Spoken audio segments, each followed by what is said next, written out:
Hello, hello, and welcome on back to Spider-Man. Gotta say, pretty happy to be back doing it here again. And, just in case you're looking for the title of this live stream, I don't know. Or maybe you're looking for an explanation for the title of this live stream. I just like Silver Sable. I think she's a cool character, you know? And, as you can see here, we're not going to be doing it instantly, but, I mean, we are going to be doing it kind of instantly. Got the final DLC for Insomniac's Spider-Man, and that's Silver Lining. So, I mean, look at Silver Sable. Can I be real? I feel like particularly all the women characters, but also most of the other characters, they look worse in this version of the game. Like, I don't know, maybe I just didn't notice it. Maybe it didn't, click with me. But I feel like all of the characters have, way more makeup than they should. Like, I remember playing so much of this game and, noticing just how much, the remastered version of Insomniac Spider-Man, just seeing how many characters have, lip gloss. And it's like, look, man, I don't care how much makeup the pretty woman is wearing. That don't matter when I just want her to step on me and crush my brains. I just want her to kill me, you know?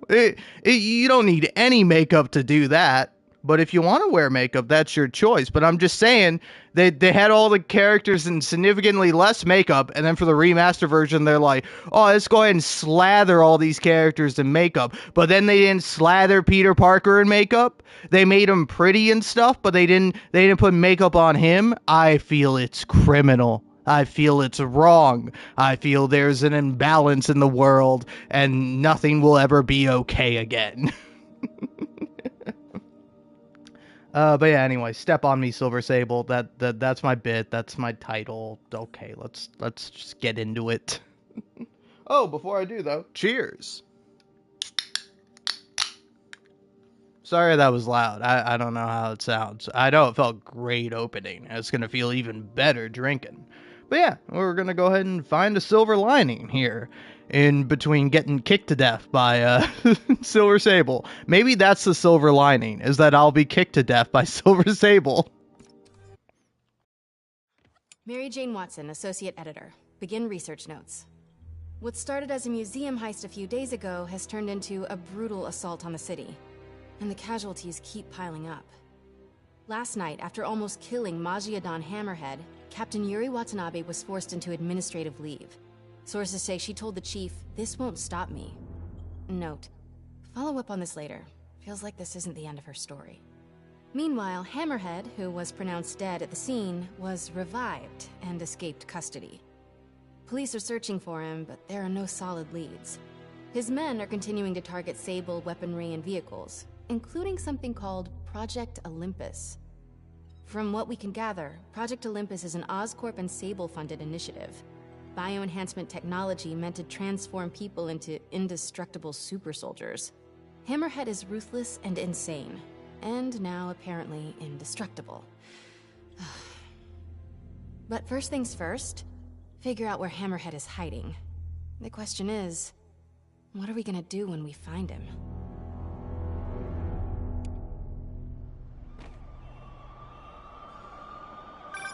Hey, MJ. I'm following the police to an Oscorp plant. Sounds like Hammerhead's guys are at it again. Got any updates on Yuri? Nothing yet. You miss her, don't you? Yeah, we were a good team. I mean, not like me and you, but, you know. I know. So listen, I've got a source at Oscorp. They're ramping up production of this Project Olympus equipment, which is probably why Hammerhead's men are attacking that plant. The Olympus contract is for Sable International, part of a deal she made with Osborn during the Devil's Breath crisis. And I just learned it's all supposed to be shipping overseas to Symkaria. Symkaria? Silver Sable's home country. And also the site of an increasingly bloody civil war. Have you heard about this? No, I'm not really caught up on international news.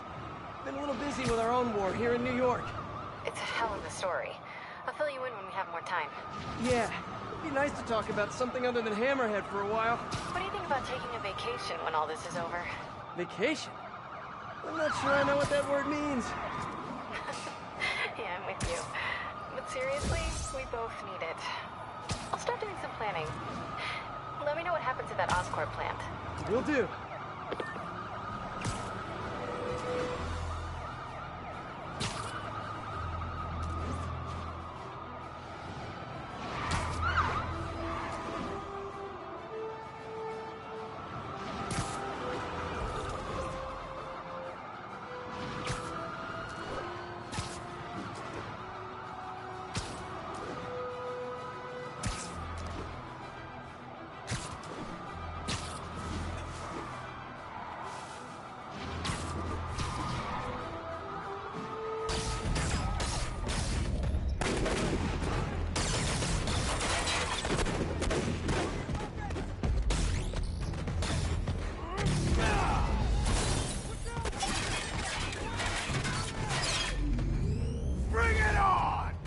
Wait a minute. Is this a dance-off? I love those!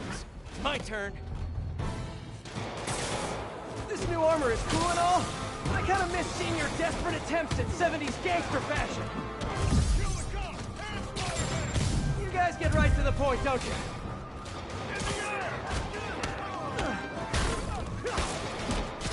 So are you guys all friends outside of work, or just co-workers? You know, maybe your whole organization has gotten too big too fast. You might not even know each other. If that's the case, let me introduce you. Vinny, this is Vinny. Vinny, Vinny. Why is nobody laughing? Wait, maybe you're not laughing because you guys really are all named Vinny. If that's the case, nice to meet you, Vinny. And Vinny. And all you other Vinnies.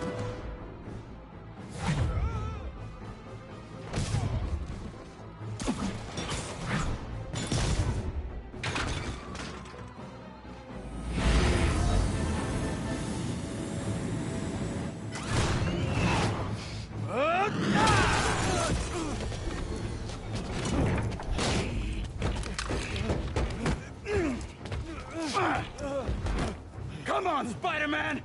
Let's play Save the Pigs. Well, that's just rude. Jetpack guy does not have... Oh, hello, ambush guys. Where'd your buddy go? No one's talking, huh? Maybe you just can't hear me over the sound of those jetpacks. Cool jetpacks, guys. Where do I get one? Let me guess. They fell off the back of the truck, right? You know, instead of stealing everything, you guys should try making your own stuff. It's much more emotionally rewarding. Maybe you wouldn't be so angry all the time.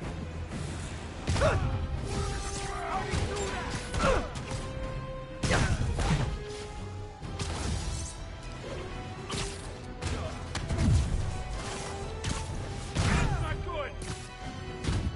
I'll crush you!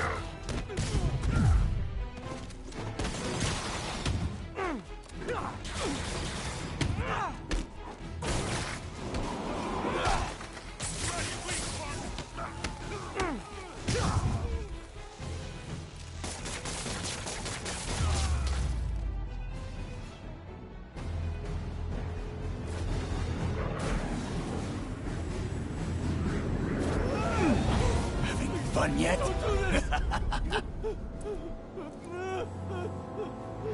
Hey! Come closer. I dare you! Now, is that just a regular dare or a double dog dare? Also, it's like, what was this guy doing that whole time while I was fighting? Were you making out with the cop? But it would be so awesome if it was. Couple of ball bros making out.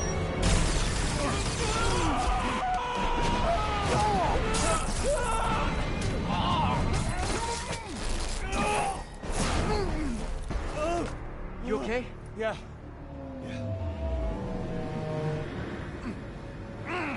Maybe help the guy down a little bit? She looks Long time no so see. weird Who do with you the work for? eyelashes. He Like, works she for had Hammerhead. eyelashes in the Where is this original Hammerhead? version, but, like, they're Whoa, so Would you, distracting. Like, go grab a coffee and catch up like normal people? By the way, I love your new hovercrafty thing. Tell me everything you know. Yeah, I talk a lot better without a gun in my face. You have 3 seconds. Just put the guns down. 1, We really gonna do this? 2, 6, 9, 11, 7, 3. Also, Spider-Man, why didn't you just, like, talk to her?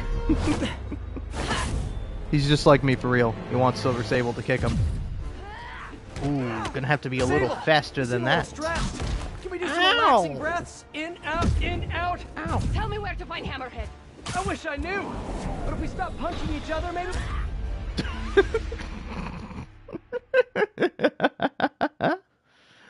Oh, silly Spider-Man. Sable, Ow. you seem a little stressed. Ow. Can we do some relaxing breaths? In, out, in, out. Tell me where to find Hammerhead.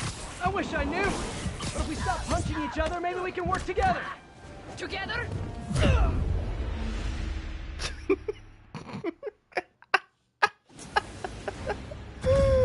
Oh, man. Sable, you seem a little stressed. Ah, come on. Can we do some relaxing breaths? In, out, in, out. Tell me where to find Hammerhead. I wish I knew. But if we stop punching each other, maybe we can work together. Together? Never. What did I do wrong here? Wait, have you been listening to Jameson's podcast? You are supposed to be the protector of this city. And yet you have allowed this Hammerhead to steal all of my weapons and supplies. I didn't allow anything. I'm trying to stop him from stealing your stuff. Then you are failing. Badly. Oh, As that are you, hurts. lady. But you're not wrong. Who knows? Perhaps you are secretly working with him. Wow, now I'm insulted. I do not know you. Obviously. And I do not trust you. You will stay out of my way or suffer the consequences. Stay out of your way while you do what? While I find and kill Hammerhead. Good luck with I'm that. currently He doesn't being die nice so to easily. Sable, just so you know. He has not met me. Alright, fine, fine.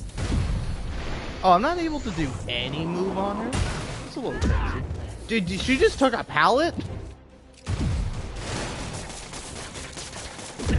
Ow. There's a lot of flips. There we go.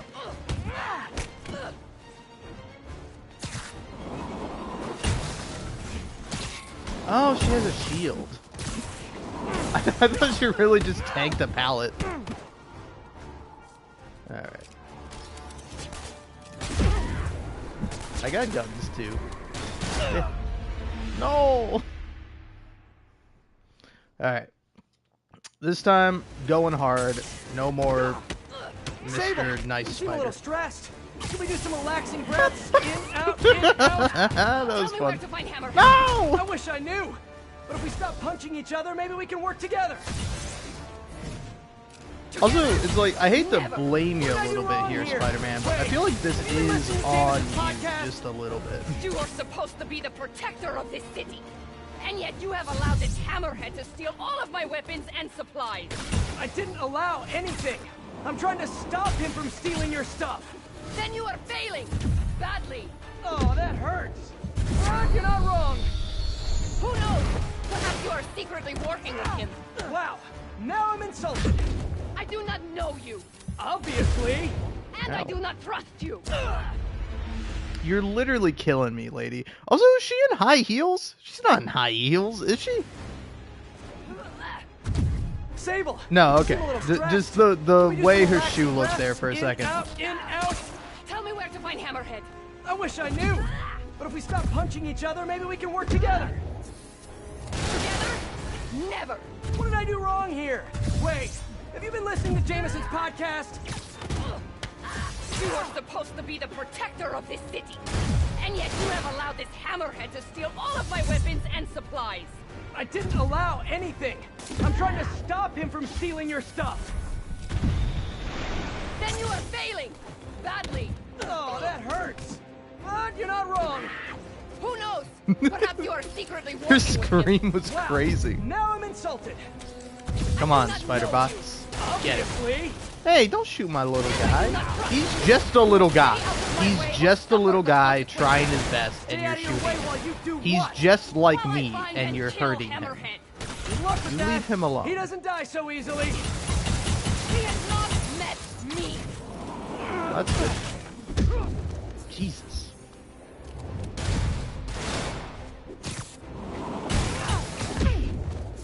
Okay, fine, whatever.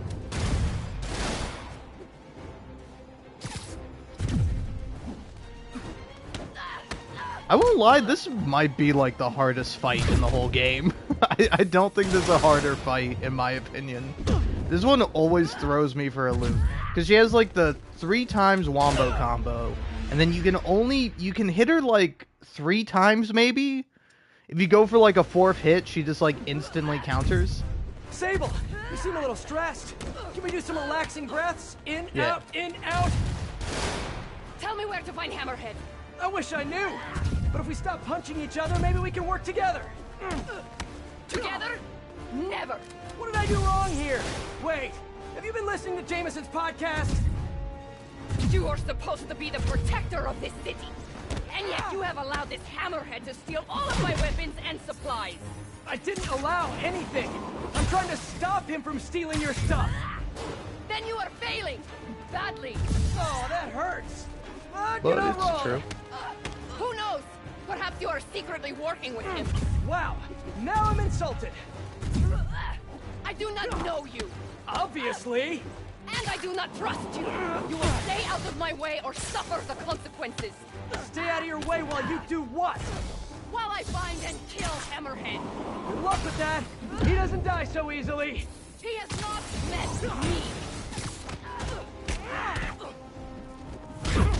Ow, my bones. My brittle, brittle bones.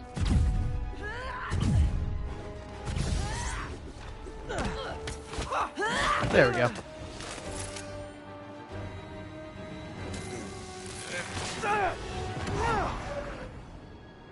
Damn you! What happened to you? I thought you were a good guy. I am good at what I do. But I am not a guy. Lost in translation, I guess? You fucking dipshit.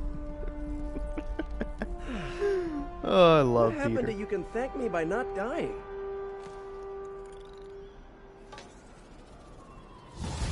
Frenemies.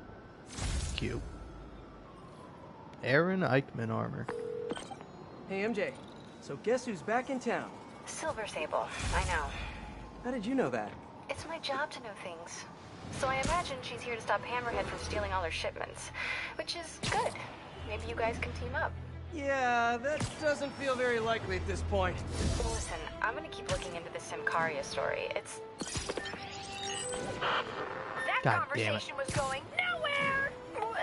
Screwball? How did you... Quick! Head to 8th and Perlman before me and my fans die of boredom! What is she up to this time? Better get there before she hurts someone. God damn you, Naruto. I wish I knew the name of the voice actor. Voice actress who does Naruto. I don't know her name. But I'm 90% sure that's her, right? You can hear it sometimes. Sometimes she does have a bit of like a Naruto inflection in her voice. Same thing with Noshir Dalal. Dalal? I gotta look up how to say that guy's last name again. I knew it at one point, but I've forgotten. I am tired of all the senseless violence continually afflicting our streets, which that masked menace failed to put an end to. He failed to stop Hammerhead and his men, who are now using stolen Sable International weaponry to wreak more havoc than ever. And speaking of Sable, Miss Abuse of Power herself is back in New York, this time aboard some kind of fancy schmancy gunship. Where was that when the city was cowering under the terror inflicted by Martin Lee and Otto Octavius, huh? Collecting dust in a Simcarian warehouse? It's a shame she and Spider-Man couldn't have done us all a favor and just taken each other out. Alrighty, J. Jonah. Anyways, Noshir Dalal. That's it. But yeah, it's kind of funny where it's like I've played this game a lot of times, and it took me until like this time to notice like just how many goons he is. He is like the majority of the goons in this game, you know? Like, he was the jetpack guy who was like, come on, Spider-Man, let's play Catch the Pig. Or Chase the Pig, or whatever he said. And it's like, he's like most of the goons. Like, most of the goons that talk, it's like, oh, hey. Hey, what's up, Charles from Red Dead Redemption 2? Or the one guy from Star Wars Jedi Fallen Order, or whatever that game is called. I haven't played it. I played a little bit of it. I played like the beginning. And then there's the fun fact, the thing I just looked up was him apparently like an actor spotlight in Horizon Forbidden West. He's a character in that game. But also he's in he is in Spider-Man 2. Both as like a random fire chief guy, and then also Mysterio. And then he's also in Ghost of Tsushima as a samurai you meet. I know the samurai's name, I'm just not saying it for particular reasons.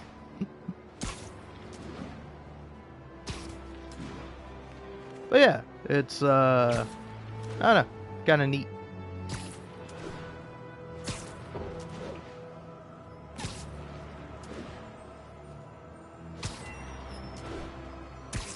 Hey, anyway, let's see that Aaron Eichmann armor. Oh, yeah, it's this one. That one's not too bad. Gotta complete the story to unlock that one, and then this one you gotta complete all district activities.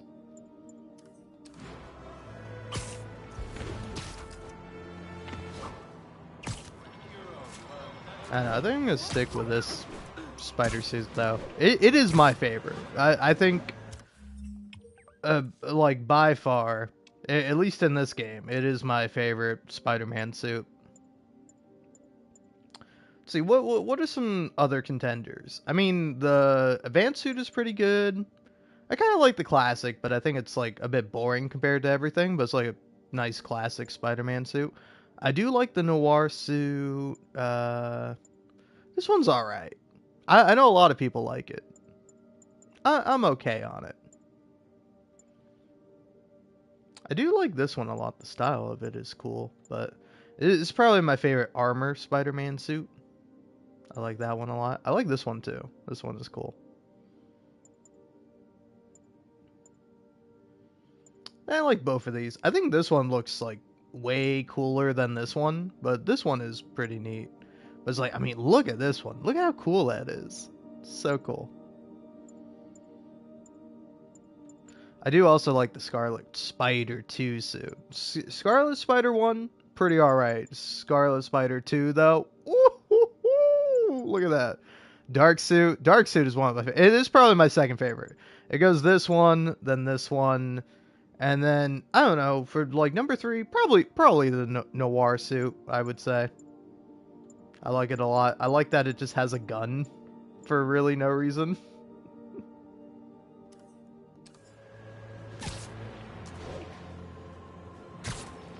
Because it's just funny seeing, like, Spider-Man who, like, he doesn't... I don't know if he says anything directly about it, but it's, like, pretty implied Spider-Man is, like, anti-gun. Like, I don't think Spider-Man is in favor of guns.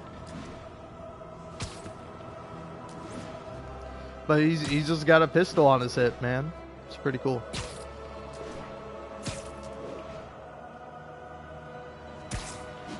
I actually had, like, a bunch of stuff I wanted to talk about, but I've forgotten, like, everything I wanted to talk about.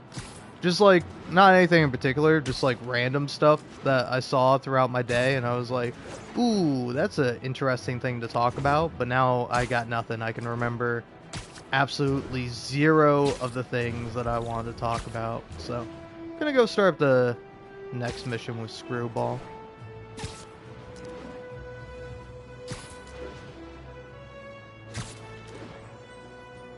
Cause like, yeah, man, I'm blanking right now. I had to really... Oh! Well, one thing I could talk about is I've been doing a lot of editing, which is a lot of fun. I really do love editing. I think it is, like, such a blast.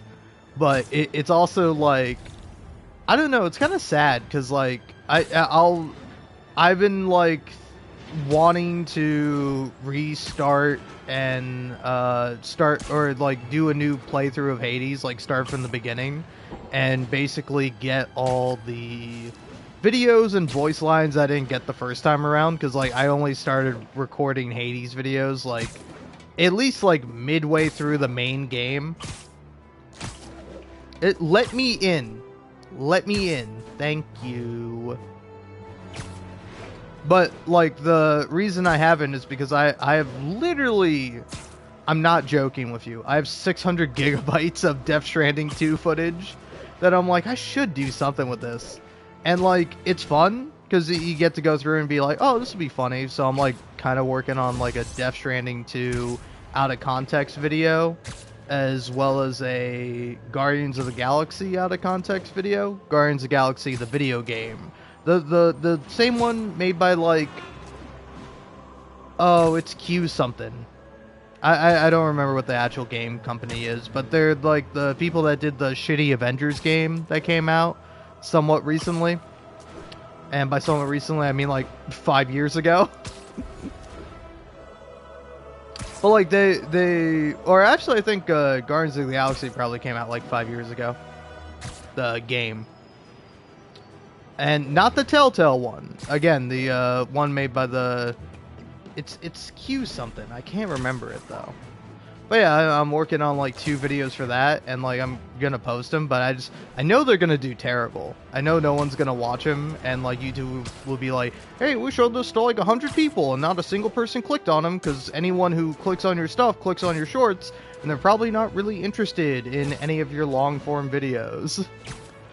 Which is like funny, man, because I was going through some of my videos that I posted, and like in a way it's almost a blessing that stuff with my voice on it doesn't get all that many views, because like I posted like a funny Hollow Knight video, I think, at least I thought it was funny, but like it got literally like 5 views. And I'm like, ooh, that's depressing and sad.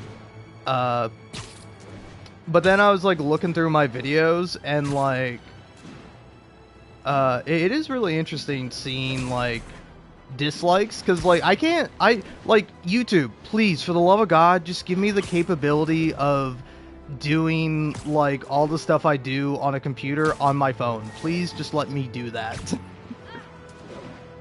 Because like it is kind of crazy that I'm unable to like, say for example, like, you know, delete some of the mid-rolls in longer videos, or like I can't even see like dislikes. If I want to see like how many dislikes a video has, I have to open up my my laptop and see it on there. And like I think my video with like the most dislikes, which is like, it was like 2 or 3. It wasn't a lot, but then again, the video also only had like 2 or 3 likes. So it was like, it was like, I think it was like 60-40 or something like that. So it had like 3 likes and 2 dislikes. Or whatever percentage that would be. And like, and like I was looking at that, I'm like, oh, what's wrong with that video? Why does that video have so many dislikes? And I'm like, oh, that's the video where I talk. That's the Hades video I posted where I talk. And let me tell you, man, it hurts. It hurts, even if it's just like 2 jerks or people I don't even respect the opinion of. I don't know that, you know? Could be somebody who's really cool, who's like, hey man, I like your Hades videos, shut up, don't talk during your Hades videos. Because I'm not allowed to talk during my Hades videos, but I can laugh, and then people will misunderstand me laughing as one of the other characters laughing.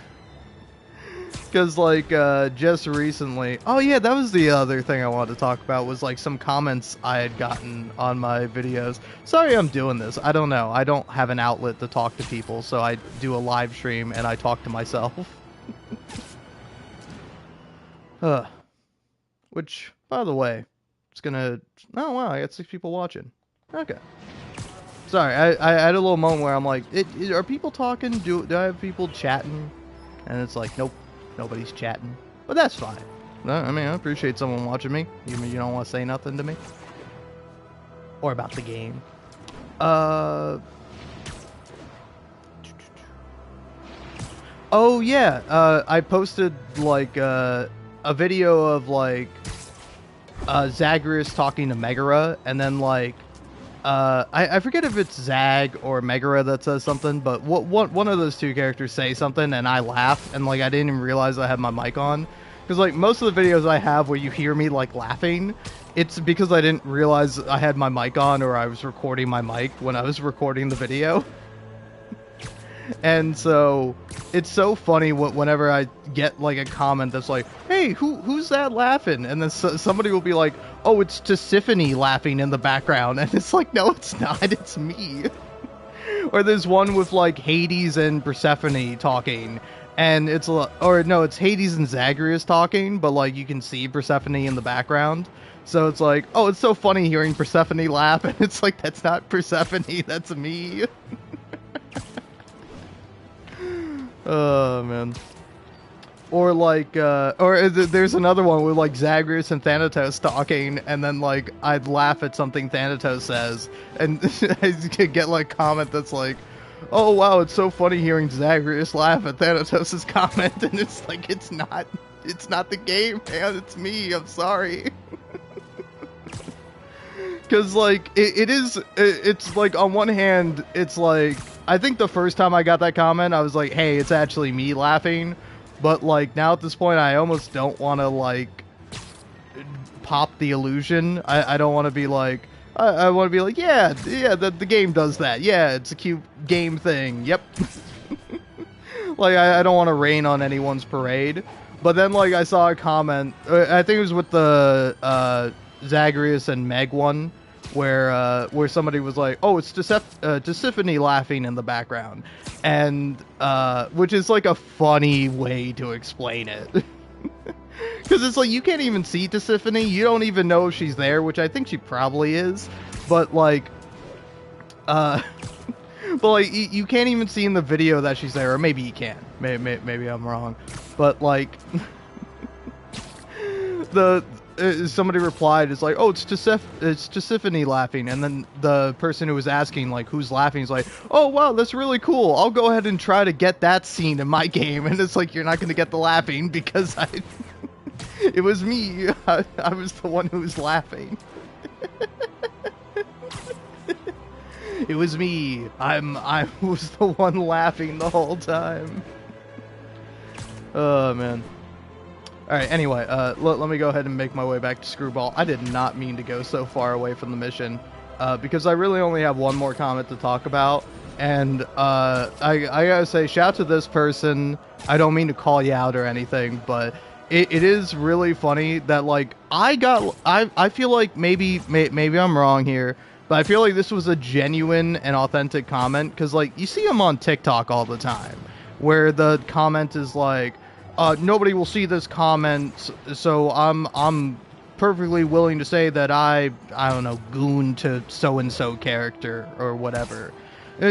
Thankfully, this will be buried under the comments, but I gooned to Spider-Man, or something like that. And, I mean, hey, you and me both, pal. You and me both. But when I goon to Spider-Man, I go, hey, Spider-Man, why don't you come over here and punch me, eh? Yeah, the boss says we gotta take out the bug. We're gonna squash you, bug, come on. But, no, this comment was like, oh man, every time I see Megara, I'm reminded of this Homestuck character.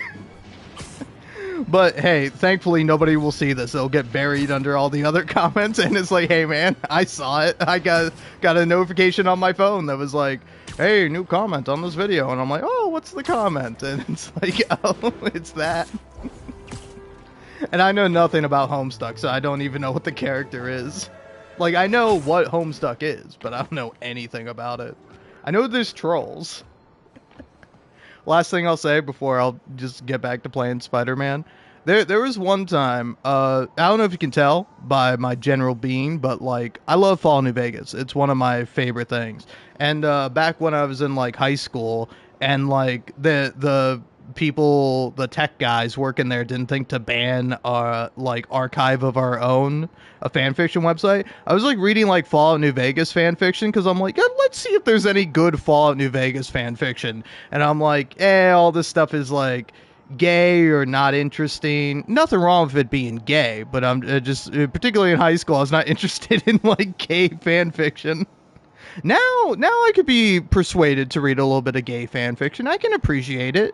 Maybe not in the way a lot of people appreciate it, but you know, in another way, let's say. But like I was reading a fan fiction, I'm like, wow, this is a really cool fan fiction. I really like it. And like the premise of it was like, oh, it's like another team of like misfits, which is like a faction. Like the NCR has this like bunch of misfit thing, and you gotta like do weird stuff to get them all to like band together and be like a good soldiering team or whatever. And I was like reading it, and it was like a bunch of misfits, and they all had like weird ass names, and I was like, these are some weird names, but you know what, why not? It's the apocalypse, so I'll keep reading it. And then I realized at some point that the names were all like troll names from Homestuck, and it ruined it for me. I'm like, well, now I can't read this.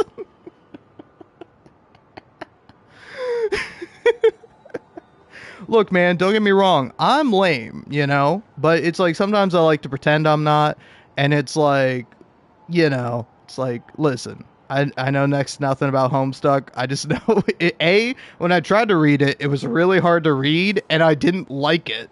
There wasn't a single thing I liked about it. I was just like, well, I mean, it's kind of neat, this idea of like a flash animatic thing. Like, I don't, like, what is the format of Homestuck? Because it's like an animated webcomic, essentially? I don't know, it's really weird. Again, I know nothing about it. I know very little about it. And and I was like, oh man, this is ruined for me.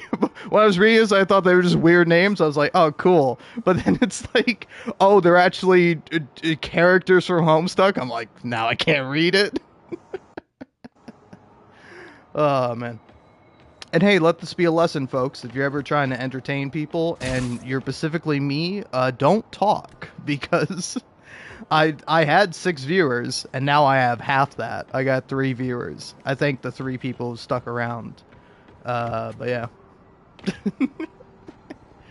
at risk of losing my other 3 viewers, or my last 3 viewers, oh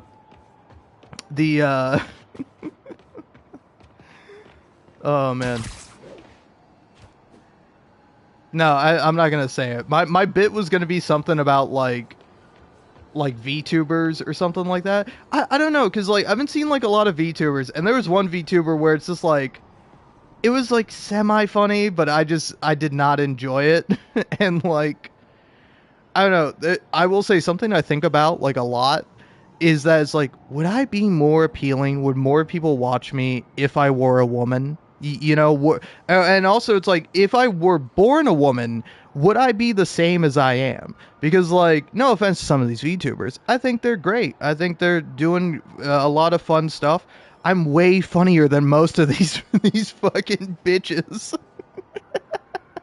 Sorry, I don't mean that seriously, but I'm like way funnier than some of these women, and like, I'm like, are less people watching me because I'm not a woman? And then I think about it, and I'm like, well, honestly, I would resent the people that were watching me if I were a woman. But then I'm like, if I was born a woman and I lived entirely as a woman, would I feel the same way that I do now?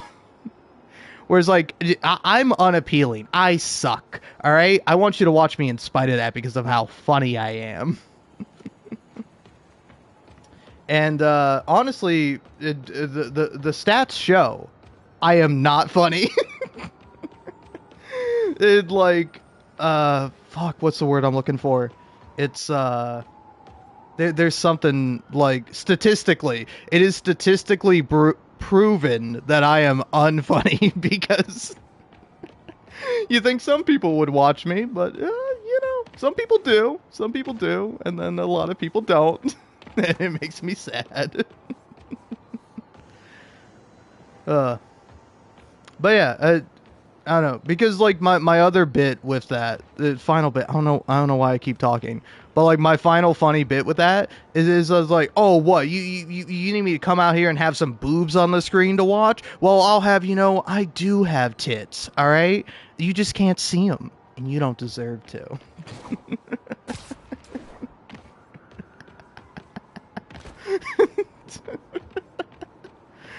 Oh man, sorry, my final bit is like is like if what.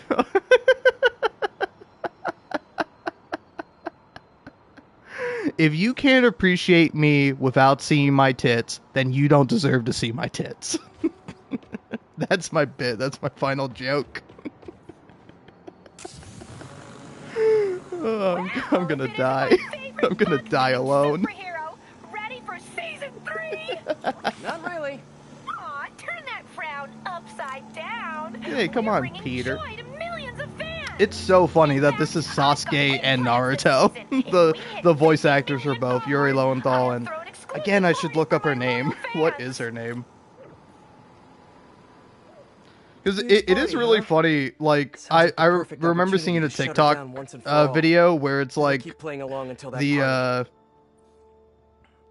the voice actors from Naruto on like a video call or something, and it's just like a bunch of like to be fair, Yuri Lowenthal isn't he like 50 now? He's old. Yeah, it's Maylee Flanagan. Born in 1965. Wow. It's pretty cool. Wait, sorry. What was that? I closed it out of the tab too quick. I think, is she also... Oh, no, okay. I was like, is she also known for voicing Miss Piggy? No, she's known for voicing Piggly Winks in Jakers. I've never heard of that, but that's so funny. Yo, dude, have you seen this new show? It's called Jakers. You gotta check out my favorite character, Piggly Winks. Same woman who voices Naruto. Piggly Winks is so funny to me. Sorry, I'm losing it. Is at the party IRL. Oh no. Hey, Spidey. You know Oh no, I gotta do the box smash. Look, man, I don't even do like the fun kind of nasty box smashing. I'm not gonna do like virtual, literal box smashing. Screwball's fans are out of control. I gotta stop. Somebody stop. Somebody come put some webs over my mouth or something. Almost there. And I'm mean literal webs, not actual. Okay. Okay. Stay tuned, everyone. We've got a photo bomb coming up. Oh. Okay. I ruined it. Screwball's fans are out of control. Whee. Almost there. But will you be too late? I'm here on time. Now there we go. That's better. Stunning. Are you a professional? A professional bomb thrower? No. Get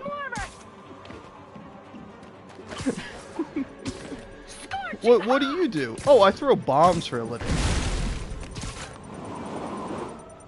Actually, some guy does probably do that. Yes, That was the weirdest thing. you are on the right track. You're right by it.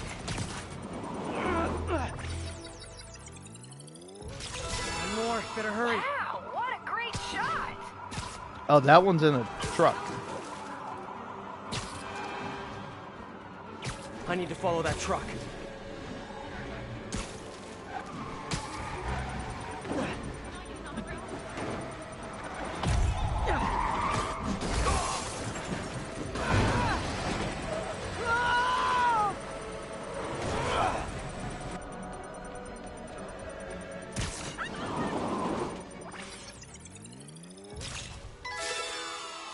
Is it sad that I find validation in acing a lunatic's challenge?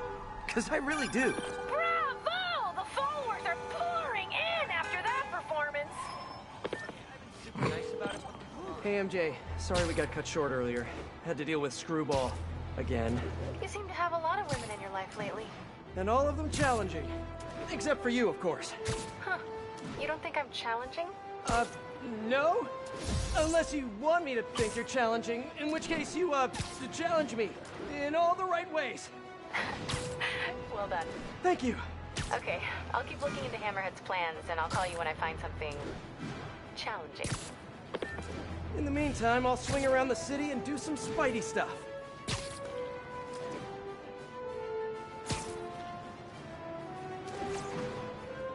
I hope by Spidey stuff you mean I'm just gonna swing around. I don't really want to do anything else. In distress. Financial district. Could be Hammerhead's guys. Better check it out.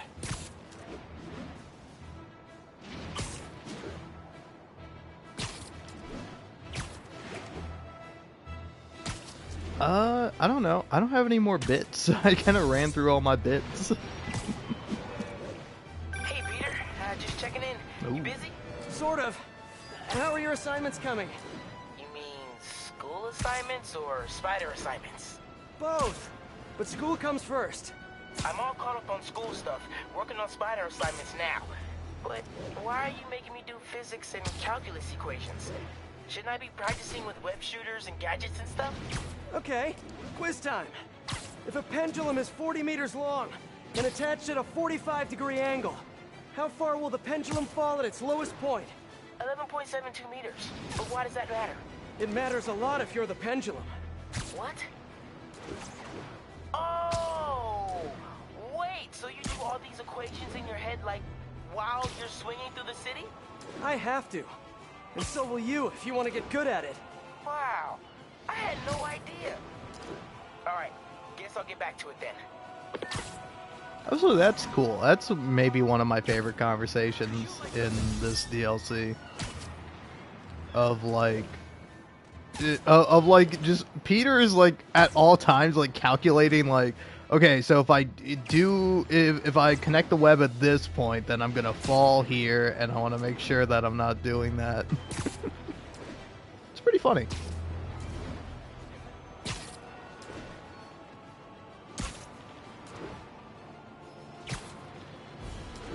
Man, oh man. Also, I thought of a bit and then immediately lost a bit. Oh, I don't know, here's kind of a minor bit.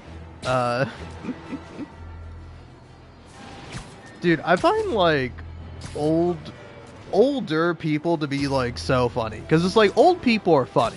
You know, because they're usually, like, set in their ways, or they're not. And, like, that's even funnier. But, like, old people are just, like, inherently funny for a variety of reasons, which I will leave unexplained. But, like, it's so funny seeing, like, people... Like, honestly, I think if you are under the age of 40, I think you need to shut your mouth every time, like, you are reminded about the passage of time. And you have to go, like, oh, I'm old now. Like, shut up, man. Like, you're not even 40. Because, like, to me, in my opinion, Insomniac Spider-Man is, like, the most millennial Spider-Man. Because it's like, when you say millennial Spider-Man, you might think of Tobey Maguire or possibly even Andrew Garfield, you hipster. But, like, it's like, I think both of those guys are, like... They don't give, like, hardcore millennial vibes. Like, Peter Parker in this game is a millennial. Derogatory. Like, he really embodies this, like, kind of cringe millennial culture. Which is, like, I think it's endearing. I think it's fun and cute and sweet. But, like... I was, like, looking it up because I'm like, do other people think this? Do other people go, it's like, oh, this is the millennial Spider-Man. And, it's like, I saw this article, which was, like, super short, where it's like, this person talked about how, like, it's like, I'm actually a Zillennial, because, you know, I might technically be a millennial, but I understand some Gen Z stuff, and it's like, buddy, you're a millennial. It's okay, but shut up, nerd. But then they talked about how in Spider-Man 2, they were like, oh man, Peter is such a millennial. Meanwhile, like, Miles is this, like, cool Gen Z guy. And it's like, hey, I hate to break it to you, Miles in these games is a nerd. Like, he's not cool, you know? Like, he's kind of cool. He's cool in the same way that Peter Parker is cool. But they're both cool guys because they embrace their lameness and they're, like, genuine, honest-to-goodness nerds. Like, they just embrace being nerdy and technical and smart, and it's, like, cool to see, you know? But it's, like, I don't know, it's so funny, because, like, the specific example she gave is that, like, Miles, instead of saying, hey, we're gonna leave, he says, alright, hey, guys, let's dip. And it's, like... I don't know, maybe I'm wrong. Correct me if I'm wrong, but it's like... saying that, hey, let's dip, it's not necessarily cool. Folks, we need to talk more about this live streaming egomaniac screw. It's bad enough her show. Oh, I thought he was going to talk about me. I'm a live streaming egomaniac. But her shows, but I don't have as many followers. Are putting hard-working New Yorkers in harm's way just so she can gain followers, whatever that means. Can't you see her ridiculous stunts are nothing more than a desperate ploy for attention? Come on, folks. You're smarter than that. By watching her shows, you're literally hurting yourselves. So, you ask, what should we do instead, Jonah? Here's an idea. Tune into my show instead. The only thing I'll hurt you with is the truth. Damn, that's a good one. Write that one down, Jared. Let's use it in the next promo. How did... Is Jake Jonah being performative there? How does he not know what followers are? He has a podcast. Maybe he refers to them as subscribers, or viewers, or listeners, or something like that. But yeah, I do think they messed up a little bit when they, when they made Jay Jonah have a podcast. Because, like, it is funny he has a podcast, but it... Like, in the game, it works a lot more like a radio show. And, like, there's also, like, live podcasting. I don't know. Yeah. I think it's fine, but... I don't know. I could literally spend about, like, 5 hours just doing, like, little nitpicks in this game. Because I think it's good. I don't think it's great, though. I don't think it's amazing. I don't think it's spectacular. But it's pretty good. But it's like, the more I've played this game, the more I'm like, who is writing this shit? I don't know. Either way, I'm curious to see how that Insomniac Wolverine is gonna do. Open up, or we'll open it for you. Leave me alone. Gotta get to that driver before they do. Hey, pal, did you just unlock your door? Game, let me you go. guys looking to get cool tech for cheap? You should just wait for Black Friday like everyone else. Watch out! If there's more guys, we're on the way. Somebody call for backup. That does remind me of a comic book joke I saw, where it's like, where it's like all these different superheroes or whatever talking about times they've been in, like, just unquenchable rages or whatever. And, like, everyone has, like, a little story. Like, Luke Cage is like, oh, there was this one time, and then I forget who the other superheroes there were, but they're, like, talking about, like, Thor, who's like, oh, he's in such a rage, we can't stop him or whatever. And then it's like, oh yeah, I think Wolverine is also there. I don't know. There's some comic book characters are there. And then Peter Parker is like, what about you, Spider-Man? And he's like, oh, there's this one time is Black Friday was going on, and suddenly I had a brand new microwave.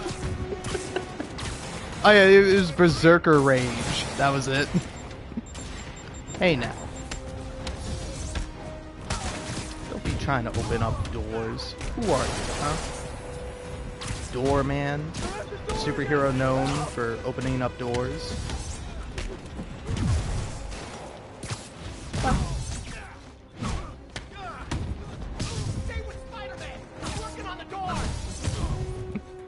Yeah, I bet you want your friends to stay with Spider-Man, cuck. Damn door! Hey, listen, man, you're way better at fighting. Could you go ahead and fight Spider-Man for me? I'll watch. These guys sure are serious about stealing Sable tech. Well, they're serious about everything, to be honest. Thanks, Spider-Man. That was a close one. Yeah, cool, man.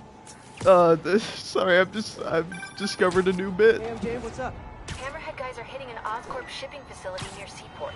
Got it. I'm headed there now. Question for you. We know Hammerhead stole most of the Sable weapons already, and a bunch of equipment from police lockup. Now he's stealing Sable tech that's bound for Symkaria. Where is he putting all this stuff? No idea. But if we can find out where, we can cut off his supplies. I'll try to cross-reference his men's activity with the city map. See if I can't nail down a location. Good plan. Hey, so I've been reading up on the situation in Symkaria. There's a ruling dictator attacking his own people. Apparently Silver Sable's been working alone to arm the rebels and fight back, but she's losing. Sounds like she could really use the stuff Hammerhead is stealing from her. Explains why she's so angry and desperate. Maybe. But I also think that angry is just her default emotion. I'll let you know what I find at the shipping facility. Also, Peter, what is your policy on, like, murder? Like, I really don't understand this guy's, like, ethical framework. Where he's like, oh, Yuri, you can't kill Hammerhead. You have to arrest Hammerhead. But then, like, Silver Sable is, like, fighting a war. You could argue a justifiable war or not. But it's like, oh, well, yeah, Silver Sable should have weapons so that way she could fight that war and then also be a mercenary group. Shouldn't you be, like, opposed to that, Spider-Man? Like, ethically? Like, maybe not to the war itself, but to, like, the weapons being in the hands of, like, a private corporation. Because that's what Sable Inc. is? Hey, don't leave. I just got here.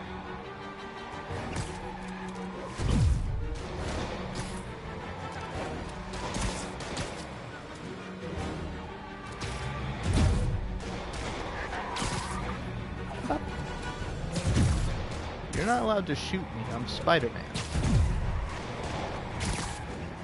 Listen, fellas, if you don't let me catch up to you, I'm gonna start pretending you're all cuck goons, okay? You guys sure seem like you're in a hurry. Probably has nothing to do Oh, with hey, fellow goon, why don't you go ahead and take the shot? I'm real bad at it. Police will be here soon to help you return what you accidentally stole. Hey, look, man, when we get to the fight with the superhero, you go ahead and do all the lines, man. I'm just gonna mess them up. Gotta catch up to that other truck.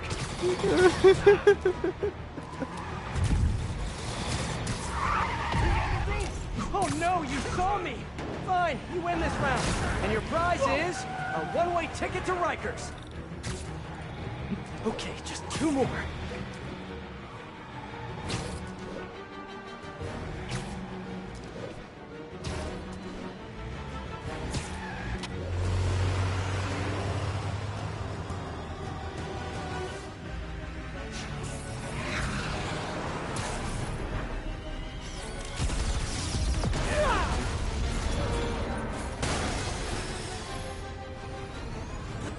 She's gonna kill someone.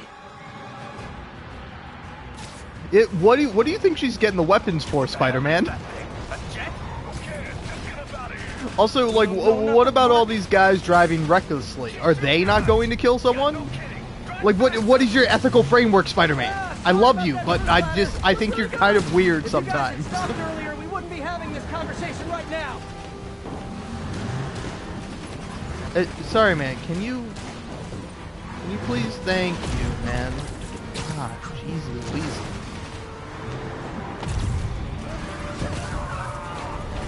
Sable, what are you doing? You're just escalating things. Let me handle the rest of these guys. No! They cannot escape with this Okay, equipment. back to the great, more of them. Whoa, what are they shooting? Don't know. Don't care.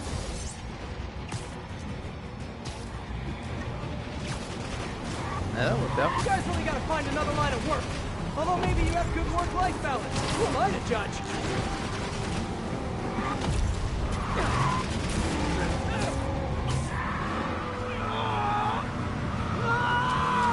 I'm saying, this guy can catch a car. Why does he bother doing Now that? stop stealing stuff, okay? Tearing apart the whole financial district. Can't wait to hear from Jameson after this one.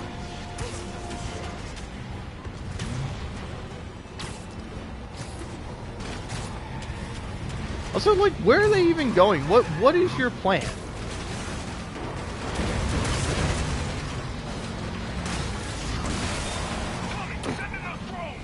Roger that. Here they come. Hammerhead's got drones now? Guess he's really into modernizing his workforce. Those drones are going after Sable. I should help her, right? Right.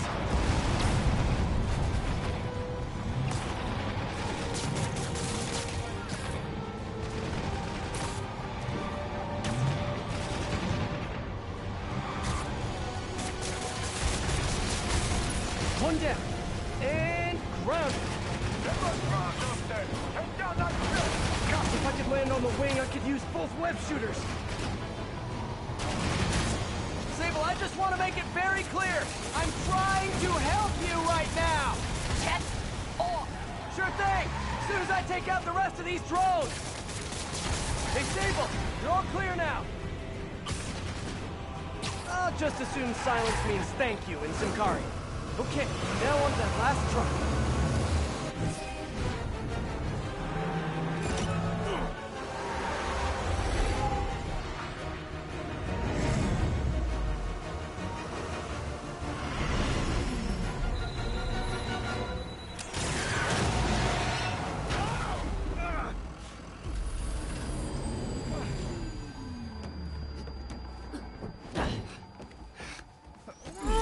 Easy, easy! Where's Hammerhead? If I talk, he'll come in. So you do what you gotta do. Whoa. Look, we both want the same thing. If we work together, we'll find him. Trust me.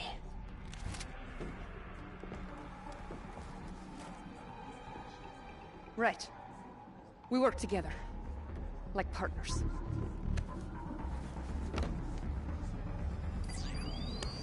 Yeah, partners.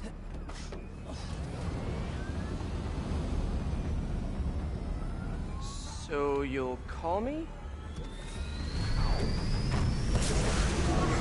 I am 77% sure she's not a robot.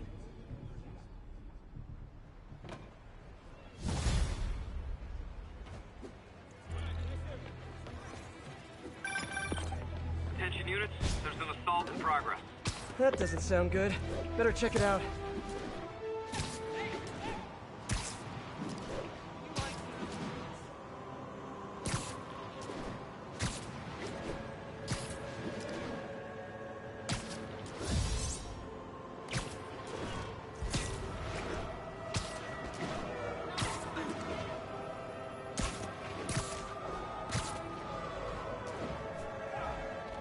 Hammerhead's crew have a Sable agent pinned down.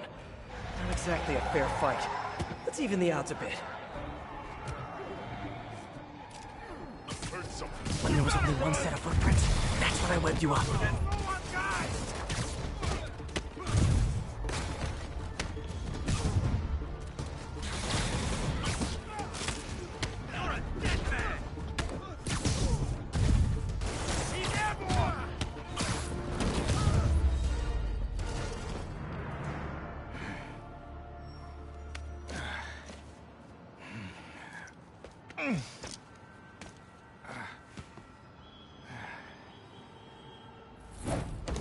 Hey, you have to teach me how you do all that. I wish I could say there was an art to it. Mostly I just try to go where the bullets aren't. Well, I am in your debt. What were these guys after? These are humanitarian supplies bound for Simcaria. You have heard of the civil unrest? I heard it was more of a civil war. Indeed. Well, these men attacked me and stole most of the supplies. Where they took them, I do not know. I'll keep an eye out and let you know if I find any. Nice to meet you, David. David Obademi. Spider-Man. Okay, that sounded way less awkward in my head.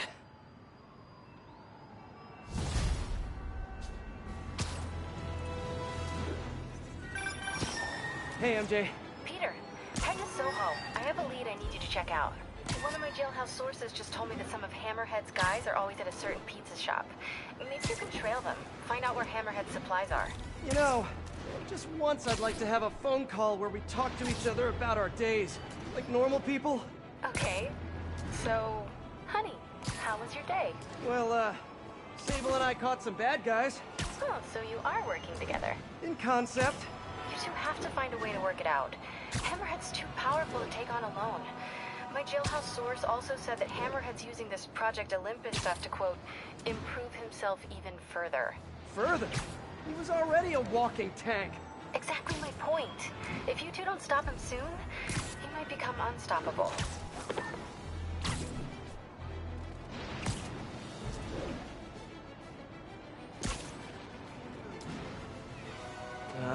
Too many people around.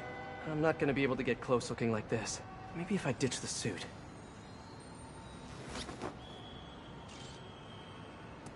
There. Now I'm just your average New Yorker. Hey, I think that's the place that got a 3-star review in the Bugle last week. No wonder it's crowded.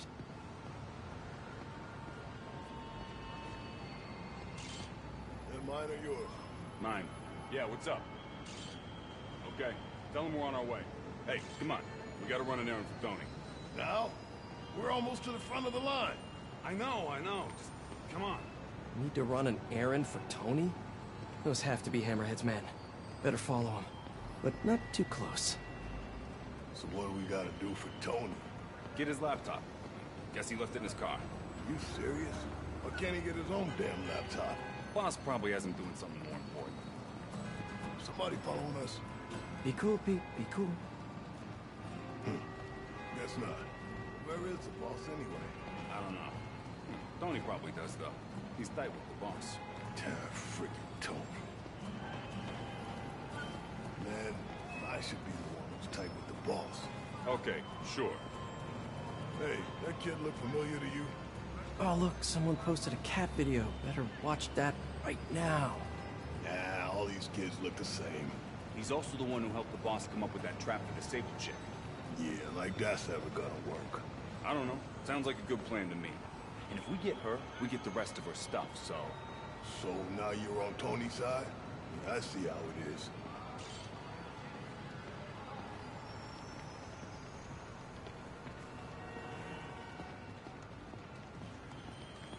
Listen, I'm gonna go talk to Sal. Keep people off the lot for a minute. Yeah. Frickin' Tony. Gotta get closer to hear what they're saying. If I can't get next to him, maybe I can get above them. Need to get out of sight. Can't be climbing walls until I'm hidden.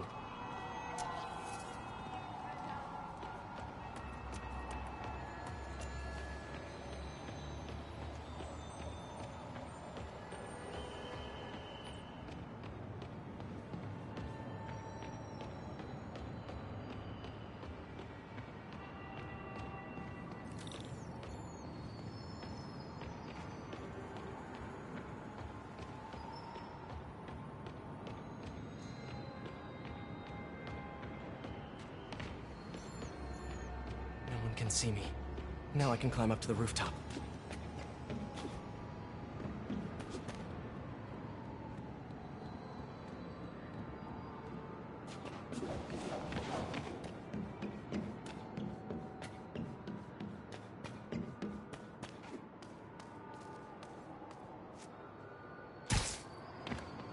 If I get above those guys, I can hear them. Ha! Next in line to shine my shoes, maybe. Ain't that the truth? Anyways, Tony said he needs his laptop. Guess it's got all kinds of important stuff on it. As laptops do. We put it up in C3. Slot C3, huh?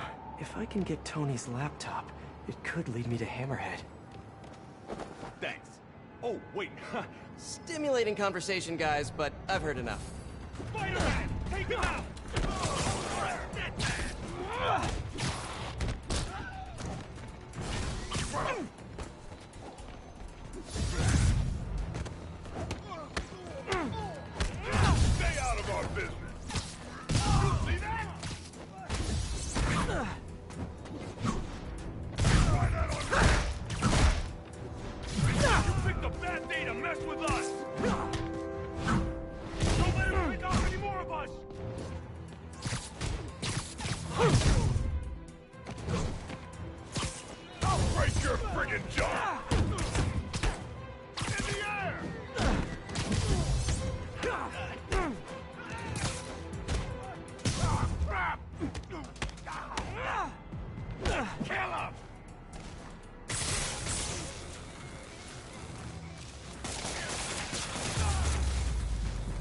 Okay, now where's that laptop?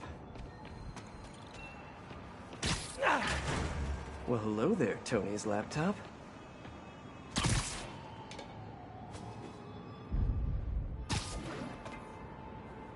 Let's see if I can hack into it. Bada bing. Looks like he's got a Find My Phone app installed. Let's see where you are, Tony.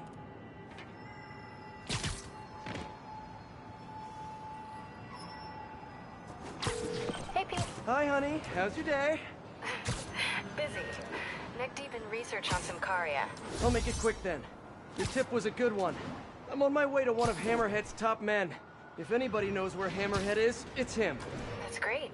And one of his guys mentioned setting a trap for Sable. What do you think that means? I think it means a bunch of old-school Magia thugs feel threatened by a confident, powerful woman. Right. Sorry, Pete. I don't mean to blow you off, but I'm on a deadline, so... Yeah, totally. Talk later. I don't think that's enough, guys. Double it up. I won't take no for take them out of the bases. Why are you making me do your job for you? Gotta try a new pizza place. All right, then. How about this? How about I tell the boss exactly what you just told me? And if this thing goes south, he'll know exactly who to come down on. Yeah, that's what I thought. This ain't it. We're gonna pound your face in! Who's there?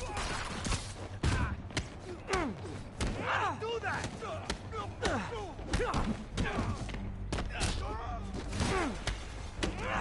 Quit messing around! That's nothing compared to what the boss will do to you!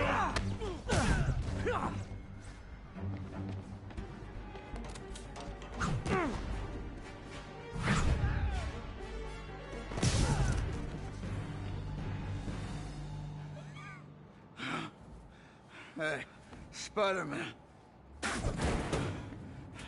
You see that Sable chick? You tell her, my boss wants to have a sit-down. Yeah, I could. But she doesn't really listen to me. Or anyone. Give me the address. Wait, how did... The address! Colexco building. Rooftop.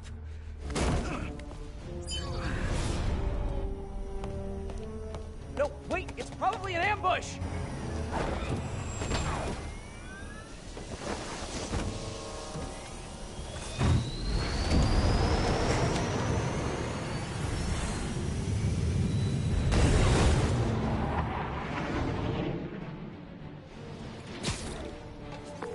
Sable, you're headed into a trap! It does not matter, as long as Hammerhead is there. You don't get it! I'm trying to keep you from getting hurt! I can take care of myself. Usually you can, but Hammerhead's been using your Project Olympus stuff. I know. Then you know he's turned himself into some kind of giant Frankenmonster. And that is why I must stop him. But not like this! Not by going right into a trap!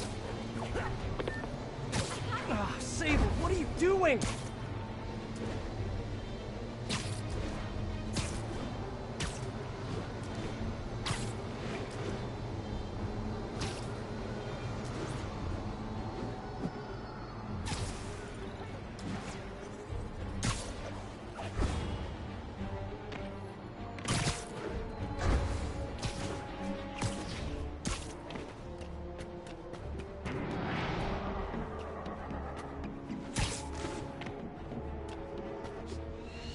Oh, hey, look, a trap!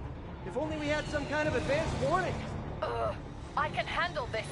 I'm sort of tempted to sit back and watch, but that would just be petty. They trapped her with their own tech. Looks like the whole thing is powered by those generators. Nap time. Okay, now how do I get her out of this?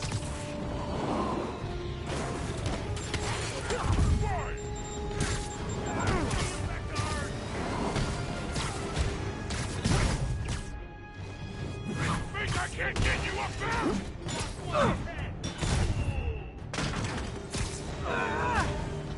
That's not good!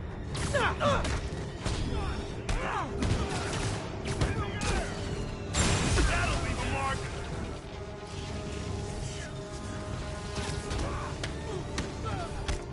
Looks like a magnetic field. If I cut the power, it'll set her free. Generators it is.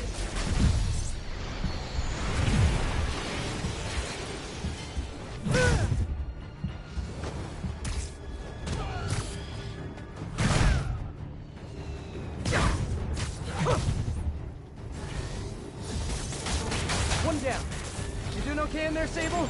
Or is it Silver? Or is it something else? What do your friends call you? Wait, you don't have any friends, do you? And I bet you're proud of that for some reason.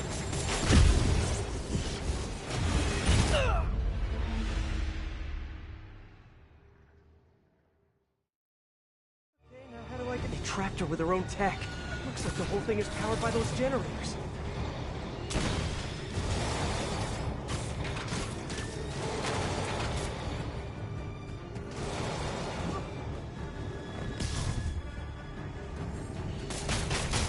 One down. You doing okay in there, Sable? Or is it Silver? Or is it something else? What do your friends call you? Wait, you don't have any friends, do you? And I bet you're proud of that for some reason. That's nothing compared to what the boss will do to you!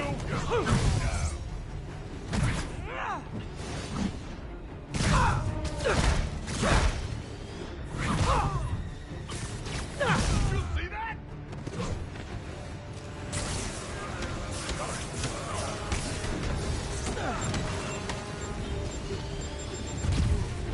Get down! Got it.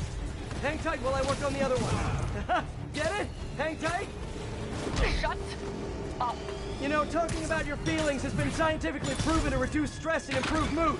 It's just saying, you'd be doing us all a favor.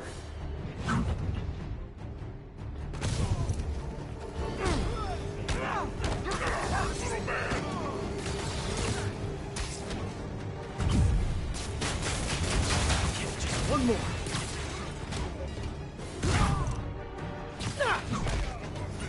Changing position. That's it.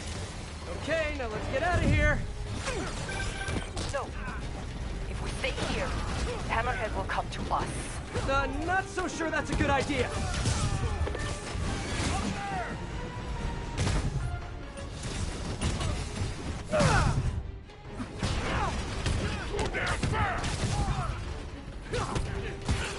Want some of this?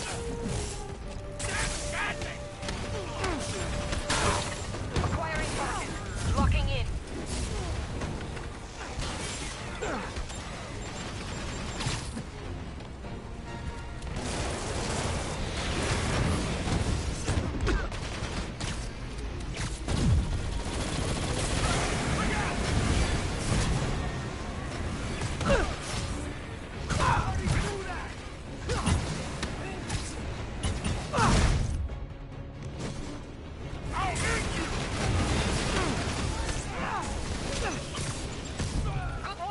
Thank you.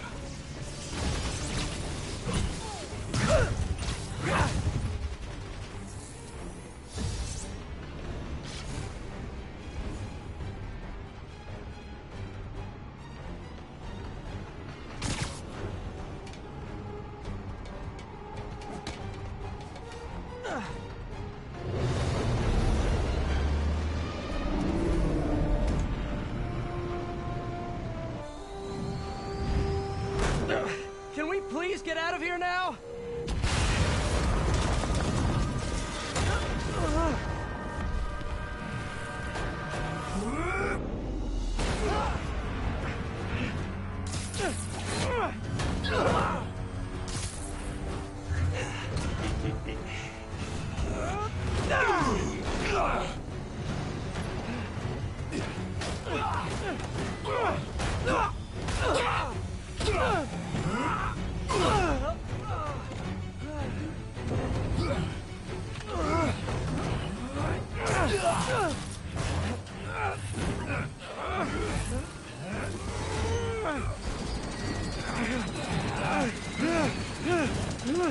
See you in hell, bug.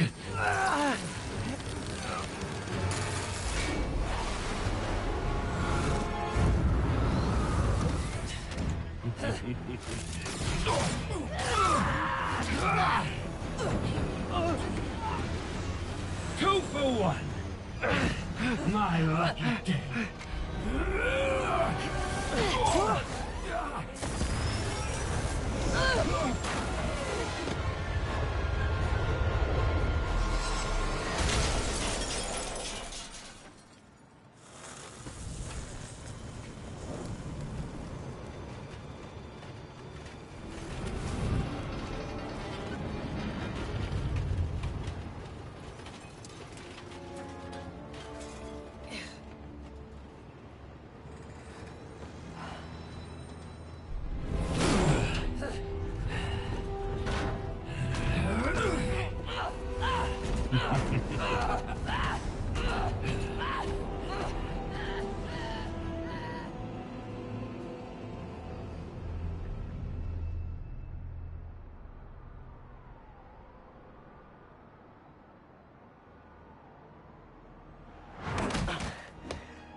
You're alive.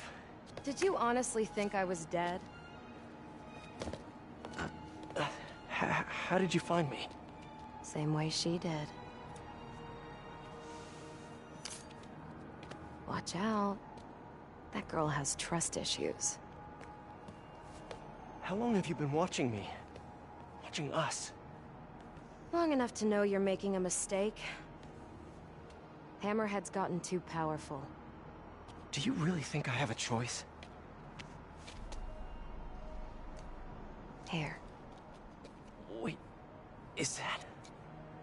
Everything you need to know about that ugly thing. Sorry for what I did to you. But now we're even. One more thing. His head? Not as strong as you think it is.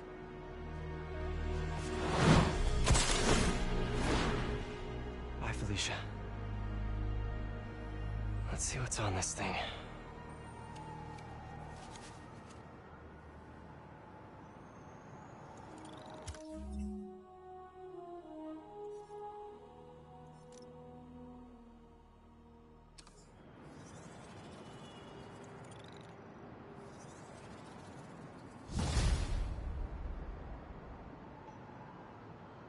If they're keeping Sable in that base, I bet they have those stolen humanitarian supplies in those other bases.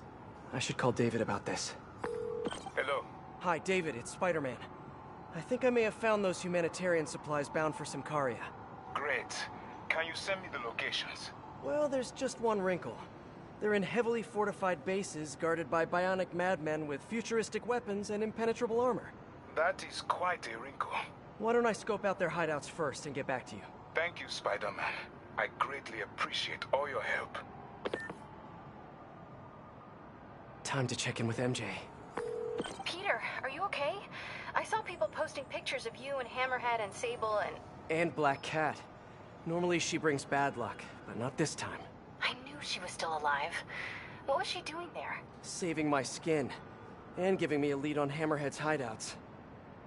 Turns out he's been stashing all of the stolen Sable tech underground. What? How? I'm on my way to find out, and hopefully rescue Sable, if she's still alive. Listen, I've been digging into this Symkaria thing. It's a big story, something I feel like I need to be a part of. My boss agrees. Wait, you're going to Symkaria? When? Tonight. It's a rapidly developing situation. You and Sable can take care of Hammerhead. You don't need me. Just because I don't need you doesn't mean I don't need you. That's sweet.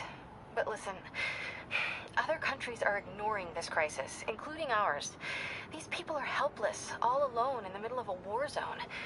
If I document what's happening and share it with the rest of the world, it might change things. Maybe even save lives. Spoken like a true hero. But the thought of you heading into a war zone, it worries me. Do you trust me? You know I do. Then we're good. I gotta go home and pack. I'll call you tomorrow when I get there. I love you. I love you too. I miss her already.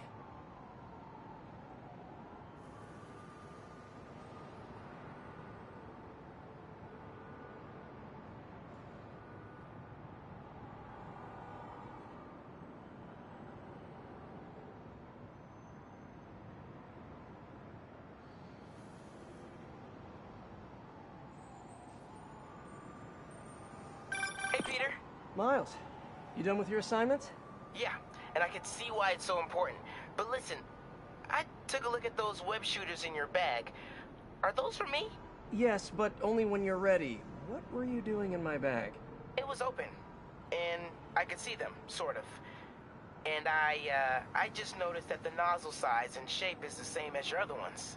Yeah, so? Well, according to Hooke's law, elastic force is linear with distance given all factors are equal. But you and I aren't equal. Wow, you're right. Just a few pounds can affect tensile strength, rate of web fluid consumption. And a few other things. But I've done all the calculations. If we just tighten the nozzle diameter by 0.7 millimeters, it all pretty much evens out. I think I've officially underestimated you. That's a good thing, right? Seems like you're more than ready for field training. As soon as I'm done dealing with Hammerhead. Yes! Can I start practicing with the web shooters in the meantime? Nope. And if I find out you even left the house, I'll call it off. Man, you're like the most and least fun superhero ever.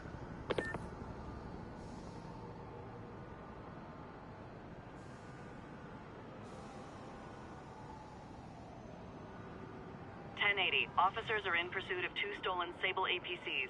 Available officers report to Turtle Bay. Over.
Damn, that took too long, man. I'm sorry. I had pizza, and I was like, oh man, pizza. Like, my mind was just consumed with pizza as I was consuming pizza myself. 1080. Good times, are man. pursuing a truck Good times, dangerous man. equipment. Officers needed near Kip's. Anyway, sorry, I just want to make sure. Okay, my mic's on. No, Jared, I said I wanted crushed ice, not what do you mean we're live? Oh. Haha! Listeners, rushheads, stop me if you heard this one before. Spider-Man just chased a bunch of thugs through the streets, putting citizens in danger and leaving millions in property damage in his wake. And this time, he had a little help from a certain silver-haired vigilante who turned the financial district into her own personal shooting gallery with a flying death machine. But that's not the worst of it, folks. Oh no. What could be worse, you ask?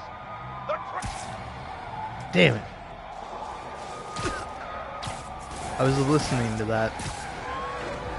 I still can't believe for Spider-Man 2, they don't let you listen to podcasts like a podcast. Like, it's wild to me. Like, let me play audio tracks and swing around the city. It's, like, really great. It's something I legitimately do. I'll toss on a podcast, and I'll listen to it as I'm playing Spider-Man.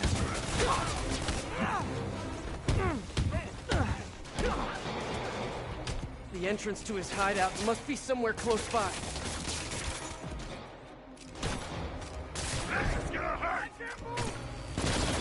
Spider-Man, Jesus. Come on, man.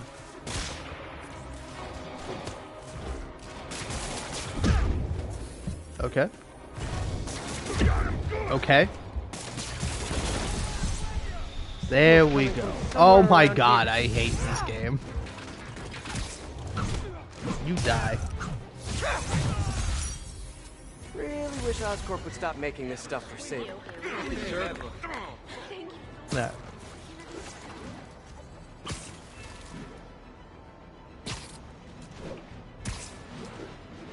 All units, officers are in pursuit of stolen Sable APCs. Need additional units to the lower east side.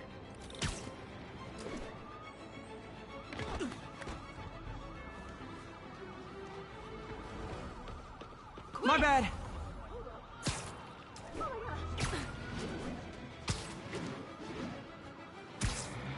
It's Spider-Man! Now we really get to have some fun with this thing.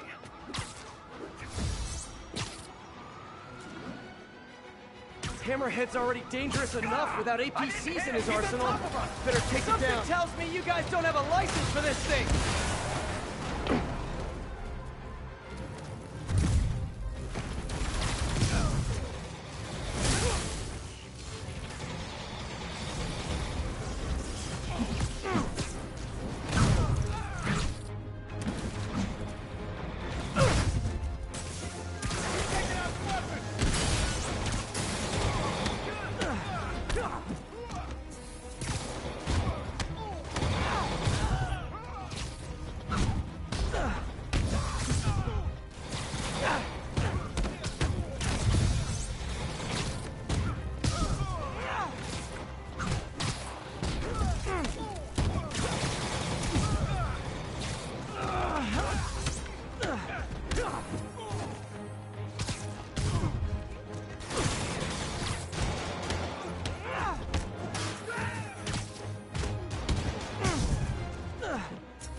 Better call Sable and tell her to pick up her tank thingy.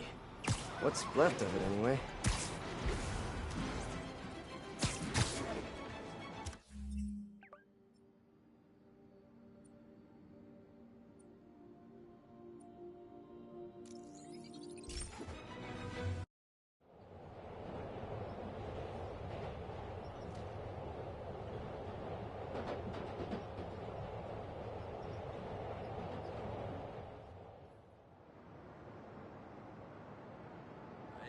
Spider-Man, the situation's under control.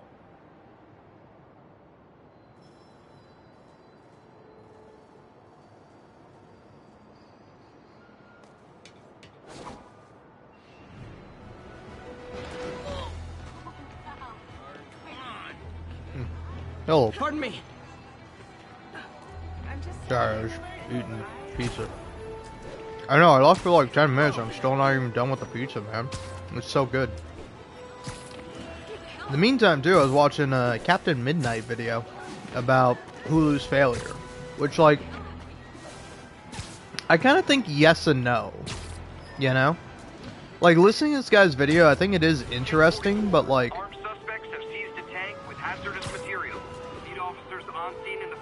I don't know, I find it to be kind of fascinating. Sleep it off. Oh, god damn it.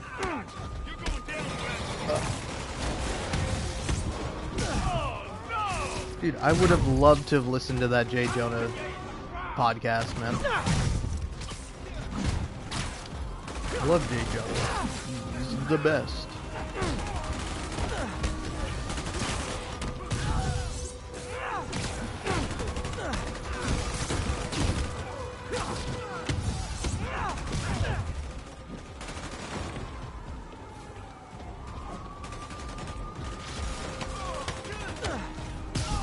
That was weird. Gotta keep my eye out for these transports. Hammerhead's guys are getting I don't know why, but I heard like a bell or like a ringing or something. Not like tinnitus, which I have. I know what that sounds like. But I heard like almost like a school bell just now.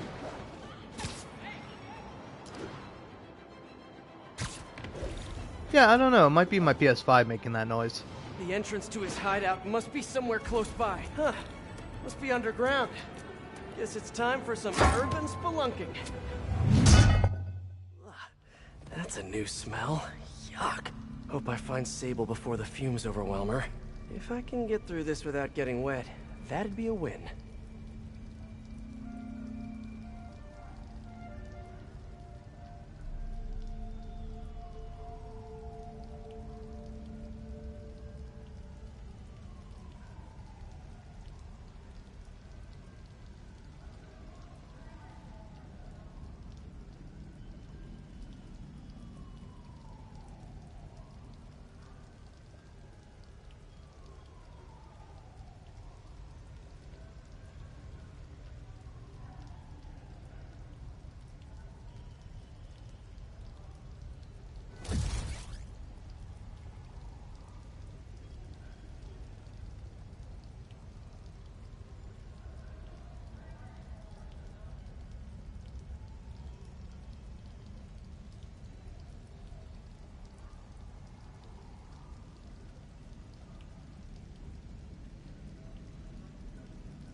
Alrighty, hello, I'm back, for real.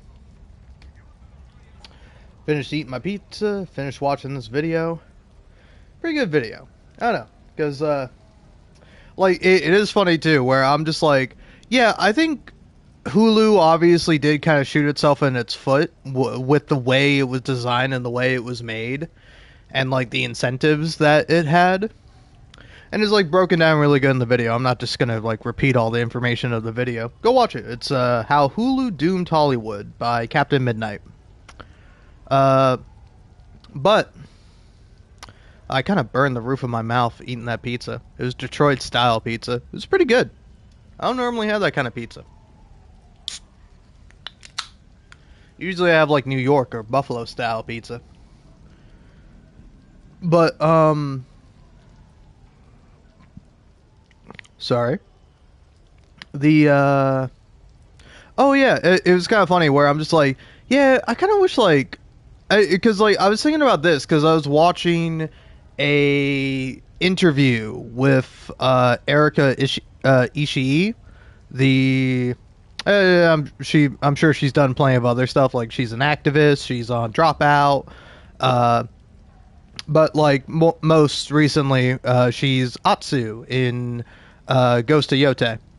And like she was like talking about representation, and I was like, I agree with her, but I think a problem with like media nowadays is that like we don't is like obviously there are some good people within the creative industry who are making art to reach out and touch other people, but it's like kind of a shame when like, especially for video games too, where it's like you have these like big AAA releases with like all these people doing crunch and like having to work like really hard to like make the game as good as it is.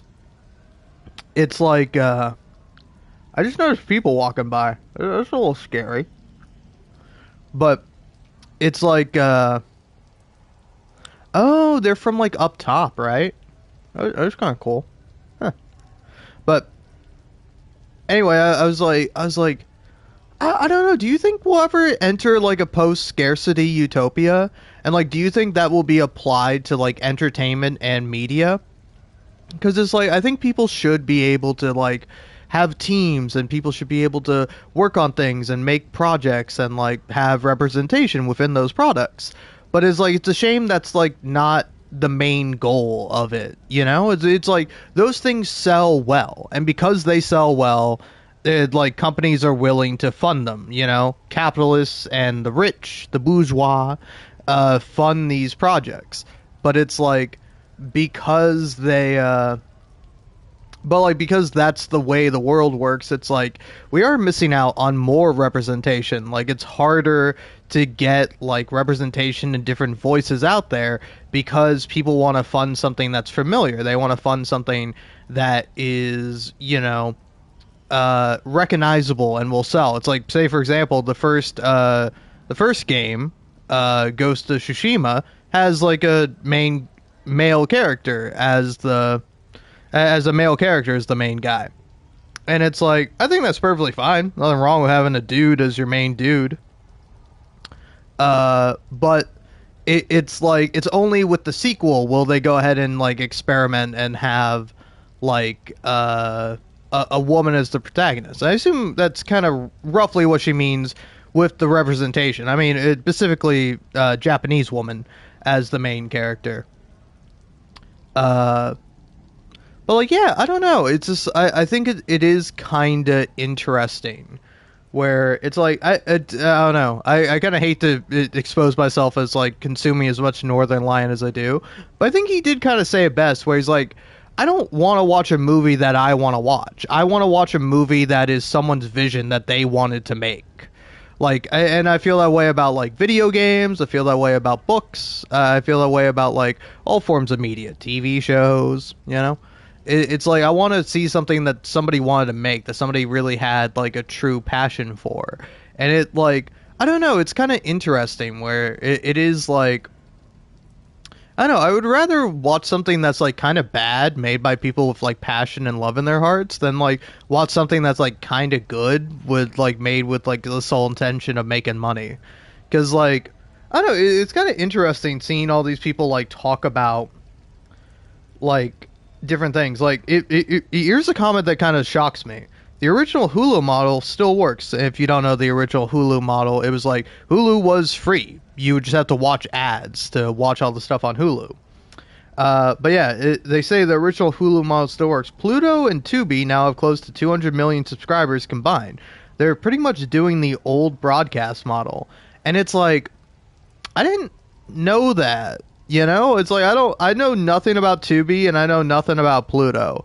I'm sure there are good shows on there, but it's like I don't really care. You're like, yeah, here. Let's see. What are the top stuff on Tubi? It's like top Tubi movies. Let's see. seems to be like a lot of horror movies, which explains why I'm not interested at all in Tubi. Like, nothing wrong with horror movies, just not my thing. I genuinely don't like horror movies. Because A, they're too scary for me, and then I'm not interested in it. It's like, I would rather play Spider-Man. Like, is Spider-Man cringe and dumb and, like, ridiculous? Yes, but I like that. I like things that are cringe and dumb and ridiculous because that's me. I'm cringe and dumb and ridiculous. But, yeah, what about Pluto? What's Pluto TV? Watch your choice of free hit movies, free binge-worthy TV shows, and... Dude, you got a fucking big-ass graphic with Pluto. I just want to know what TV shows you got, dog. Like, what TV shows do you have on there? Top shows. According to this, it's... the first thing I see is Blue Bloods. That's not a good sign. Rules of Engagement, The Good Wife, Broadchurch. I watched Broadchurch on Netflix, I think, or maybe on Amazon Prime. But I thought that was alright. I was like, oh, David Tennant, I like him. Watched a little bit of that. I thought it was good. The Walking Dead, Criminal Minds. I've just seen all this shit on Netflix. Stuff of it I have seen. I've seen like the first couple of seasons of The Walking Dead, but not too much. Oh, they got Taskmaster on there? Now Taskmaster... That I kind of get. But yeah, it's like... I don't know, no shade to you if you like some of the stuff that's on here. But it's like... I don't know, I'd rather just watch, like... I don't know, maybe there is some, like, genuinely really good stuff on there, but... It's like... I don't know. You know you can watch, like, everything for free, right? Like... You can argue about the ethicality of it, but it's like you can just watch everything for free. Hello? This is so cool. Especially if you have friends. Hey! Whoa, look at this place. The amount of work it takes to make this city run is just crazy. I'll never take fresh water for granted again.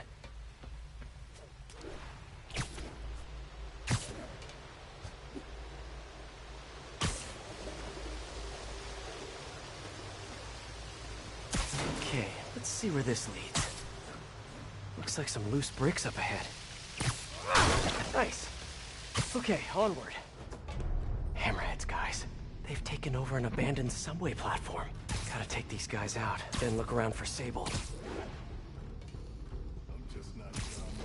Gotcha.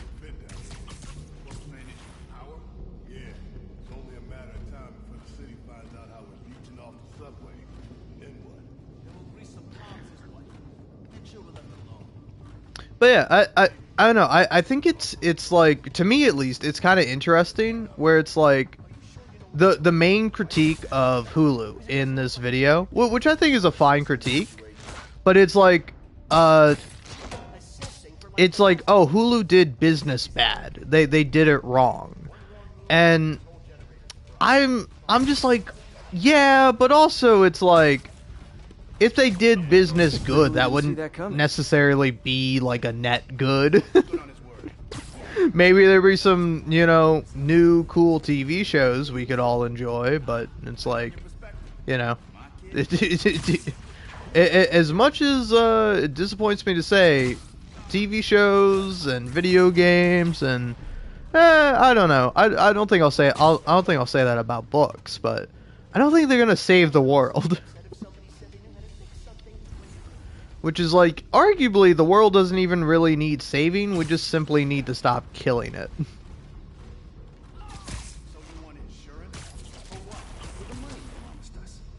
I think we should have a contract. Somebody there. Shh. Plant-based diet. What a quack.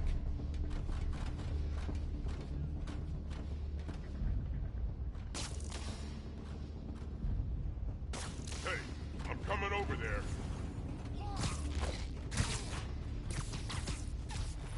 It's kind of fun doing this all stealth-like. Sweet dreams. Heads up!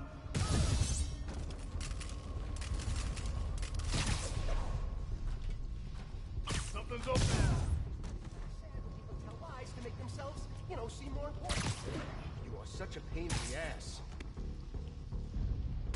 Hey, who's there?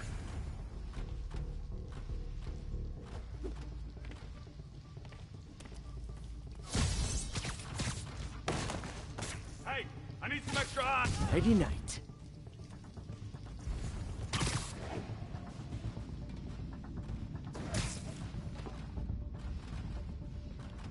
What the? There we go. Okay, that's all of them. Now, I bet if I follow the power cables, I'll find where they're holding Sable. That might not have been fun to watch. It was fun to do. I didn't even know it was fun. It was satisfying. I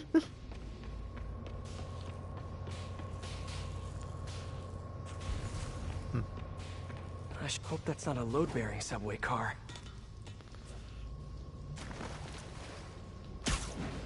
Whatever you say, Spider-Man.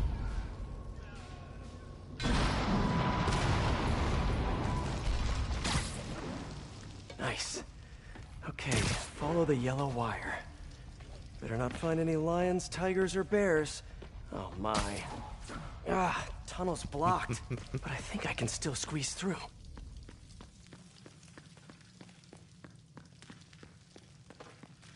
Oh, Spider-Man, you silly guy.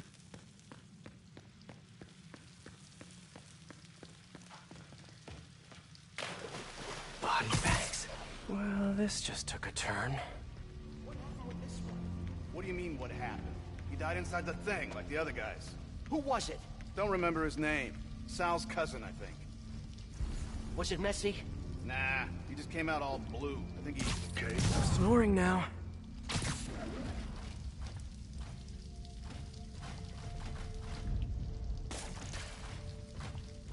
Hey, who's there? Gotta do this quick, and then find Sable. What the?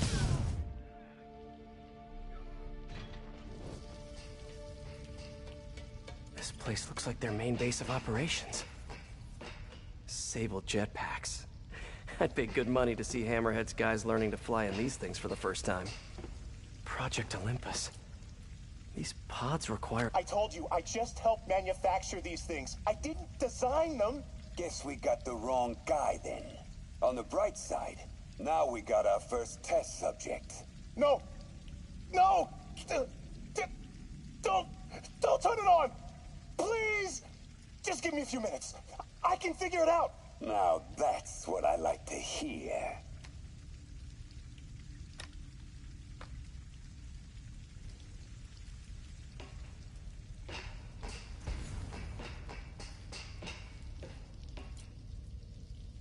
That cop almost killed me. I thought you said I'd be indestructible. I said almost indestructible. After all, you're still human. Then make me less human. I'm not sure what you mean. I mean what I said. Now get to work.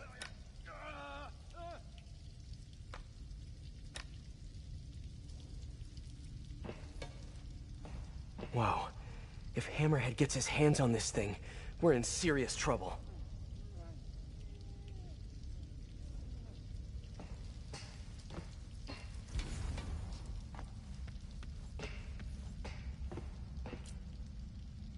All this stuff belongs to Sable? Yeah, most of it's overseas, though. What are you thinking, boss? I'm thinking about how she took over the whole city in a matter of days. You mean back during that Devil's Breath thing? Yeah, that was crazy. Not so crazy when you got the right equipment. Well, we got those digging things. Not good enough. If we want the best stuff, we're gonna need her. Yeah, okay. How are we gonna do that? Just keep taking her stuff. She'll come to us.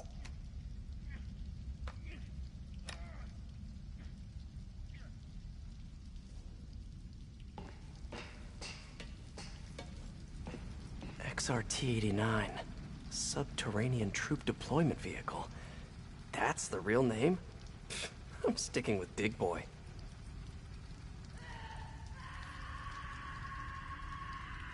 Sable. Sounds like she's close. There.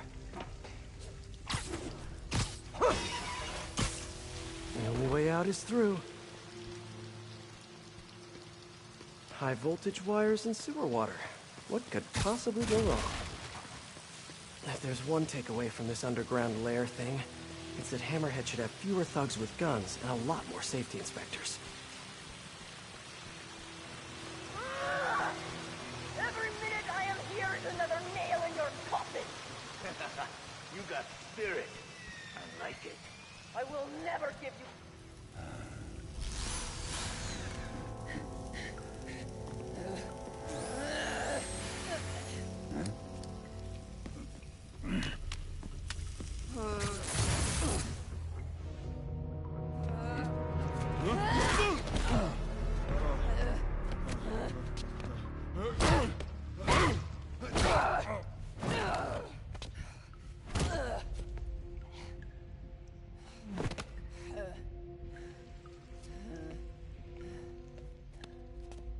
You came back for me. Why? Because I need you. I work alone. I used to say the same thing. I know what's happening in Symkaria. I know why this means so much to you. You think you know, but you do not know. What can I do to make you trust me? Look, I think I know how we can take down that monster, but I can't do it alone. Damn it! He let her loose!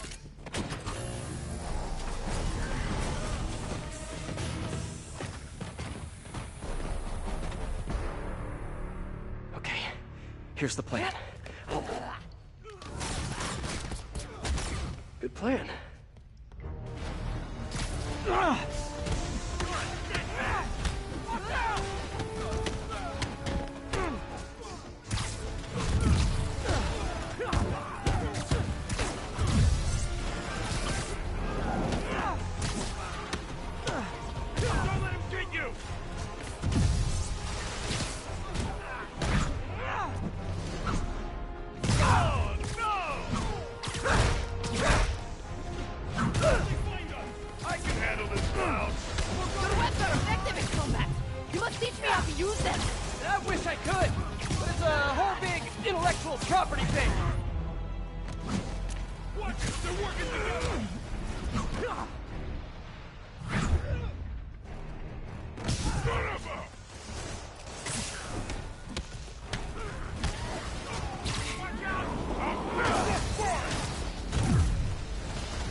On my side for once. Shut up and fight. You gotta work on your fight banter, though. I'll crush you!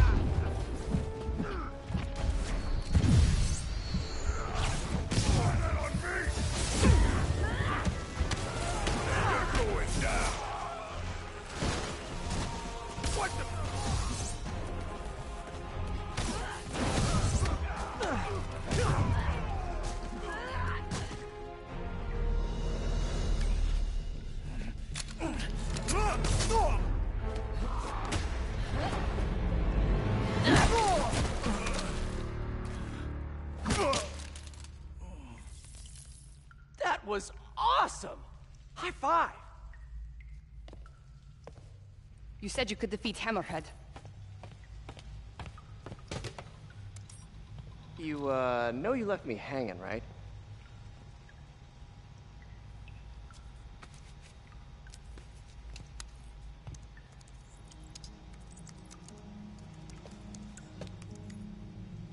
There are medical records in here. Yeah, mostly about that metal plate in his head. Carbon steel. Super strong, pretty sensitive to... heat.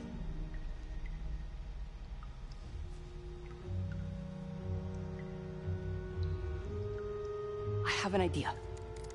I, solemnly swear to, do whatever you tell me to. I will call soon. Ow. But, yeah.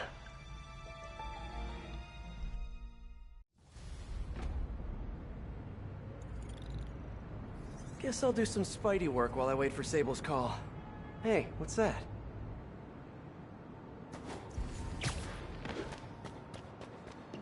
What's with all the yellow stuff? Huh. Is this some weird street artist thing? A police report. Looks like someone was killed during a mugging, but nothing was stolen. What's with the audio recorder? So, you have some work-related stress. Well, you came to the right place. That's my specialty. So they tell me. Give me some more specifics about how you're feeling. Guess you could say I put a lot of pressure on myself. I like to be the best. Plus, I have a very demanding boss. And what kind of work do you do? Everything here stays confidential, right? Of course. Good. Because if any of this gets out, you're a dead man. The case file says 1 of 9. There must be more of these out in the city. There's a bunch of GPS coordinates here. I love treasure hunts, but something tells me I'm not gonna find a chest full of gold at any of these places.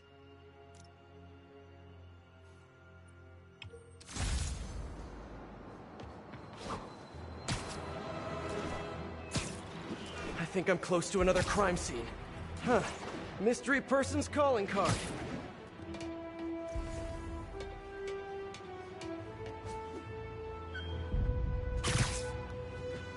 This looks familiar. I think it's the last known location of a Maggia informant who disappeared a few months ago.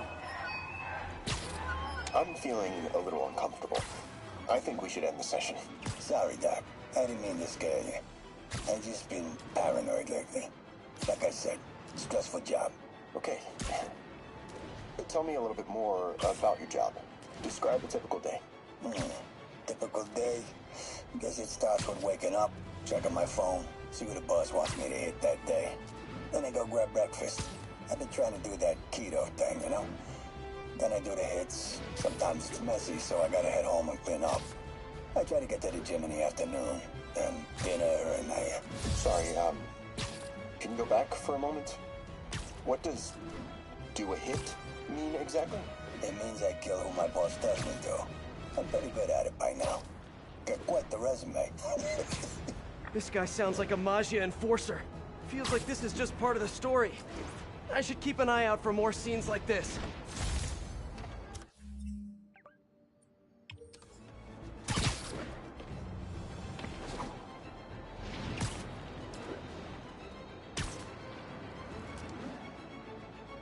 Hey, Peter. Just letting you know I haven't left the house. Glad to hear it. What's up? I've been listening to the police radio, and there's stuff happening all over the city, like constantly. Pretty overwhelming, isn't it? How do you do it? I mean, you can't be everywhere at once. Remember what May used to say? You help someone, you help everyone. Yeah, but I never really understood what she meant. Okay. You know that lady that came in to feast the other day with her 2 kids? The one who just got evicted? Yeah. After she found a job and was about to move into her new place, she told me, as soon as I get my first paycheck, I'm sending as much as I can back to this shelter. So we helped her, and now she wants to help others. Helping is like a force multiplier. Exactly. May was pretty great, wasn't she? The greatest. I'm gonna send you an address as soon as I'm done with all this, so stay ready. And bring those web shooters with you. Finally!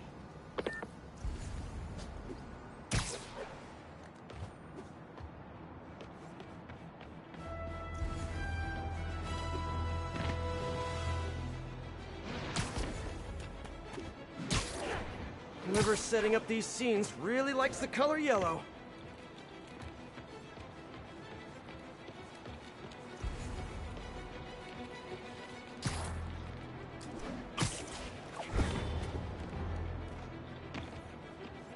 Another crime report. Let's hear what the recorder has to say. So what do you think, Doc? Well, clinically, you're a sociopath. You have no remorse for your actions. You clearly are not stressed. I doubt you think there's actually anything wrong with you. So, why did you really come see me today? You're smart. I like that. Okay, let's get right to it then. You do what I tell you, and I won't kill your family. Whoa. You want to get right to it? Huh. Okay then.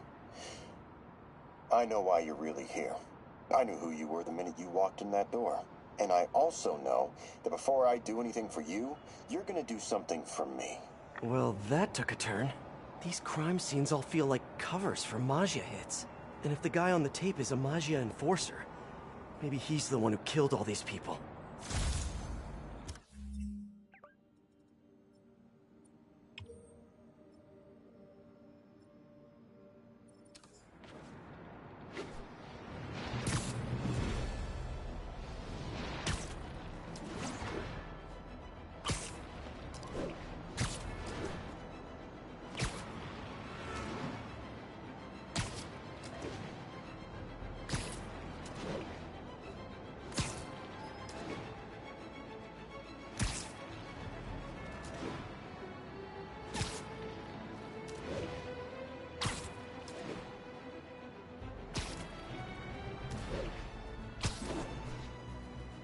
Better take a closer look.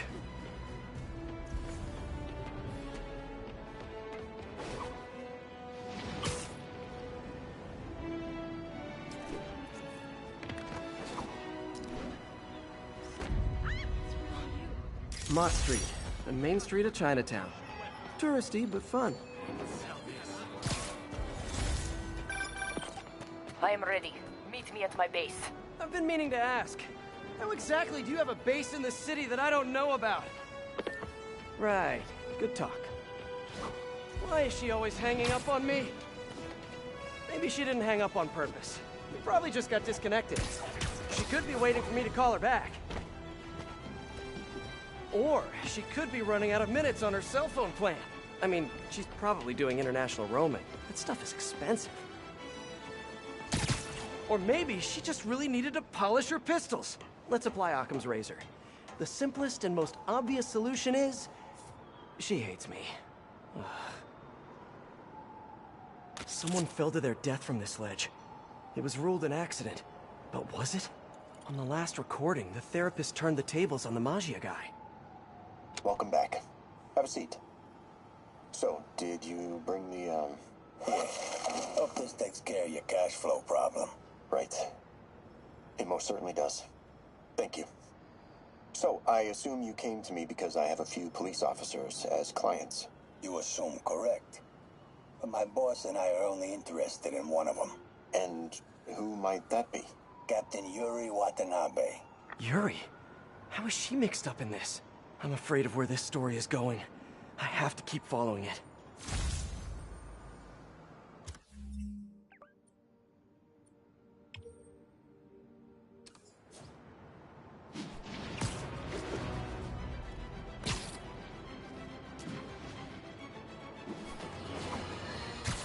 Reports are flying in about an incident in Midtown involving, you guessed it, Spider-Man.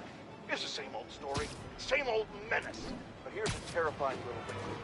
My sources tell me that the Maggia crime boss Hammerhead is now gone, and I quote, full cyborg. First we have robotic octopuses, and now a messed up Maggia? Whatever happened to the good old days when criminals would just put on a dime store mask, stick their finger in their pocket, and try to rob a bank? All right, Spider-Man happened.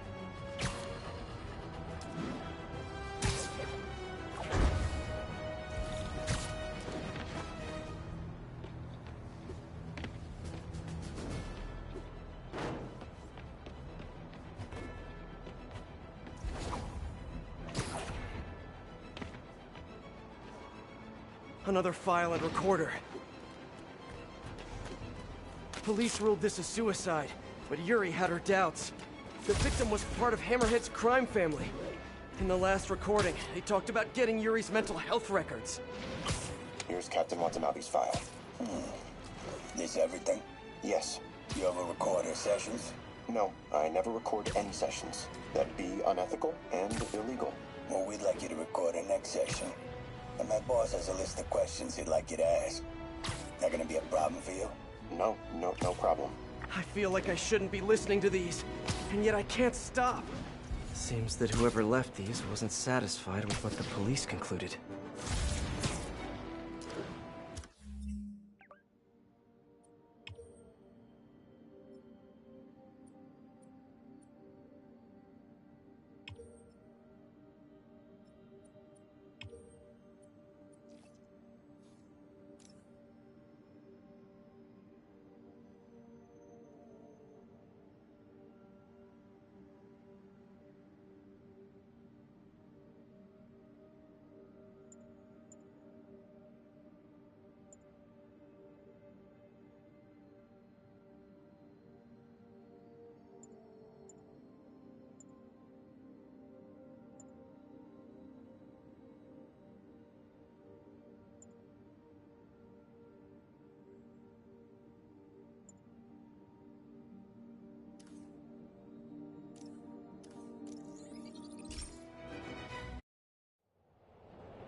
Can't we talk without rockets?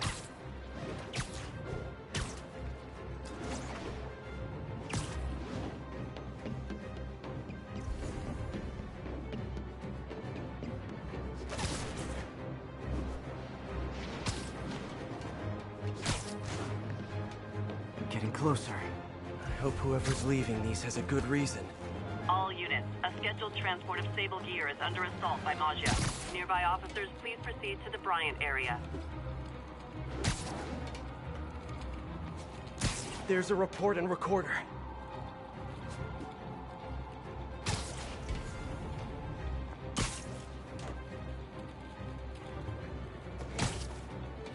I remember this. A person got electrocuted accidentally, but the victim had ties to Hammerhead. Yuri tried, but couldn't find evidence of foul play. All of these reports are from the last year or so. But last month, Yuri assigned herself to all of these cases. Was Yuri the one who left all those recordings? Okay, Yuri, let's move on. Have your obsessive thoughts about the suspect continued? Yes. Sometimes I feel like I've almost got him. And sometimes I feel like I'll never get him. Are you doing your breathing exercises? Trying to. But... I know who he is. I know where he is. And I know what he's done. But I can't do anything. Not without legally admissible evidence. That must be frustrating. You have no idea. Seems like Yuri's hunch is that the guy on the tape is the guy that killed all these people. I think she might be right.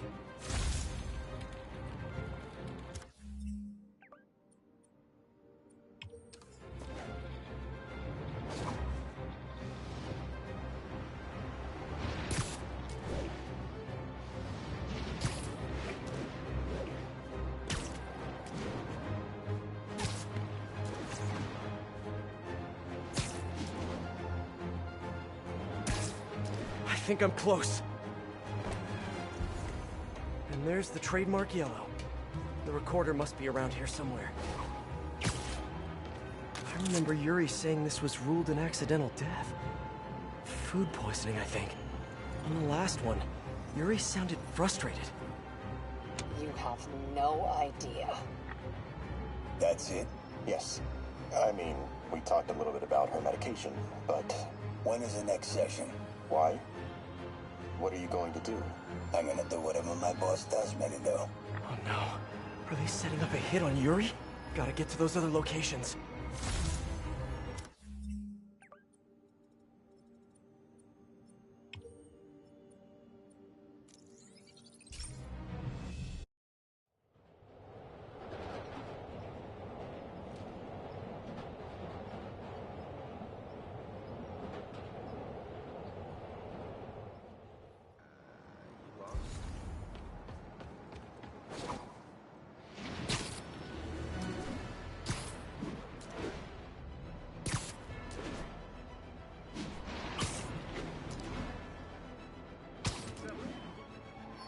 I think I'm getting close. It has to be Yuri who's leaving all this stuff. Another report and recorder. I almost don't want to listen.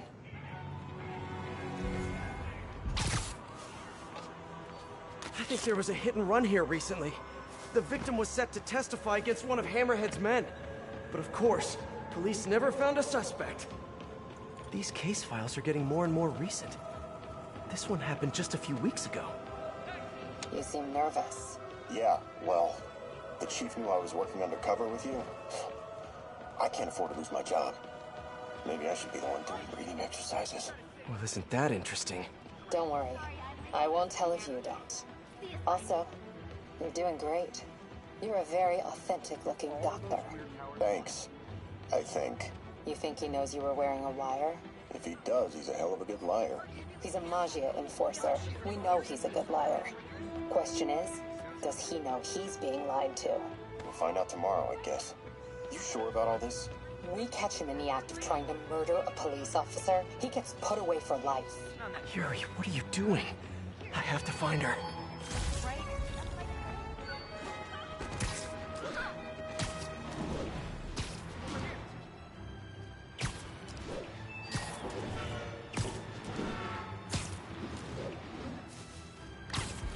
think I'm close to the last crime scene location.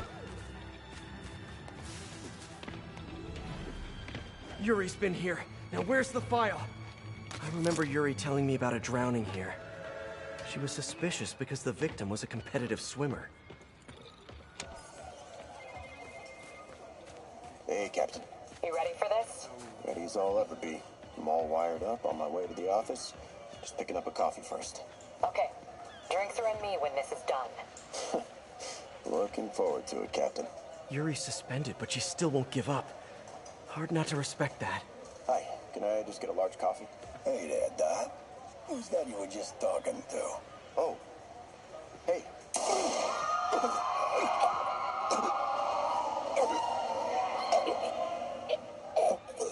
No. Oh, why did I listen to that? Attention units, a truck carrying Sable equipment has been stolen. Call from an unknown number. Hello? Hello, old friend. Yuri? Meet me at the corner of Madison and 23rd. We need to talk. Wait, Yuri! She's gone. With all that's happened to Yuri, she must be beyond hurting. She doesn't do anything without a reason. So why did she lead me on a grisly crime scene tour?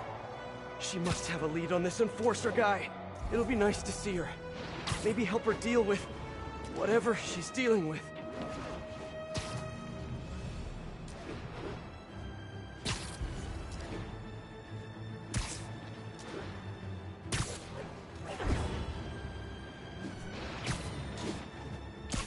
Attention units, Maggia are raiding a Sable supply convoy. Officers near Gramercy, please report. Wait, what? Yuri, what did you do? That's the Maggia enforcer. Dead. And the case files from all his victims. This guy killed all these people. But does that mean he deserved to die? Yuri. I know what you're gonna say, but just hear me out. The system works most of the time, but there are times when it doesn't. And to me, that's unacceptable. Some people put their trust in fate, or karma, or whatever. But I can only trust me. You can't kill people, Yuri. Apparently I can. And you know what? It felt good. You need to turn yourself in. For what? I just dispensed justice. True justice. And I restored a little bit of balance to the world. You're my friend, Yuri. I don't want to come after you. You do what you have to do, and I'll do what I have to do. Goodbye, Spider-Man. Yuri! What am I gonna do? This all makes sense now. What Yuri did to Hammerhead. She's been struggling with this for a while. She's always held in her emotions. That must take a toll on her. But she's also the most tenacious and stubborn person I know. This was a bad guy for sure, but killing him? That's too much. You're so weird to me, Spider-Man. You're so weird to me. Like, it's so weird that in this DLC, this guy is actively helping out Silver Sable, who maybe she herself isn't, but she's in charge of an organization that is literally a bunch of war criminals. Like, they were doing war crimes. And that was like a thing, is that they've done war crimes before. And so you're like ready and willing and A-okay with arming these war criminals and giving them like massive weapons. Like extreme, overbearing, overreaching weaponry and equipment. And that's fine. But then it's like you draw the line at Yuri Watanabe, your personal friend, who is also a cop, killing a enforcer for the Maggia, who, like, it's quite literally proven that this guy's a killer. She knows, she has all the victims of the guy who this guy killed. The cop who's pretending to be a therapist calls him a sociopath, which kind of reveals that this guy's a therapist, because we don't call people sociopaths anymore, at least clinically, you know? In a more, like, personal, off-handed sense, we call people sociopaths a little bit too much nowadays, I think. But yeah, it's like, I don't know, it's so weird to me. What is Spider-Man's ethics on killing people? Like, if anything, I think it would make more sense if Yuri being like, I enjoy doing it. I liked killing this guy, and I think I'm gonna go around dispensing vigilante justice with, you know, lethality. I'm going to dispense capital punishment to people that I think deserve it.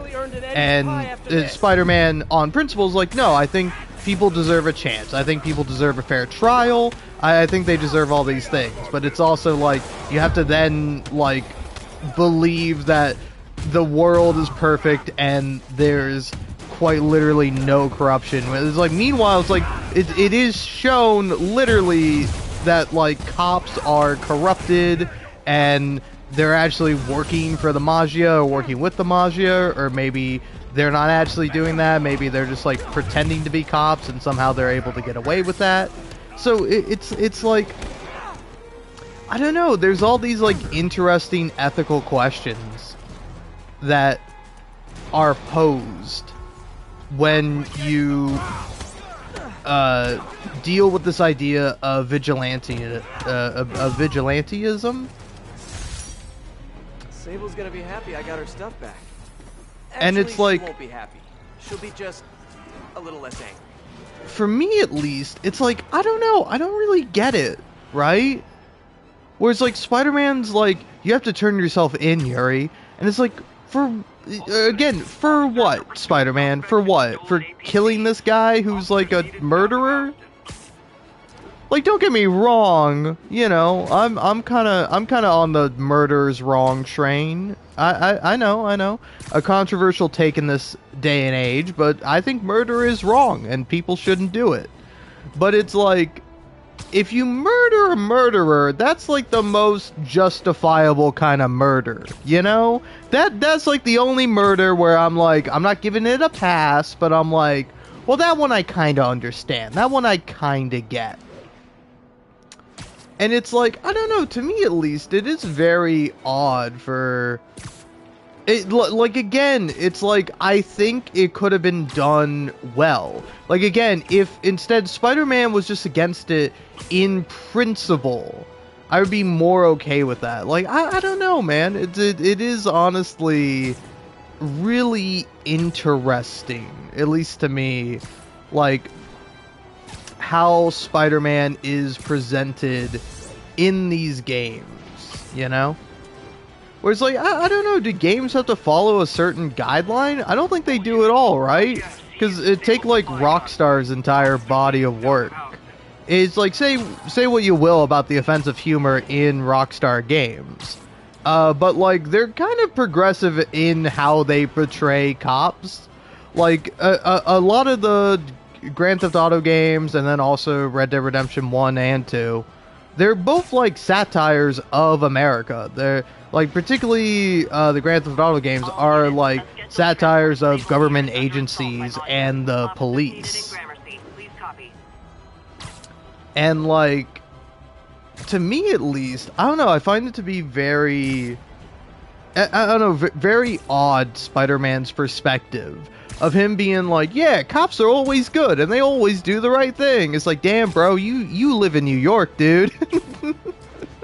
Don't get me wrong, there are far worse police departments out there, but New York sure as shit ain't spotless in terms of policing and ethics, you know? It's like, again, is Spider-Man okay with a cop killing someone?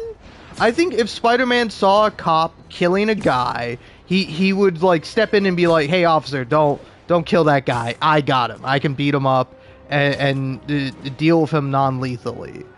But then it's like, so, like, in the moment, I think he would do that. I think no matter who it was, for whatever reason, if he saw someone, like, unnecessarily killing someone, or even necessarily to a certain extent, I think he would be like, hey, no, wait, stop, don't do it.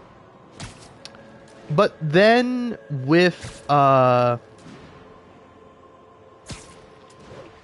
units, a supply truck carrying Sable equipment. I know it is interesting because it's like if you're a vigilante doing like, let's say, an unnecessary killing, it like Spider-Man will be like, hey, you gotta turn yourself into the cops. But then if like a cop does an unnecessary killing, I don't think he's gonna do anything about it, you know? I think he's gonna kind of not care because he's like, well, a cop can't do an unnecessary killing. But it's like, no, we're quite literally seeing Yuri arguably doing an unnecessary killing, you know?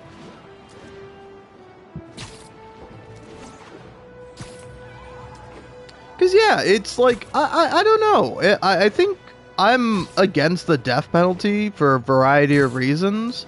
But, like, one of my reasons, or, like, my reasons for being against the death penalty do not include the idea that it's, like, it's inherently wrong to kill people. Like, I just don't think the state should wield that power, and I don't think they would do it in an effective way. Obviously, they don't, you know? And plus, with this idea of doubt, even if someone is convicted in a court of law, there's still a chance that they didn't do it. There's still a chance that there was a false conviction, that there was faulty evidence, that there was foul play involved. You know? So it's like in those cases, it's like the state is murdering someone. They are sentencing a, you know, possibly not innocent man, but a man innocent of the crime that they're convicted of to death. And it's like, that is murder, you know? But it's like, say for example, if someone is trying to kill you and you kill them, I don't think that's wrong. I think it's like, ideally you should try to, you know, not kill them. But it's like, if it's you or someone else and you decide to defend yourself and you end up lethally stopping this person, I think that's like somewhat justifiable, you know? And it's like, again, also, I don't think necessarily that, like, if we're talking about justice and, like, the idea of, like, what is fair and what is not fair, it's like, I don't know. To me, it feels a little odd to, like, say, have this guy who's, like, just straight up a sociopath who, like, murders people for his job, and he feels, like, no remorse doing that. It's like, I don't know if we should necessarily, like, not kill that guy. I don't think that guy necessarily deserves to live. I think by value of, like, you know, we want to create a more egalitarian, better society, we shouldn't kill that guy. But it's like, it's a noble thing to do, and I think in some ways I could see somebody, like, reasonably being like, well, I think it's wrong to let that person live. Like, I can see the argument. I can get the idea behind it. I just sort of think that it's almost like it's kind of fucking based to be like, well, yeah, let's not kill him anyway, though. Let's instead turn him into a slave. That's more ethical.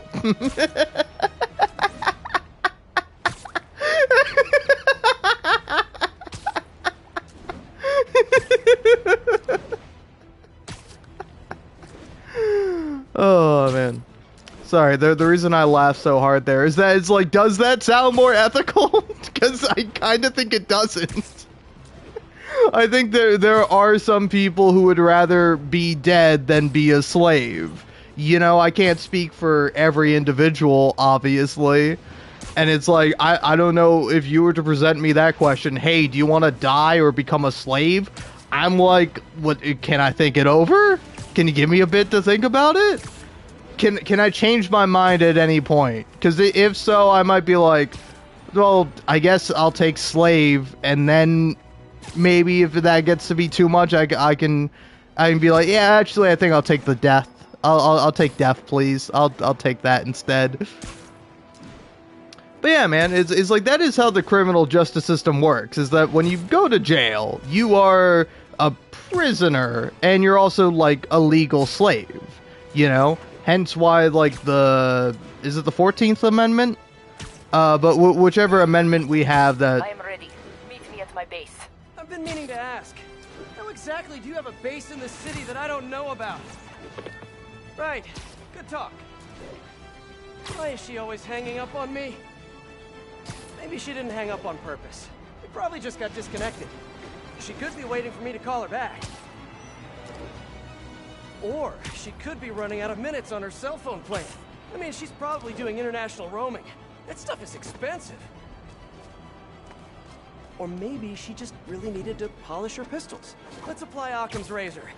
The simplest and most obvious solution is... she hates me. Ugh. Spider-Man, I was Logic talking. takes the fun out of everything. Shut up. I'm talking.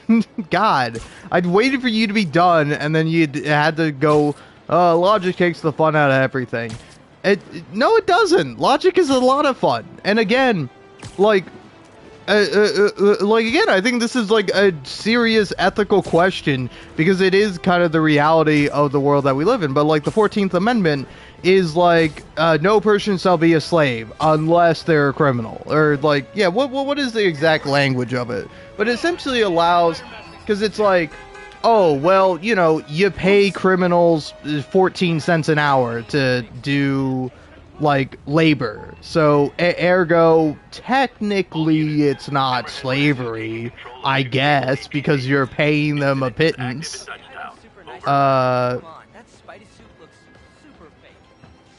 Let's see.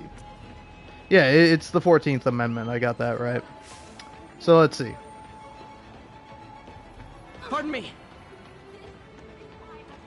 Come on, National Archives. Let's see.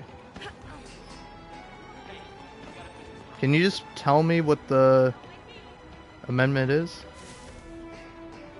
Yeah, here we go. All persons born or naturalized in the United States and subject to the jurisdiction thereof are citizens of the United States and of the state wherein they reside.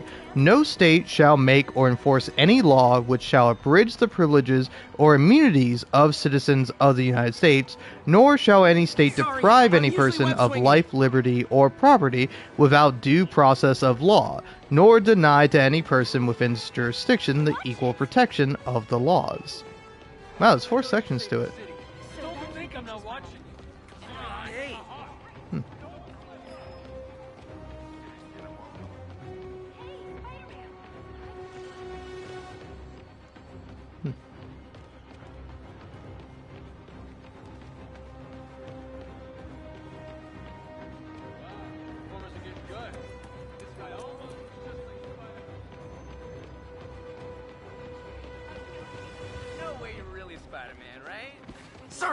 Sorry. I don't know what Black Cat was doing there, but I swear it was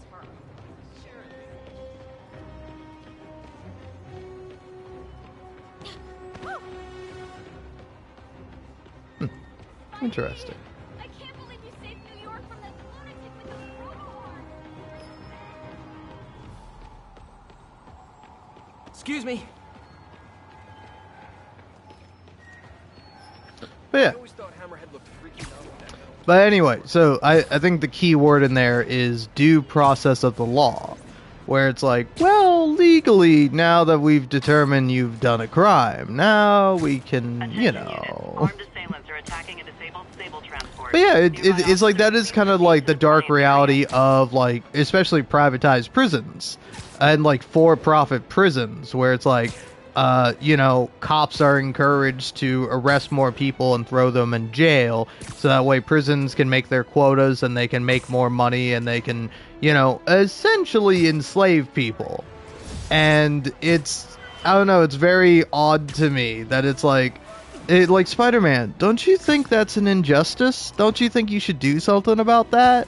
Like, it's always kind of fascinating to me. Oh yeah, maybe maybe this is like the perfect universe where, like, cops are good, the law is always right and righteous, and there's never any kind of corruption or any other, you know, nefarious deeds, being done in these institutions, which I seriously doubt, but, you know, hey, well, let's pretend.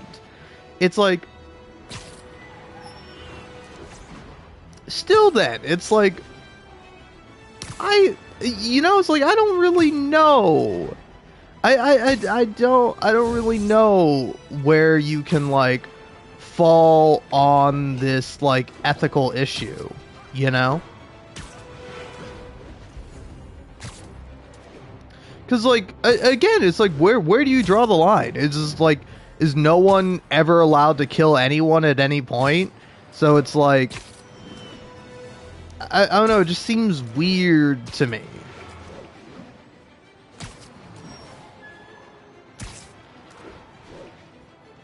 Because, like, on the, like, again, on the one hand, I think that, like, it's like the law serves as, like, dealing with people who, you know, just for one reason or another cannot live in society peacefully. That's sort of the idea of the law, at least in my mind. That's how the law should be. Where it's like, say for example, if you actively endanger people, if you actively seek to extort or harm people to your own gain or benefit, it's like things like that should have consequences. They should have, you know, like retribution for the victims of these crimes, of these misdeeds and injustices. So it's like, I don't know, again, I find it very weird how, why, where, and when people will draw the line of like, oh yeah, you can't like extort people like in a mafia, but you can, for example, you know, take advantage of people if you work for a bank, you know? It's like the line in between, like, Now we really get to have some fun with this thing. Spider-Man's here. Let's show him how we treat unwanted guests. of like, you know, of like, this is allowed and this is fine, but then like this is not allowed and this is not fine. I don't know. I think it is like, it is frankly a little odd, because it's like, I think it's hard to come up with a perfect system. I think we could get pretty close to one, but I think it would be hard to make a foolproof perfect system where it's like we've solved like the justice system forever and there'll never be any more problems with it. Like, I doubt that will happen. But still, nonetheless, I think we should ideally strive for that system, for a perfect system that is able to benefit and help people and roughly like do the right thing and see justice done.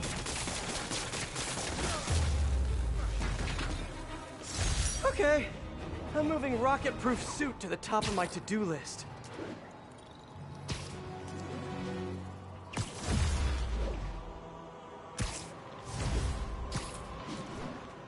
Because, like, I don't know. So sometimes I think it's interesting when people discuss like criminalization of like, oh, when you criminalize this thing, it can cause a lot of problems, you know?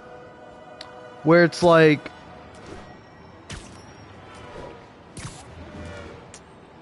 I don't know. It's like, here, say for example, let's say we have like an automatic death penalty. All units, officers are in pursuit of rogue APCs. Available officers, move on the financial district. I don't know. Forget the example. I think the point I just want to make is that you'll hear people argue sometimes that it's like, oh, we shouldn't really make that a law because what if the law is like abused in some sort of way, you know? Where it's like, say for example, you have the death penalty for anyone that like assaults a child, you know? It's like, that can actively put more children in danger, but it's like, I think people who are already doing that, people who are doing crimes against children, they don't want to be caught in the first place. I think the punishment being extreme, or the punishment being somewhat more lenient, doesn't really matter, right? Where it's like, I think, again, you gotta... I think the more effective way to deal with it is to treat it more like an illness, you know? Because that's what it is. It's a genuine mental disorder. So you, like, give people the access to deal with it. I don't know how. I'm not, like, a therapist or anything, but I assume that's kind of how you would deal with this problem that you have, is through therapy. And it's like, harm reduction is the most important thing. Is like, obviously it's like, there should be some consequence. Like, you shouldn't be like, oh, like, again, let's go back to, like, murderers. It's like, if somebody's, like, murdering people, we shouldn't just be like, oh, you murdering people? Well, you shouldn't have done that, but hey, you're free to go. Like, it's like, the thing that we should be more concerned about is, like, harm reduction, making so that, like, less people murder, less people feel the need or the want or the urge to murder. Because it's like, again, take for example this mafia guy and the mafia enforcer going around killing people for his boss. It's like, stop calling me, Silver Sable. Stop calling me. All right, I need you to stop calling me. I love you. Stop calling me. Stop calling me. All right?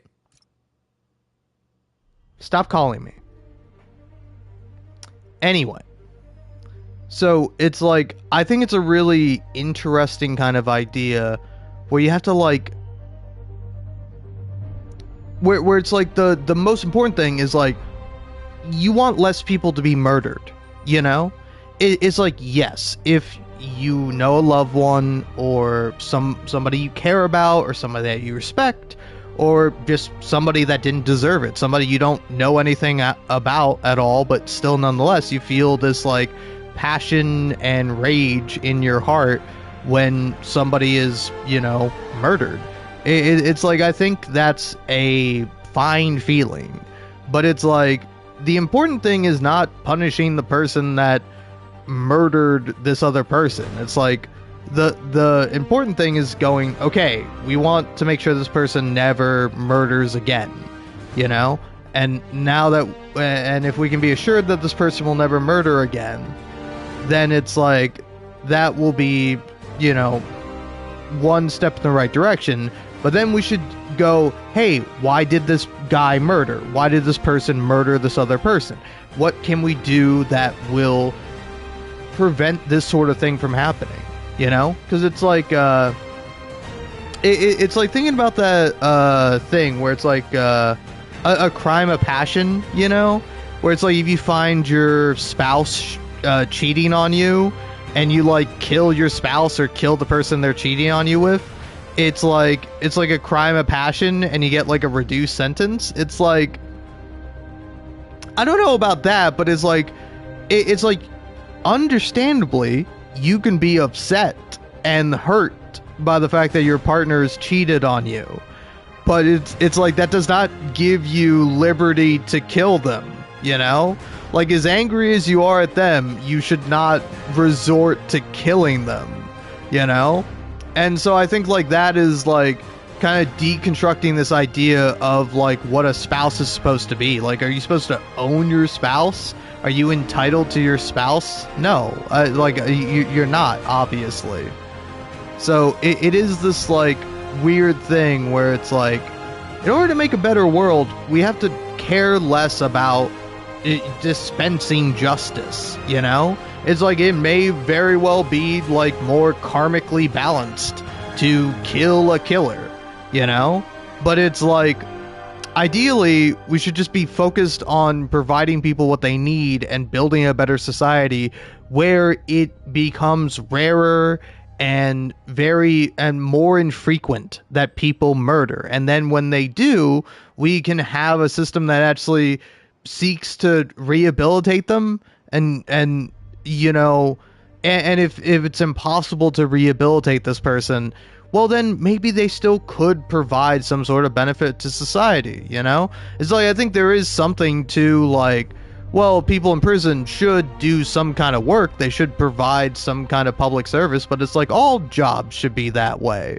You know, it's like we shouldn't need prisoners to do jobs, and and those jobs certainly the prisons that they're in should not be for profit.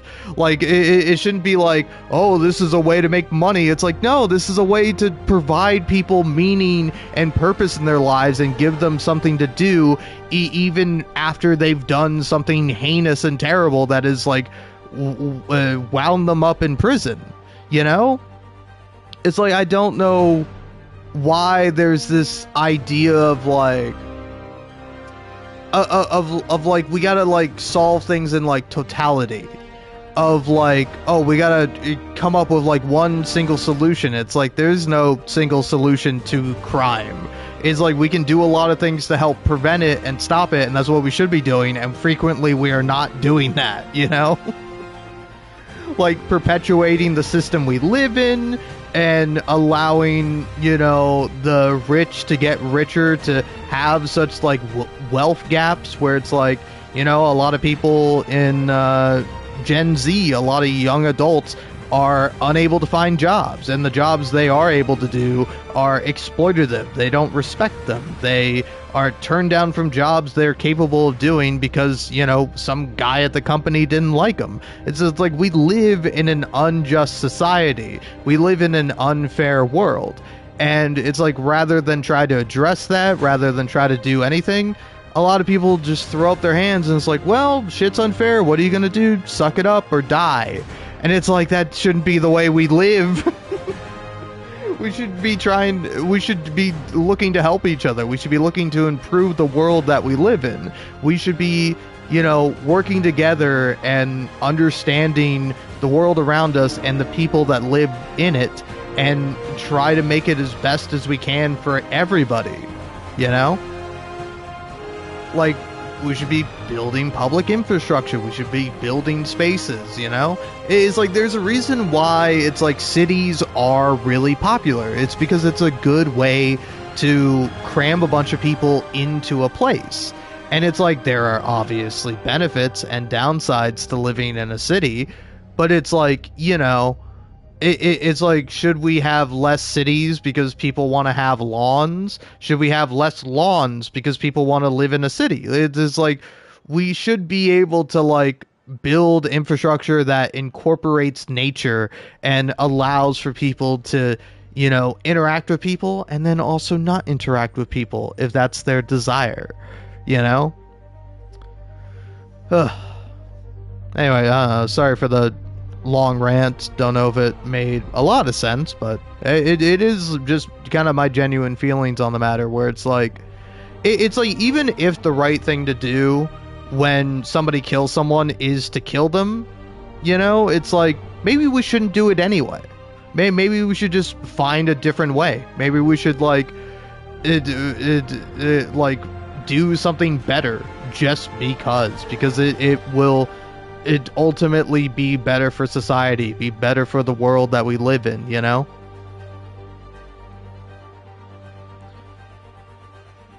And it's like, I don't know, again, it's like, my problem with Spider-Man sometimes is that, like, I don't understand where and how and why he draws the line in where, like, people are allowed to kill other people, you know?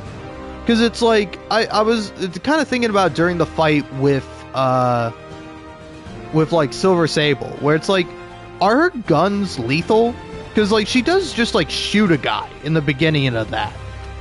And it's like, are her guns lethal, or do they merely stun, you know?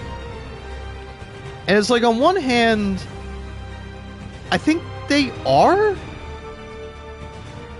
but then also I want to say that they're not. I don't know. It's kind of weird to me that sometimes it's like, depending on the story, depending on the reason, sometimes Spider-Man is like cool hanging out with a bunch of guys who kill people, you know? It's like, say for example, Captain America kills people, you know? It's like Captain America fought in a war and he killed people. He was a soldier. And it's like, what do you think about that, Spider-Man? Like, where, how, and why do you have this idea of like, what is like, is there any ethical killing? Is like any time somebody kills somebody, that's a tragedy and they shouldn't have done that? But it's like, if there's no criminal process there's no way to prosecute them in a court of law, do you just let it go then? Are you just like, well, you know, this person wouldn't... Because again, also, it's like, the whole thing with Yuri killing that Magia enforcer is that, like, the guy would not have gotten a fair trial. Like, the guy would have gotten out of it, or he would have intimidated witnesses, or the Magia would have protected him. Like, there's a reason why Yuri was doing this risky thing of, like, having this cop pretend to be a therapist and, like, try to catch and arrest this Magia guy, specifically trying to kill a cop, so that way he would go to jail for life. Because it's like, I don't know, man. It's like, it's weird, where it's just like, if this guy is not going to be rehabilitated, if this guy is not able to go out into the world and, like function as like a person who does not cause harm to other people, he should just be in jail forever. Like, it shouldn't matter if he's trying to kill a cop. So obviously the court systems are rigged, and it's like, like, say for example, even if Yuri did turn herself in, and she turned herself in, she went to court, and then, like, there was like a jury. I don't know exactly how court cases work, but there was a jury, and then the jury found Yuri to be not guilty. Is like, would you respect that decision then, Spider-Man? Would you be like, okay, you turned yourself in, Yuri? The jury found you not guilty, ergo you're not guilty and you're free to go? Or do you still have a problem with the fact that she, like, killed that guy?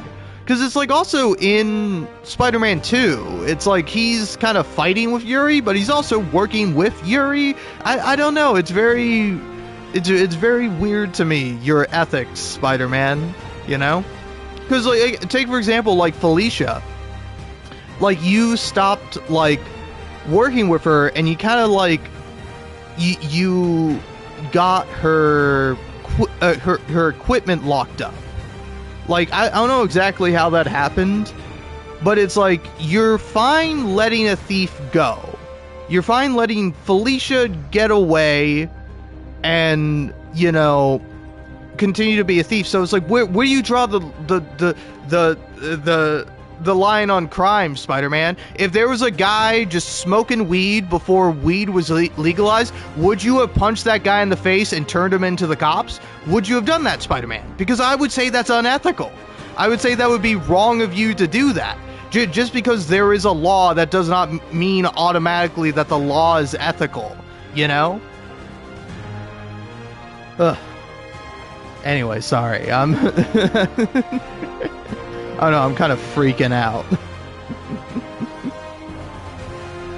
But yeah, it's just like, to me, it's like, it's like, where are your lines, Spider-Man? What is your personal philosophy? It's like, I would love, if Spider-Man was a real guy, I would love to sit down and talk to him and be like, okay, where, how, and why do you decide what is right and what is wrong, you know? Because I feel like these ethical and philosophical questions are not something that people often ask themselves, and even when they're asked it by other people, sometimes they'll just give like a knee-jerk answer. You know, they'll just like say a off-the-cuff kind of response and won't actually like think about, why do I feel this way? Do I think this is right? Do I think this is righteous? Do I think this is how things should be done? You know?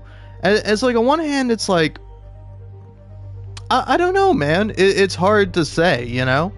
It's like, because again, also, it's like, even like today, when someone gets accused of doing something bad, I'm not gonna say it's anything specific, you know, but it's like, if somebody gets accused of doing something bad, but then it's like, you can't prove that they did that thing, it's like, well, should you still treat them poorly because they might have done this bad thing? I don't know, right? It's like, if we had omnipotence, if we could be like, okay, this person did this bad thing, or this person did this wrong, or he harmed this person in this way, it's like, then we could like accurately judge people and determine like, okay, so it's like this person was like verbally abusive to their partner, you know? It's like, obviously that's not good, but it's like, how much of a crime is that, you know? It's like, what is the sentencing for something like that? Is it like a couple of months? Is it like a year? Is it like 5 years? Is somewhere in between? Does it depend? I don't know. And it's like, you know, it's like after they've done their time in prison, ostensibly it's like, well then it's like, should we treat them normally? Should we still judge them harshly and treat them slightly poorly? It's like, I don't know. It is really hard to figure out like how, why, where, and like we're supposed to apply this idea of justice. There is no true justice. It is a idea that we have constructed as humans. So like us humans, it is inherently flawed, you know? So I think, for me at least, it's like, I think we should try to find true justice, and we should have that in a certain capacity. But I think it's also like impossible to be like, well, here's a perfect system of justice. I think it's really hard to find that, you know? But it's like, just because that is hard and it's difficult, and it's like, again, I'm just one guy. I don't think I can answer. It's like, I can have my opinion on how justice should be dispatched and done, and like what the public or society's responsibility is in having justice, or like maintaining justice or whatever. But it's like, that is ultimately just my opinion. If I'm outweighed, and again, also it's like, even with the idea of like a jury trial, just like one guy is like, well, this person isn't guilty, even though the person is clearly guilty. It's like, well, does that kind of invalidate the guy, you know? If it's 11-1, it's like, maybe it's like we should find the defendant guilty, and this one guy we should maybe also find guilty, because why does he find this like person who's guilty of a crime to not be guilty? I don't know. Irregardless, I do think it is, I don't know, it's very hard to say, you know?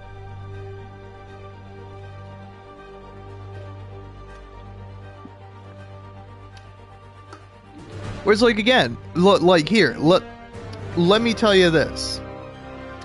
In like a perfect world, in a world for whatever reason, you have omnipotence. Like, let's say everyone has cameras in their eyes.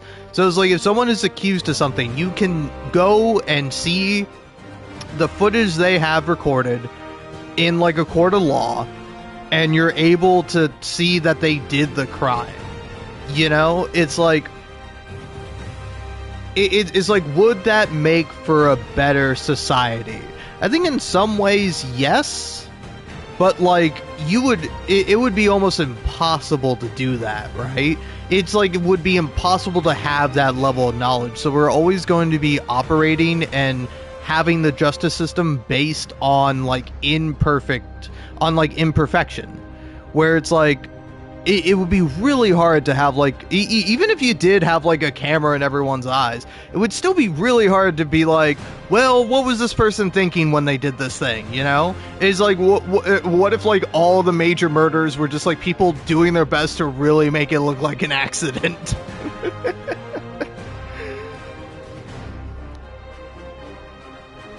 I don't know, man.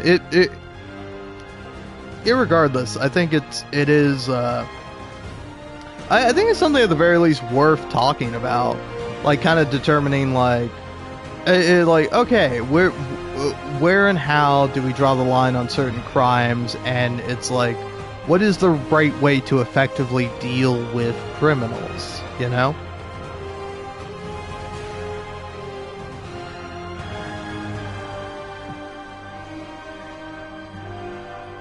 Because, like, again, I think, for me at least, I think the philosophy of, like, you know, who cares about punishing criminals? Let's just try to prevent people from feeling the need or feeling the urge or having the ability to commit crimes, you know? It's like that's kind of why people are like anti-gun, where it's like, hey, I you know, don't want to like restrict people in extreme ways, but it's like if people have less ready access to guns, then they'll have like less of an they'll have less of an ability to kill someone, you know?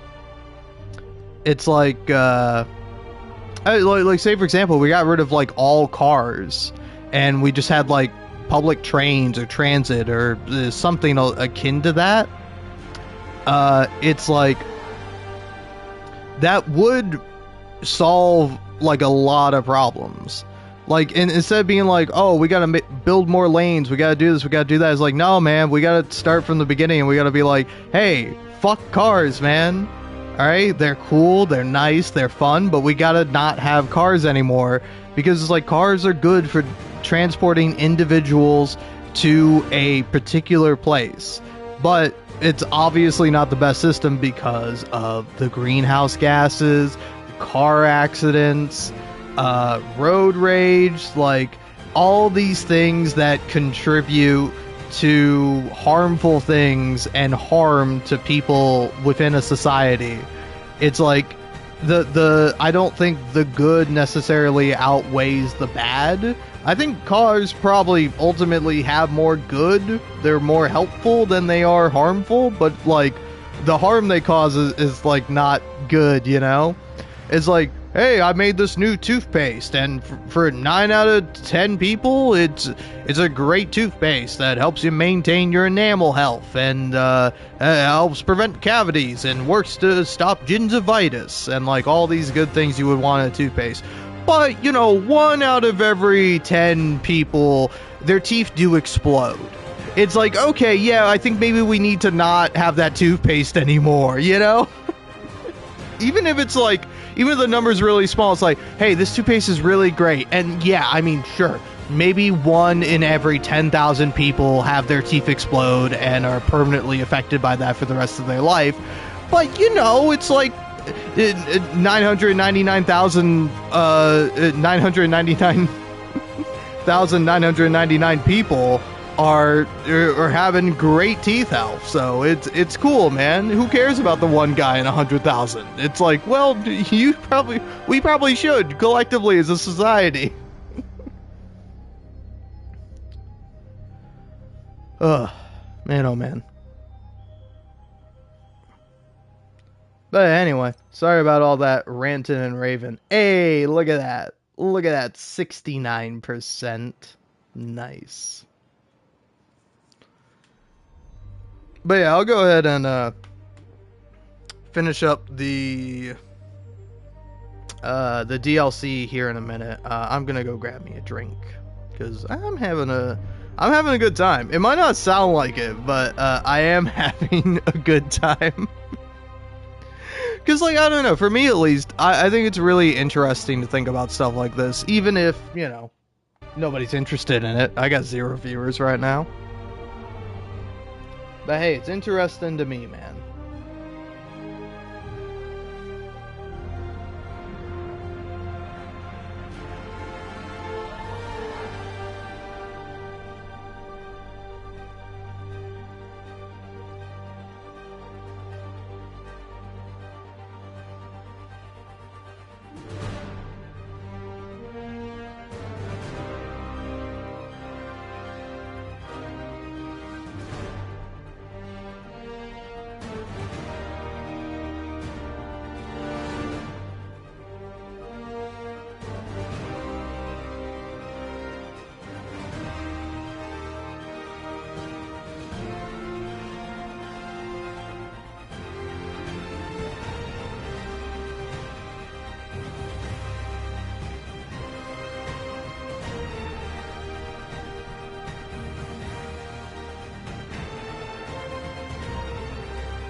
Hello, hello.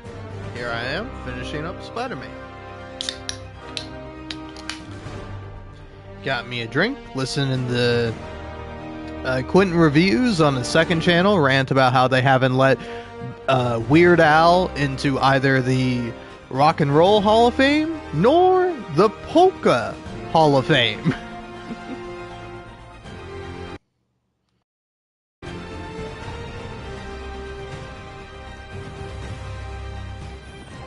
I am ready. Meet me at my base. I've been meaning to ask.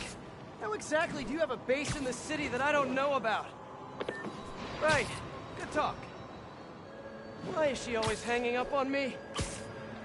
Maybe she didn't hang up on purpose. We probably just got disconnected. She could be waiting for me to call her back. Or she could be running out of minutes on her cell phone plan. I mean, she's probably doing international roaming.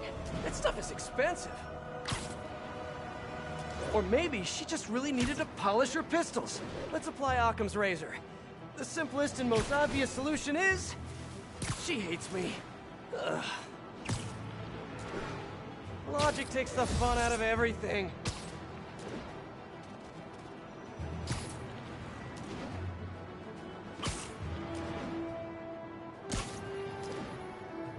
Attention units. Maggia are attempting to seize a shipment of Sable gear. Backup needed in the meatpacking district. Over. Now, why would Hammerhead goons be trying to get into that Oscorp truck? You guys looking to get cool tech for cheap? You should just wait for Black Friday like everyone else. Time to squash a book, boys! They called it backup.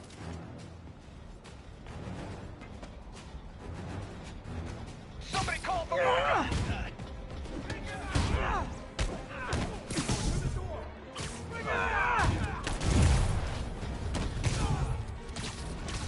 Bring him back guard! Stay with Spider-Man! I'm working on the door! Too many men down!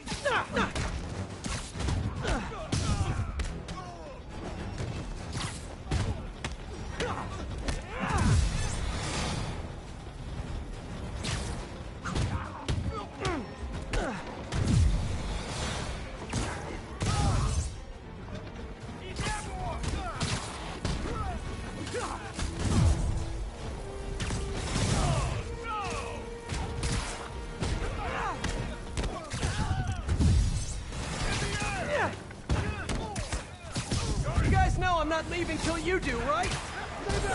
Please!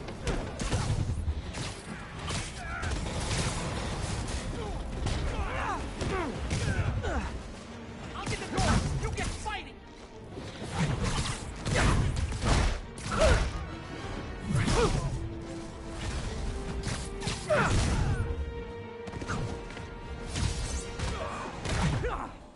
Damn door!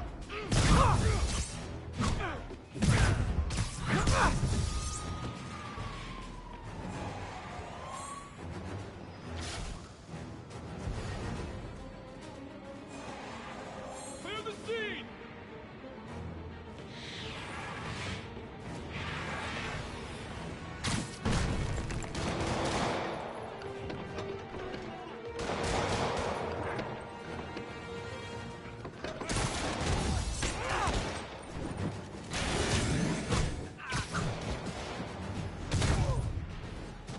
It's nothing like taking down a bunch of criminals to brighten your day.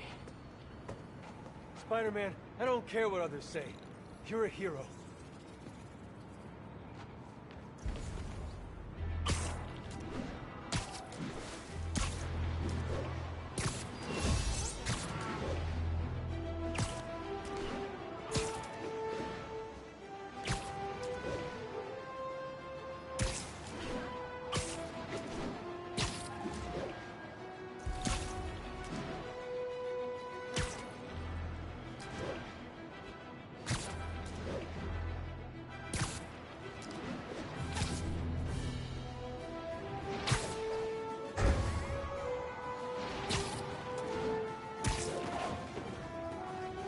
Looks like a shipment to Symkaria. You better get it back on track.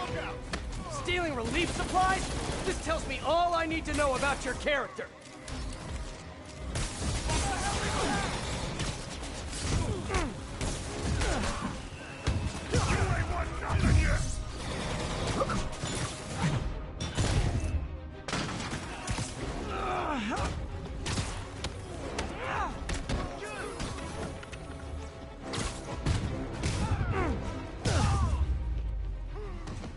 Hopefully that shipment will still be able to make it to Symkaria safe and sound.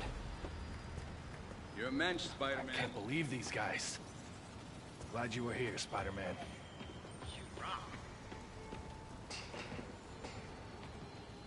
Spider-Man, Mr. Hero, swing by my hot yoga studio anytime you want.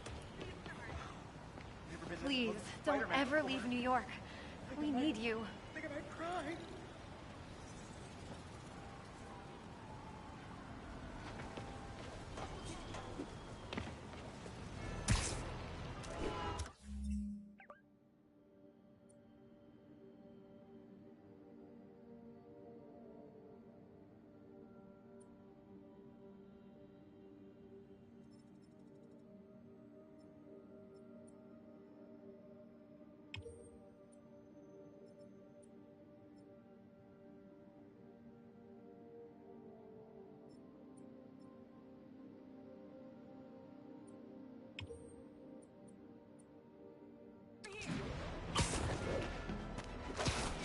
All units, Magia are firing on police from stolen APCs. Need immediate response to Chelsea, over. Spider-Man's here! Let's show him how we treat unwanted guests! Crap, what do we do? Something tells me you guys don't have a license for this thing!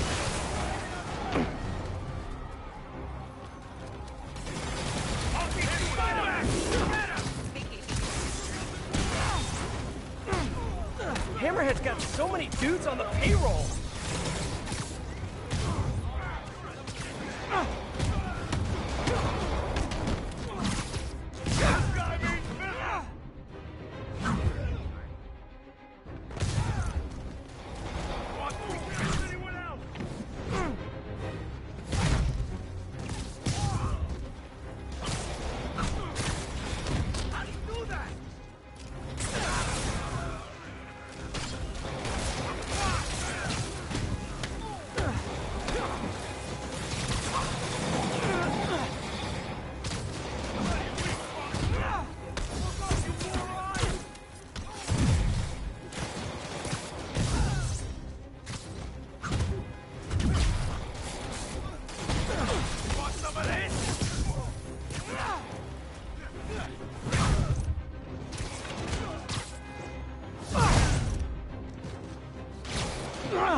You guys are lucky I found you before Silver Sable did.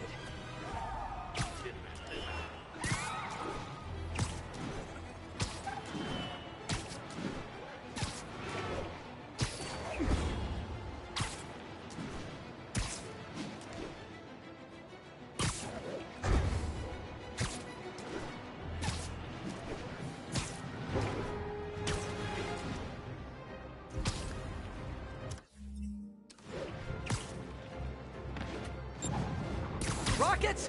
Why is it always rockets with you guys? You're a dead man!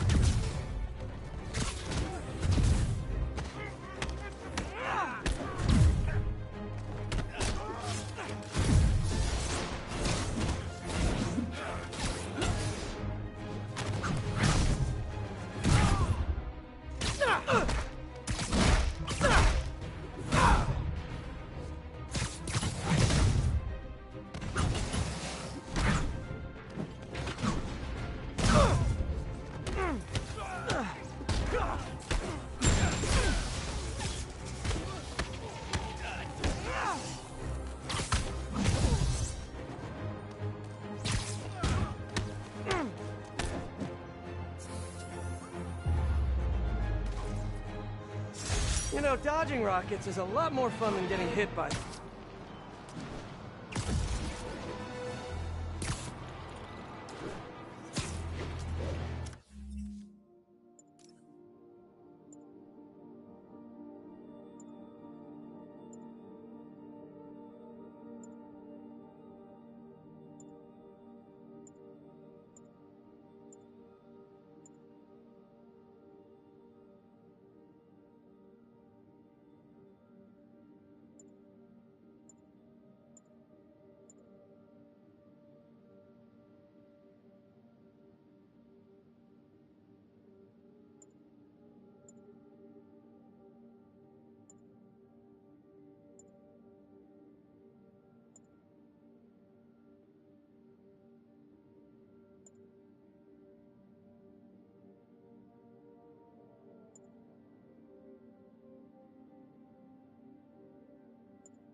lot of fuel.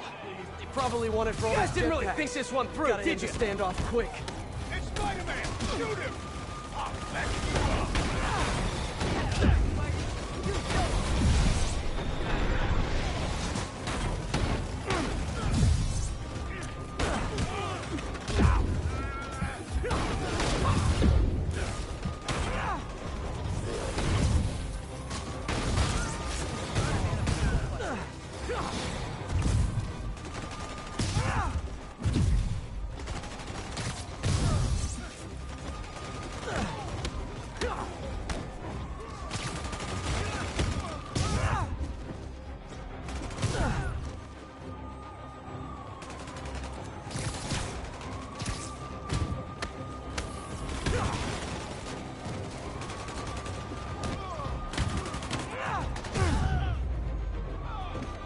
All's well that ends well. Unless there are more of these fuel trucks around the city.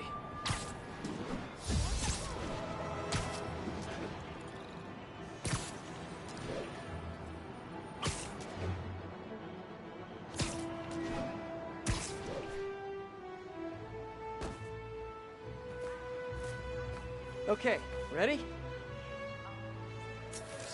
My fans have been looking for a troll whose avatar looked awfully like a Spider-Man suit. Ah! I need to put these guys back behind bars for good.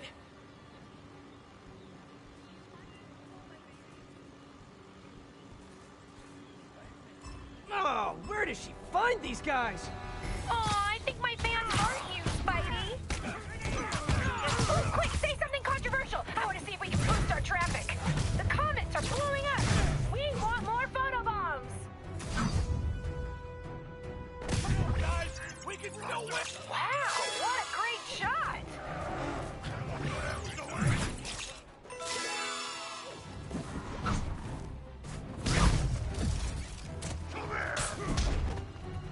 Ooh,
So close to perfection. Well, that was a gluten-free show. Filling, but not satisfying.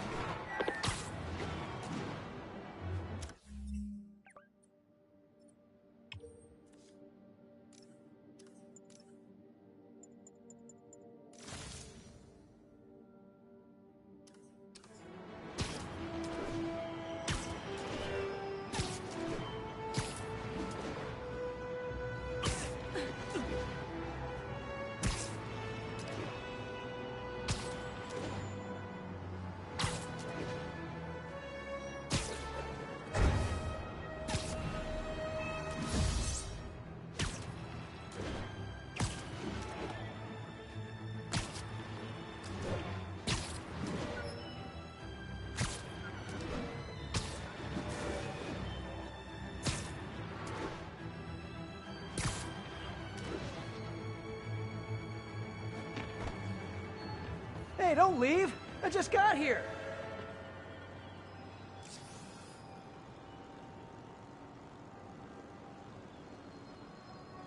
Oh, where did she find these guys? Hope you warmed up, because we are live!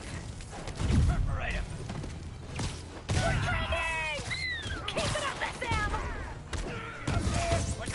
Stay tuned, everyone!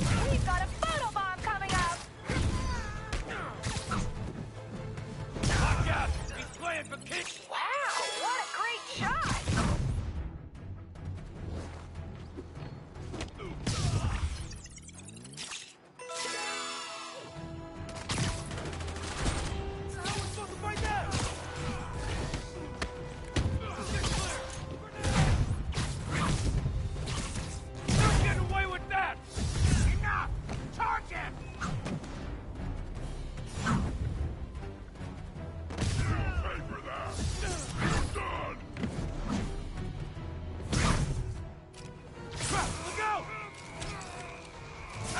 Laughing Monkey 22 comments, I can't believe I waited so long to subscribe! Ha, me too, Laughing Monkey 22. Me too.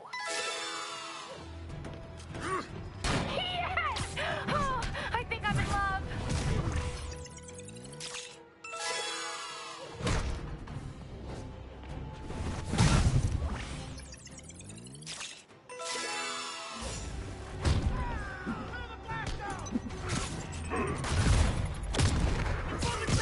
Don't lose him! Kick! Snap! Photobomb!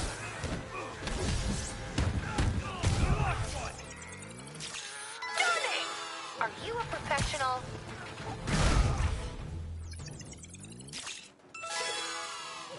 I'm not going back inside!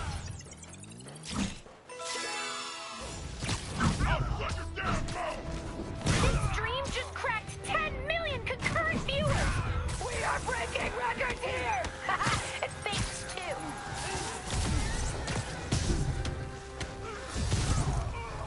Hold still! Yes! That shot is straight fire!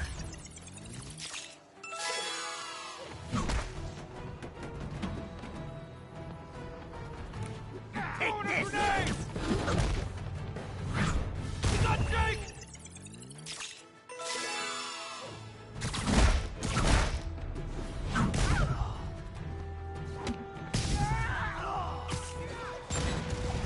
It's time! It's time! It's time for a photobomb! Feel it! Not getting away like that! He's coming! We're gonna crack your soul!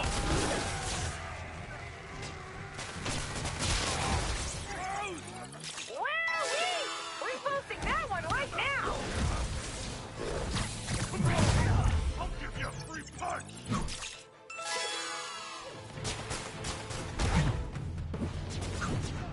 Not getting away with that!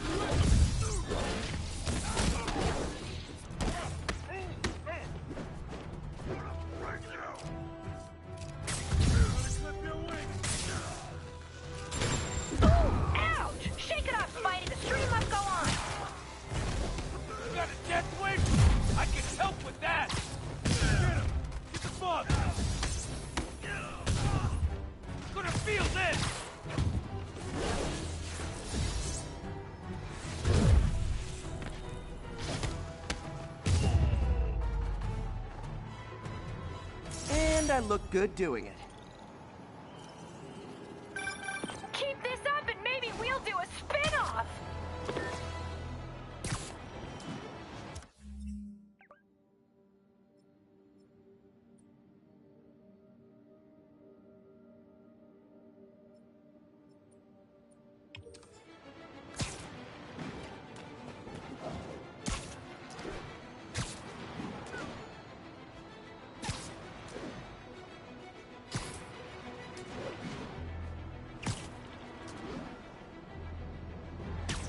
All units, Magia have stolen a truck with Sable equipment.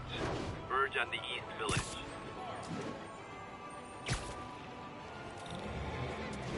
No way these guys are stopping on their own. Eeny, meeny, miny, mo.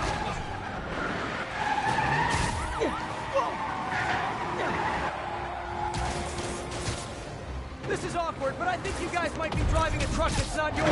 Mind if I take a look?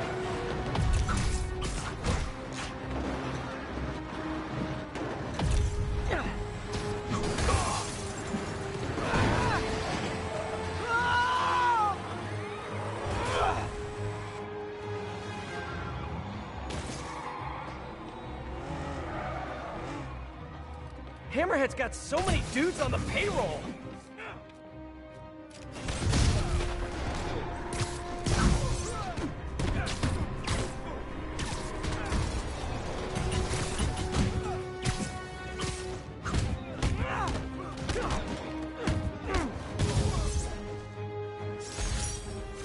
Sable's gonna be happy I got her stuff back. Actually, she won't be happy. She'll be just a little less angry.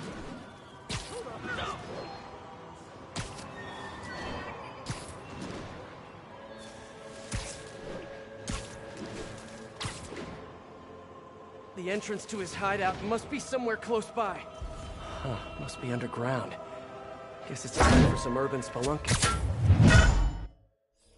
Hi, David. I'm at one of the hideouts. I'm surprised Sable had you working alone on this. I resigned from Sable International in order to ensure the supplies made it to Symkaria. Guess she's a true mercenary at heart. Even choosing weapons over aid for her own people. Sable is more than a mercenary. Trust me. Anyway, let me know if you find those supplies. Thank you.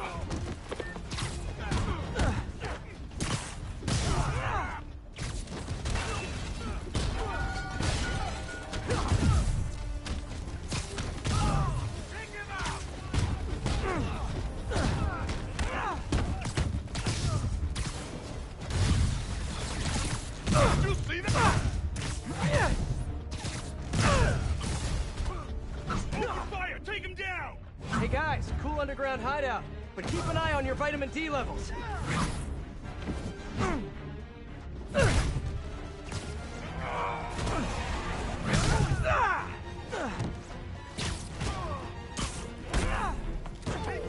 Hey, David, got a question. What is that noise?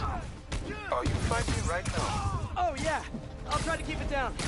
I was just wondering, how much do you know about Sable's home country, Symkaria? Well, the Symkarian government has been consolidating power for over a decade. They are now effectively a dictatorship. The opposition party, led by the Sabinova family, was either exiled or executed. Symkaria has been in civil war ever since. Meanwhile, the civilians are caught in the middle. No way to escape, and no way to go if they do. So Sable might have lost some of her family in the conflict. Yes, the conflict in Symkaria is more personal to her than she would ever let on.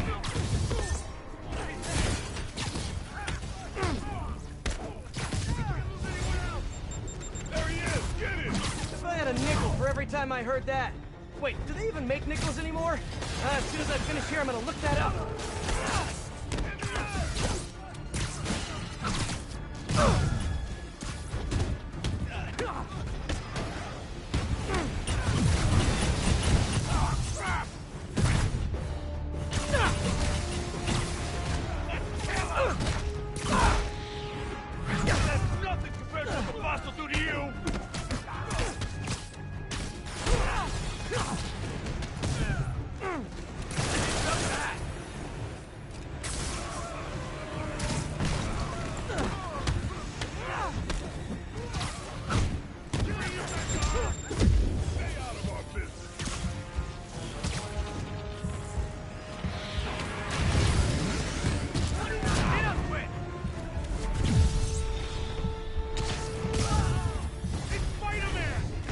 remembered my name.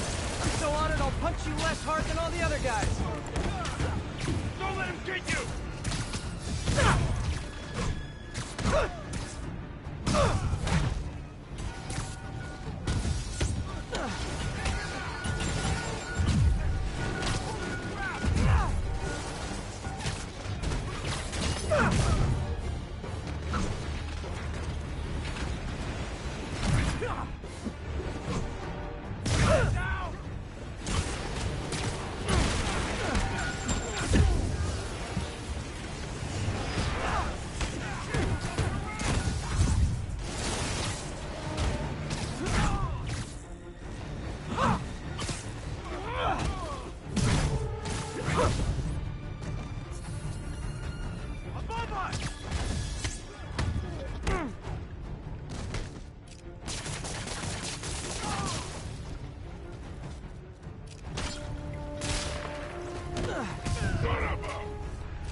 Came out at once, you'd have a better chance of...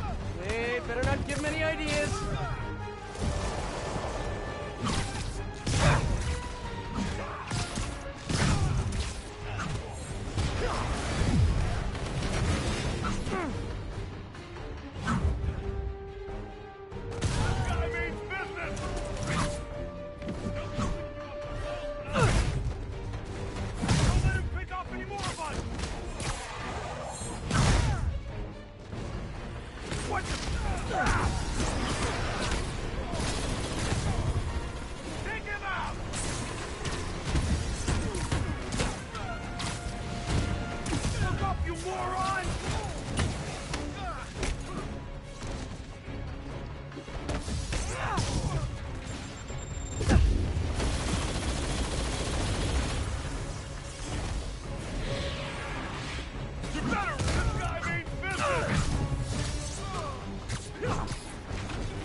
Looks like I cleared the place out. Whew. Now to find the supply cache for David.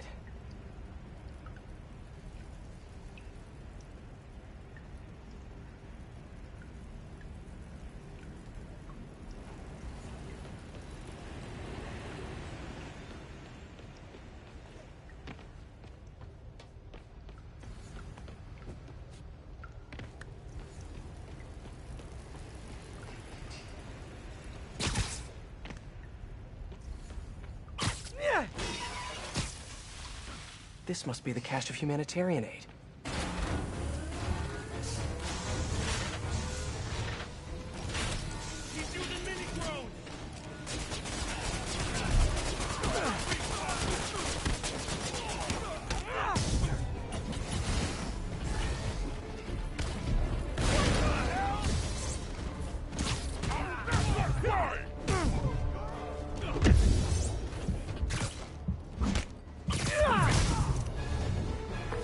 Hi, David. I recovered some of your supplies. Sending you the location now. Thank you, Spider-Man. I will get there as fast as I can. Great. And if it helps, I have a couple police contacts. I can ask them to help you out if... Oh, no. That will not be necessary. I have it under control. Thank you again. Huh. Alrighty. He'll always be my favorite superhero. Later, Spidey. Be away from the god.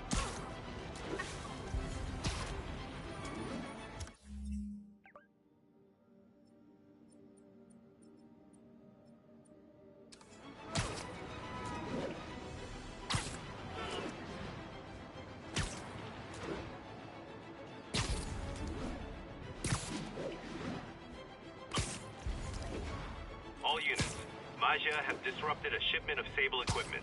Nearest units converge on Lower Chinatown. Confucius Plaza. I could use some of his wisdom right about now.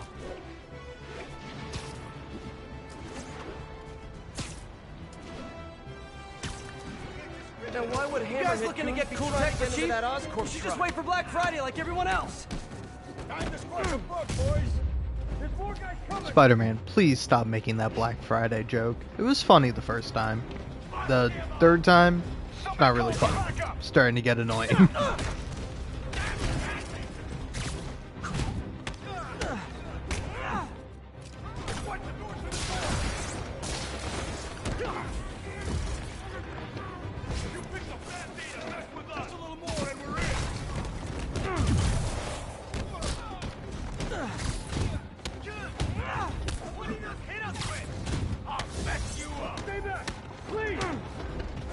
Hammerhead's got a lot of guys on his payroll. I'll get what's back. Oh, no! Damn door!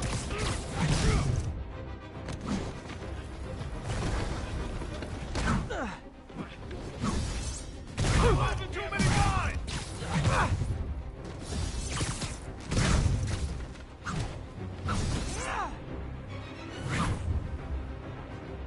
I don't like these odds no more! I'll get the door! You get Spidey! What the hell is that? I almost got the door open! We're gonna pound your face in! You see that? Bring it down!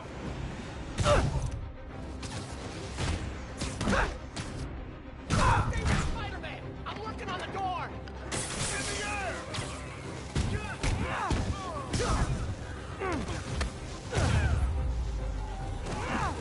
I'd take a bow, but I'm trying to work on my humility.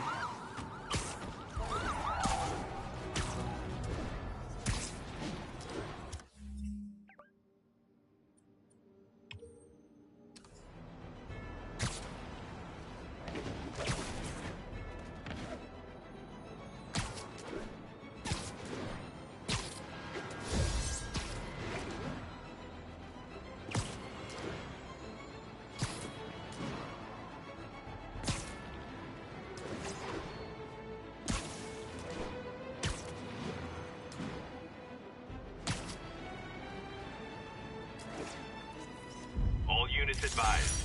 Maja have seized a tanker with hazardous material. Officers needed in Upper Chinatown. The Williamsburg Bridge. A convenient route to someplace else I can't afford to live.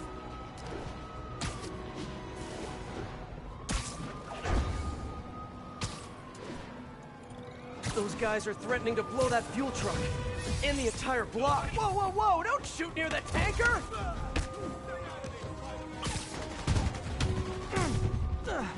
I'll afraid your friend is dumb.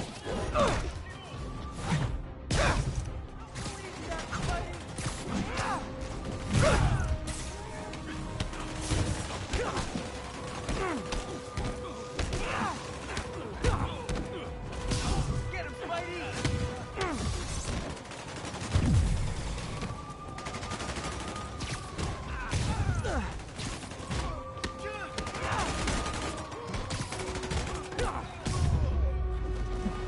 All's well that ends well. Unless there are more of these fuel trucks around the city.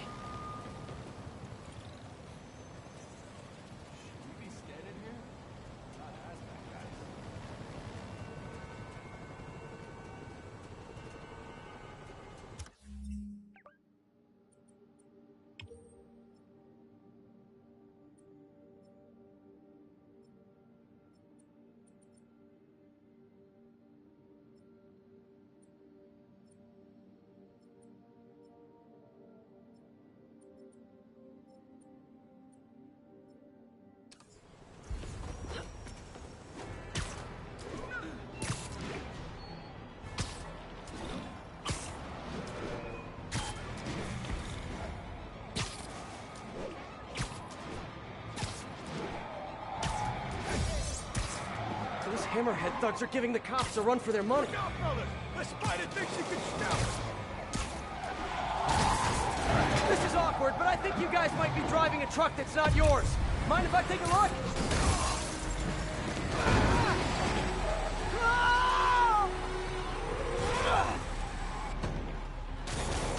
Take him down! Then get out of here! Quit messing around! Take him out! How'd these hammerhead guys get here so fast? Bring him back, guard!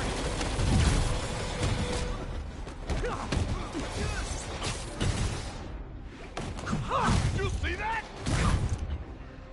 Hurry!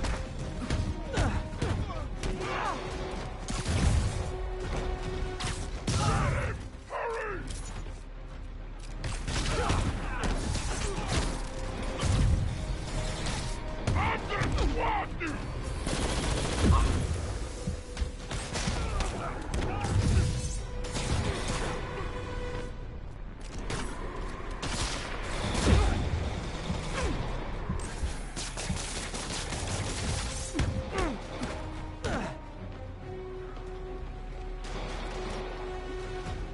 Boss wants you!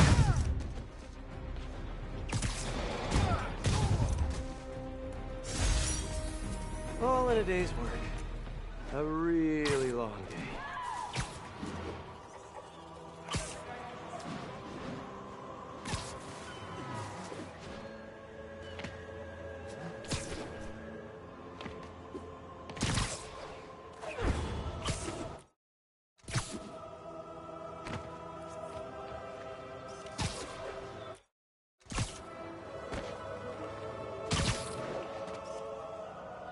Ooh, love that shot.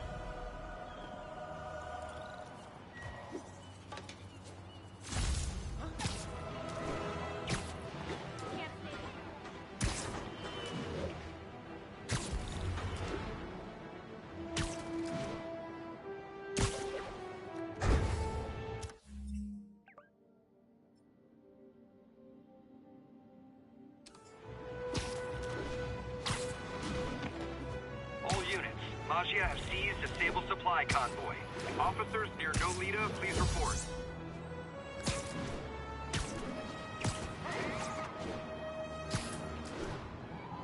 Looks like a shipment to Symkaria. Better get it back on track. Let me guess. All this stuff just fell off the back of a truck. A truck that you knocked over.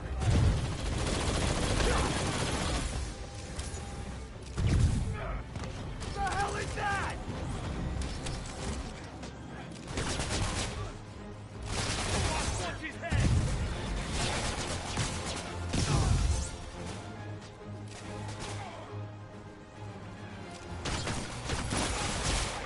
I'll snap what's for it!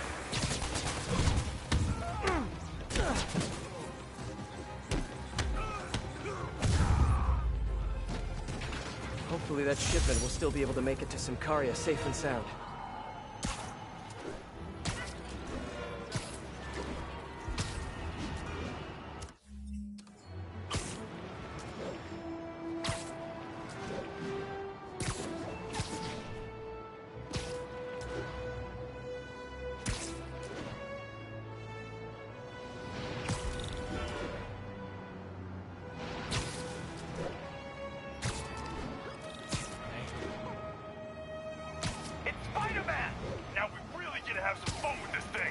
hammerhead goons stole that APC. Pull over! I better shut it down. Pretty please with a cherry on top?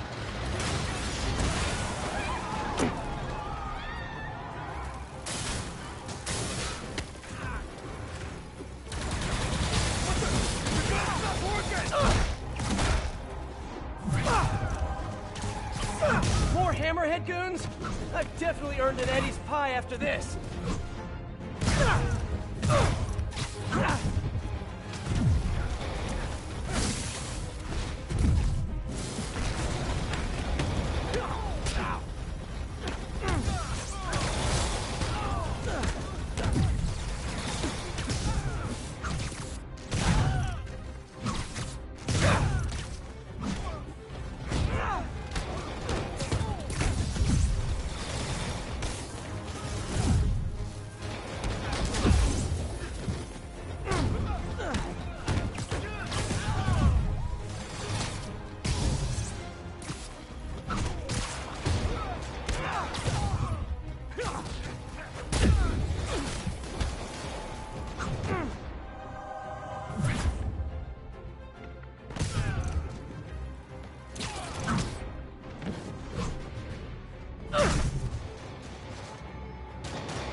The entrance to his hideout must be somewhere close by.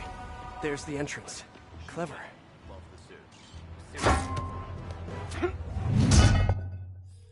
Hi, David. Just found another hammerhead hideout. Please, be careful. I will. So, what happens when we get all the caches? Put some stamps on them and celebrate at Eddie's Pizza? Eddie's, yes. I will miss that place. He's not going out of business, is he? Please tell me he's not. No. It's just... It's nothing. And do not worry about shipping. I will take care of it when the time comes.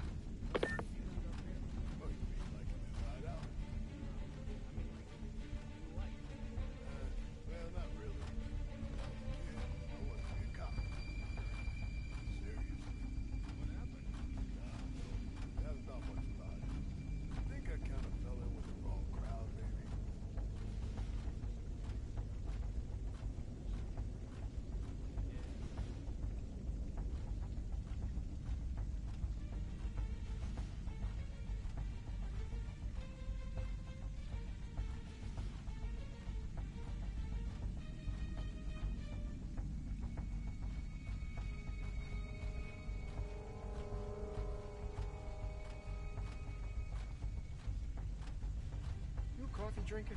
I'll drink whatever you put in front of me. Why? I just had a coffee from this place the other day. It was like transformative. Transformative?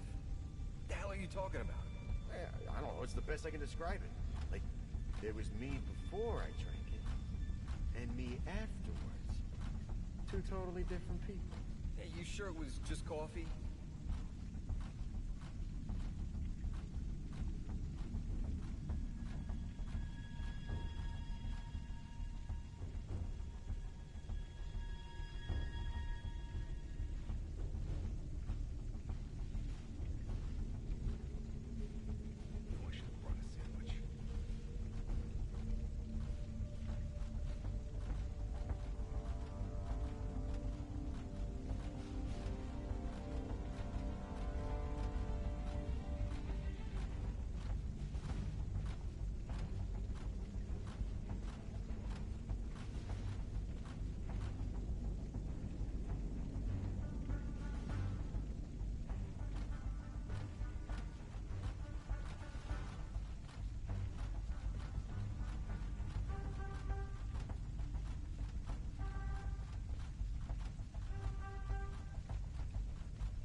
fast. You're in timeout.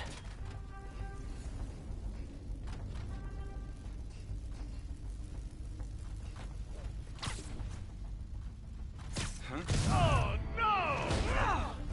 You got a death wish, huh?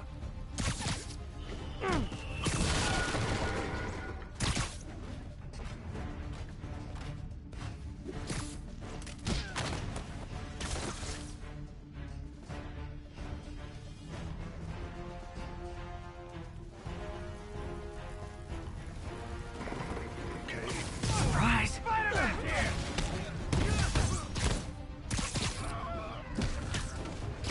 I'm putting you in trial.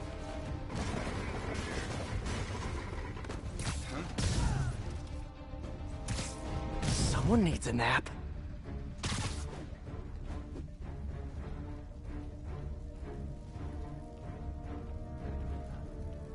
You got it. Heading over now. Hey. And you're done. How the hell did he find us? You guys live underground now? What's the rent like? Asking for a friend. I'm gonna end this. Everything going okay? Oh, sure. You know, the usual. But I'm glad you called. How did you end up working for Sable International anyway? I guess you could say a job found me. Go on.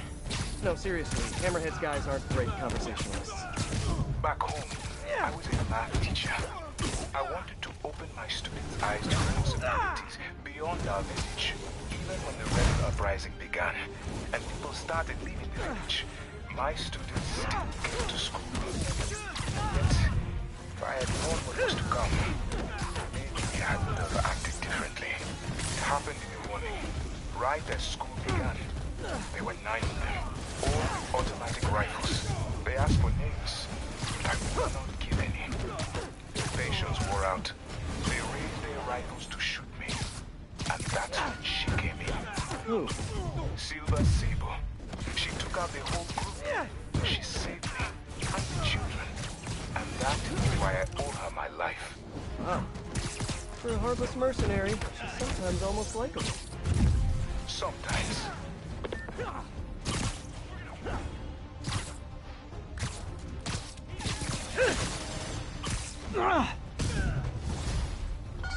I'm curious. When you guys get food delivered, do they just drop it down a sewer drain or what?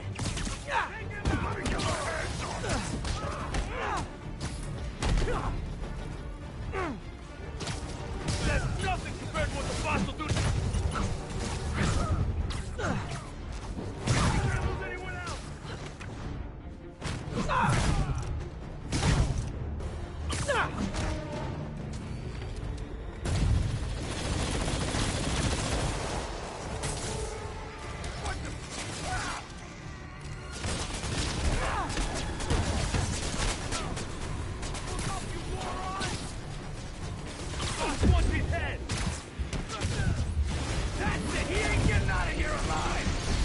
Angry. Must be the lack of sunlight.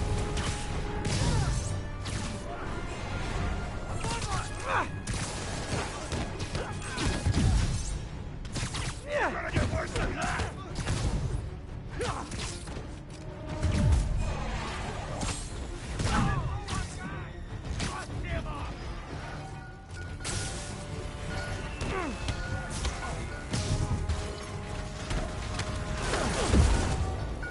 I can handle this cloud.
sins now! Boy, I sure hope so. You guys are terrible hosts.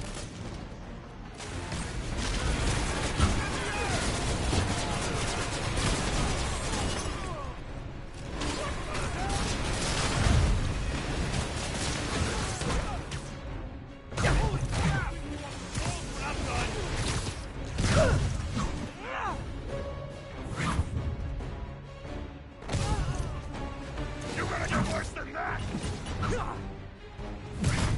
Stay out of our business! He got him with the web!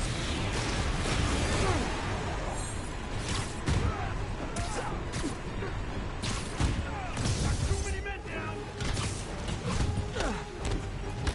Gonna tear you apart! Yeah.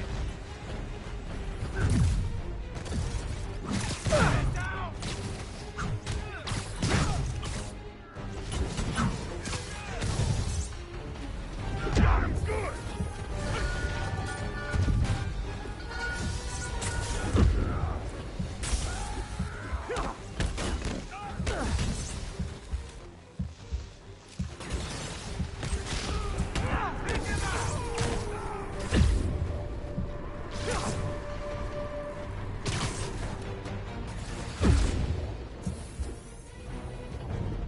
I'll crush you!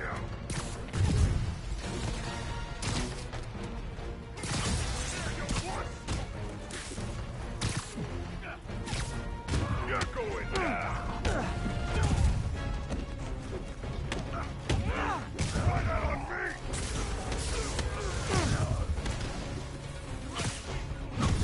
He's taking out so many of them!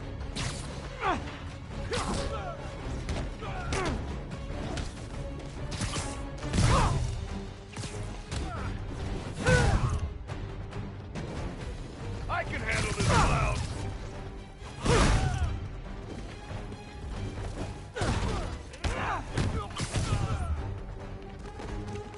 He keeps jumping around!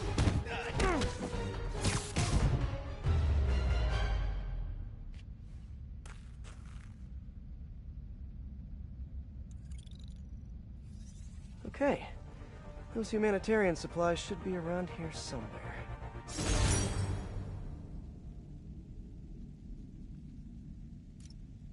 Time to find that stash of humanitarian aid.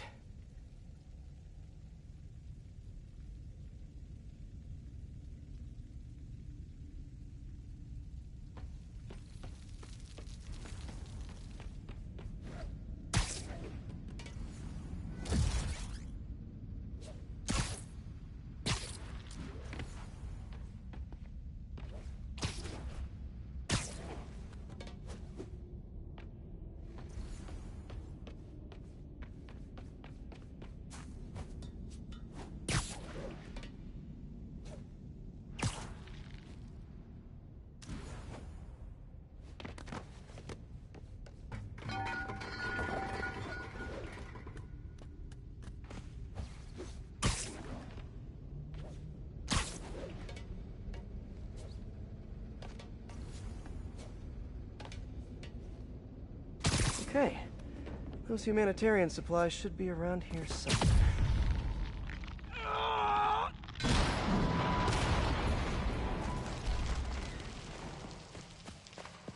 There are the supplies. Okay, David. Found a bunch more supplies here. I'll send you the location. You are doing a great thing. Each supply cache could save hundreds of Simkarian lives. Why Simkaria, if you don't mind me asking? I merely wish to help the children of Simkaria, as I once failed to help those who relied on me most. Thank you again for finding those supplies. I will come by to get them soon. Huh. Sounds like David's carrying around a little guilt. Like most of us, I guess. What's up?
Okay, ready? The viewers have voted, and they want to see more gadget combos! You know the drill, Spidey! Combine your gadgets and get creative! Looks like I gotta play along.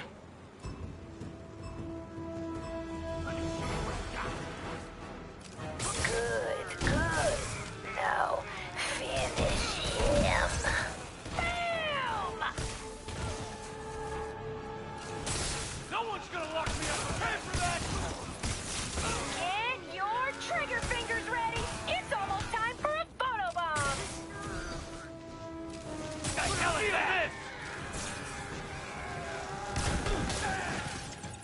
Aw, now that is a photobomb. I'm not going back inside.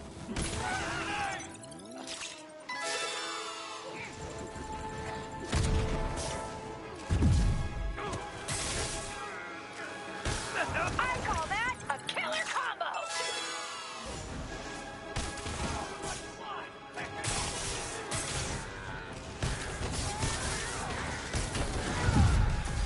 Get that photobomb. You beat him up, now knock him down. Yes!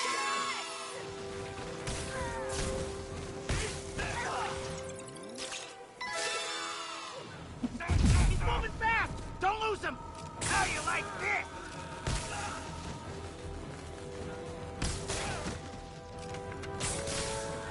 What if you used both gadgets? You've got two gadgets! Use them or lose them! He's stunned! Finish him!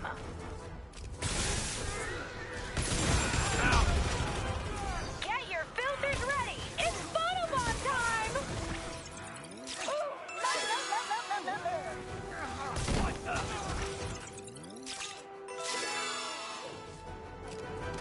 Stay away from the turret! this would go a whole lot better for you if you used both of your gadgets! Turning off! Teach you to mess with me! It's time! It's time! It's time for a photobomb! Whoa! I'm turning that clip into a gift! Get back down here! I let you have two gadgets, Spidey! Use them both!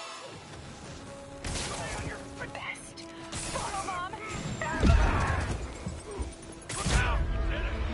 Is that the best you got? Come on! Give the people what they want! Man, it's like, listen, if you're watching me playing this game, as like, if you played it and you're way better than me, feel free to judge me. But you haven't played the game, I need you to understand. The amount of times Spider-Man has turned around and just shot a guy I was not looking at, was not closer to me than another guy, as I'm trying to tee up these guys to get into the photobombs, it's kind of driving me nuts. It's kind of driving me insane. Just how many times I have like hit the guy, and then I go to hit the guy, and then the game's like, oh, you want to hit this other guy, right? No, man. No, I do not want to hit the other guy that is behind me, that's nowhere near the photobomb. And anyway, also the other thing, how are these guys Screwball's fans? Like, Screwball's literally like giddy watching these guys get electrocuted and then webbed to a wall. Like, guys, you should like start a union or something. Like, I don't know about you, but if I was like a criminal and like I enjoyed Screwball's work, I don't know, maybe these guys are just that like giddy to beat up Spider-Man to have their chance. Cause like I would not be having a good time if like, you know, my boss ostensibly was like, yeah, go on, get him, Spider-Man. Yeah, come on, finish him. You teed him up, now you gotta hit him, Spider-Man. I'd be like, what the hell? You're my boss. What?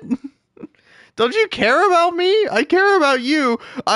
Screwball, I've been subbed to you for a year. I've given you hundreds of dollars. I've gifted so many subs to my fellow criminals, and this is how you repay me?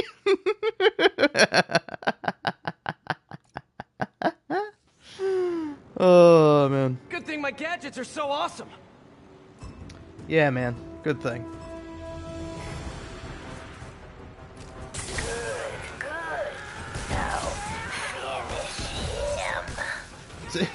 Listen to her, man. She's crazy. Stay tuned, everyone. We've got a photobomb coming up.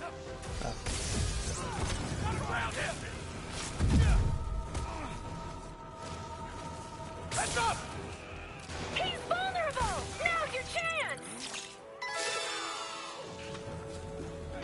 Aw, now that is a photobomb. Also, like, I let you have 2 gadgets, Spidey. Use them both. I am screwy. It's like I hate when the game like the game is actively screwing me over. The game is not designed well. Full offense, Insomniac. You didn't design the game well, and you're pissing me off. It's cool or whatever, but it's just like it's like, hey man, I wouldn't have put a bunch of challenges in the game that make me go, this game is kind of designed like dog shit, ain't it? Man, this game sort of sucks is all. Like, I like it plenty, man. But like, you know, I sort of wish that it didn't suck, that it wasn't terrible. But other than that, great game. Like, fantastic game. I wish you guys, like, made it better. And then also you had, like, somebody with, like, more than half a brain on the writing team. Because, like, you had a bunch of people with, like, half a brain. And it's like, there's a lot of stuff I like half the time. But then the other half of the time, you let, like, the demented, evil, like, no good, just very bad part of you take control and do the writing. And I just, like, I'm sorry, I don't know what led you to write things like that and to be this terrible at, like, a passion and a dream for a lot of people, but, like, I would just shut up, criminals. Shut up. I'm not talking to you. I'm talking, okay? Alright? God, you boys can talk all you want in the jail cell where I don't have to hear you. But, you know, I don't want to hear you right now because I'm talking. Anyway, I'm going to stop talking now.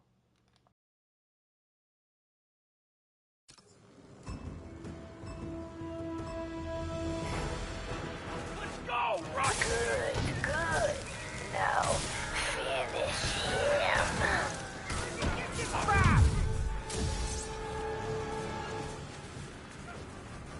Who wants to see some photobombs? Ooh, I do. Let me show you what I got. Don't get hit by that electric stuff. He's vulnerable. Now's your chance.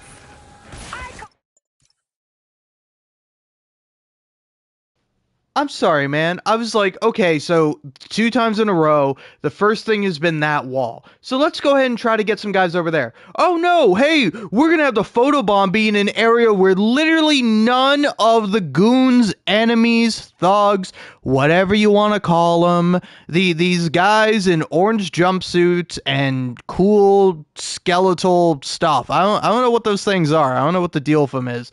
But like, for real, man, why did you design it bad? Like, why'd you design it bad? Like, I have nothing against you.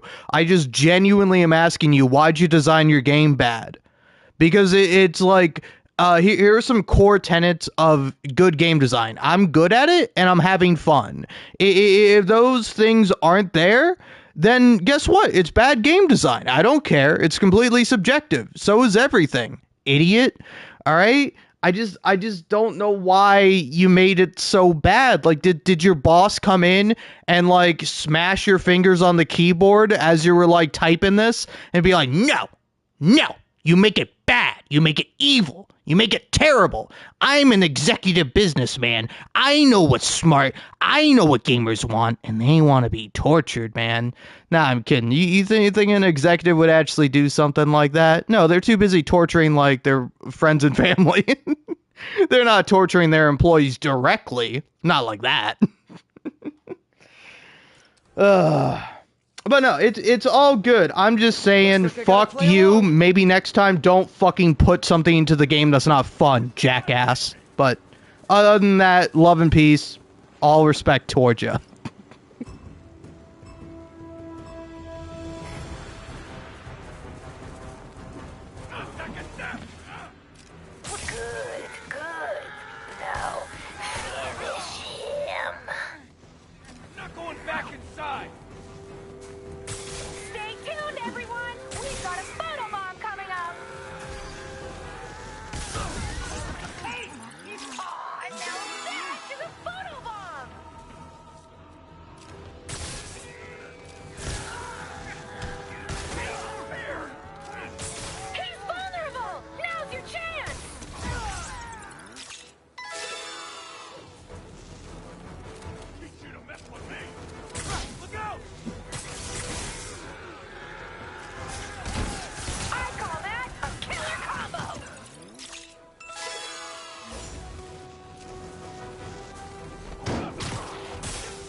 Good, but I can do better. I might have to start referring to you as mediocre, man. Hey, I might have to start referring to this game as dog shit. Full offense. I know I had a big long rant about how the fucking photobombs fucking suck dick and that you didn't put them in the right place because you boys are too busy licking clits and the gals are too busy also licking clits. Like every fucking member of the dev team has got a clit in their mouth and a cock in their ass. And that's great. I love that for you. But, you know, it's like... I think if anything that should make you better at coding. I think that should improve your workload.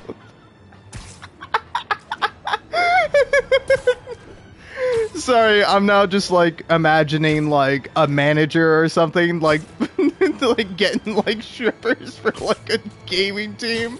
And what's kind of not funny or even funnier depending on how you think about it, which I would suggest don't think about it too much, is I'm sure a game dev has done that where they've like after making some game, they just went out to the strip club or got a bunch of don't blow up half of Manhattan. got a bunch of, you know, people doing stuff like that, you know. Oh God, Jesus Christ. But yeah, no, it's like, we all saw that, right? Like, we all saw the game, first of all, give me really bad spots for, sorry, I got PTSD from that. But, like, we all saw the game give me, like, just really atrociously bad, could you, okay, cool. But, like, it give me atrociously bad photobomb spots.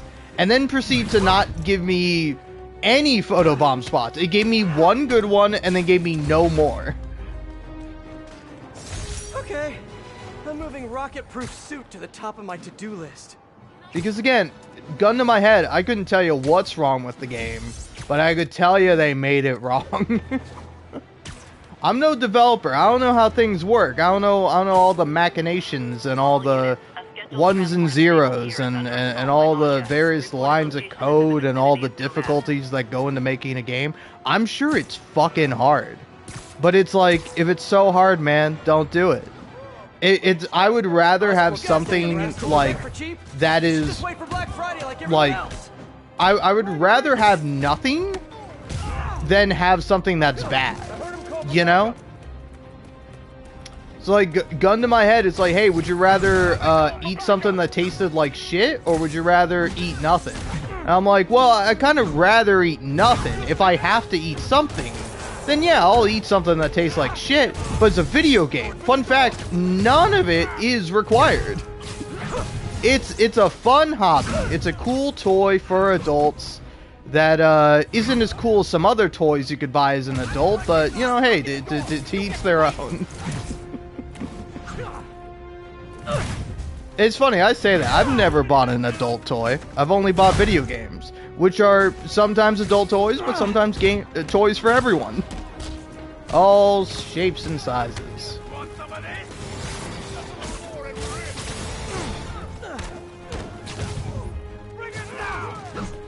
You guys know I'm not leaving till you do, right? But like, I'm just saying, it's all good, Insomniac. We're fine. I'm literally an ant. I am an ant beneath your boot. Feel free to crush me. Like, I don't mind. I just think you didn't have to crush me. Like, I don't know, maybe you got like a bonus at the studio for like crushing people. But I don't think so. Aren't games supposed to be easy and made for babies nowadays? Like, what's up with games not doing that nowadays? Everybody's always complaining about yellow paint, but whenever I'm playing a game and it takes me like more than 5 seconds to figure out where to go, I kind of get a little annoyed. I'm not saying gamers know better than game developers. I'm saying that it's like, hey, you guys don't have to look busy at your job. Like, you could just like, you could just be like, hey, let's just make like really cool main story missions and then forget about all the side shit.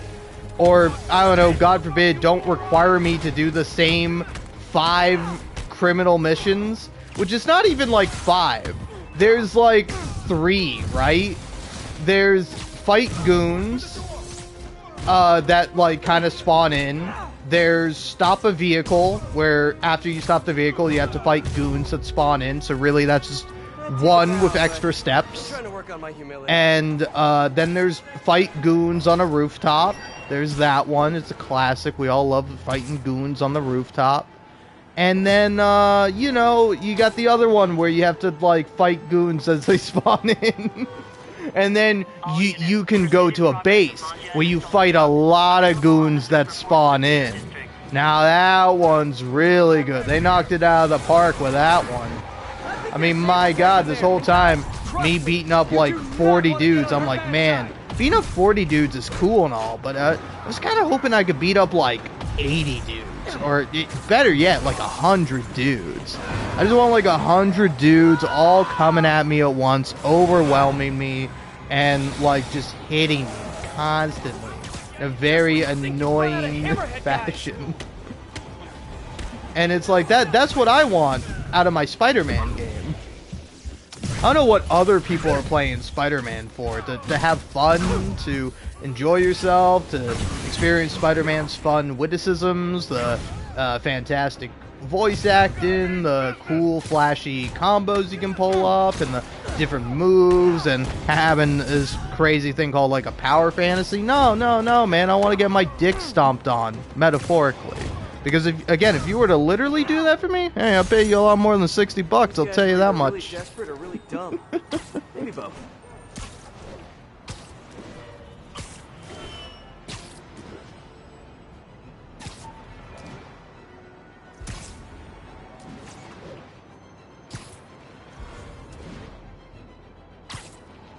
1080. Officers are in pursuit of 2 stolen Sable APCs. Alright, that should be the last crime I have to do, right? Don't tell me I have to do any more crimes, because, like, the crimes are the most tedious part of, like, 100%ing the game.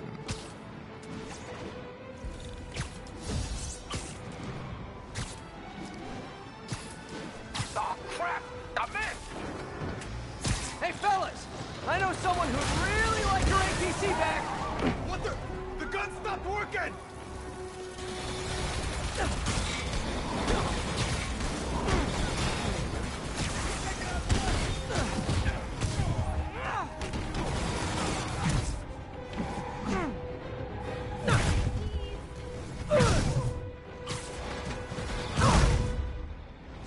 More hammerhead thugs, more gold necklaces.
All in a day's work.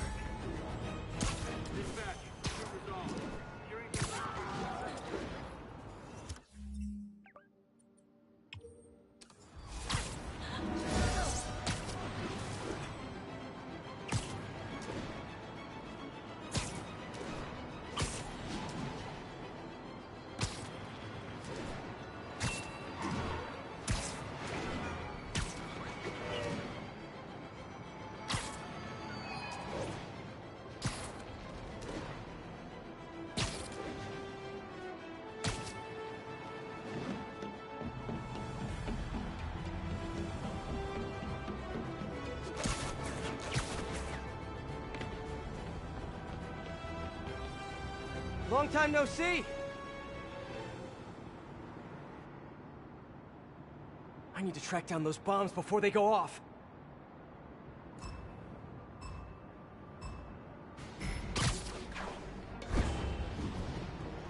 Oh, get warmer!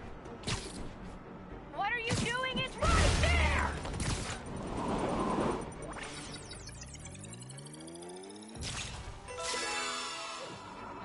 Yes! Oh, I think I'm in love. Keep going, Spidey!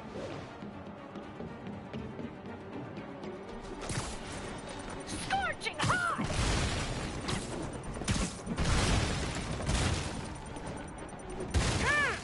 Maybe look behind some stuff. Durr! Wowee! Reposting that one right now! Almost there! But will you be too late? I'm gonna blow you to pieces!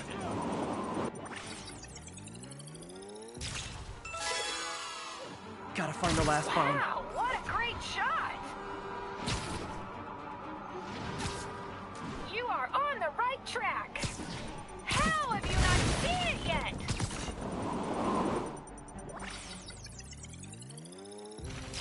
Oh yeah, I'm awesome. And now to the judges' scorecards! Tens across the board!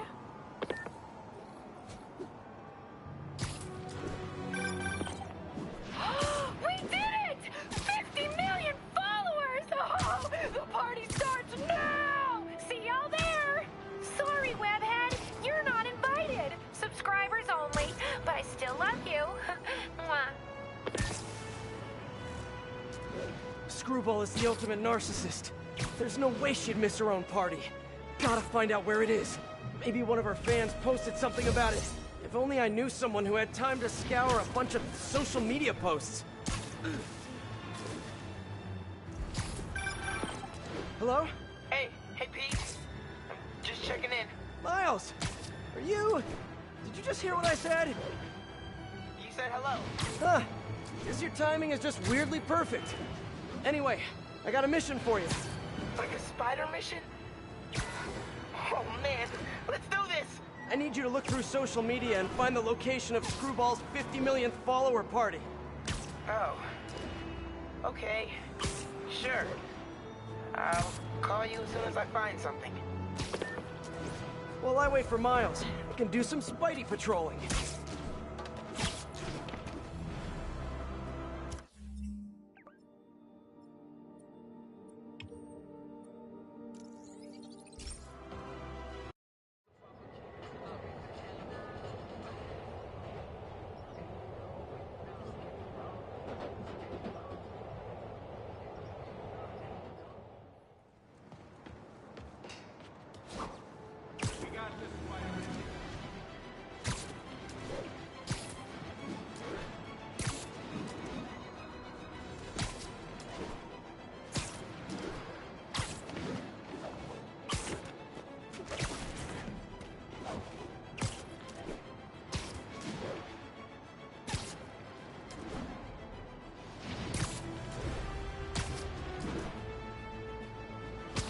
The entrance to his hideout must be somewhere if that's my way in. Hi, David. Think I found the last hideout. Great work. So, I was thinking, maybe we should store the caches at a local police precinct, just for safekeeping. I would prefer to safeguard them myself. I get the sense you're not telling me something. I had a work visa with Sable International. It became invalid when I quit. Even an ID check right now could mean immediate deportation. I merely wish to finish this one task, and then I will go. Maybe I could help you with the whole immigration thing. Do not worry for me. This was my choice, and I have no regrets. You're just not very observant. Right there.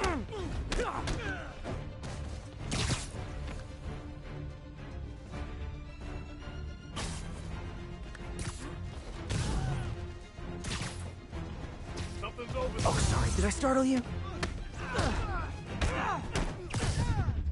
Somebody there? It's Spider-Man! Get him! I'll break your friggin' jaw!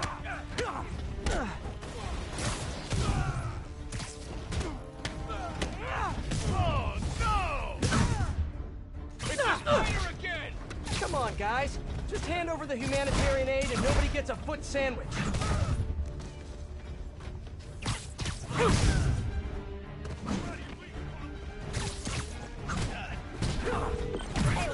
Hi, MJ. Can I ask a huge favor? Sure, what's up? Remember that story you did on the shortage of teachers in the city? Well, I know someone who might be a good fit. If he had a visa. I think some of the supers are offering H-1Bs based on credentials. Send me his info and I'll call around.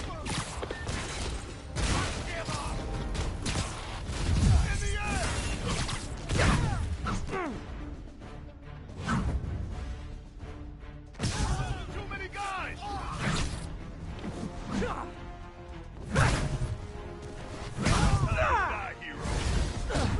There's more of you? Can't y'all just stick to racketeering like gentlemen? Look up, you moron!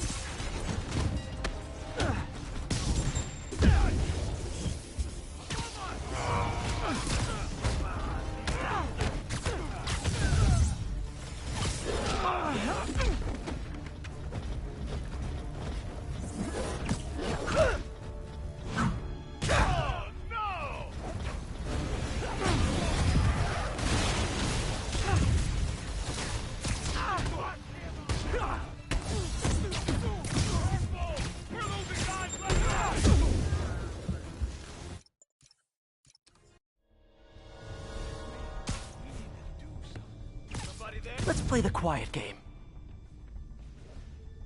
What was that?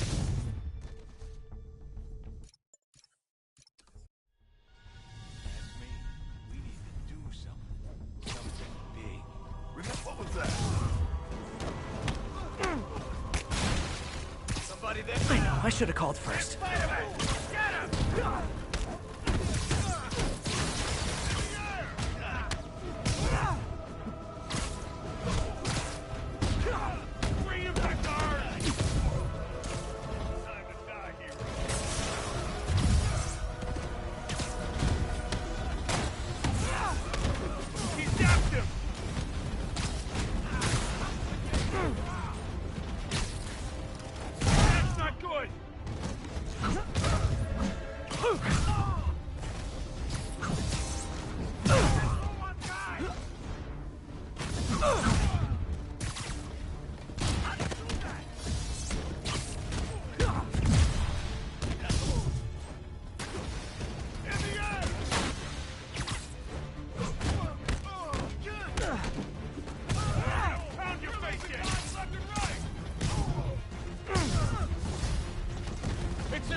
Humanitarian aid and nobody gets a foot sandwich. That's not good!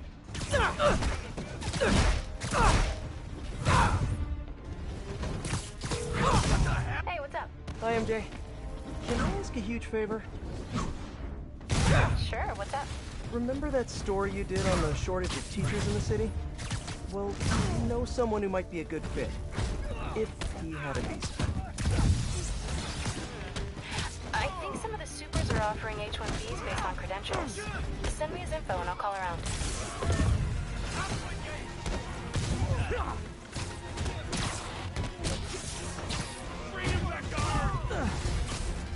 There's more of you? Can't you all just stick to racketeering like gentlemen? I'll teach you respect!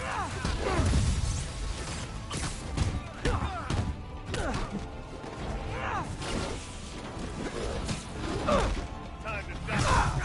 We're losing men!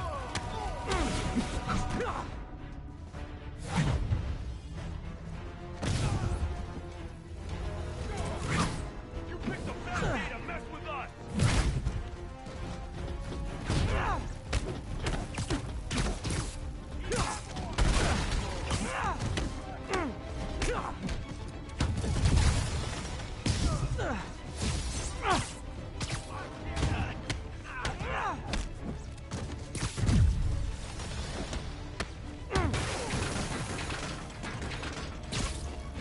I can handle this clown!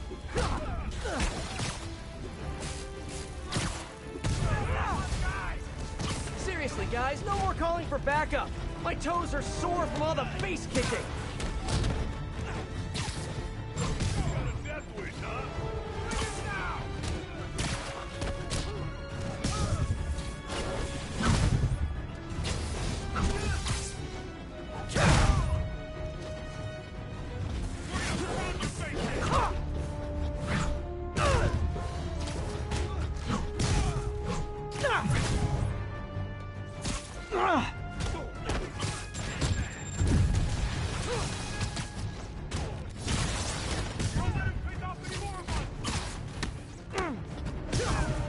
Can we all just take a break to restock our gadgets and mend our costumes, please?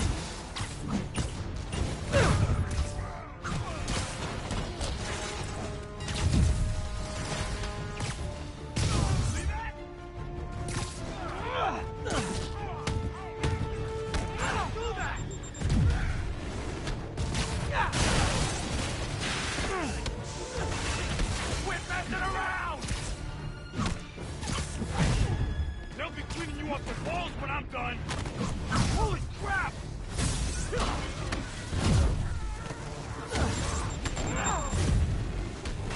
Take cover!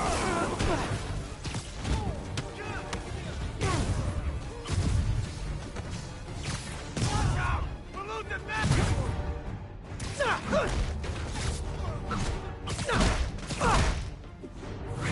Taking out too many of them!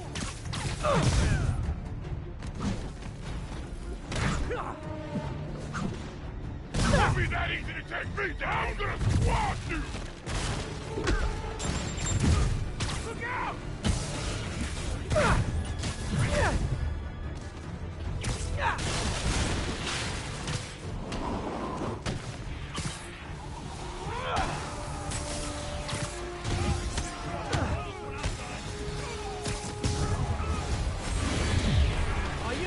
guys are super late for the party. We already broke the pinata and everything.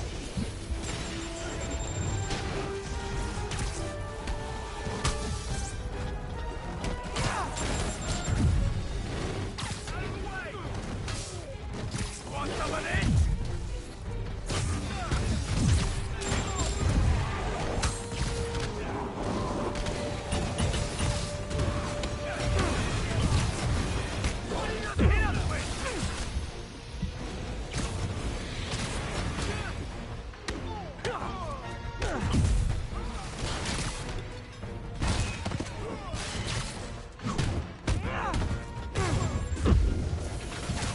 Bring him back to ours!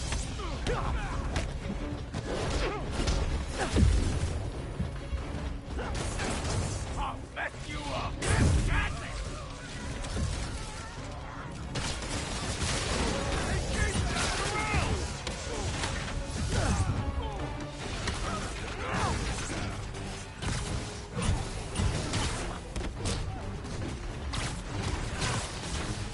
That's not good!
Done and done.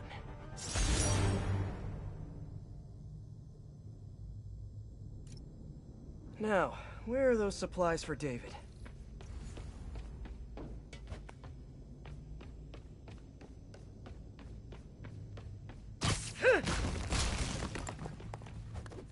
There they are.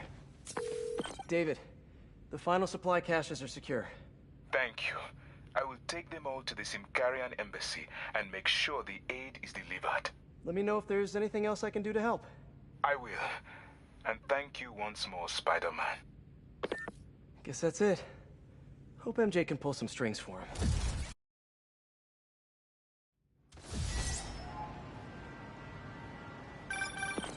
Miles, what do you got? Check it out. Miles, that's great. Thanks so much. You want me to meet you there? Just in case you need some backup? No, but don't worry. We'll get you out in the field soon enough. Cool. Okay, can't wait. Like, literally, waiting is really hard. I know, Miles, I know. Talk soon. Okay, rooftop party near Church and Broom. I think the saddest thing about Screwball is that, in a way, she's a victim of her own fans. Most criminals have an end goal, but I don't think Screwball does. She's just a social media addict. As long as her fans keep giving her validation, she's going to keep doing more and more dangerous stunts, which is why I need to stop her. Tonight. Alrighty, tidy. Also, I don't know, I will say, I had a couple of, like, interesting thoughts. Hey, David, what's up? Spider-Man, I have the supply caches and I'm on my way to the embassy, but I think I am being followed. Where are you? I am not sure. I am... David! David! Hold on, I'm on my way. Hammerhead's men knew David would be alone and vulnerable. I should have seen this coming. Hang in there, David.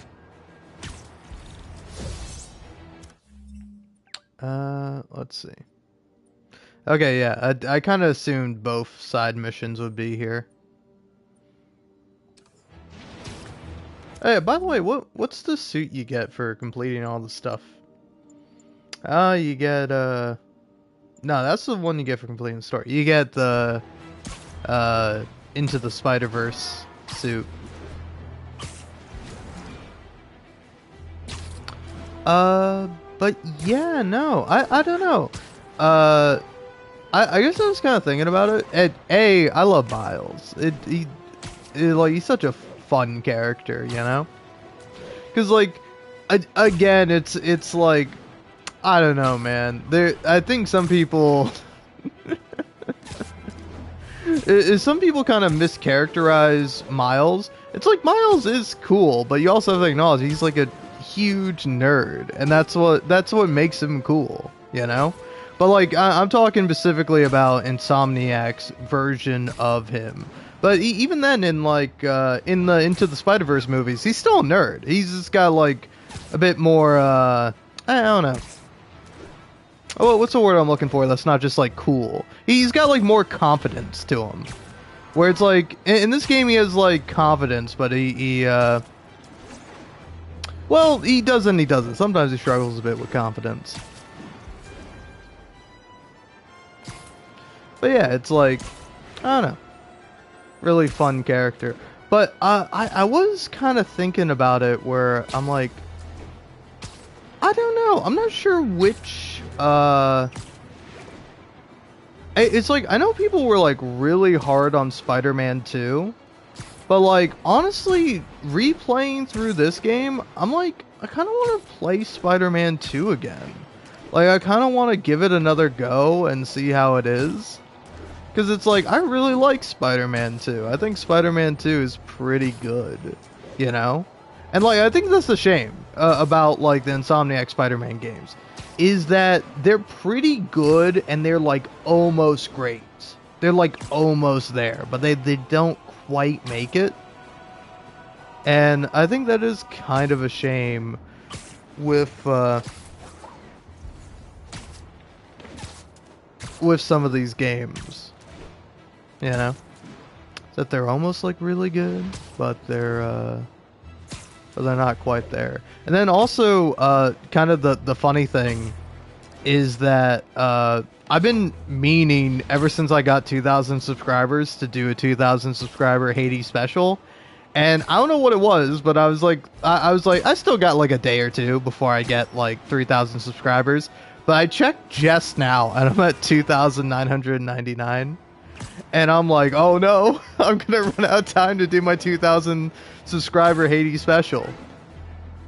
Which is not, well, it is gonna be kind of special, because I'm gonna like fully restart Hades, and I'm just gonna, because I already started over with a hell mode run, I think that's what it's called, with where it's like added difficulty, but it's like, I want to have one, I want to continue that playthrough and like record anything from it, but then I also want to have one where I turn on God mode, and I want to see if there's like, if I can get like specific differences, you know, where it's like if I do something in one playthrough, I'm like, oh hey, let me try doing something else in a different playthrough to see if there's like an interaction there. Because like I was watching, I think it was People Make Games.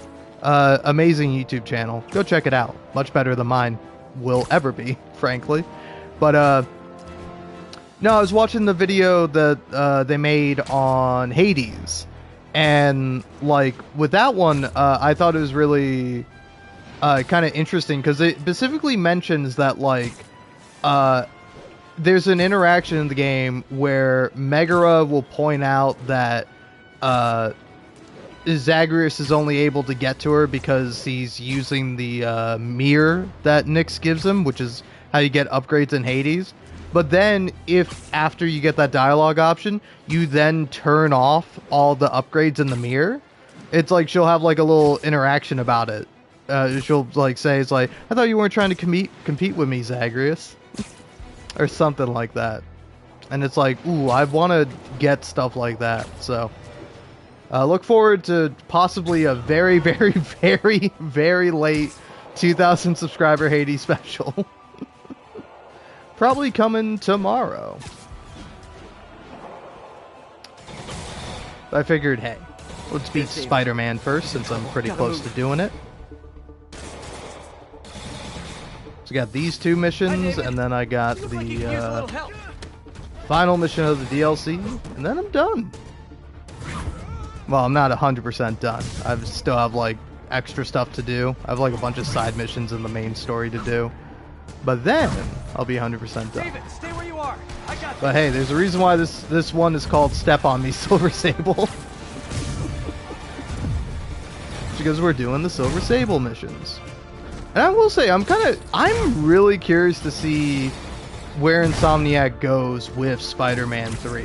Like, I kind of think if they're given, like, the time and the money and, like, you know, aren't screwed over by Sony, I think they could really make an amazing Spider-Man 3 that is, like, the best of the best. But hopefully it doesn't do the typical Spider-Man thing of, or not, it's not even just Spider-Man, but the curse of long-running franchises, which is that the third one is always the worst. I'm hoping that doesn't happen. But it's like, I assume that Wolverine has to be pretty good, which I think it will be. I don't know. It, like, watching Wolverine gameplay, I'm like, oh, they're doing a finisher. Okay, there's that.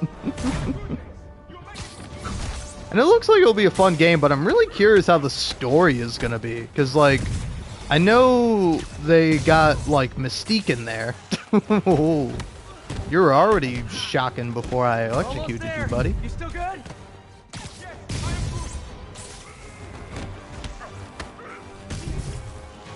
But yeah, I am really curious, because it's like, I will say that's probably the weakest part about these games.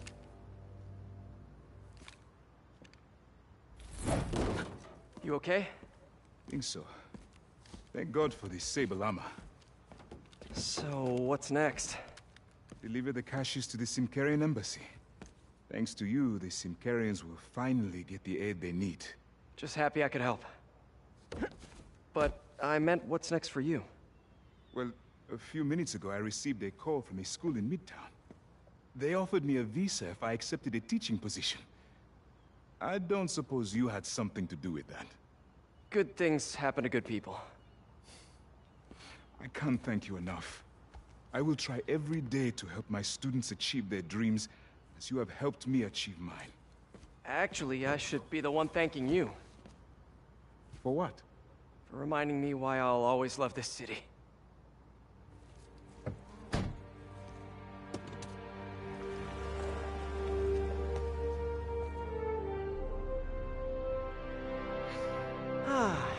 Is it me? Or is the world a little brighter right now? No, I love this I'm Spider-Man. just gonna bask in this good feeling for at least the next few seconds. Or until something else bad happens.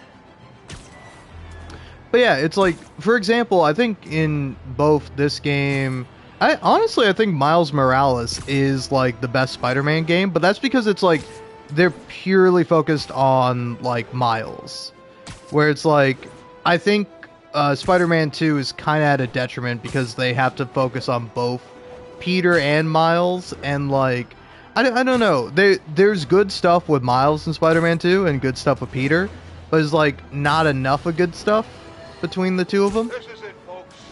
This Oh, what do you got to say, Jonah? I finally have proof. For years, I have asked my dear listeners to send in photographic evidence to prove, once and for all, that Spider-Man is directly linked to the very criminals who plague our city. And finally, one brave anonymous caller has delivered the goods.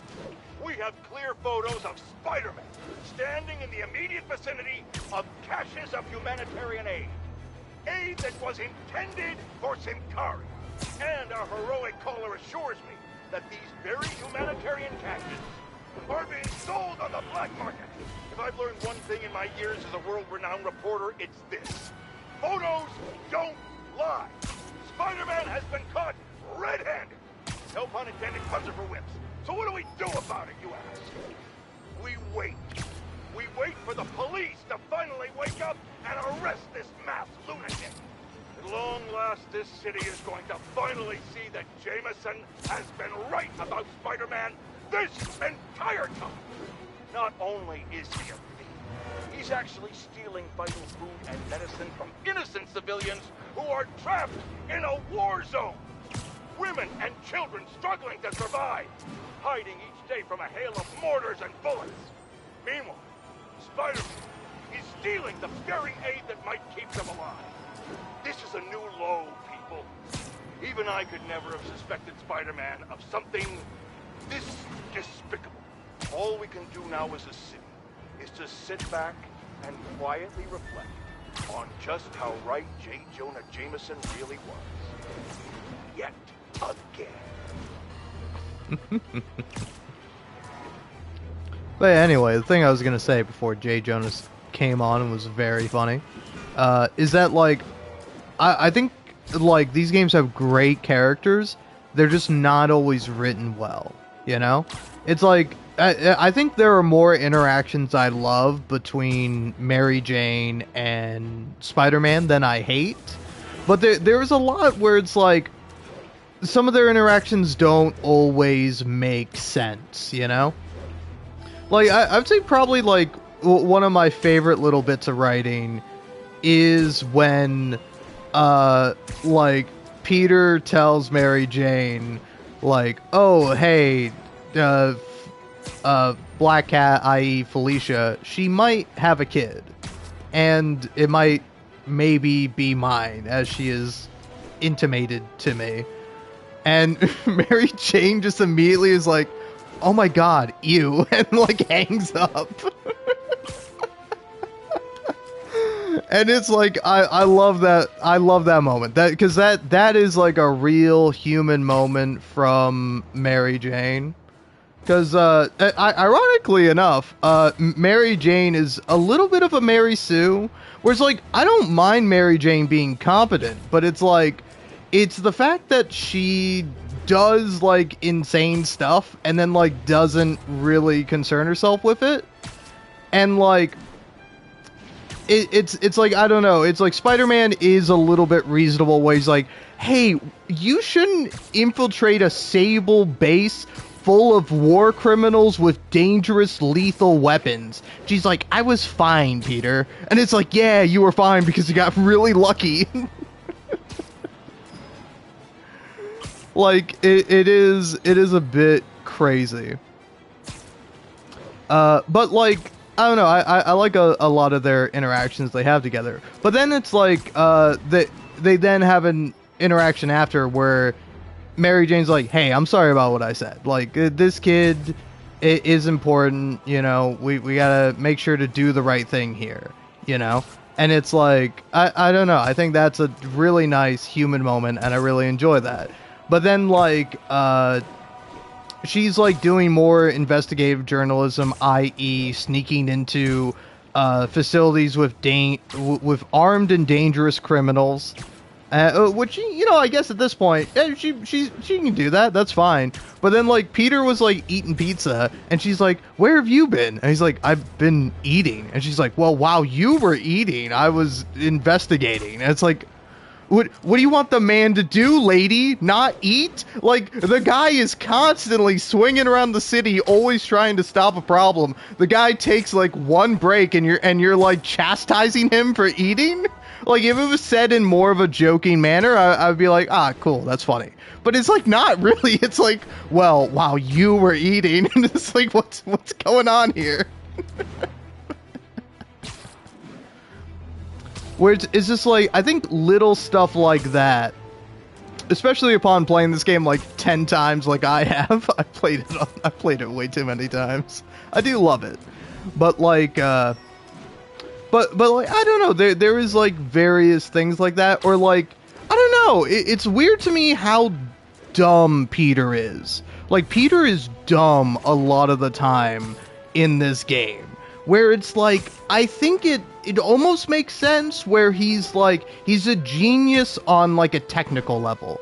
Like, he's very good with science. He understands web fluid. He's very good at physics. Because, like, even in this DLC, he kind of mentions that it's like, oh yeah, when I, like, put down a web, I, like, think about, hey, where's the bottom of this gonna be? Like, it's not, like, practice. I mean, it is probably somewhat practice, but it's also, like, him going, like, okay, I have to, like, shoot this web at least, like, 50 meters above me, because if I don't have it at least 50 meters above me, I'm gonna hit the fucking road. So it's like, I don't know, really interesting stuff like that. And then, like, you know, and then sometimes, like, the goons will be like, hey, Spider-Man, come follow us into our trap. Hey, Spider-Man, we're distracting you. Look at me distracting you, Spider-Man. And Spider-Man's like, hey, I better stop these guys. I don't know what they're doing. It seems like they're distracting me, but I gotta go ahead and stop them. And it's like... Peter, they're distracting you, buddy. Maybe put two and two together and realize, oh shit, they're probably distracting me for something. I should go, like, figure out, like what they're trying to distract me from. You know, like, there's that, or there's, like, I don't know, I think there's a few, like, kind of inconsistencies and plot holes that, like, maybe on first blush you won't really notice, but, like, particularly if you play the game a lot, it's like, how does that make sense? But anyway, so sorry about my rantings and ramblings. But yeah, again, it's like, for me at least, I don't know, I'm always a big story guy, you know? It's like, I think the gameplay is pretty nice. Like, is it perfect? No. I think there could be some definite improvements to it, but I think it's pretty fun. I think in Spider-Man 2, it is an upgrade from this one, you know? And, like, but it's like, I don't know, I would rather play a game with, like, a great story and mediocre gameplay than, like, play a game, well... I don't know, it's like I would rather play like a great game with great gameplay and no story. Like, I put literally hundreds of hours into Balatro because it's just such a fun game, and it's like a nice little thing to do while throwing on a podcast. It's like, that game has no story, you know? It's like, because it doesn't need story, you know? But it's like, more times, 9 times out of 10, I would rather play a game with like a great story and mediocre to okay gameplay than play a game with like decent gameplay and like a terrible story, you know? Because like for me at least, that's the thing I'm most curious about with Grand Theft Auto 6 is like, is it going to be as well written as some of the other Rockstar games? Because it's like not even just talking about the Grand Theft Auto series, it's like Red Dead Redemption is phenomenal, both 1 and 2, especially 2. 2 feels like the magnum opus of Rockstar so far, and it's like it's GTA 6 has a lot to live up to with Red Dead Redemption 2, and it's like I think they have a chance, but it's gonna be like even if like the story is like half as good, it's still gonna be good, you know? It just might not be great. But yeah, that's always the thing I'm most interested in with games, is like the writing of it. Like, how do the characters feel? Because it's like, you can have like, I don't know, again, a decent game, but it's like, what I'm really looking for is like characters I love and like really good writing.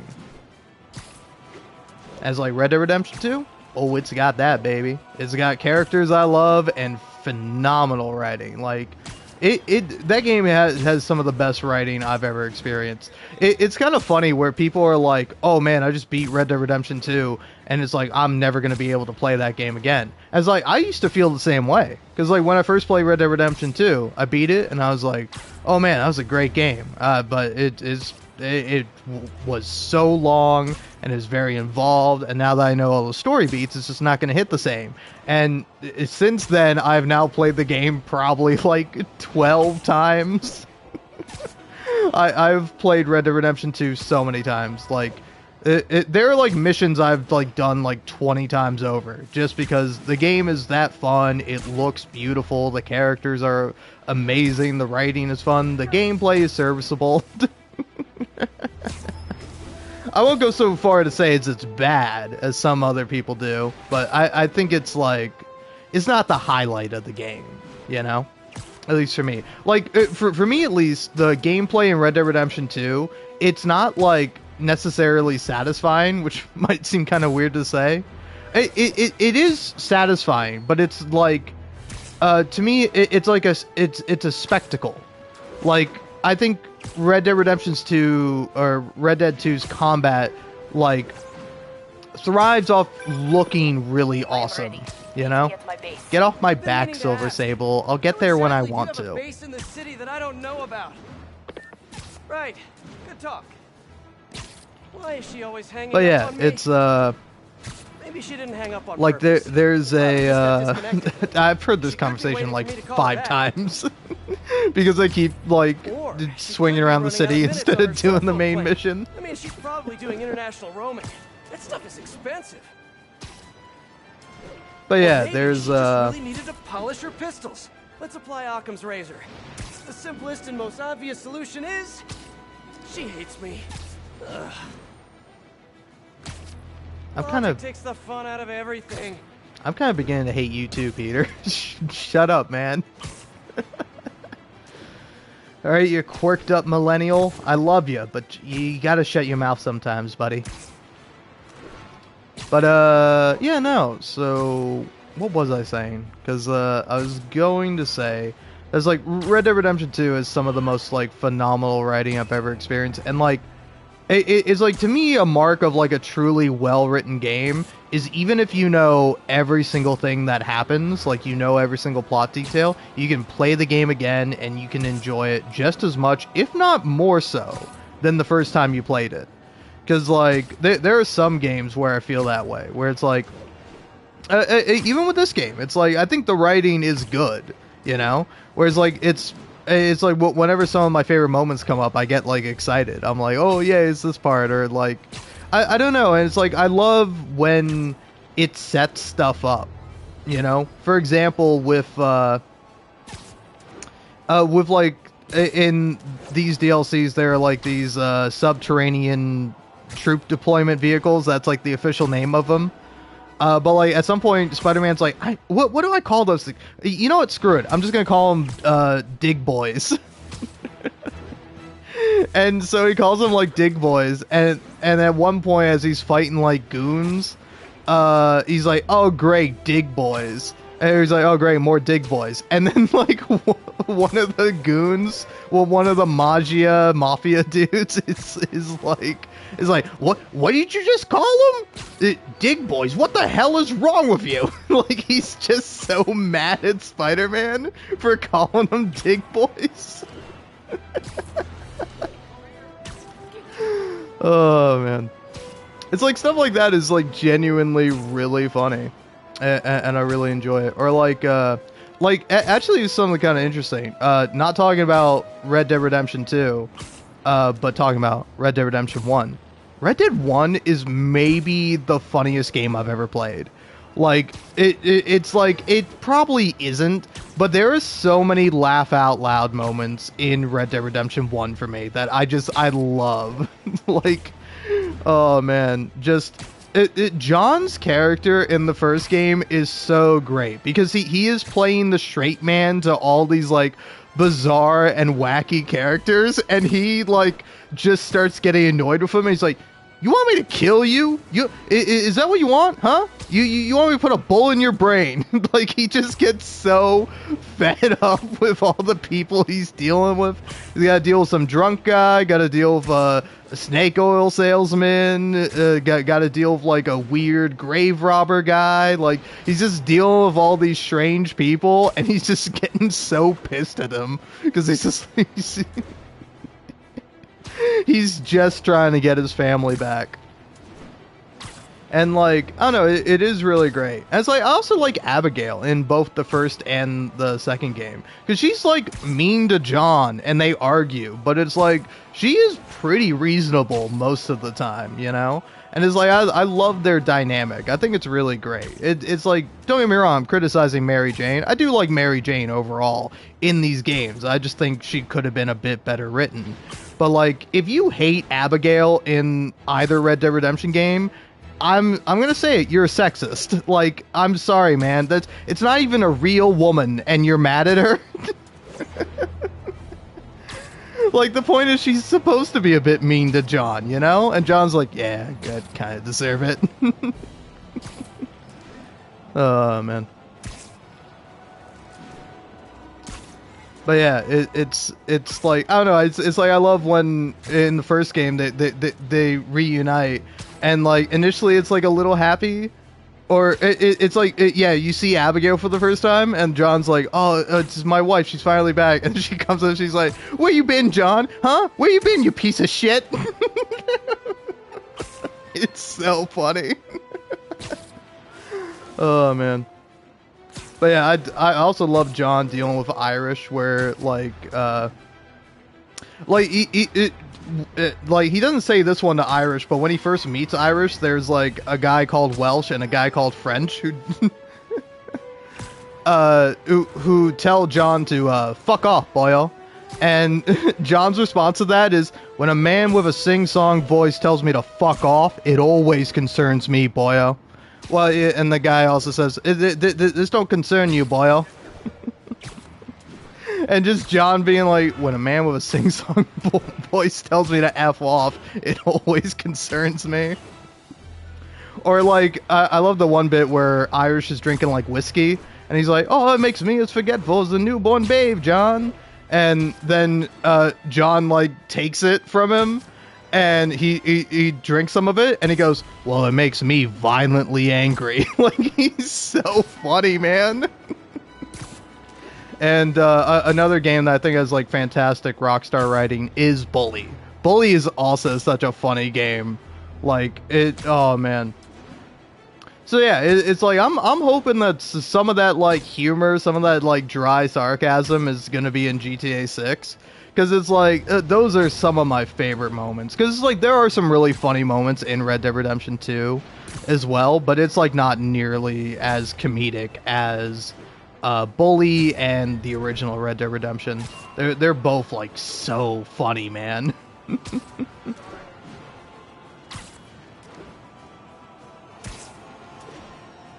But yeah, so I'm kind of curious as to how Wolverine is gonna be. Because it's like, do you think it's going to be funny? Do you think there's going to be a focus on humor? Because I think with Spider-Man, you kind of have this like implicit focus on humor. Where it's like, I think that's why I like the game so much, is the game is funny. Like, in spite of some of its other flaws in the writing, it is a really funny game. And so it's like, is Wolverine going to be funny? I'm sure there will be some funny moments, but I don't know if overall it's going to be like a comedy, you know? Again, I'm very curious to see what they do with Wolverine. And again, I hope it does well. Because, like, if it does well, then, like, you know, that just means bigger budget for Spider-Man 3. Hopefully gonna be better. Hopefully not as many poor, overworked developers won't have to, like, overwork themselves and not see their families. Oh, God, Jesus Christ. The gaming industry is so messed up, man. Why do we do this? Like, video games are fun. I love video games. They're art, man. But also, it's like... again, I'm talking about, like, Red Dead Redemption 2. It's like, people didn't see their damn families. You think Abigail's being unreasonable to John? It's like, imagine being married to a Rockstar developer and just, like, never seeing them. And then, like, every time they come home, they're so tired. It's like, all they're doing is programming a really cool toy for adults. Oh, man. Like, I'm sure it's awesome. I'm sure it's really cool to be like, hey, look, my name's on that. I worked on this. I, you know, really made sure to make those horseball physics real good. And it's like, damn, it's like, it's a fun little detail, but like, frankly, I think does not make the game better at all. Like, Red Dead Redemption 2 is great, you know, completely separate from the fact that there are horseball physics and mechanics.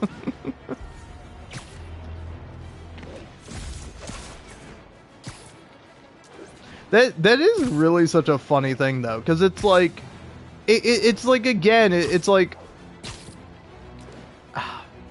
I don't know, there's like so much more I would have liked to have in Red Dead Redemption 2, which is like always a compliment. It's always a compliment when you like watch something or you play something and you're like, man, I want more. Like, that's always a compliment to whatever it is you're consuming, you know?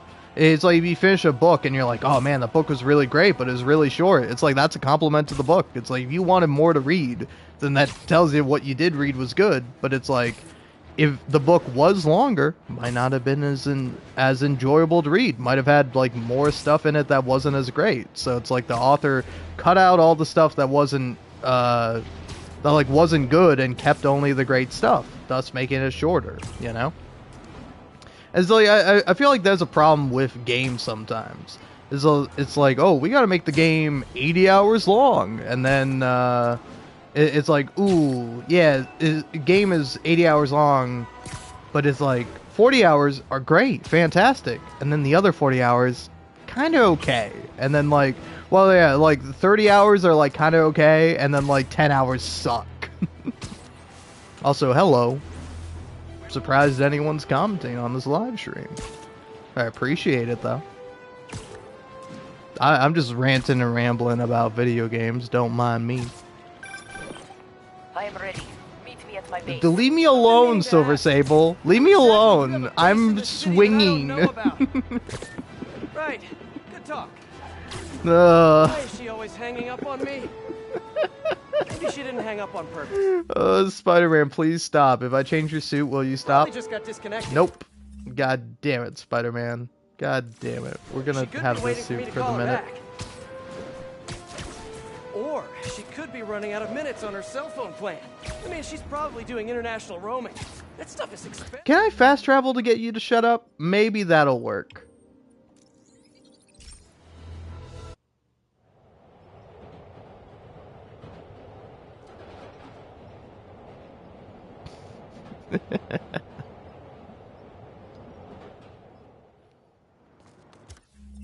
That's so funny. Just Spider-Man on the subway. Alright. Where's the side mission? No? Hey, we don't need you here right now, right? Okay. I didn't ask. You know I'm Spider-Man, right? Listen, I get it if somebody else was hanging out on your rooftop, but I'm Spider-Man. I can be on whatever damn rooftop I want, dude. There we go. Oh, this better not have copyrighted music. If it does, I'm going to be mildly upset. Alright, fine. Let's just find Screwball. Okay. Oh, no, it's got lyrics. Oh, this is copyrighted music for sure. This feels like a party she'd want to attend. Hey, y'all! Hope you're having fun! Screwball! Don't move! Come on! The world is watching! Just because people are watching, it doesn't mean you're any better of a person! Wow! Mood killer! Gotta keep the banter light and fun, okay? Come on, Spider-Man, don't you know? Bigger number, better person. Who wants to see some photobombs? Ooh, I do! Also, why can she do that? Stop! No way, Jose! Like, what are you, Sonic? Viewers, we gotta keep this thing going! Ooh, don't miss the photobomb! I will say, this is pretty fun. Man, everybody's got drones these days. Scratch one drone. Oh, watch out! Or don't. It's entertaining either way. Nice, Screwball. I think so, too. Ah.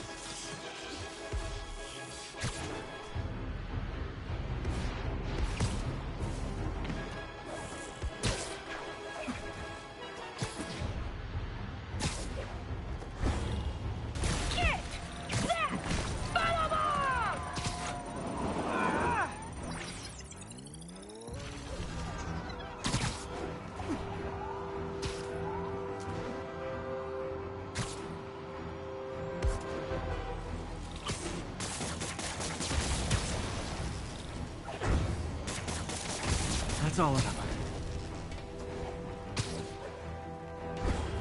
Photobomb! Don't miss it! Finally, time to get close and finish this. Nice one! Gotcha. You only caught me because I wanted you to catch me! Look how many followers I gained! Yes! You guys know who I am, right? Of course you do. Mind if I live stream on the way to the station? Officially unfollowed. Unplugged. Into the Spider-Verse suit. Yay. I saw you take down some muggers like BAM!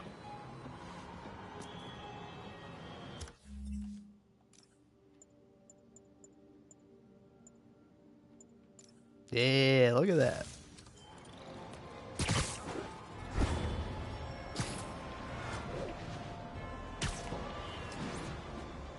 Alright. Going back to my suit.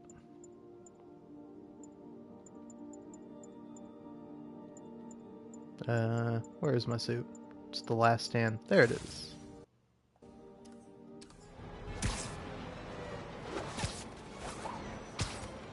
But yeah, I don't know. I'm really curious to see how Insomniac's Wolverine is gonna be. Like I'm hoping it's gonna be good. But you know, I won't hold my breath. But like Grand Theft Auto 6, if that shit's not good, it's gonna kind of suck. It's gonna be like, damn, really?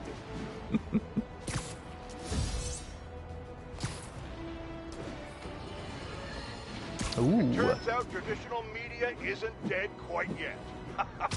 Not that any of my listeners ever had a doubt. They're used to getting world-class content on a regular basis. But I'm, of course, talking about Screwball and her live-streaming band of bandits finally getting yanked off the air, or the web, whatever. The point is, we can all once again rest easy knowing we don't have to live in constant crippling fear of the awful sound of a so-called internet personality spewing nonsensical acronyms into the Ethernet. Internet.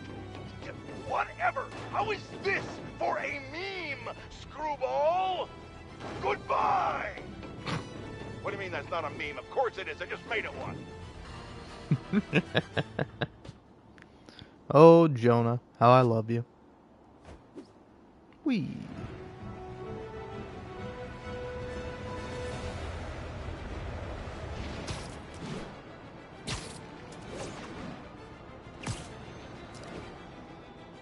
But yeah, I don't know. A couple other games I'm pretty excited for.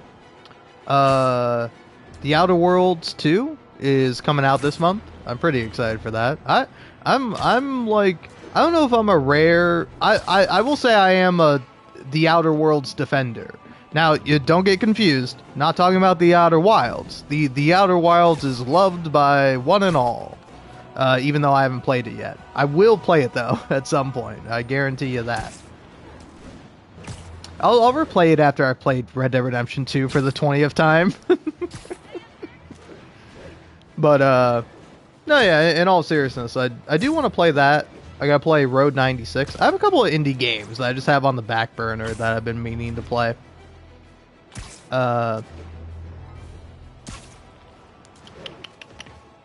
Sorry, don't mind me clicking my tongue, because there's one other thing. Oh yeah, the Outer Worlds 2 is coming out. I'm excited for that. Because, like, I don't know. I mean, I've been keeping, like, myself in the dark. So I've seen, like, very little previews. Even when, like, a trailer comes out, I'm like, I don't want to see the trailer. Like, I saw, like, the initial reveal trailer, and I'm like, cool, I'm excited for that. So, yeah, I'm curious to see how that's going to be. I'm glad they decreased the price of it. Because, like, I think it was originally going to be, like, $80 or something like that. And then they were like, okay, alright, we'll make it not $80 anymore. Because I think that was like a Microsoft thing, more so than an Obsidian thing, but it's like Microsoft owns Obsidian, so it's kind of how it goes. The big guys screwing over the slightly littler guys. And then another game I'm excited for, which I think is coming out, at least for me, on consoles in November, is 1000X Resist. I think that game is coming out sometime in November, like in the beginning of the month, I think. But I was pretty excited to see that, because I'd heard like really good things about it. Jacob Geller, one of my favorite YouTubers, had it on his like Game of the Year list last year. But yeah, let's see. 1000X Resist PS5. Yeah, 3 days ago. They said it's coming to Xbox Series X/S, PS5 on November 4th, 2025. Because it's already out on PC, I think, or I think it might not be out on PC, but it is out on Nintendo Switch. I know that for a fact. But yeah, I think it might not be out on PC, which is kind of a shame. But yeah, I don't know. I heard really good things about it. Looks super interesting. I know next to nothing about it because I'm like, that seems really cool. I don't want to get spoiled on it, but, you know. So, I think I'm going to be playing that around November 4th, probably. So yeah, a lot of new games coming out. And then I also got to finish up... man, where am I going to find the time to do all this stuff? I got to replay Hades, and then after replaying Hades, I got to... finish up, well, not after, but, like, I also gotta finish up Ghost of Yotei, and then, is it Yotei or Yotai? Yotei. And then, let's see, yeah, I got The Outer Worlds 2 coming out, 1000X Resist, and then a bunch of indie games I want to play and complete at some point. I got a lot of games I want to play, man. I like playing games. They're fun. And I will say, it is kind of weird, like, the state of my channel, where it's like, my live streams do terrible. Like, I think my live streams are more of a hindrance than they are a benefit to my channel. Because, like, I think probably over time, my live streams have lost me more subscribers than I've gained. I don't know. Maybe that's true, maybe it's not. But, like... in comparison to, like, if say for example I were to like do the exact same thing I would do as a live stream as like let's plays or videos on my channel like that, they would do terrible. And I know this because I have posted let's plays and they do terrible. Like, you know, they get maybe like 3 likes and 10 views, which is cool. I appreciate anyone liking my video at any point, but it is like, I don't know, it's a bit demoralizing when it's like, oh hey, I worked really hard on this video, I spent like hours editing it, and like I added commentary, I did this, I did that, and it's like, oh, nobody watched it and got barely any views, and I made about 1 cent from it. Guess I'll go back to posting Hades shorts. Which, don't get me wrong, I'll always do, because it's easy and fun for me. And it also, it's like, I don't know, my channel is probably nice for anyone who's like looking to avoid Hades 2 spoilers, because I am not going to be able to play Hades 2 for about a year, because it's out on Nintendo Switch and PC. I hate you forever, Nintendo. I will never buy another Nintendo game so long as I live. If Nintendo wants me to play their games, I have to somehow become a successful YouTuber, and then somehow they have to make the weird financial decision to sponsor me, or someone has to send me a Nintendo game, because I'm not buying from them. You have personally screwed me over, Nintendo. And I mean, sure, are you a completely scummy and terrible company in completely other ways? Yes, but you've personally screwed me over. Although, to be fair, it's not like I was really buying many Nintendo products. I bought a Switch, you know, played, honestly, like, the 3 games I have for Switch, which I think are all great, like, they're all fantastic games, I love them a lot, is Mario Odyssey, Breath of the Wild, and then, Fire Emblem 3 Houses, which is the best Persona game I've ever played with the worst music, which is not to say that the music is bad. It's just, the music of Fire Emblem 3 Houses is really good, just does not compare to Persona. Alright? I don't know what you play Persona games for. I play Persona games for the music. Like, legitimately. Like, I recently just replayed Persona 4 Golden, which is like a 100-hour game, and I just like replayed that because I'm like, man, I kind of want to listen to the music again, and I'm excited about the Persona 4 remake or revival or whatever it's called. And you know what, man? I'm probably gonna play that game too when it comes out. Anyway, let's go ahead and finish up the DLC. Let's get to work.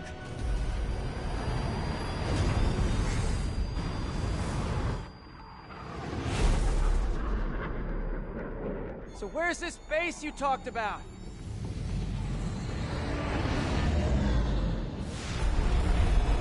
Whoa. Your toys are so much cooler than mine.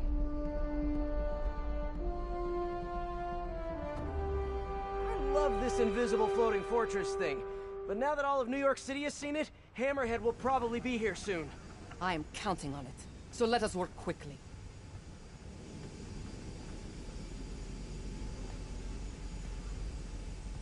I have acquired a Class 5 laser array.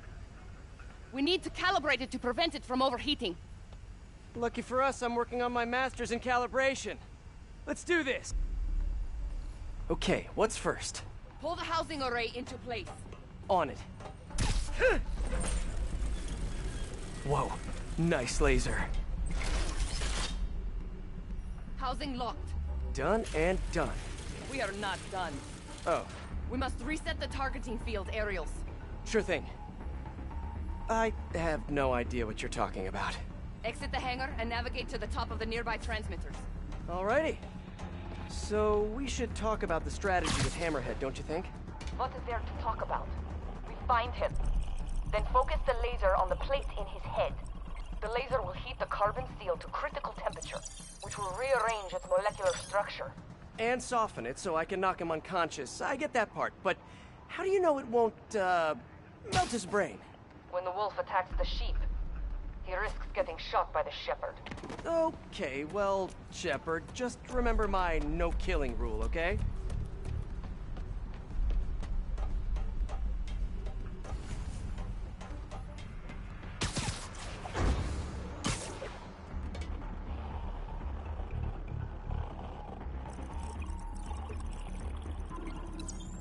Done. How's it look? Systems appear functional. Now we must test the targeting and power levels. Cool.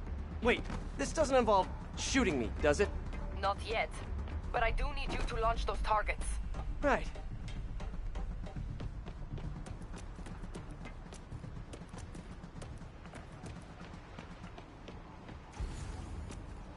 Okay, ready?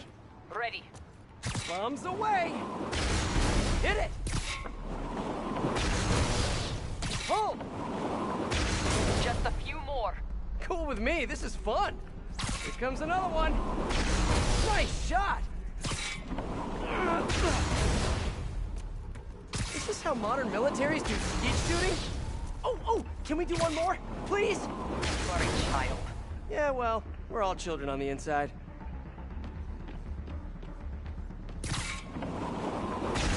Whoa! Come back. We have one more thing to do. On my way.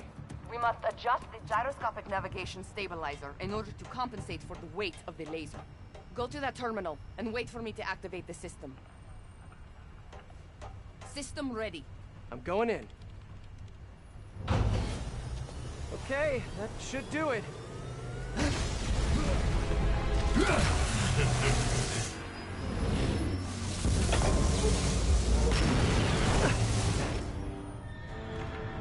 You two teaming up now? Cute. But it ain't gonna do no good. Sable? Use a little help here! The laser is down. Can you fix it? I am trying. Okay, I'll just do the hammerhead waltz for a bit. Okay, time to get personal.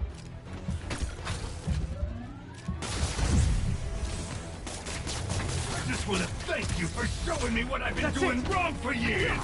If I want to rule this city, I gotta modernize, evolve. Now that I'm involved, it's time for me to be the boss I always should have been! Just as soon as I kill you both! Can't let him hit me!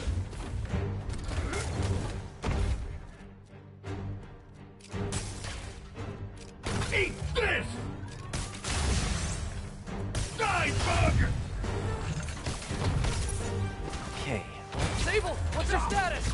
Laser is back online. Hold him in place. Now I can get in close. Keep trying, keep failing. I'm indestructible. I need reinforcements now. Time to die here.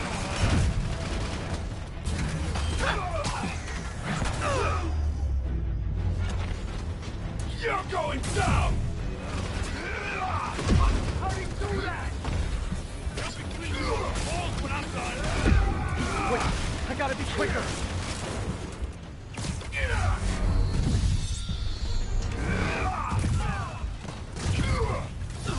What? You guys just don't give up, do you? I respect that, but I'm still gonna kill you!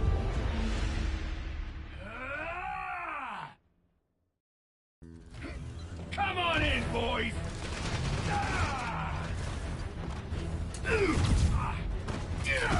Man, he's fast!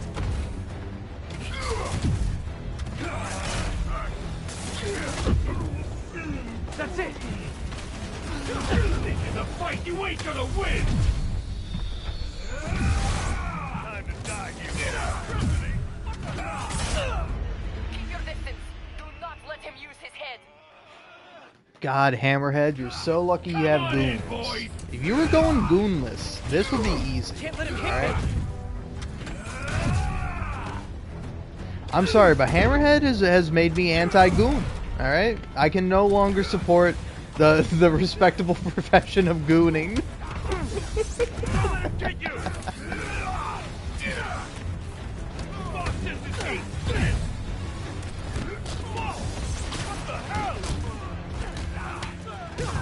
That's it!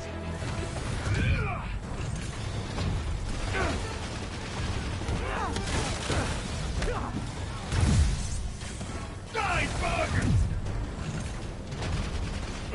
You're going down! Look at me! You can't kill me! Almost there.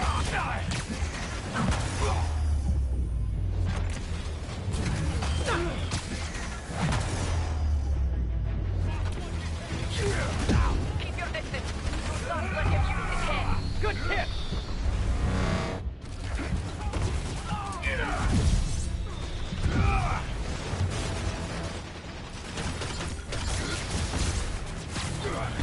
You think you're Sable! Acquiring target. You're just pissing me off! Indestructible, huh? I think not. Got a headache yet? You guys just...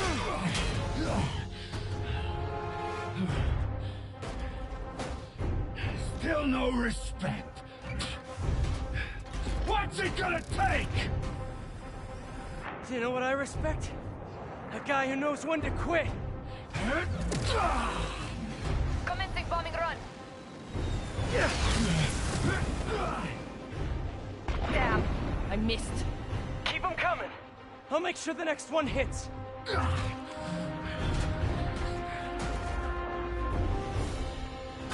I dropped the bomb. You throw them at him. Let's see you dodge this!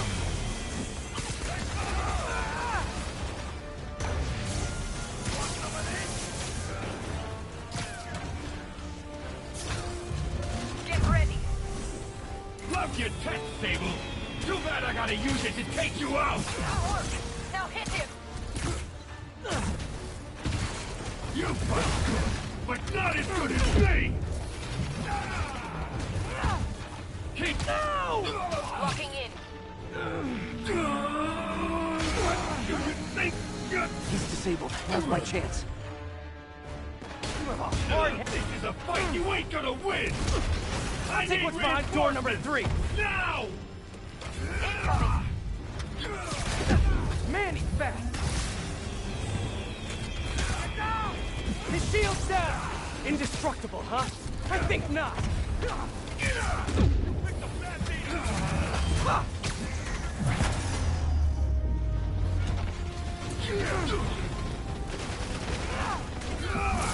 I can do it! Firing!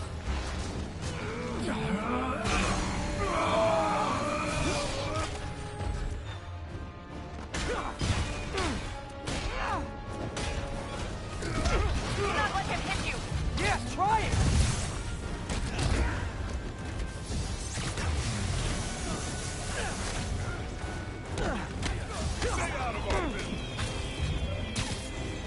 Nails is out!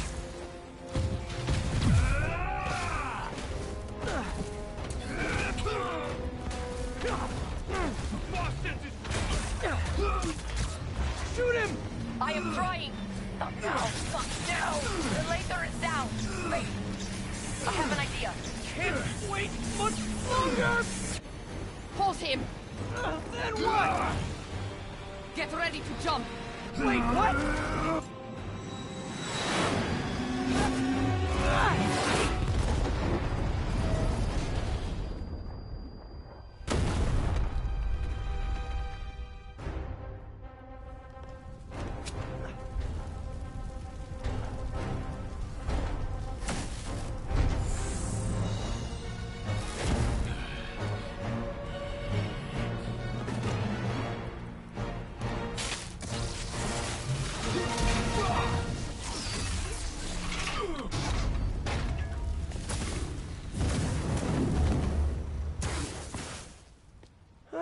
That was fun. Hey, you have dinner plans? I know this great pizza place. I must return to Symkaria. Right.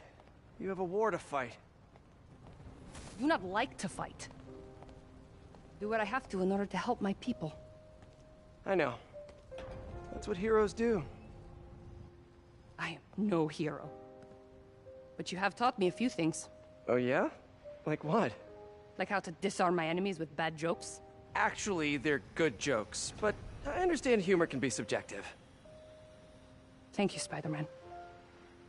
For everything. I don't do hugs. Yeah, right. Of course. Hey, can I get a lift back to the city? I'd swim, but it'd take forever to get the river smell out of my suit.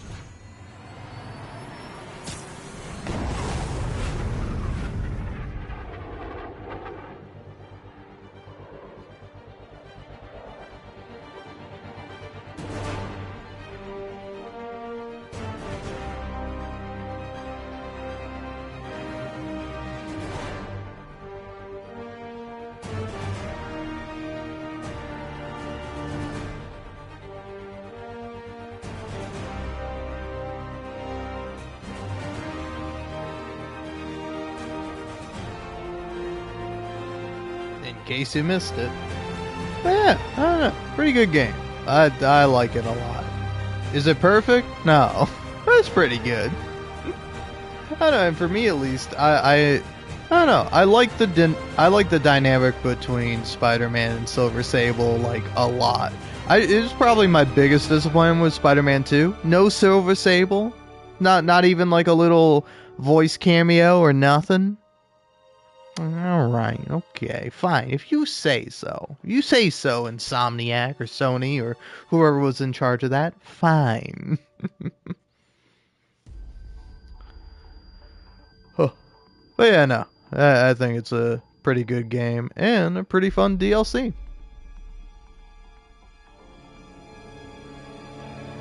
But yeah, I don't know. It's kind of interesting. Some people say that like the third part is their least favorite. When it's like the third part is some of my more favorite stuff. Like I love Yuri turning into this like kind of dark vigilante and like leaving all these crime scene clues for Spider-Man. Like that's what she did it for. And it's so funny to me that it's like Yuri, like she likes Spider-Man. Like they are friends and like I don't know. It is, of course, like, deeply dark, but, like, Yuri quite literally hits Spider-Man with a, look, Spider-Man, hear me out. This guy was a piece of shit. You've seen all the crimes he did. You've heard him talk. You've heard the, like, terrible things that he tried to do. You know, so I think you should, you should be on my side for this, Spider-Man. You know, hear me out. He was a bad guy, and I killed him. And look, I made it a cool crime scene where she like takes all the victims' faces and like connects them all to the dead guy who has like a bag over his head. I don't know. It's like Spider-Man's all like, Yuri, you can't be killing people. You got to turn yourself in, Yuri. But it's like, Spider-Man, appreciate her work. She went through all that effort for you, Spider-Man. She did that for you. You can't even appreciate it. But yeah, no, I do love that. It's like my favorite little bonus thing, I think, of all the bonus things. Because it's like fun. You get like a little story. You get a little like Tony Sopranos like riff, you know, where's like the... I don't know, maybe I'm wrong, but like the Magia Enforcer guy, he sounds like Tony Soprano. It sounds like a guy doing a Tony Soprano accent. But yeah, it's like, I don't know, I like that. I like Silver Sable a lot. I think her dynamic with Spider-Man is pretty fun. And then like also Black Cat shows up, and like Black Cat is like so fun. Like she is such a fun character to see, especially contrasted with Spider-Man. Whereas, like, I don't know, Spider-Man with his, like, he does move in a spider-like way. Tara Platt. Yeah. Wow, Tara Platt is, like, the second person you see. I mean, that makes sense. Well, Yuri's the second person you see, played by Tara Platt. Which is, like, I don't know, it is also kind of funny when you think about the fact that, like, her and Yuri Lowenthal are married. A real dynamic duo. But yeah, I know, I enjoy that. I enjoy Silver Sable a lot. Yeah, who plays, hey, Dave Fennoy. Love that guy. He's in a lot of games. But, yeah, who plays Silver Sable? It kind of passed me by as I was,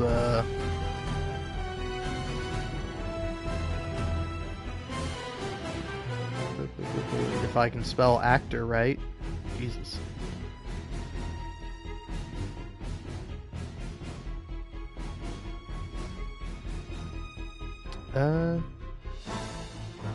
Silver Sable, Insomniac.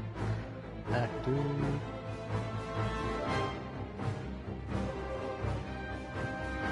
Nicole Eloise is her name, I think. No, Nicole Elise. But yeah, I don't know, she's fun. I think she's a really great character. I especially like that it's like, it's never really said, but she has a crush on Spider-Man. You know, like in the main story, like she kind of goes, "Wow, I've come to really respect you, Spider-Man," and then like when she takes Spider-Man to feast after he gets like beaten up by Doc Ock, she takes Spider-Man to feast to be healed. She's like really concerned for him, and then like Mary Jane comes in and is like, "Oh no, Spider-Man, are you okay?" And then you see Silver Sable get angry about it and leave. Like, I don't know, that to me is really funny. Spider-Man just he can't turn it off, man. You know, any like strong, badass, white-haired woman, they want him, and I understand. I see it, man. I see it. But yeah, it's like, I don't know, it's even kind of funny too, where at the end of that, where Spider-Man's like, "Hey, you want to go grab some pizza?" Where it's like, I don't think he's being serious, because it's like, what, are you gonna take your mask off in front of her, or are you gonna reveal your secret identity to Silver Sable? Are you gonna do that, Spider-Man? I don't think you are. But like, even in that moment, it seems like she kind of wants to, and then she's like, it like deflects. Is like, I have to return to Symkaria. Which is like, I don't know. I find that dynamic to be like pretty funny.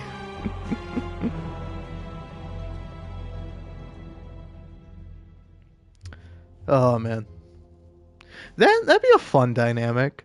Sorry, I'm thinking about it now, because I'll tell you what, man, I'm a sucker for romance. I like a good romance, and it also is like I really love the interaction in this DLC, where like Spider-Man and MJ like start saying "Hi, honey" to each other. where like where like Spider-Man's like, oh, I wish we could just have like a normal interaction. And then she's like, oh, okay, well, hi, honey, how was your day? I find that to be pretty adorable, man. I'm a sucker for a good romance, man. I love me a romance. Oh. Oh yeah, there's recently a game I played called Banishers Ghosts of New Eden. And like, I don't want to spoil much of the game, but like, I don't know. It's like pretty obvious what will happen, but like when you're playing the game, it's I actually think it's a really interesting game. It's made by Don't Nod, same folks who made the original Life is Strange and then Life is Strange 2, and they haven't made any of the other Life is Strange, and they made Lost Records Bloom and Rage, which I liked a lot, man. I was kind of surprised, where it's like, I don't know. Is it just like younger folks playing that game who like that game, or it's like, hey, I'm gonna look it up because now I'm kind of curious. But anyway, before they came out with that game, they did Banishers: Ghosts of New Eden, and like in that one, you play as like Red and Andrea, like Red McWraith, which is like very close to McWraith. Yeah, I think his name is Red McWraith, which is kind of funny. Nah, whoa. What's a Venture Game Hotspot? A Venture Game Hotspot gave this game a 65%. But yeah, no, on Steam, 2,000 reviews, 4.5 stars. I don't know, I think people liked it. I was watching a video by White Lights, YouTuber I like, and he kind of offhandedly mentioned that, like, oh yeah, they've tried to recapture Life is Strange, but they can't. And I'm like, dude, I don't know, man. I replayed Life is Strange before I played Lost Records Bloom and Rage, and like, I love Max Caulfield. Maxine Caulfield, the main character in Life is Strange, I love her so much. She is legitimately one of my favorite characters. Like, I remember liking her the first time I played the game, but like this time, like replaying the game recently, where I did a Let's Play of it, which I'll probably release at some point if I ever get popular. If you ever want to see any of my Let's Plays, and I mention them casually, just let me know. I'll start releasing them just for you.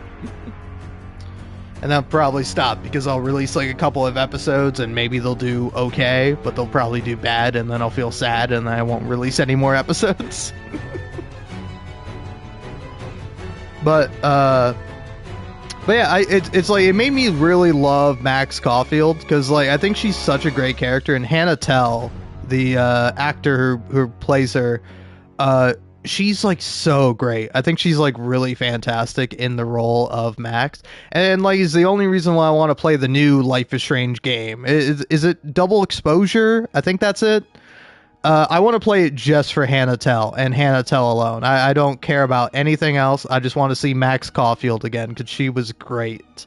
But like, replaying the first Life is Strange, it's like, it makes so much more sense from the perspective of like, oh, this is like a French studio making a game about America that's heavily inspired by Twin Peaks.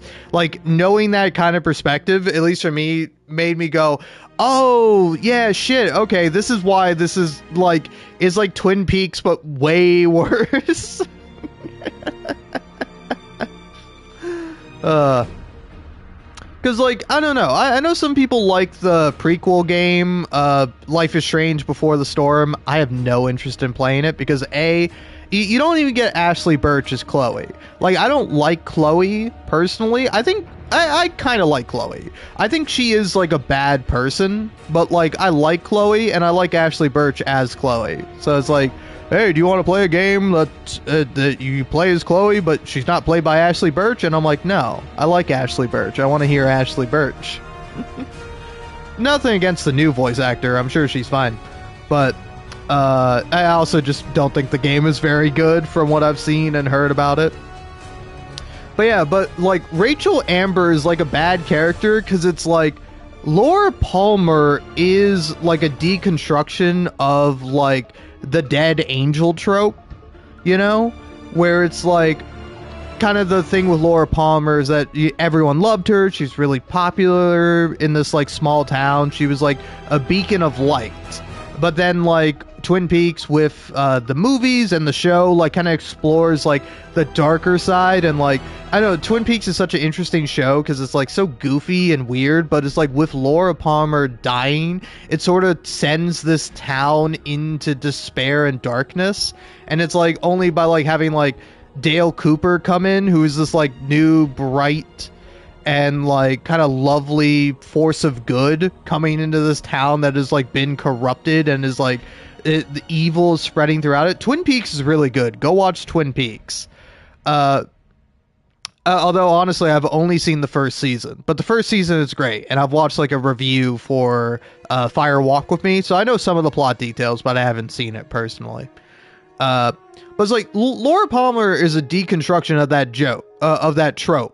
Whereas, like, she wasn't perfect, you know? A lot of people thought she was, but she wasn't. Like, she had, like... she was perfect in a way, where it's, like, in spite of all the awful things that were happening to her, and, like, all the terrible things she had to do, it's, like, she was still good, you know? But it's, like, she didn't live this, like, perfect, charmed life, as he kind of expected her to do. And so, it's, like... I don't know, Twin Peaks is really interesting. Like, it's one of David Lynch's, like, best work. Like, it's a really interesting, good show. And, like, Life is Strange is just doing the, it's just like, hey, here's our version of Laura Palmer, but it's, like, worse in every way because it's derivative and, you know, we're not David Lynch. But yeah, so it's like, I don't know, for me at least, it's like, that's why I really liked Lost Records Bloom and Rage, is because it didn't really feel that derivative. It felt like something new and kind of authentic and like genuinely kind of sweet and interesting. And then I also like that, like, that it like kind of, COVID is incorporated into the story. That like, you know, it's like kind of a plot point that like everything has been shut down, and it's like, I don't know, I think it's a really interesting game, and I really enjoyed playing it. I liked Lost Records Bloom and Rage a lot. But yeah, no, I think it is kind of interesting, people's reactions to it. But anyway, I was gonna say that like, I also like the romance element in that game. I'm a sucker for a good romance. And like, Del Nod's previous game, Banisher's Ghost of New Eden, the reason why I brought it up and then went on a really long tangent about Life is Strange and how it kind of sucks. Because it's like, it's almost really good. It's like almost really good, and then like, I think it just isn't quite as good. But like, I can see why it holds a special place in people's hearts. But, like, also the game is, like, so much better when you do the... I don't know if it's unpopular, but, like, when you make one choice at the end. At the end of the game, there are two big choices. One of them I don't know. Let's categorize one as like a more selfish one, and one as a more altruistic one. But it is and it isn't, you know. But like the more altruistic choice is like way more satisfying, and like the themes of the game I think made so much more sense to me and made me really appreciate it. Because the first time I played, I went for the selfish ending because like I think I got spoiled on it or something. Whereas like I played all 4 episodes in a row. And then I got to like episode 5, and then I stopped playing it for a little bit. And then like when I played it, I was just like, yeah, I'm done, whatever. And I picked like the selfish ending, and which I don't think it's really a selfish ending. I'm calling it that, but you'll understand the nuance if you've played the game, if you know the choice. You know what I'm talking about. But it's like playing that one, I was just like, oh man, this isn't quite. I don't know, I was just bitter about it, and I left a bad taste in my mouth. Even at the time when I played it, where I was like 14 years old, I was like a teenager. I was like playing this game like when I got home from high school. But like the shoot. Oh yeah, but like the other ending, where also my favorite song, one of my favorite songs from the soundtrack, Spanish Sahara, plays, and it's like that was such a better ending. It was like such a better ending, and it like it to me at least, I don't know how intentional it is, but it's this really interesting theme and this like connection with like the when you pick that ending, that it like it's like a big metaphor for grief. Like I would almost compare it to like Claire Obscure. Like that sort of ending is like, it reminds me of Claire Obscure, which is like a game about grief and dealing with loss. And it's like Life is Strange, if better written, could have been this really interesting game about like dealing with loss. But instead it is what it is, which I think it's all right. I think it's pretty all right. But yeah, anyway, sorry, last thing I'll say about Banisher's Ghost of New Eden. In that game, you get like a moral choice of like, hey, you can do kind of the right thing and be a good person, and you'll essentially like do the right thing. Like here, I'll tell you the basic premise of the game. Like, when you get into the game, your partner dies. There's these 2 characters, they're in love, and then one of them dies, and then the other one has to kind of make this choice of like, hey, do I decide to like ascend you, like let you leave and go to the afterlife because you're stuck as a ghost? And like that's their job. They're banishers. They're supposed to get rid of ghosts. But also part of their job is if they want to, they can like blame someone for a death and essentially kill them. And it's like, hey, you can bring me back from the dead, but you have to kill as many people as possible. And I was like, okay, I'm gonna kill as many people as possible. And so you get like this sort of like dark ending, which I'm like, bah, whatever. But like I was so disappointed by it because I played through the whole goddamn game, and it was like this interesting romance between these 2 characters, and then they didn't kiss at the end. They didn't kiss because I picked the evil ending where I killed a bunch of people.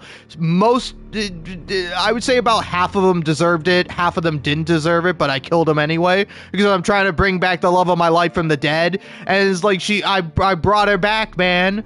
All right, Red McCraith, he brought the love of his life back from the dead, and then they don't even kiss. But in the ending where you ascend her, they have a ghost kiss.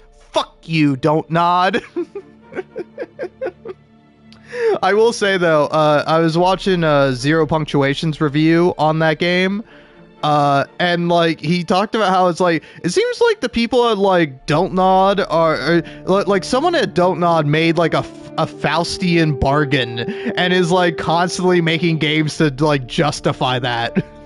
Like they made like a Faustian bargain where it's like, oh, you can bring back the love of your life from dead, but you have to make like a bunch of games that are like 7 out of 10s that deal with like having to do a Faustian bargain.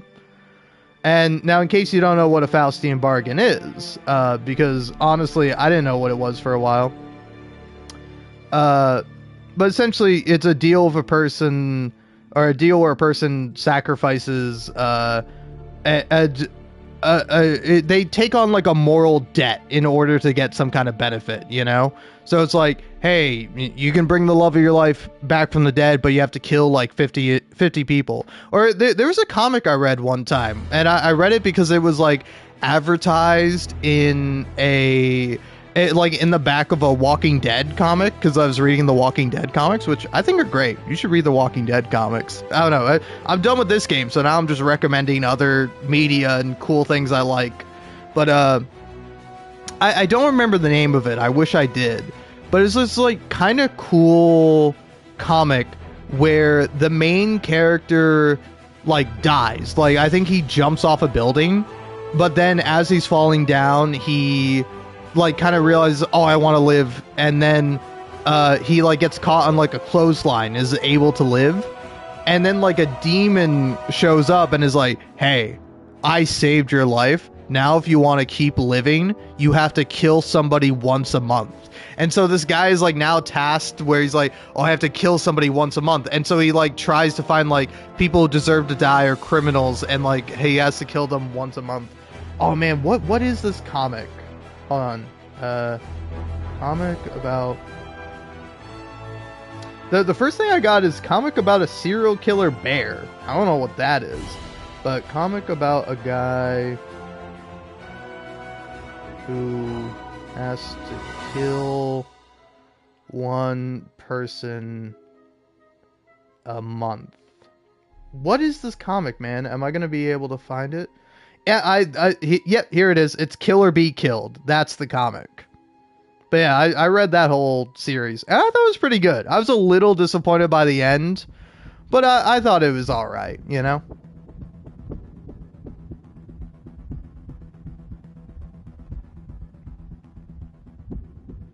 But yeah, I liked it quite a bit. I thought it was an interesting comic.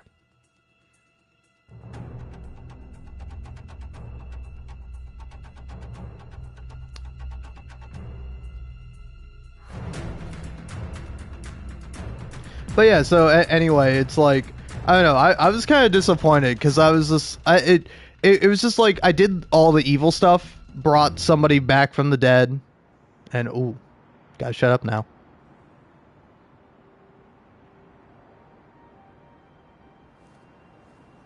Ready? I think the web shooters are a little tight. Get used to it. Just try to keep up.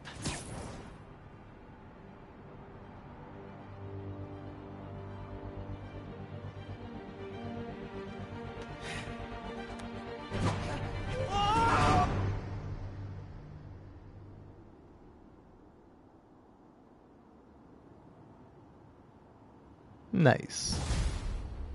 And there we go. Terminated. Great job, hero.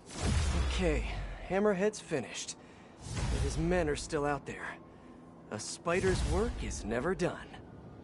Actually, we are done, Peter. If we go over to the DLC tab here, it will say, what? 94%?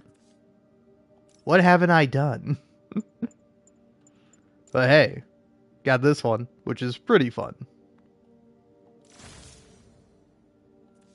But yeah, what did I not do?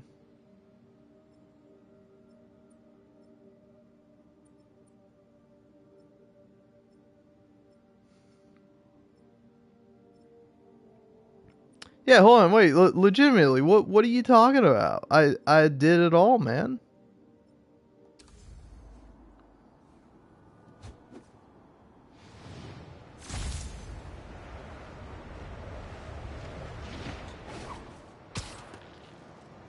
The city sleeps. There we go. Now it popped.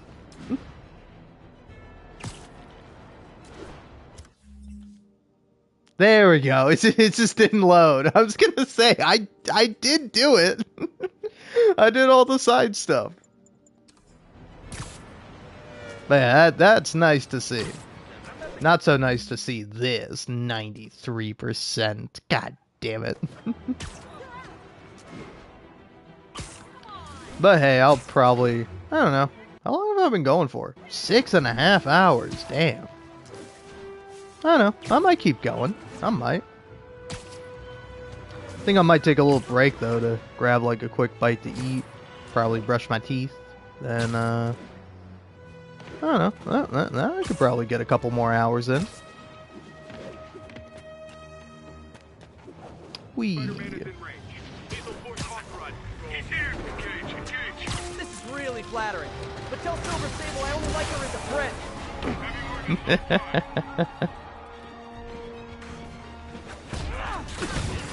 Spider-Man knows. He knows Silver Sable had a little crush on him. Actually, I don't think he does. I think he is genuinely oblivious to it.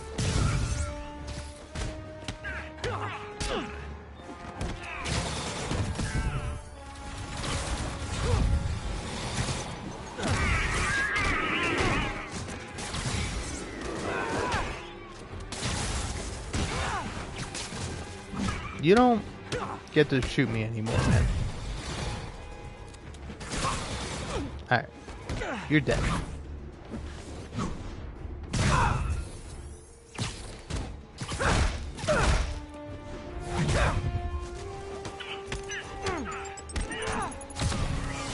Whoops.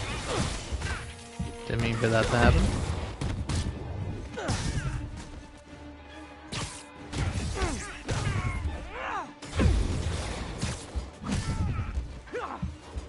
There we go. Alright. So many crimes to do, man. So many. Yeah, still gotta do demon crimes and prisoner crimes.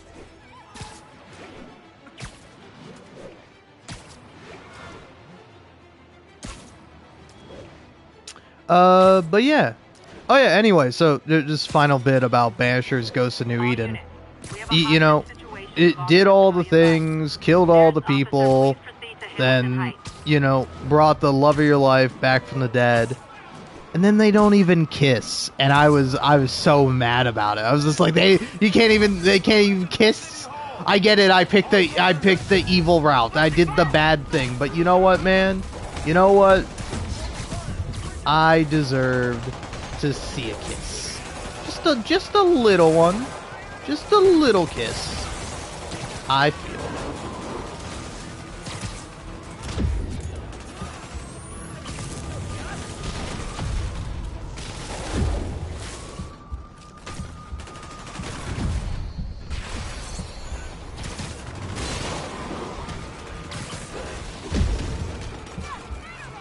Dude, come on, man. I hate the whip guys so much.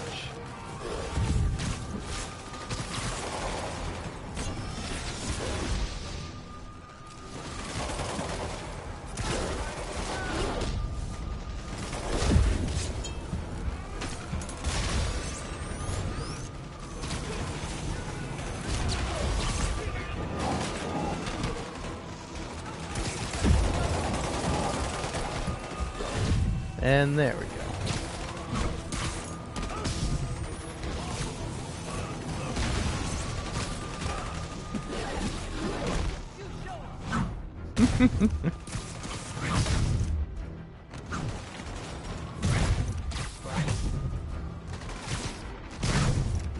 All right. Really wish these guys weren't so hostage happy. Right?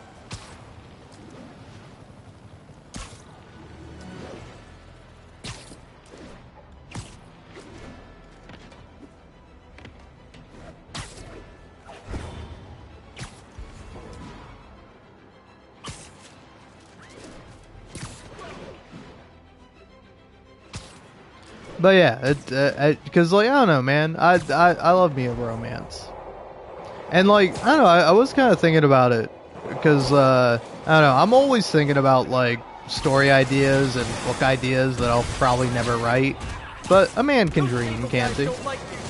But I was thinking about like a dynamic for a couple where it's like it kind of when they're together, they're almost like the worst version of themselves, but like. That's what makes their dynamic so fun, is that they bring out good things in each other, but also like sometimes together they're like super mean, or just like, you know, a little like they got this like sort of pact or whatever. Where it's just like, hey, me and you against the world because fuck all those other people, they suck.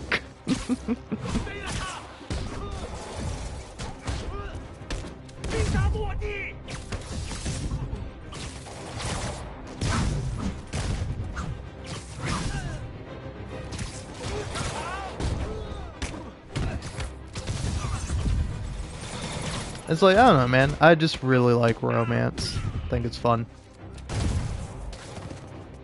I don't think every story needs romance, but I'm never upset to see a good romance. Now, a bad romance, You know that feeling when you try to help, I could but do just end without. up bruised and exhausted? Yeah.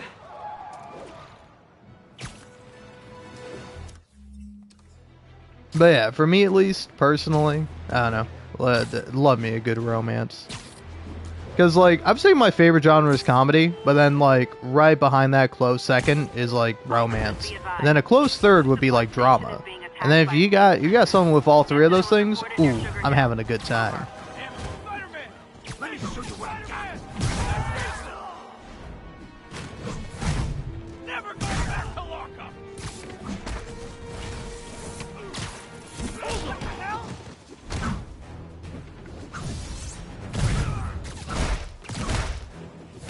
Just one guy. How's he winning?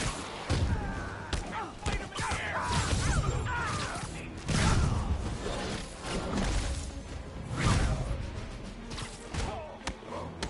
This is our city now.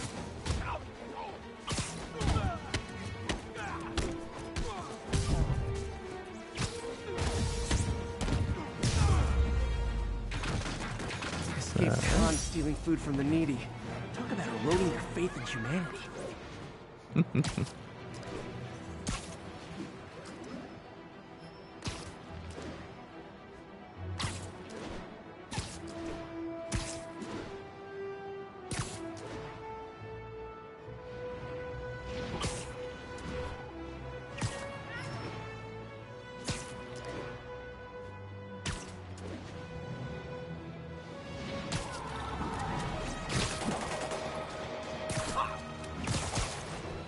You guys drunk or just stupid? That's a good one, man.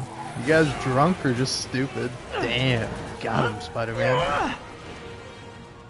You got those guys. Won't be so easy fighting us all at once. Keep moving fast. Don't lose him.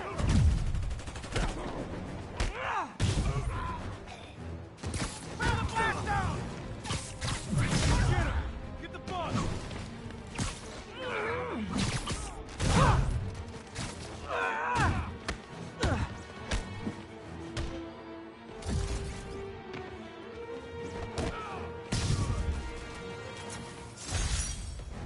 I think this is proof they weren't ready for civilian life.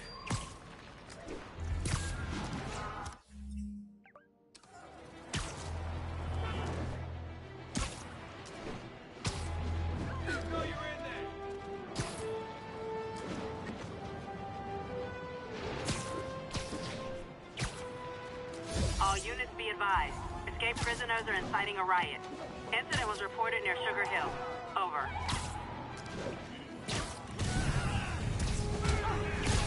Let me take a wild guess. You were in for arson? Our city now. Can't touch me like that. Charge him! Don't let up! Tommy, get up! Come on, get up! Let me show you what I got. Look out! Try and hit me! You're gonna be in pieces! Not Jake! Pay attention, letting him win!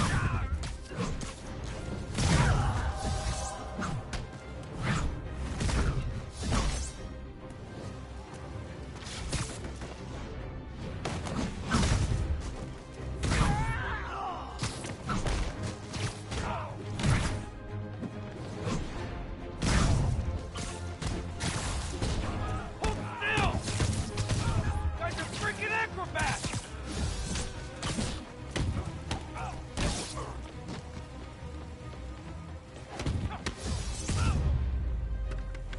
Definitely the worst gang of ruffians I've dealt with in the last 30 minutes.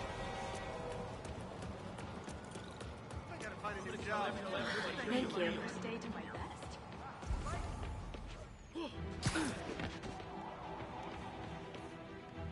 Put it there! I love this guy!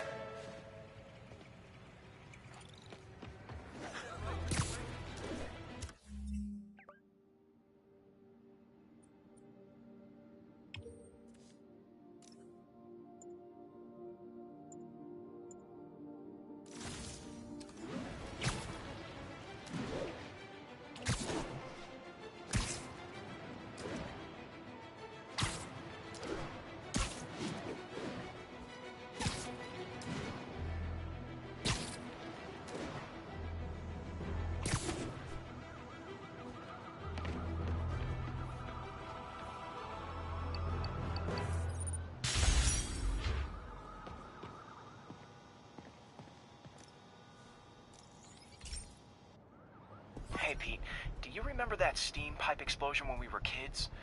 Well, that's what Mom built this station to prevent. It monitors the pressure in the pipes and pinpoints trouble spots. There's a dangerous pressure buildup happening now. I've got to do something about it fast. Oscorp's satellites take seismic images of what's under the streets. If I hit the ground hard enough in the right spots, they can show me the high pressure points. Pressure like this usually means clogged release valves. Once I find them, I should be able to jar the clogs loose with another ground pound. Got my lenses tuned to the research station. High pressure will show up red, normal is blue. Okay, time to move.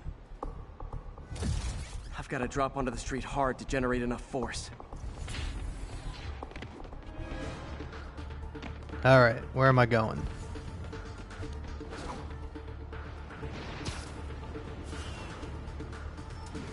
Am I just supposed to do it, like, wherever?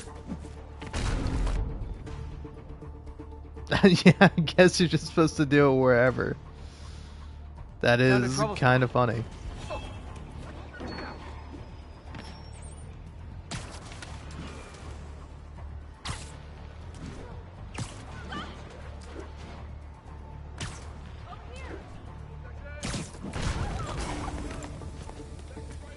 Did it! But that's not the only danger zone. I need to locate the other pressure points. Better hit the ground somewhere else to get a reading. I don't have much time. We're doing it, Spidey.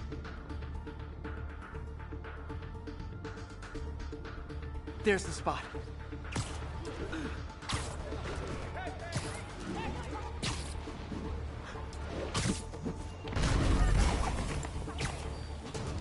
Fixed it. But we're not out of the woods yet. Gotta hurry.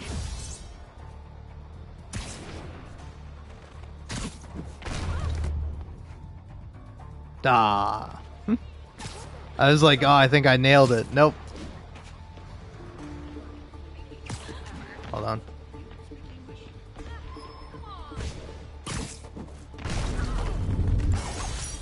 Always helps to take the pressure off.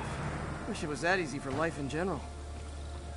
But yeah, I have unfortunately, well, fortunately, closing it down now. Not a bad day's work. I have over 3,000 subscribers now. Woo! Which is crazy, man. I don't know, it's very exciting. And a little nerve-wracking. But yeah, it happened. Just as I was playing Spider-Man 2. Or, no, Spider-Man 1. I'm not playing Spider-Man 2 yet. I might at some point, though. Calling available unit. We have reports of a... Oh, okay. Hold on. That's the last crime I gotta do. So, do that, and then I'll do the base, and then I'll have all of Harlem 100% completed.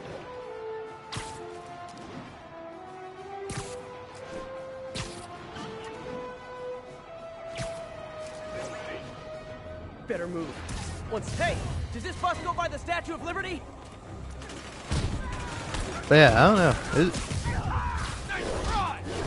I don't know, again, I'm hoping at some point I can, like, transition from doing, like, Hades clips to, like, having people, like, actually subscribe for like my personality. Like, I think that'll be fun, you know? Alright, big guy. Or maybe it won't be fun, because people will actually perceive me and see that I'm kind of a... I don't know, I'm kind of an irreverent dickbag sometimes. But I like to think for the most part I'm pretty good, you know? Am I perfect? No. I constantly call game developers sociopaths whenever I'm having a bad time playing a game. But I don't mean it literally. Use their freedom for something non-destructive, like knitting or canasta. Love canasta. Besides, also, look, listen, I can always outwoke you, alright? You think you can outwoke me? I'll outwoke you. If you're like, you shouldn't call game developers sociopaths because they made a difficult game, or you're having a hard time in this game, it's not even necessarily difficult. And I would say, well, actually, you're being ableist by perceiving sociopath as an insult, so think about that. Down there. People might be hurt. People around here But, work. yeah, no. I am mostly joking. Mostly.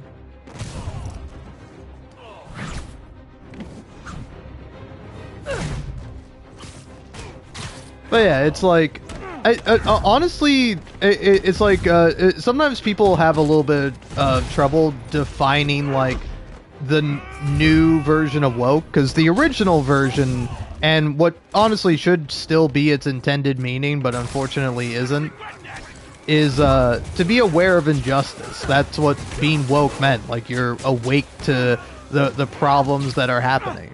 And it's woke because it's, you know, AAVE. And gotta lift up this car. But it's like literally the new version is just like anything you don't like, you can just say is woke. But if you're looking for like a hard definition, it's anything that's not white, straight, or male. Hold on.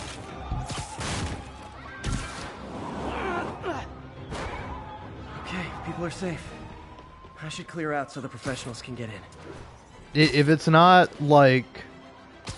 It's like sometimes you get a pass. Like sometimes people will be like, it's not white, but it is straight and male, so therefore I'll accept it. Or like, it is, I'm playing as a female, but they are white and they are straight, so now I'm not gonna be as mad as I would be if you know, the character was gay or something like that. But yeah, it's all just like ridiculous nonsense that doesn't matter. But yeah, it essentially just means PC. Like, people just replace the word PC, meaning standing for politically correct, with woke. And it's like, I liked politically correct, man. That shit was so good. Like, it's so messed up now that it's like it doesn't even work as a word anymore because like politics is so fucked up.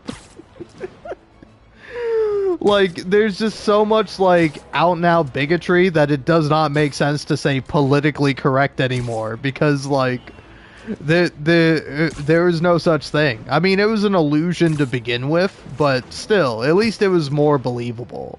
At least you could believe that, you know, being like, hey, I think we should be in support of, you know, people who aren't white, straight, and male. I think we should support those people, obviously, but we should try to support everyone equally. And people get real mad about that. They're like, what? I can't believe you just said that. What are you, a communist? Yes. Why aren't you, asshole? Ah! That was so fucking good. Alright. Where are you, buddy? No, I wanted to kill whipped guys. Oh, there's two whipped guys? Listen, I draw the line at one whipped guy. You can have one whipped guy. It's pretty problematic, but it's fine. Two whipped guys, though? You guys are taking this too far. You guys are so woke.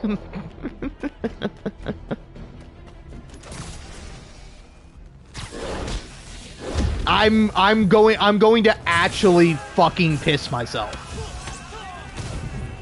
Die.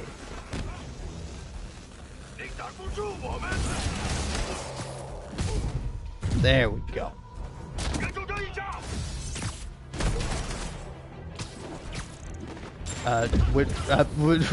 Where am I? Oh my god, see, this is so much better now.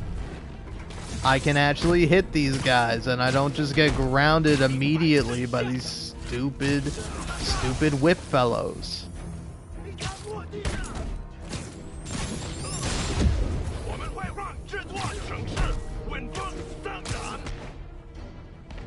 Nope, you come here.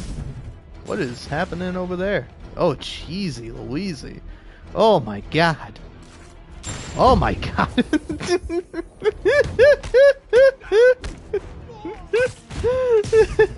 Oh my god. Oh, there's some crazy, crazy stuff, man.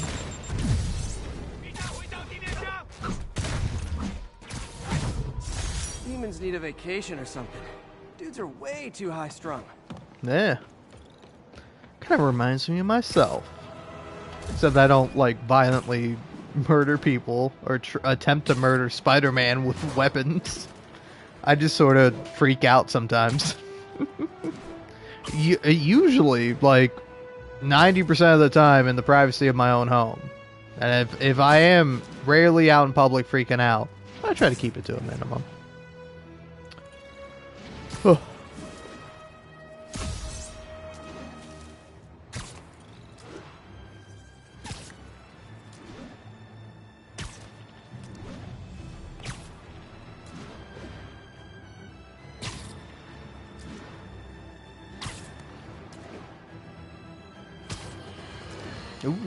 Have you ever been driving along, going to work or church, minding your own business, when suddenly, bam, you hit a pothole, damaging your car and ruining your whole day? Well, you know who to blame. No, not city bureaucracy. Spider-Man. He's been seen leaping down from great heights to pound the ground with maximum force. Why? There's only one possible reason I can think of. He hates us, and he wants us to be miserable.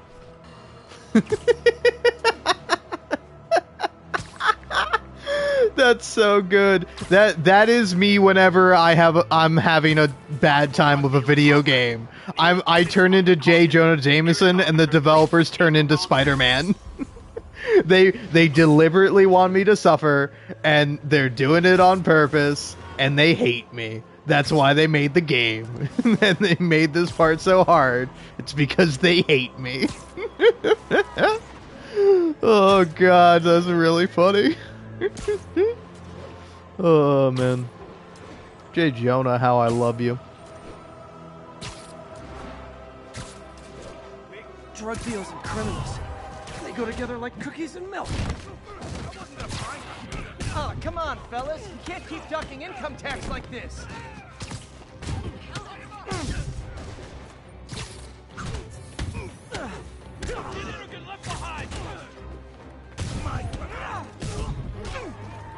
Yeah, what?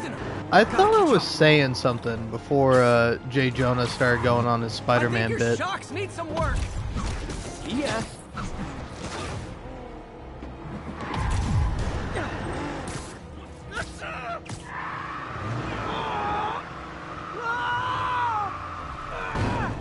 I would say I do like this armor. It is pretty cool. Drugs are maybe my most disliked criminal activity. Definitely top 5.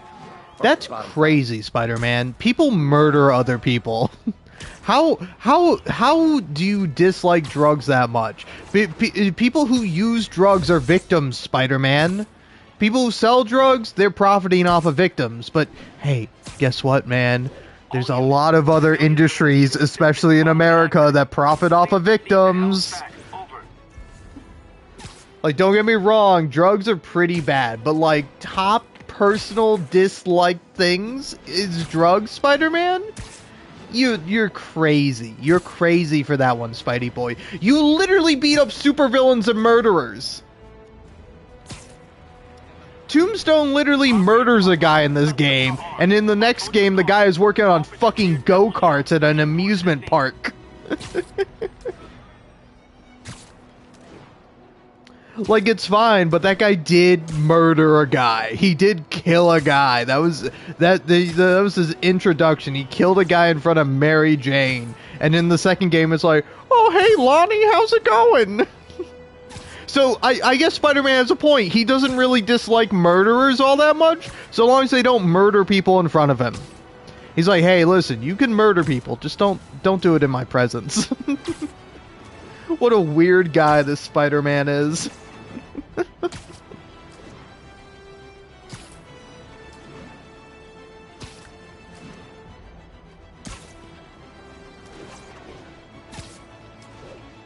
Need backup for a chase in progress. Please respond.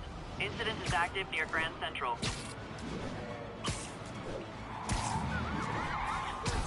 Yep, that's a high-speed car chase, all right. Recognize your authority! Your vehicle is unregistered. You have no... Okay, you are not getting 5 stars.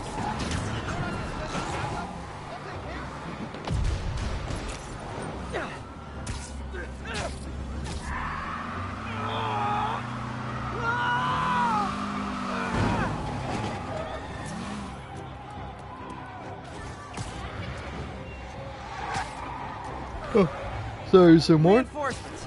I guess this is what they call organized crime.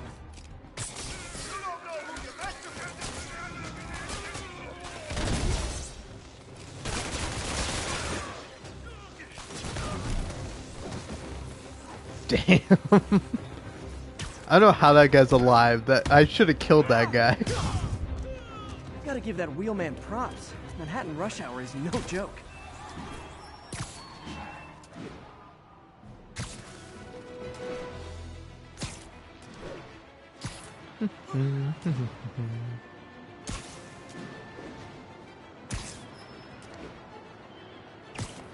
I don't know. I can't remember what I was talking about before J. Jonah Jameson interrupted me, and now I'm just like stopping random crimes.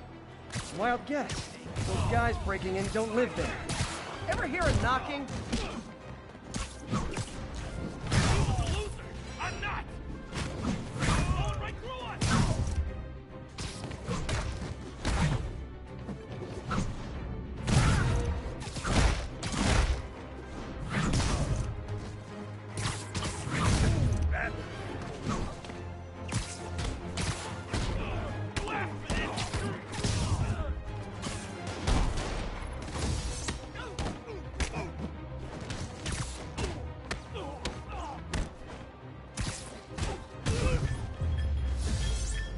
Look at it this way.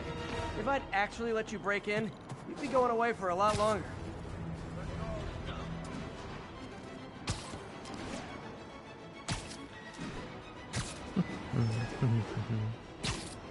I will say I'm getting kind of hungry.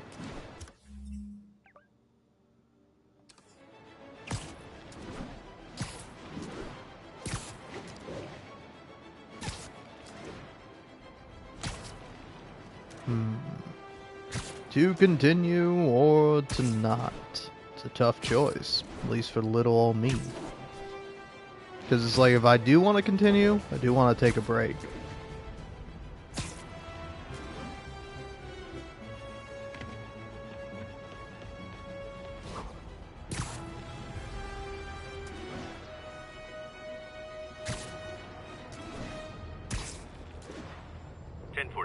We have a hostage situation involving a tourist bus. Need additional units to the lower east side.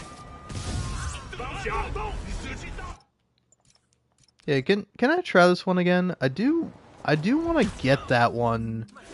I want to get the stealth takedowns one of these times.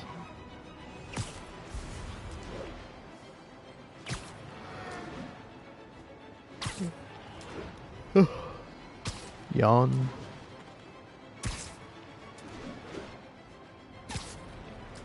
Also, I will say, I do really like this suit. I think it is cool. I think it would probably look a little silly in cutscenes, but out and about, swinging around, it looks pretty cool.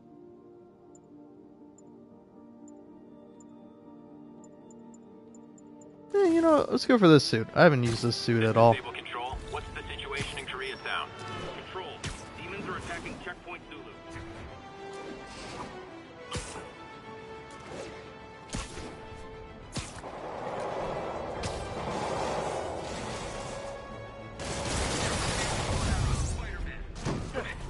If this is over a parking space, it would be so New York.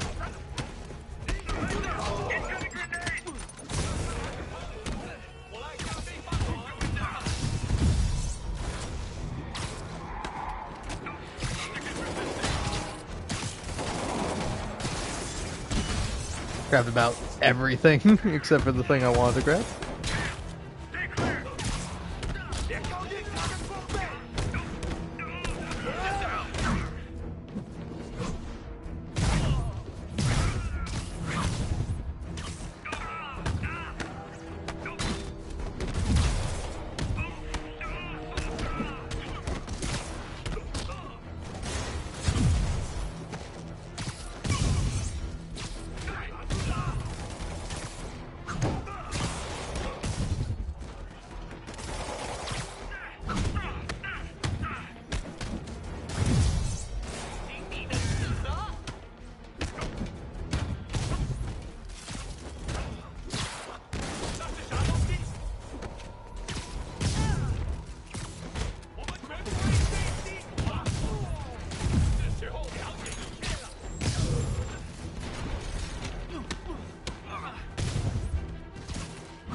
This idiot really just hit himself with a rocket launcher.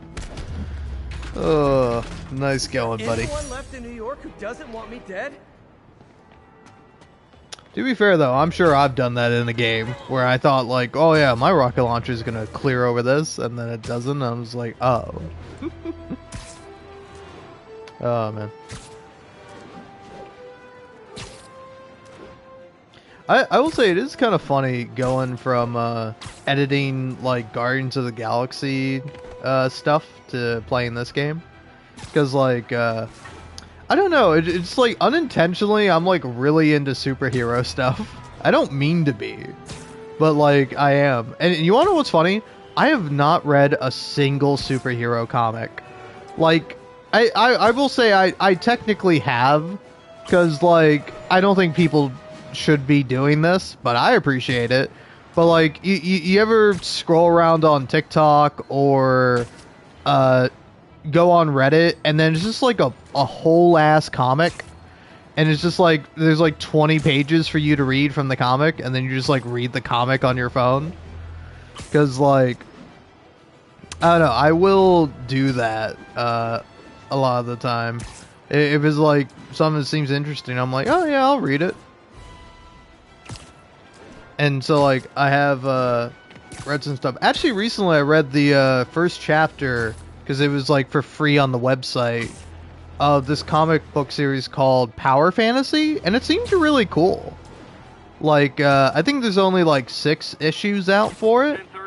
But yeah, the name of it is literally Power Fantasy, and it, I don't know, honestly, the premise of it seemed, like, really cool. And again, I quite liked it, because, like, I don't want to spoil the whole first comic for you, but, like, it was really interesting that, like, the first scene you see is, like, 2 characters who have superpowers, like, talking about, like, one of them is proposing to the other, like, hey, I think we should take over the world. And it's, like, kind of interesting, his argument for it. He's like, well, I think ethically it might be a good thing to do. And then, like, the person he's talking to is like, if you were to try to take over the world, I would stop you and I would kill you. And he's like, alright, I guess we'll do the balancing act. But it was this really interesting kind of concept where it's like taking seriously this idea of like, Spider-Man protects. if you did have these like super powered people, it's like what would stop them from taking over the world? It would just be them, you know? It's like, I don't know, I think that's always like a thing with superheroes, is that you have to think about the idea of like how much power do they have? How much power should they have? You know? Because it's like, don't get me wrong, Spider-Man is pretty powerful, but he's not invincible, you know? Like, he quite literally can be beat, you know? And sometimes is.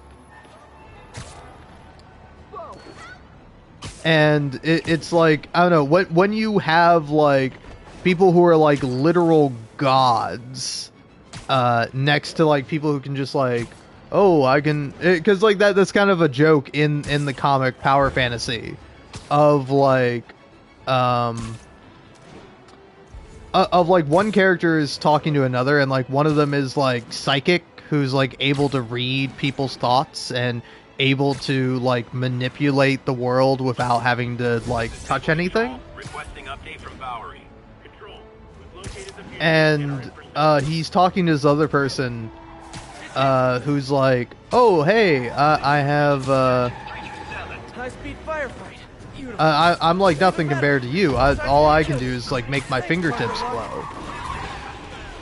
And, like, I think that is kind of funny, that, like, there's this guy who can, like, literally just kill people with his brain without actually having to do anything.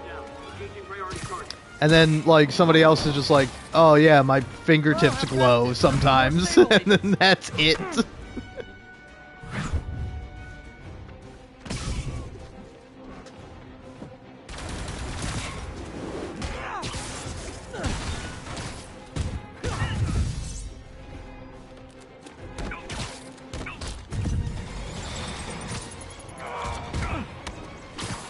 So yeah, that was a pretty cool comic I read somewhat recently.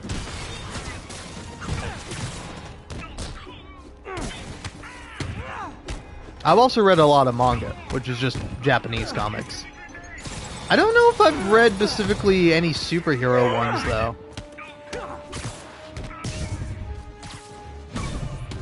Is Death Note a superhero? A superhero manga? One for the good guys. Full Metal Alchemist kind of is.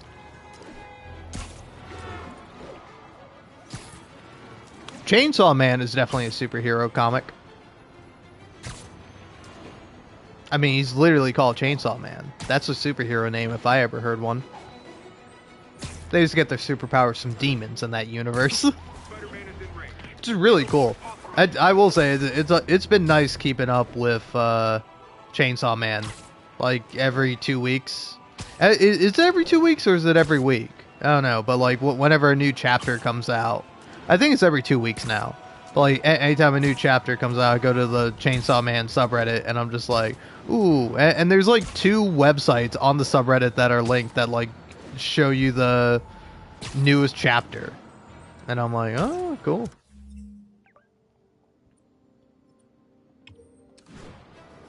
Attention units, civilians are trapped following a car accident. Additional officers needed in Times Square. Over. A pedestrian's trapped under that car. I have to help them. In a minute, Spider-Man. In a minute.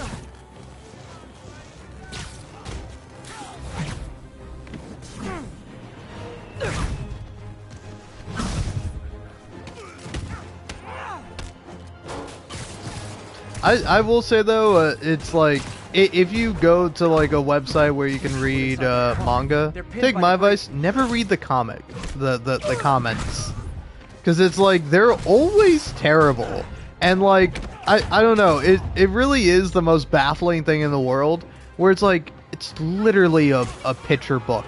It has more picture than words, and like people will like. They won't even read it, because I'll go to sometimes I'll scroll a little bit too far and I start seeing the comments, and it's like what is even happening? And it's like, use your eyes. Listen, I get it, man. Reading a whole book can be pretty hard. It takes a while. You can easily forget things. You're putting a lot in, and you might not always retain all the information that you read in a book. But it's like, it's like, at least that I can understand, like, having a misunderstanding, having some difficulty with it.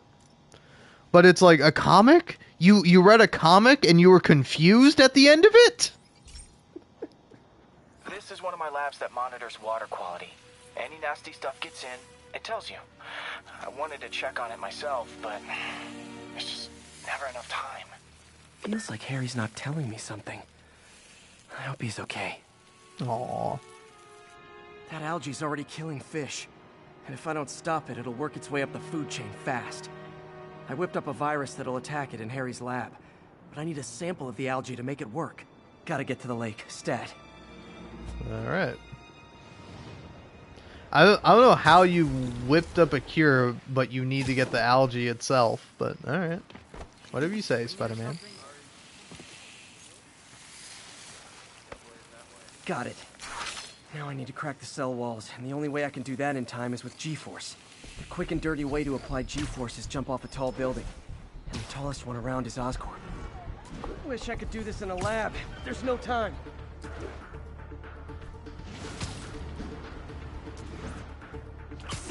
Jump the gun. But yeah, it's like, I don't know, it is kind of funny. Where it's like, I don't know, I don't want to be too mean. Got it. Now I just have to do it again. But it's like, I'm not eager to repeat that, but I have to. If you're, oh, here we go. Now I see why you mentioned Oscorp. Because I was like, this building's well over 100 meters. It's like, huh? Got an itchy web finger. But yeah, it's like if you didn't understand a comic, I would say reread the comic, but apparently you didn't read it the first time around. Alright, here we go.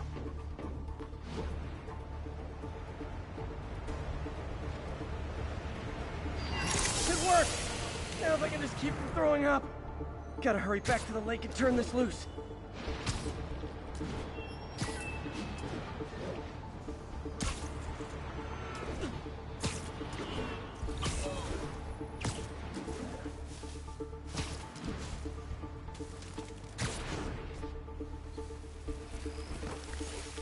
There. And it's tailored to the toxic algae. Won't hurt normal plant life.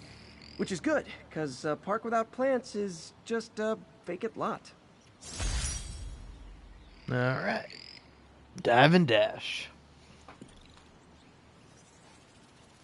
Damn, dude. Algae did that to fish? That's wild.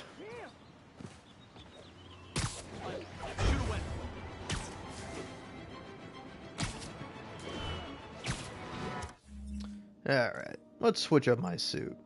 To what? I don't know. Let's go for this one.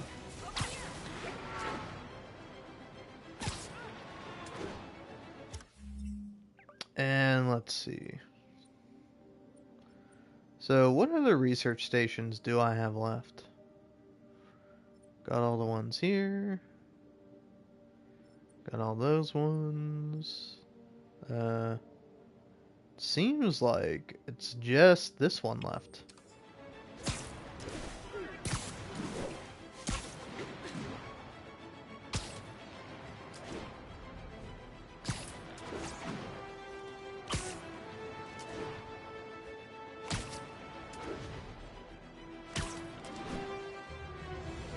But yeah, I don't know. Comics, they're cool. But yeah, I've not read like a Marvel or DC comic like ever. And like lately, one of my favorite shows has been Peacemaker. Really enjoyed season 2 of that. Ended somewhat recently.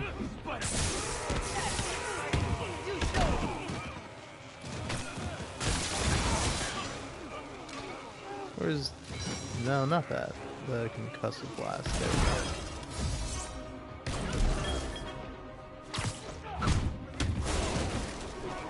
Always nice to stop a mugging. Gotta stay strong in the fundamentals. Sweet.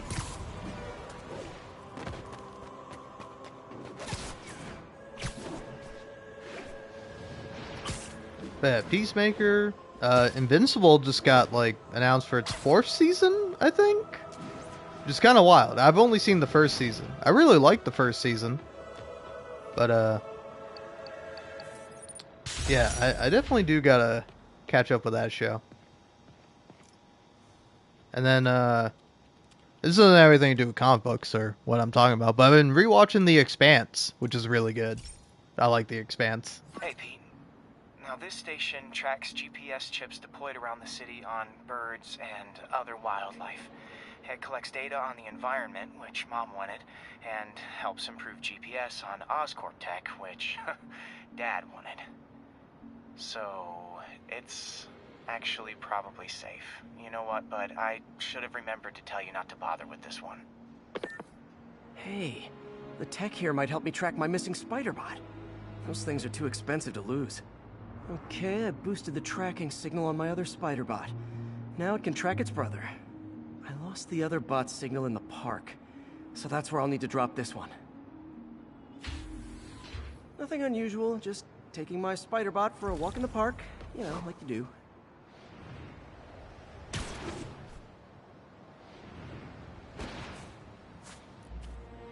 Okay, it's following the pings from the other spider bot. Let's see where it takes us.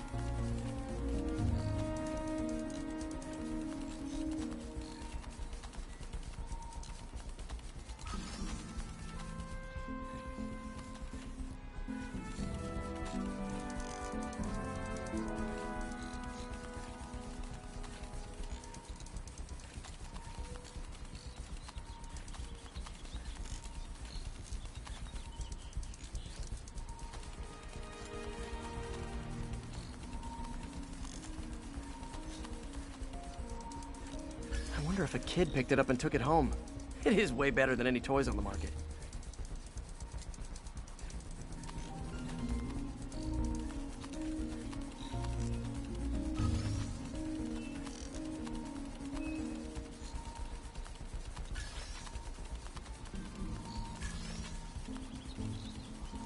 Yeah, I told the AI to test it in narrow areas, so this pipe makes sense. Oh no, I hope it didn't get run over. New York drivers have no respect for the crosswalk.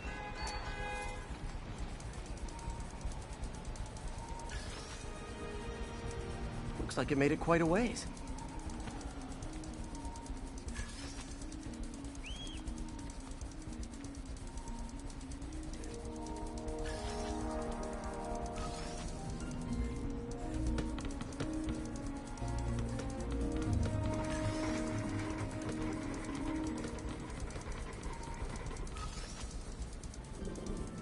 Proximity alarm? What? Oh, you gotta be kidding me! And if I startle the bird, it'll drop the spider bot and break it. This pigeon's strong. Someone didn't skip wing day at the bird gym.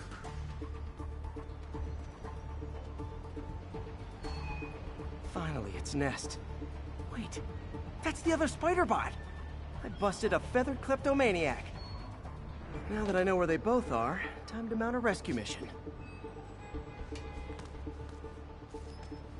Harry really did me a solid that time. Wish I could thank him.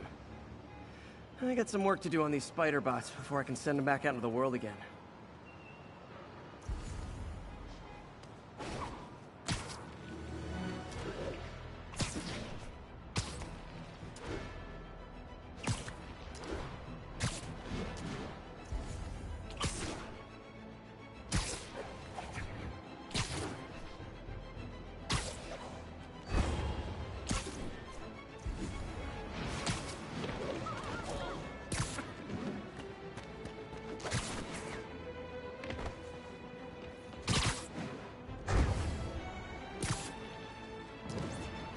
The enemy of my enemy is probably also my enemy. But I still gotta... Okay, the people in the top floor apartments are really annoyed with you right now.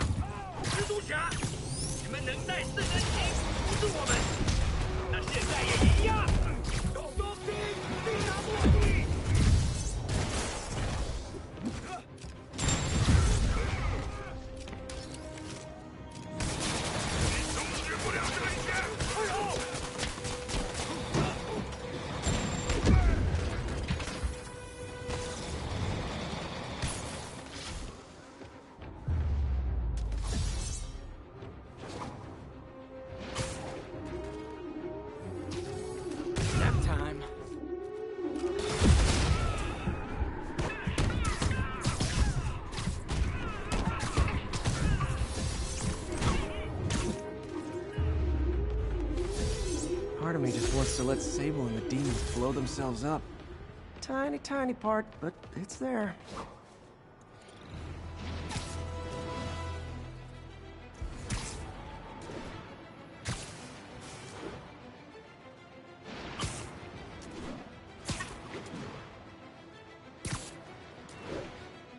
All units advised. Prisoners are stealing vehicles and driving around the city. Officers, please report to Lincoln.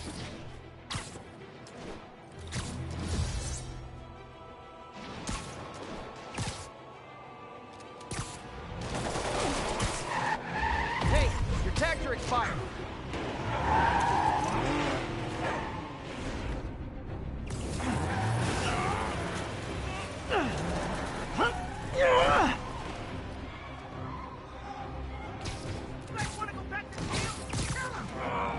Show me what you got! Don't let him get you! Last chance, Spider-Man! Now and live! Rikers inmates are like taxis. You can't find them when you're looking, and when you're not, they're everywhere.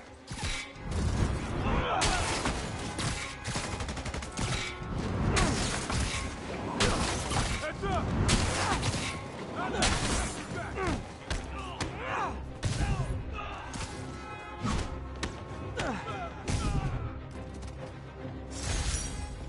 That was like some dystopian sci-fi movie. Of course, the city's not that far off these days.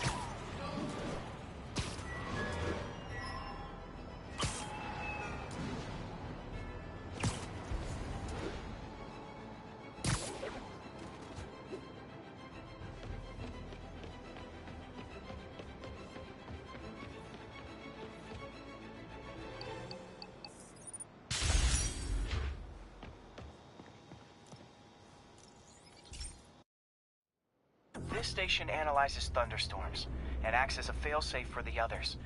Now, they're all susceptible to lightning strikes, which would erase their data banks. If they're in danger, they'll automatically transfer their data to Oscorp's servers. Just make sure it works, okay, pal? There's a storm threatening now, and the automatic transfer isn't working. No time to write code now. I'll have to manually link the research station data hubs. Then I need to go to the top of the Oscorp building and align their receivers. First data hub's right over my head. Okay. My lenses should show the other hubs in red.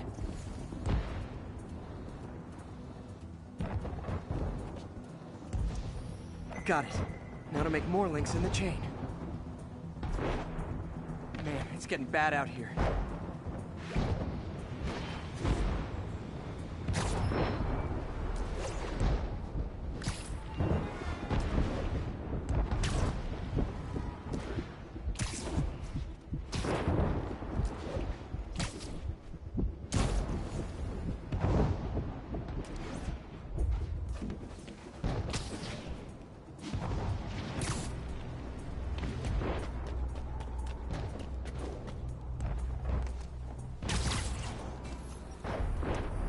Got it.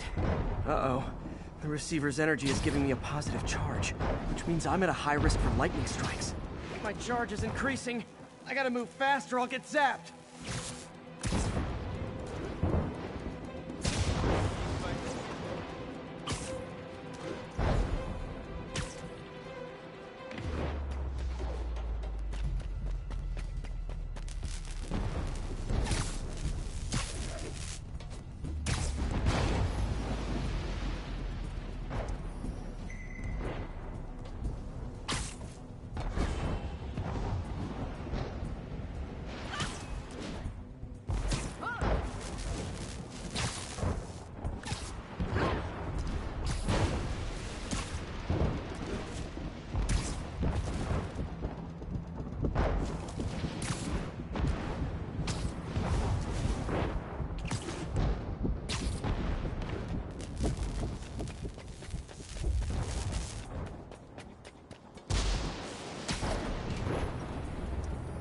One more down.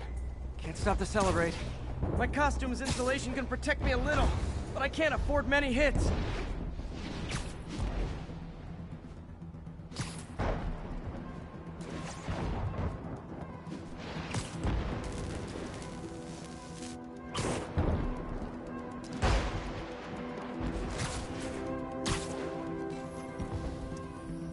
nature's so awesome. Except when it tries to kill me.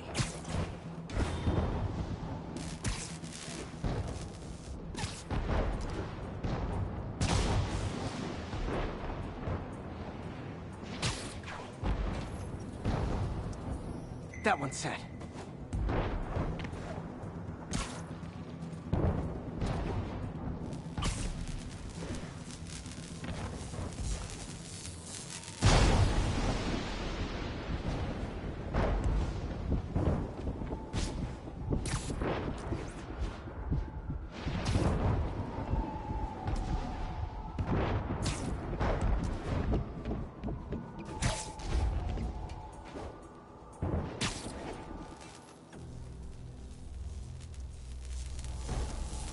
Scientifically, I know why this is happening, but it's hard not to feel like the universe is against me right now.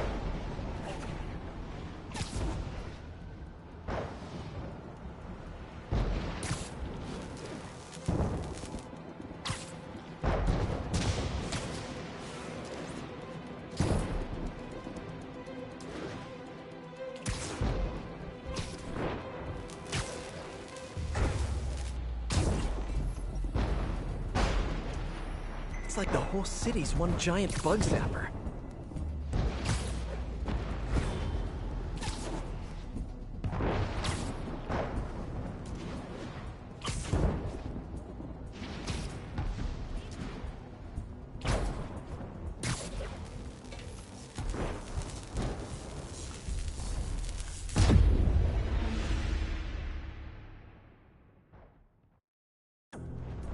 Uh-oh.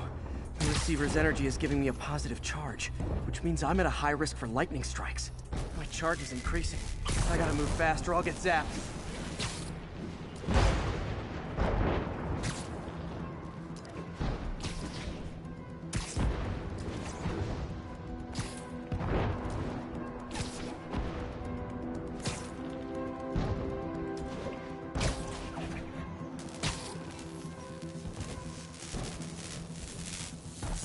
Time to admire the view.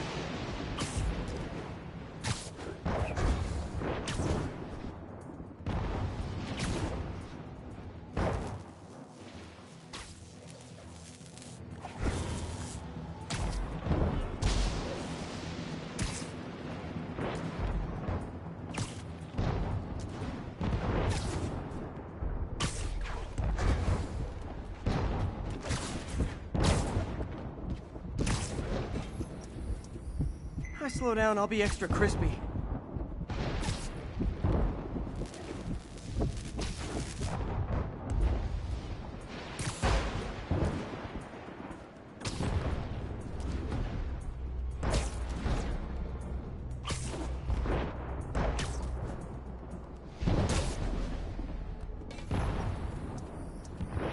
Okay, now I need to get to Oscorp Tower.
Gotta aim these away from their satellites and toward each other.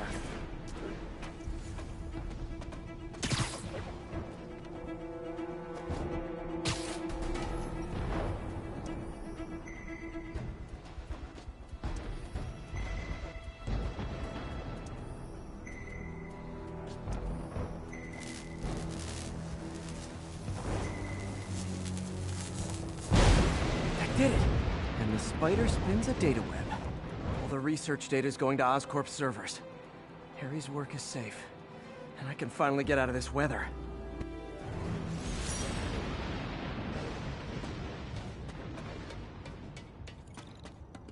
Hey, Pete. In the mood for some good news? Sure, I've always got plenty of the other kind.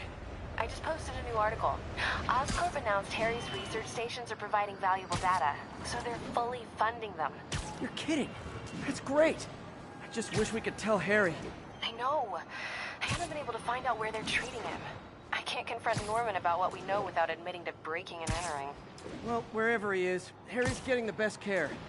Whatever his faults, Norman loves his son. And his mom would be so proud. He really stepped up for her. You helped a little yourself, Tiger. You're a good friend. So are you, MJ. And wherever Harry is, he knows that. Can't wait to read the article.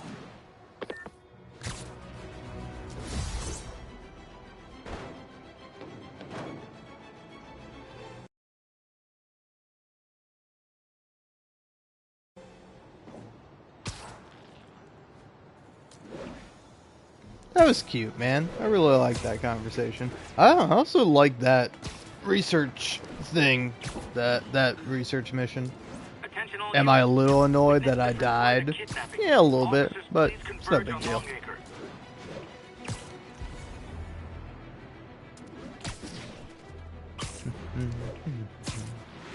Let's go find this car. I'll set my earpiece to focus on muffled voices. Hot stuff coming through. Yeah, that's it. You're safe now. He's terrifying. Thank you. Oh man, there they are! Get him, Spidey! Spider-Man's ripping us off! I can't reach him!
Reports of a tour bus taken hostage by escaped prisoners.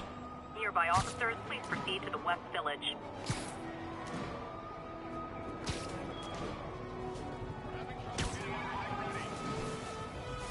Hostage situation. Hey, if you need friends this bad, I'll hang out with you.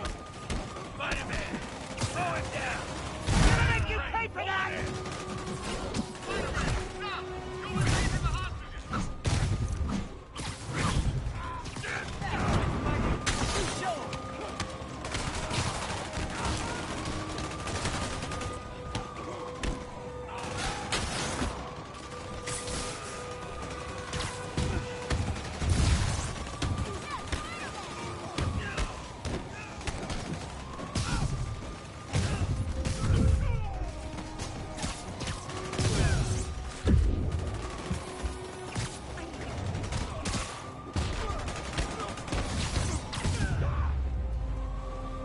Hostages on public transit.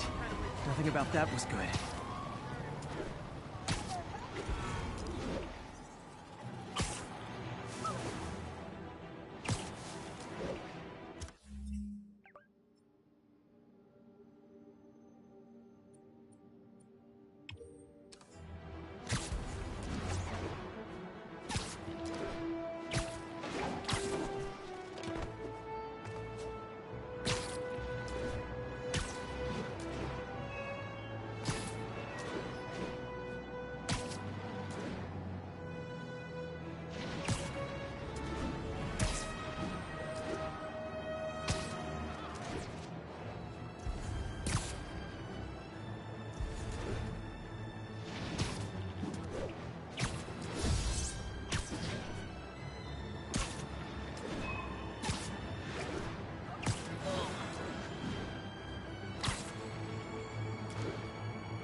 All units, 1010 narcotics sale reported in progress.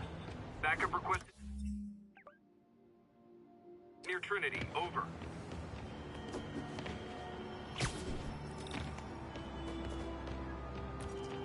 Spider-Man, we just caught a sniper stalking Mayor Osborn's chief of staff. Pretty sure there are other targets. Our perp had a map of the city with the courthouse circled. I'm on it. See if you can get more info out of our friend here, and contact me at this number. I need to hurry. The attack on the courthouse could come any second.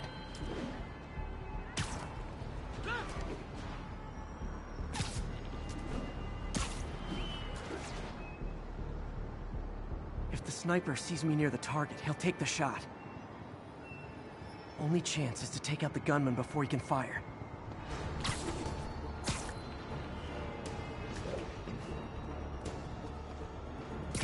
Sleep it off. Nobody likes a camper. Spider-Man! We accessed the perp's phone. Found more names and locations. Looks like it's all going down within a matter of minutes. No pressure. Send me what you got. Multiple snipers, one Spider-Man. I need to move fast.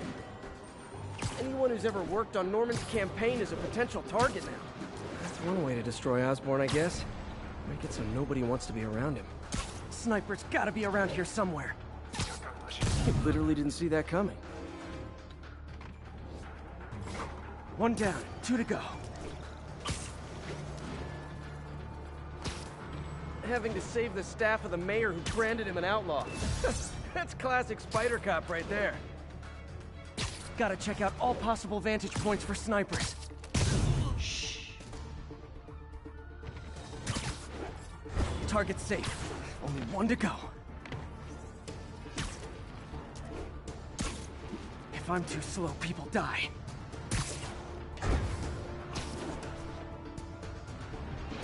Why can't assassins ever try and work around my schedule?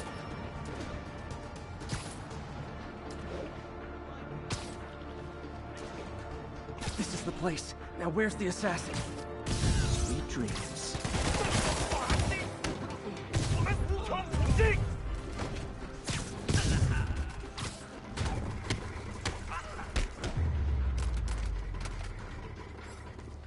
Just in time. Officer, all 3 snipers are down. Are we in the clear? Not quite. Our perp says his boys are holding a bunch of tourists hostage. He says they'll execute them all if we don't let them go. We have a probable location based on cell phone towers. But if they see cops, they'll start shooting.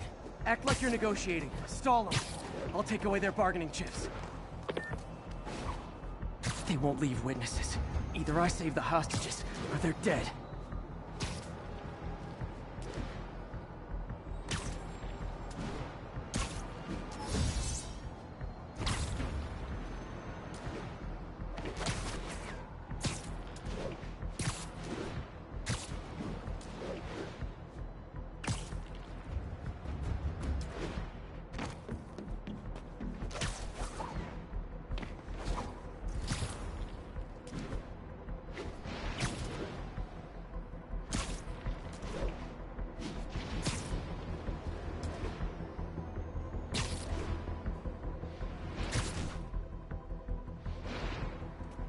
see me, they can kill all the hostages before I get close. Our demands are simple. Release our comrades, or the hostages die. We're working with the DA to meet If I'm spotted, those hostages are dead. Gotta take out these guys quietly.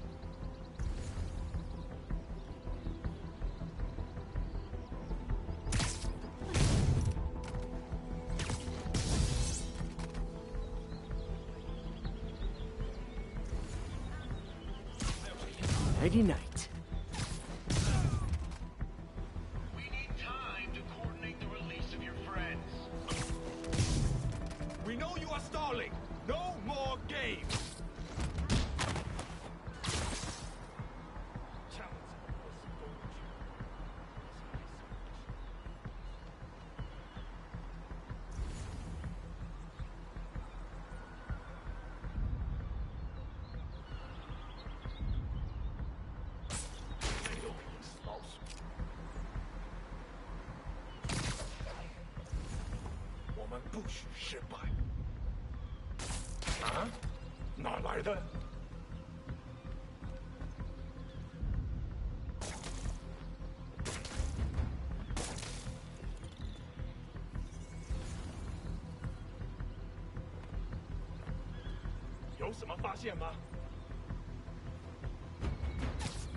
No snoring now.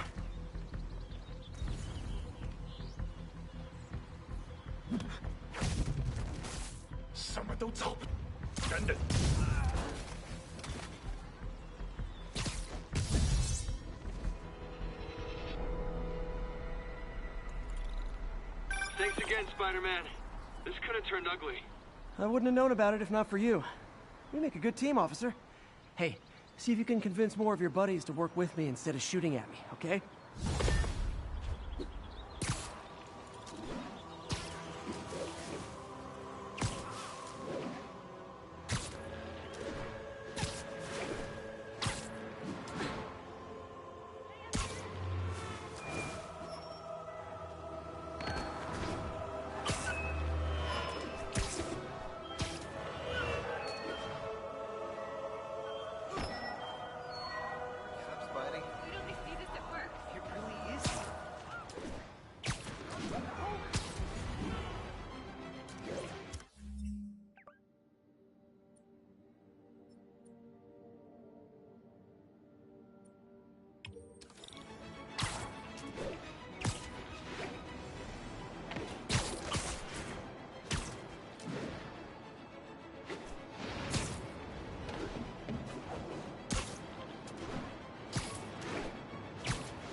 Sable Control, requesting status report from Lower Chinatown. Over. Roger, Control. This is APC Foxtrot. No sign of Spider-Man. Lethal force authorized, Control. Open fire! Engage, engage! This is really flattering. But tell Silver Sable I only like her as a friend. APC turret disabled. Switch to small arms. Engaging hostile!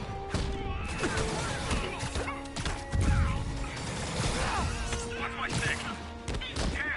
Stay clear! Yeah, I'm pretty sure I didn't order any more Sable agents.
Our next caller was involved in a frightening hostage situation.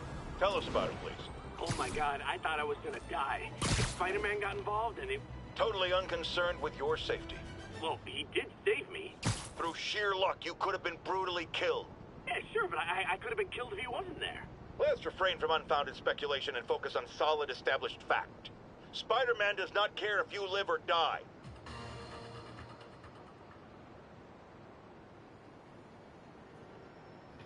True. Spider-Man doesn't care about the lives of people. Alright. Hey, by the way, are you able to change the... Yeah, aren't you able to change, like, the time of day by going to, like, a research station?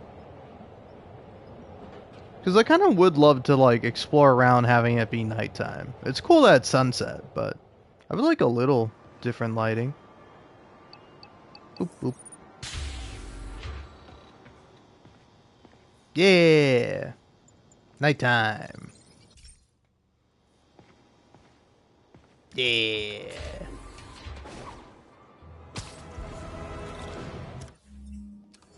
Hey, crime for me to stop. Gotta stop this before they kill someone.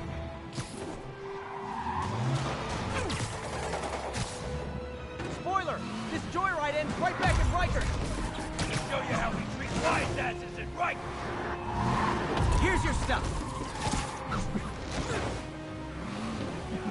Now that's just...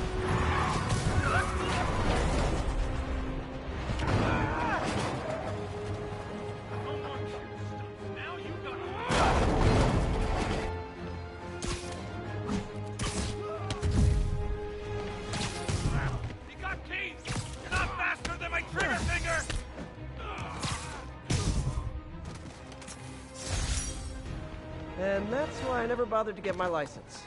Well, that and the web swinging.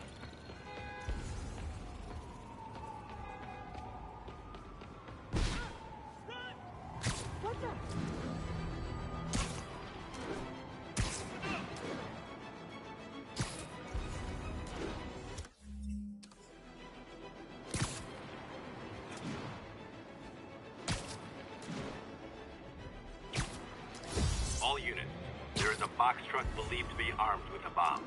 Reports are coming from the lower east side. Over.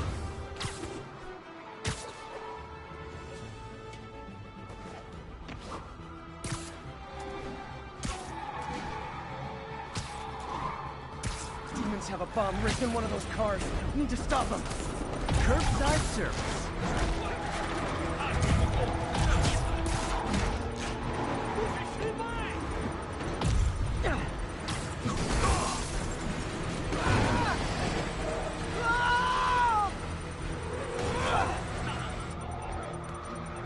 Damn bomb in the truck.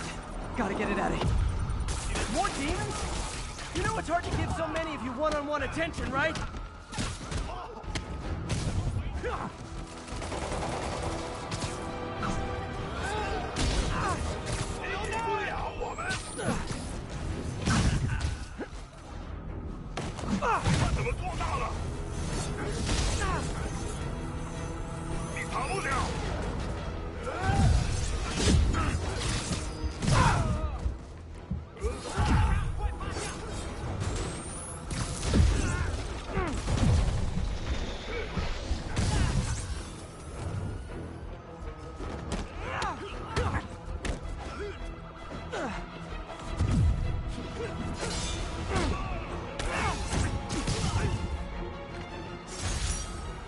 Bet you 10 to 1 those guys didn't even have licenses.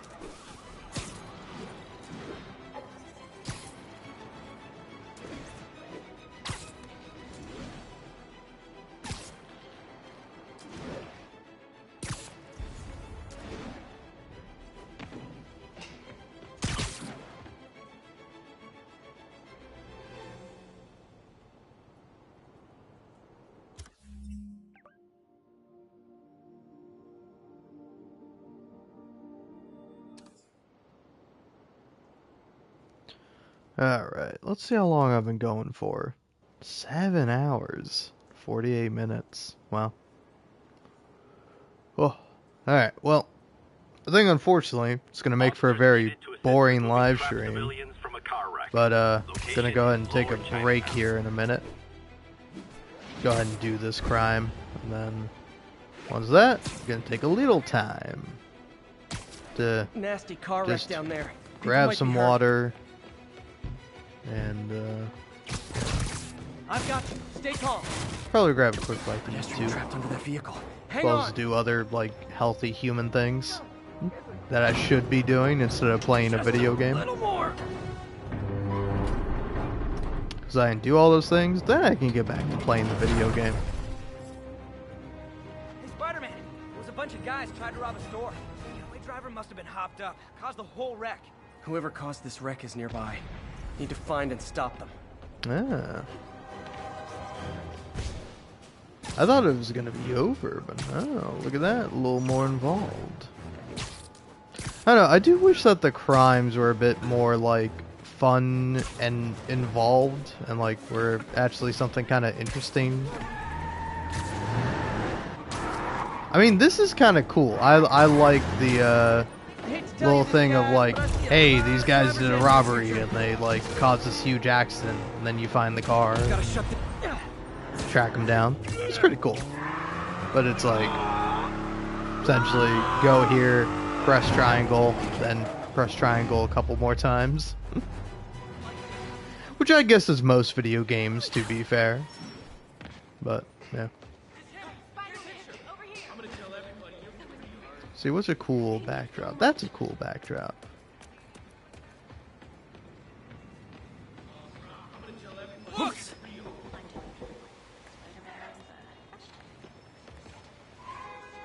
There we go.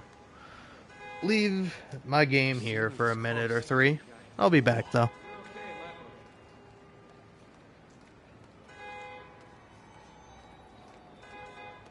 Alright, that's enough of the freak show. Later, Spider-Man. Spidey! Thanks for saving the city again. Was that like a dozen times now? You were the man.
rat, rat.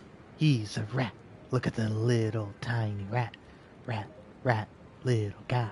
What a fun little... Now, oh, yeah. Sorry, I was struggling to come up with a word for that rhymes with guy. And I thought of buy, and I'm like, eh. What a fun little guy. And stare into his eyes and you'll know the time is nigh. Something like that. Oh, man, oh, man.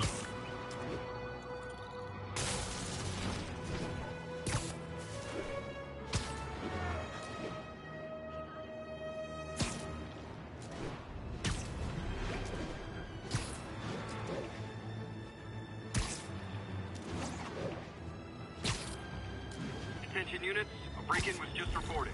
Location is Hudson Town.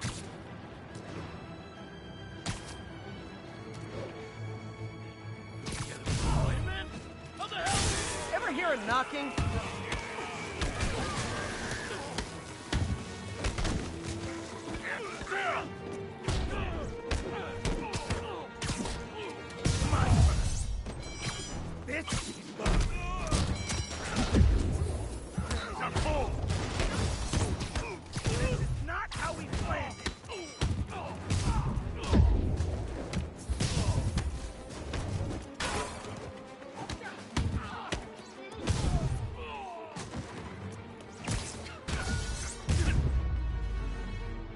So, you're all going to jail, where I bet you'll be as good at breaking out as you were at breaking in.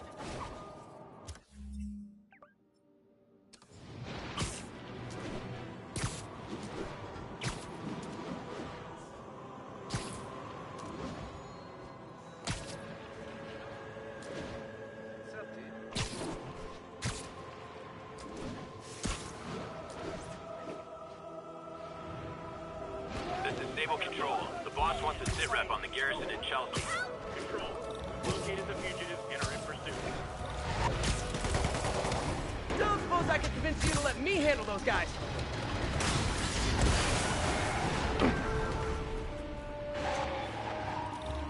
Can't let the convicts escape. Time to hoof it. Spider-Man! Take him! Hurry!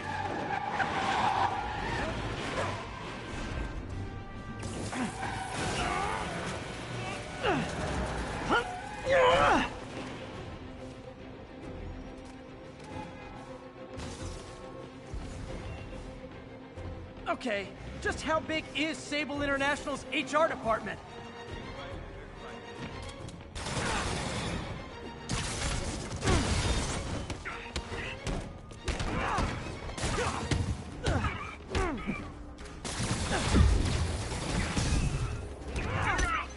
Get the cover!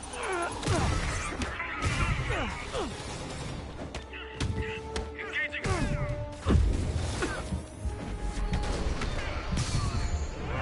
City just got a tiny bit safer. Nice job, me.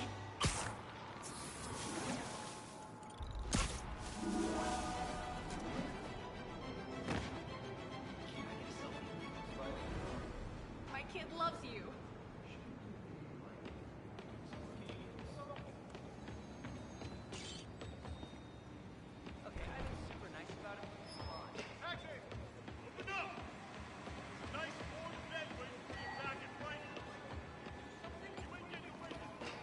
I don't know. Spider crisis coming through. And I hear they're having wars.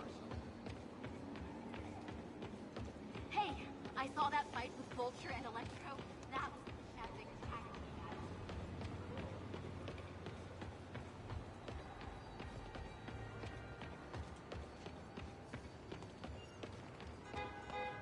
Looking good, Spidey.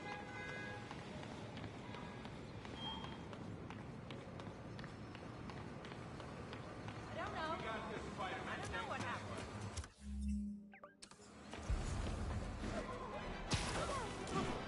Just...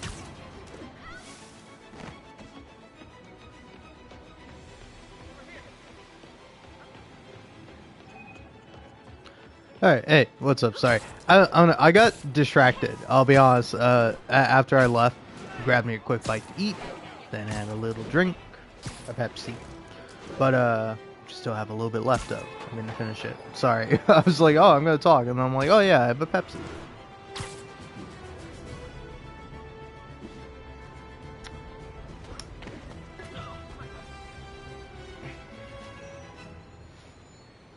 Anyway, good stuff.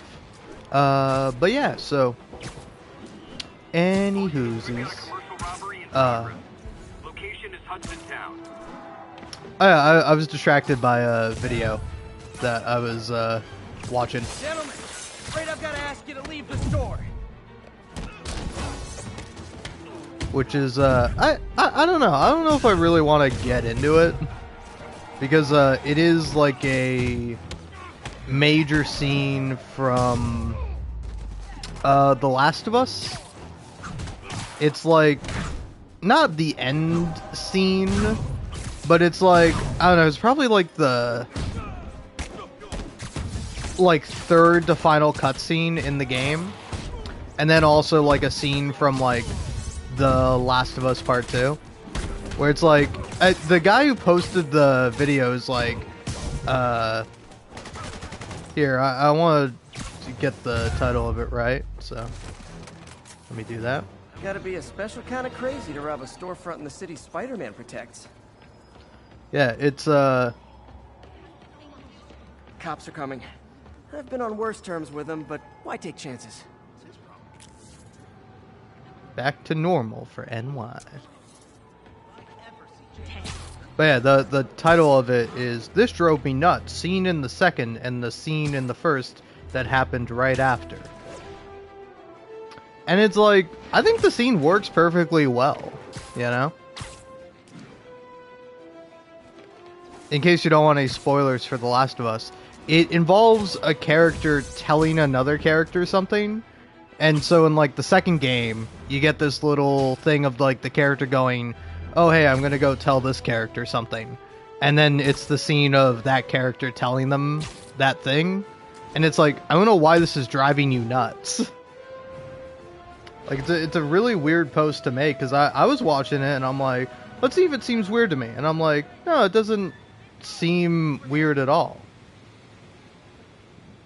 Attention unit. Witness report of an assault in But yeah, so like, person A says she's going to tell person B what's going to happen to person C. And they say she doesn't do that until they press her. She clearly didn't think it was important enough to tell him in the first game, but that was changed in the second. And it's like, no, it's not. I can't be cool. I can't be cool. Like, I don't know what this guy is looking into. I don't know why he's upset at this scene, but like, it's a really good scene. I was like captivated by it because I'm like, damn, man. Say what you will about both of the Last of Us games, but I feel like they have some good fucking scenes.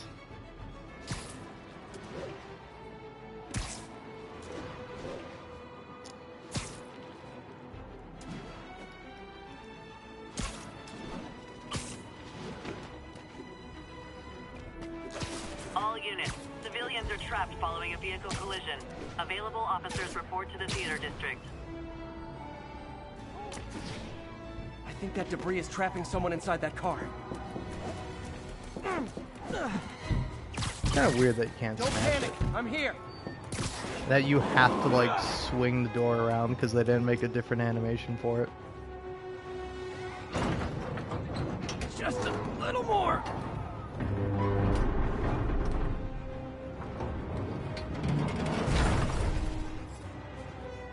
Spider-Man! A bunch of guys robbed a bodega and took off doing 80. They caused the wreck. Need to find the people who caused this. They've still got to be nearby. Yeah. I also don't need to be doing this at all.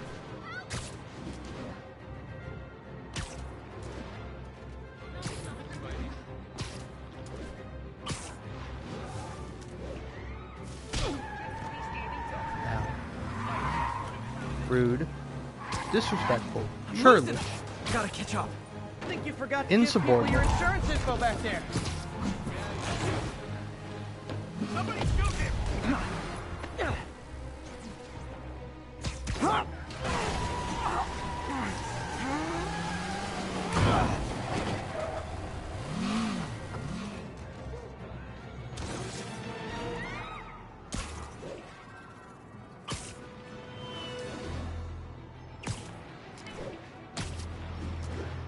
Oh god, I collapsed the comment, which by the way, the comment, because like the title of it is like, oh man, this drives me nuts. And the comment is, what drive you nuts?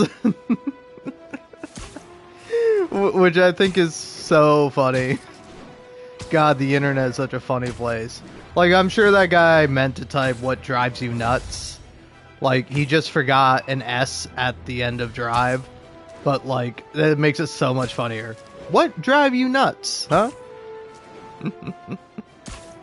Which, hey, I'm only laughing at it because it's funny. But trust me, I make many more mistakes than that. So. All units, we have a hostage situation involving. Okay.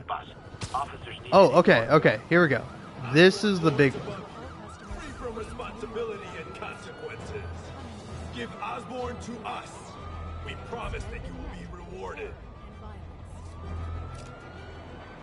Osborn does not deserve your mercy or your pity.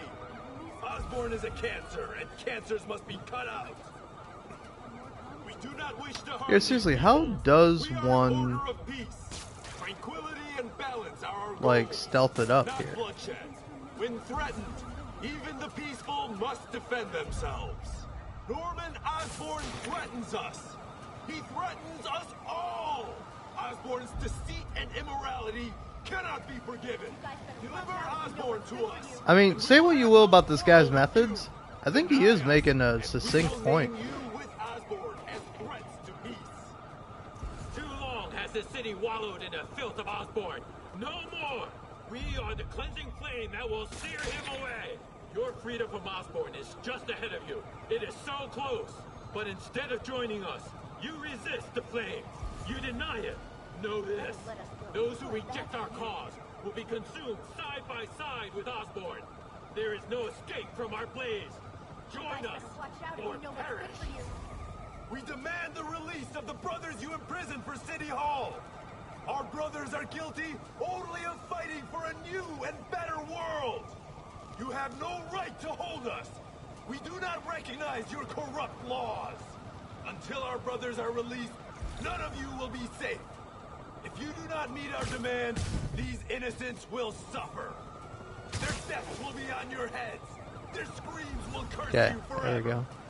Release our Got brothers one. now, or suffer the consequences. Too long has the city wallowed in the filth of Osborn. No more! We are the cleansing flame that will sear him away.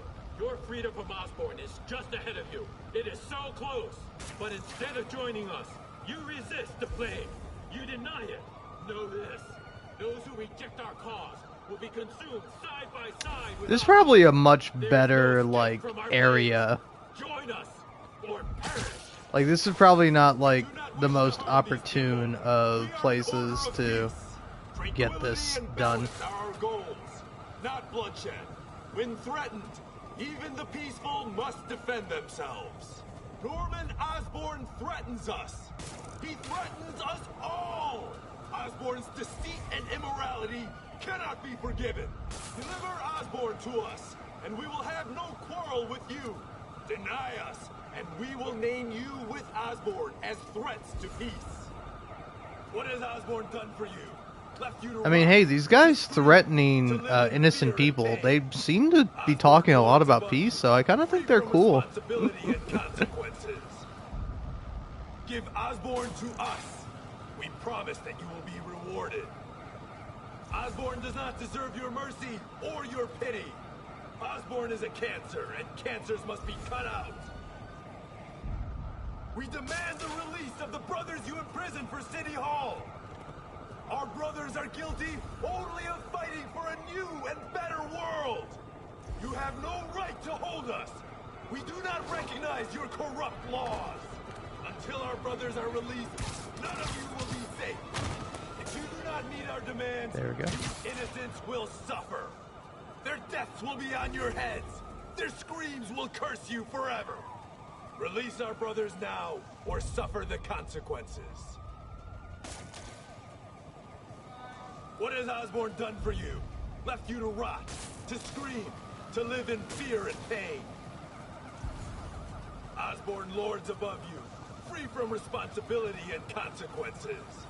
Give Osborn to us. We promise that you will be rewarded. Osborn does not deserve your mercy or your pity. Osborn is a cancer, and cancers must be cut out. God damn, guys, you're making this real hard for me. No more! We are the cleansing flame that will sear him away! Your freedom from Osborn is just ahead of you. It is so close. But instead of joining there us, we go. You resist the flame. You deny it. Know this. Those who reject our cause will be consumed there we go. side with Osborn. There is no escape. That guy just immediately started shooting.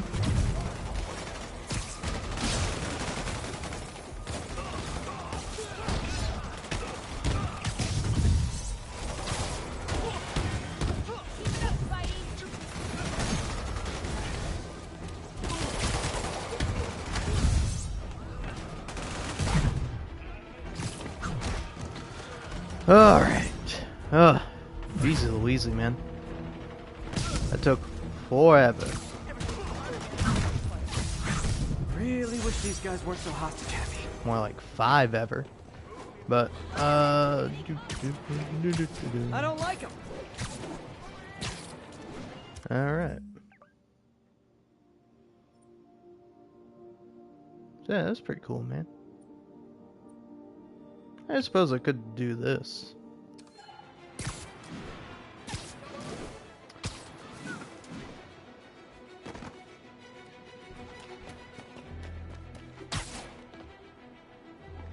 I don't know. I simultaneously I am tempted to read more Last of Us discussion.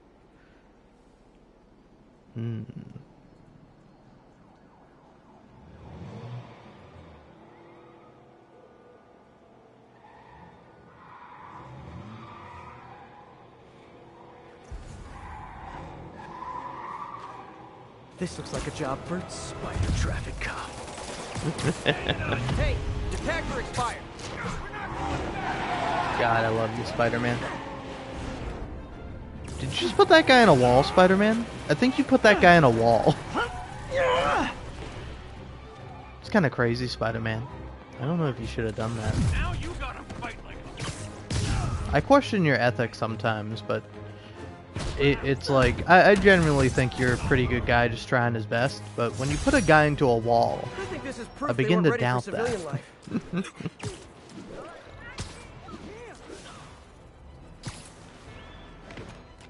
I doubt your ethics, Spider-Man. Unlike Joel Miller from The Last of Us, my perfect king.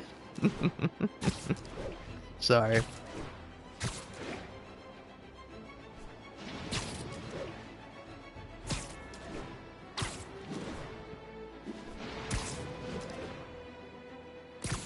I don't know, man. I like The Last of Us a lot. It's pretty good. Plus, also, it's like the gameplay in The Last of Us is so fun. It is maybe some of my favorite gameplay. Like, particularly The Last of Us 2. The Last of Us Part 2, oh. Dude, I gotta stop talking about it because I'm like, oh, dude, I love the roguelike mode that they put in. Where it's like you do like a bunch of different encounters and then you do like a boss fight. I always play that shit on Grounded and I almost like never make it to the boss fight, and even when I do, I still usually lose.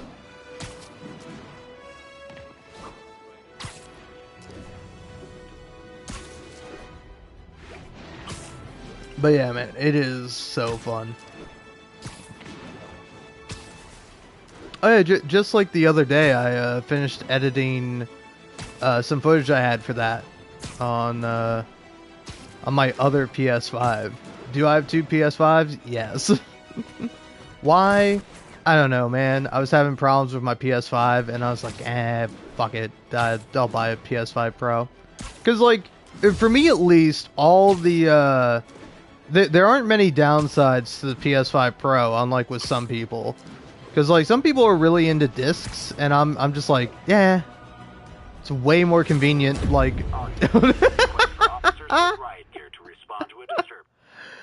Oh, jeezy Louise, man, that was crazy. But yeah, for me, there are infinitely more like annoyances with buying physical media than by buying digital media. As like, don't get me wrong, there are some problems with digital media, but it's like, I don't know, man, you can't take it with you. Like one day you're gonna be dead, you know? So it's like, I say at least. I believe in... Oh, dude. Imagine how messed up that would be. If, like, after I die, I, like, gift my, my kid or, like, a close loved one. Like, oh, yeah, hey, by the way, here's, like, my sign-ins to all my stuff. Oh, dude, that would be so funny. It would be so funny if, like, I died and then, like, my kid just, like, took over my YouTube channel, but he did, like, something completely different with it. Like, no gaming, no stuff like that, or maybe something similar, but I don't know. I feel like that would be, like, so funny. And people would just be like, hey, why are you, like, why does this guy sound different? And it's like, oh, yeah, the original owner of the YouTube channel died, and now his son is taking his place. Oh, man. Has that happened? Like, I don't know. I think usually, most of the time, when people die, their channels usually, like, retire. You know, they don't post anymore. Maybe, like, a family member or loved one will, like, post, like, a video, like, in memory, or just, like, as an update, just like, hey, just wanted to... Fortunately, you know, the person who ran this channel died, so, you know, there'll be no more updates, obviously. But yeah, I'm really curious if there has been, like, if there's been like that, because it's like, there's been that for, like, bigger company channels, you know, where it's like companies have, like, changed hands, or, like, companies have, like, shut down, and then, like, someone will buy it and, like, take it over. It's like, that's happened. It's still rare, but, like, that is something that has happened. But, like, has it been, like, more of, like, a... I don't know, I want to say, like, indie or small thing of just, like, a channel is being run by somebody, and then... Yeah, I wonder how that works. Like, you would have to go into, like, the settings and be like, yeah, hey, you go ahead and send the money to me because, you know, the person running this channel is dead now. I wonder what powers those jetpacks. Hopes, dreams, unstable nuclear material? Sorry, it's, like, obviously tragic and sad to think about, but now I'm so curious if that has happened. If, like, primarily, like, a single person run YouTube channel has, like, died, and then someone just, like, took over, you know? Or, like, even if that hasn't happened, like, if somebody has, like, retired as, like, a YouTuber and then gave their channel to someone else. Because, like, I feel like it's very rare that would happen. Because I think, like, most people who would, like, be in that position would probably just, like, have their own YouTube channel. Like, if again, it's like, say, for example, if you know, I had a son or a daughter or just a child, and, they would probably just have their own YouTube channel. Like, they wouldn't, like, just take over my YouTube channel after I died. But it'd be really funny if they did.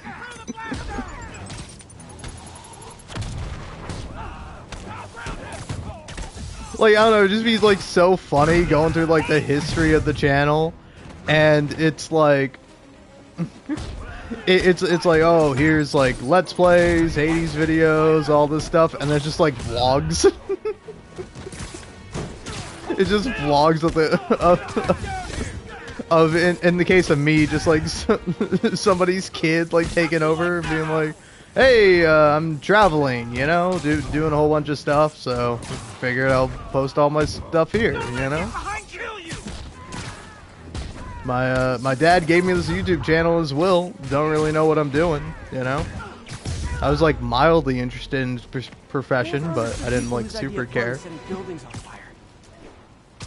Because like, yeah, I wonder how that is for kids who are gonna grow up with like content creators as parents. I mean, it's kind of already happening. It's like, I'm sure plenty of kids deal with that, but it's just like, I don't know. It's funny because it's like, don't get me wrong. It's like, I know what my parents do for their profession, but it's like, I don't know what they do on like a day-to-day basis. Like, I don't know what a typical work day looks like for my mom, who's like an accountant, you know?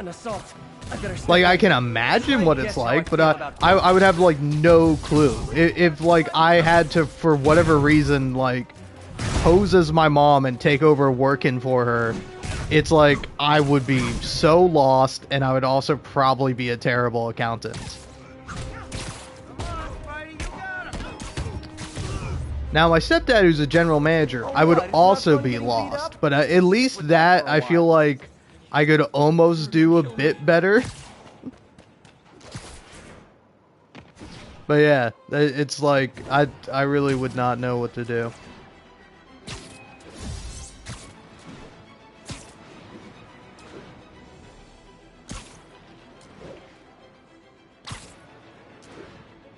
Because, like, I don't know how I'm making it seem, but it's like, my stepdad's job isn't necessarily harder or less hard than my mom's, but I feel like it would require less, like, technical skill and math, but it would still require a lot, and I would be lost and I would be fired, like, instantly if I had to take over my job, over either of my parents' jobs, because I'm neither a, I don't know, yeah, I'm not sure what my stepdad has a degree in, but he has a degree.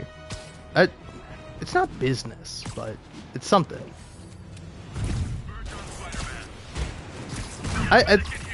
His degree might be in engineering? I don't know. I should probably ask.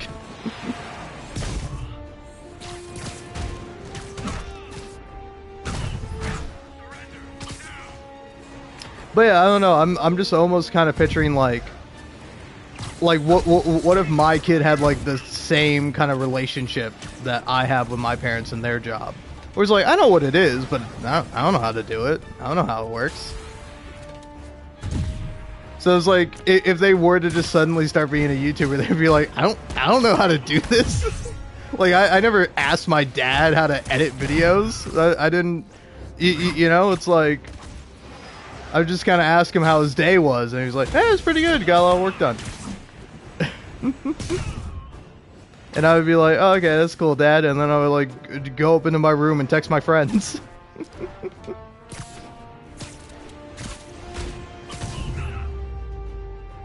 Wonder what powers those jetpacks.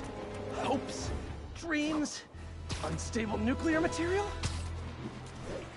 But yeah, I do think that would be a really funny concept. Like, that would be a great YouTube series. I inherited this channel from my dead relative.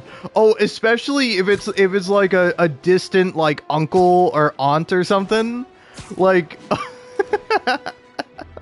like imagine some like some like young guy, kind of like me, like sort of like worthless loser.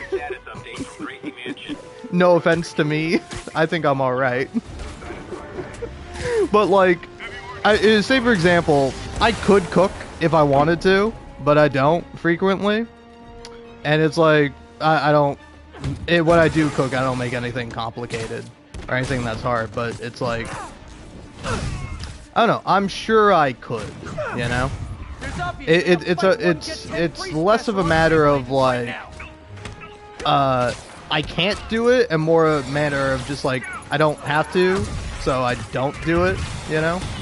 But like, I'm sure it'd be hard as hell, especially for me, but it's like, I could do it, but it's like, imagine like, you know, your aunt dies, and she runs like a very famous or like popular cooking YouTube channel, and then you have to like take it over, and you have to like, you see this just like young 20-year-old just like trying to figure out how to cook, and it's like, and he's like watching his aunt's own videos on how to cook. That would be so good. Oh man.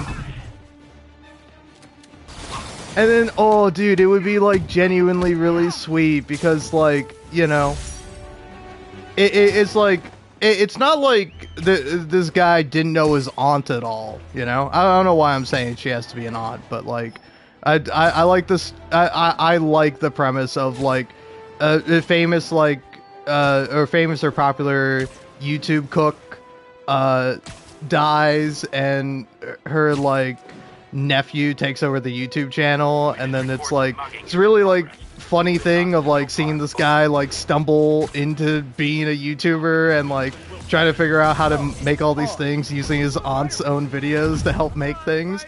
Like, hey, I'll make the most popular recipe that my aunt has here.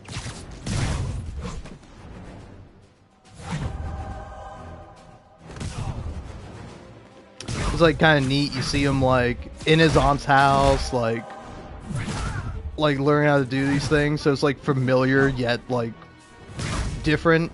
And then it's like it'd be like kind of like a sweet story of like even in death, this guy like connecting with his aunt and like learning more about her. It's like, I don't know. I feel like it would be like a really sweet story.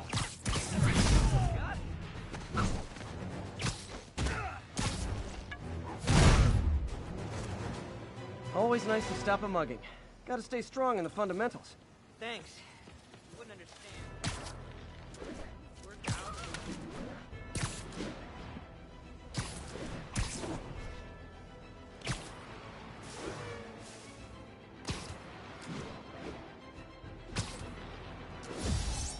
I don't got anything else to say. I gave you my pitch, alright? I gave you a great idea. You didn't have that one for free. Kill your relative with a popular YouTube channel taken over. That would also be funny. like it's a Game of Thrones situation where it's like the son or the daughter or whatever kills their mother or their father to like get the YouTube channel. Oh man. Almost got it.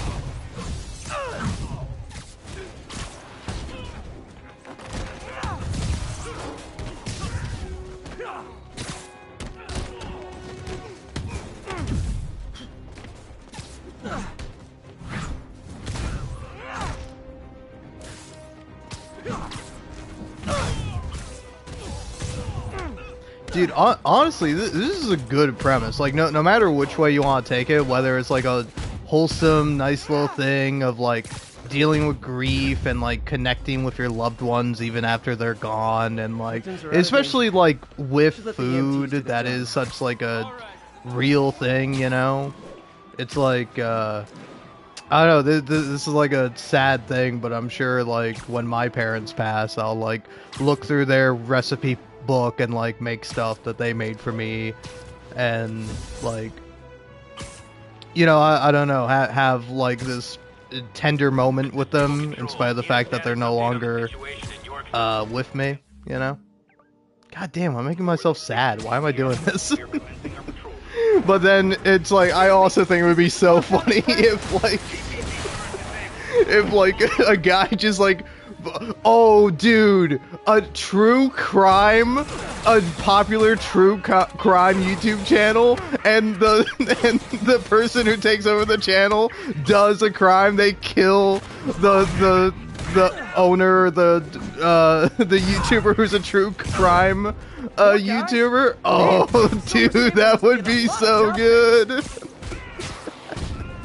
And you got people like speculating that like, oh man, I think this person killed their father and is now like taking over the true crime channel.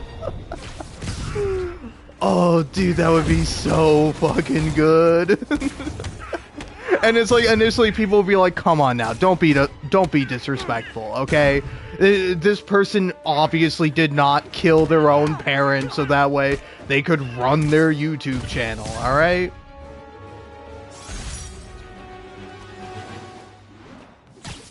And then it's like as more and more time passes, there's like more and more evidence. People do their own investigating, and it's like they're like making videos, like disputing it and being like, "No, I couldn't have killed my dad because I wasn't even in town, and I have an alibi, you know." Because I knew that people were going to be like, "Oh, you killed your dad to take over the channel." No, I loved my dad, you know? Was he perfect? Of course not, you know?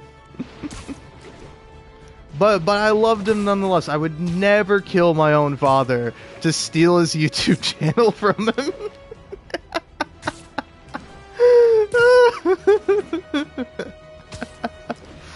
Oh man, that would be so funny. And then their final video before they get arrested is like them documenting the killing of their own father. What sweet, what a fucking sick ending, man.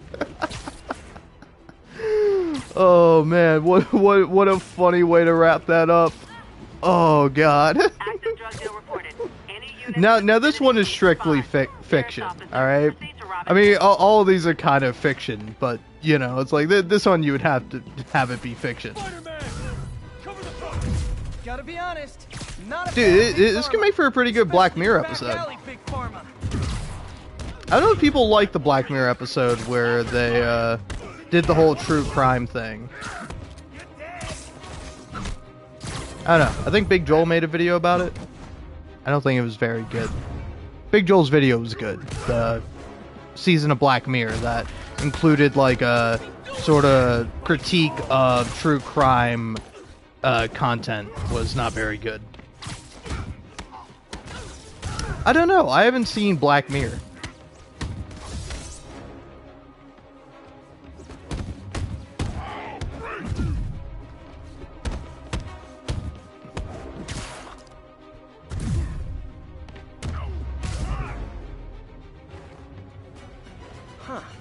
Fisk did keep these wannabe pushers in check. Wait a minute, what's that feeling? Do I miss it?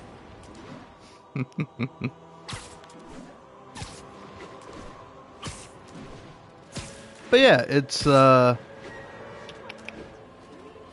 don't know. I think that is like a pretty fun concept of like relative takes over a YouTube channel after that person has passed. Because like that'd be like so interesting. Because I feel like it would probably be like one of two reactions. Like either like people like mass unsubscribing and being really upset, or people being like, "Oh wow, this is really sweet," and then they like really like the new person that takes over. It's like, oh god, dude, it really could be such like a sweet, nice story. But I do think like guy who orchestrates the death of like their parent in order to take over their YouTube channel is pretty good too. Alright, here we go. The Sable agents are going it's the final Sable crime. I love New York, not I thug New York.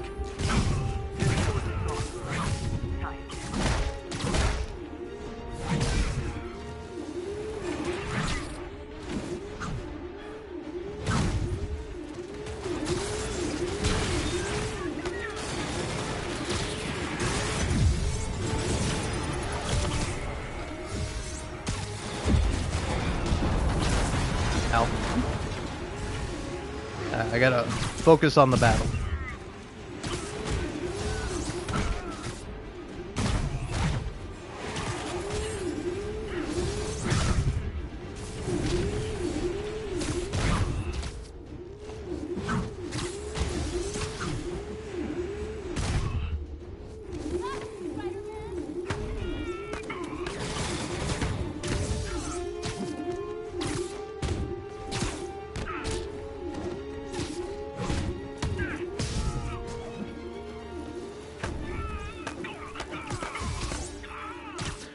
oh, hey, I kind of thought of this like a little too late to when it would have been like a bit relevant because I was talking about comics.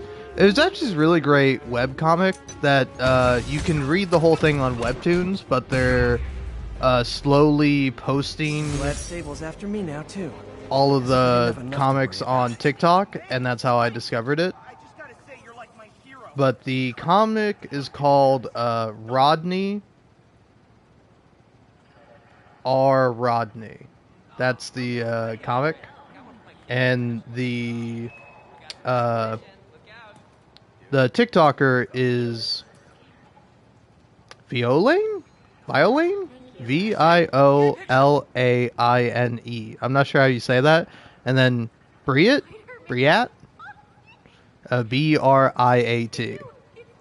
But no, they've been posting the comics slowly on TikTok, and I'm like, this is really good. But they mentioned in one of their posts that like the full thing was posted on Webtoons, and I read it on there, and it was really good. I really like it. I really like Rodney R. Rodney. It's described as like a horror comedy comic, and like I think it kind of lives up to its name. Where it's like essentially what it is the main character are like our main characters are Brad and oh no, what let's see if I can go to the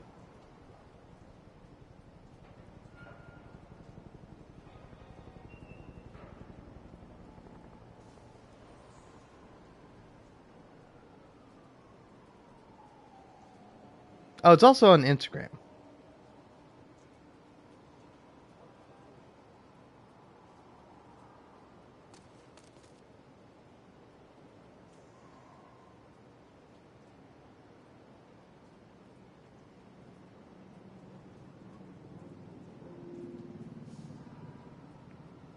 Here, I'm trying to find where they're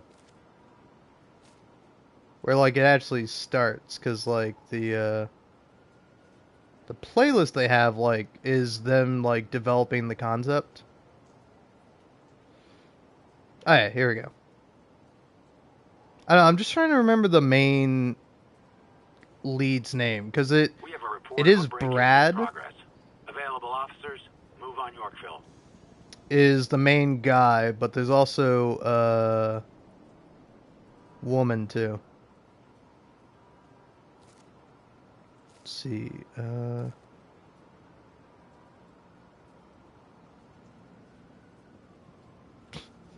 It is pretty funny.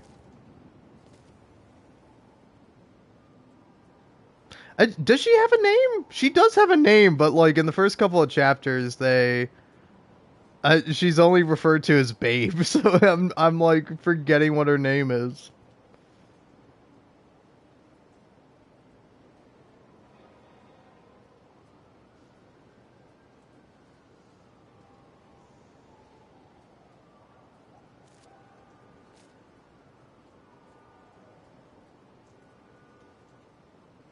Alright.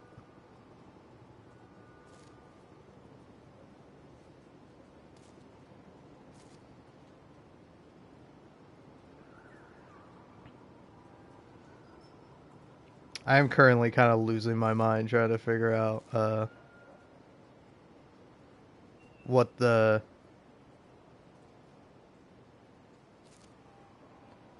name of this person is. Let's see. To be fair, I can't really remember the names of like any of the other characters because there are like a ton of other characters. Whatever. So the main two guys are Rodney and Brad, and it's like Brad kind of being creeped out by Rodney, but it's realizing he's like kind of harmless, probably, and like getting along with him, while his girlfriend is like convinced that Rodney is a murderer. To be fair, Rodney doesn't really help his case by, you know, New York's noisy. being the way that he is and Zero acting in the on way that muffled he sounds. does. The kind a tied-up kidnap victim might make. But I don't know. It is a really cute comic. I would highly recommend reading it.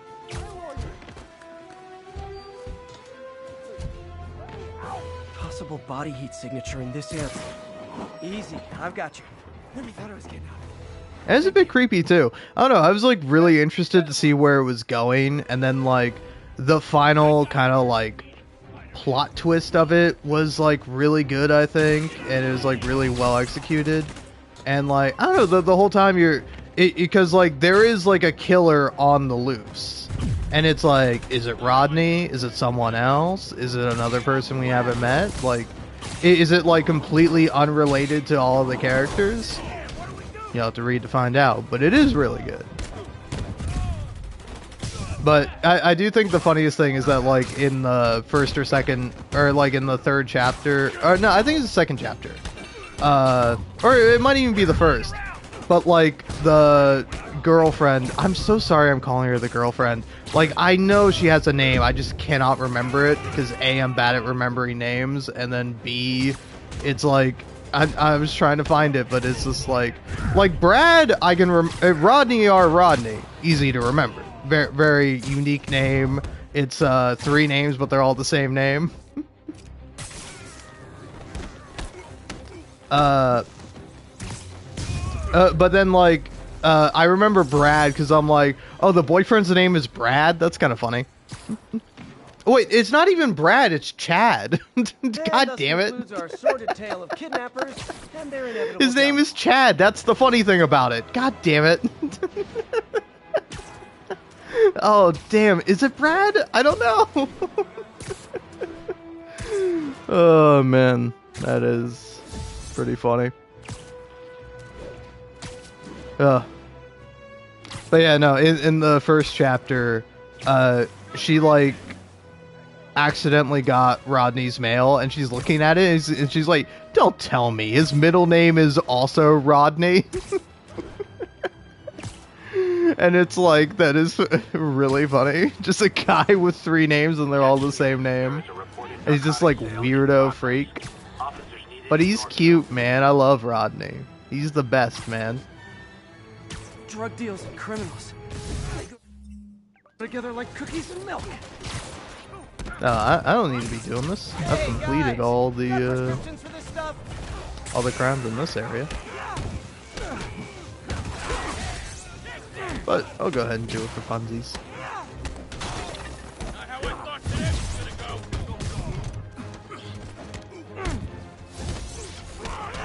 What day is it? It's Saturday, right?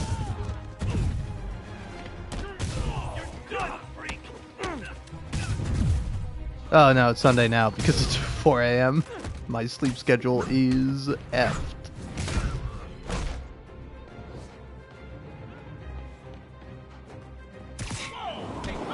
Eat floating trash can, idiot. Eat car trunk. Eat another trash can, idiot. Huh. Fisk did keep these wannabe pushers in check. Wait, what's that feeling? Do I miss him? No.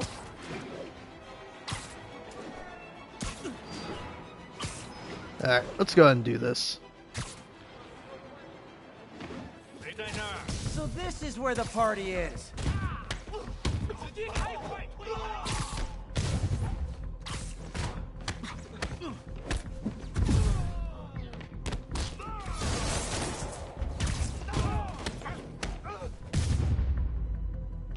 Okay, let's see what's happening inside. Geronimo! MJ, I'm at the 4th place on your list. They're not even trying to pretend they're legit. It's just sad when criminals don't take pride in their work anymore. I'll see what I can find out. See, that shit's cute.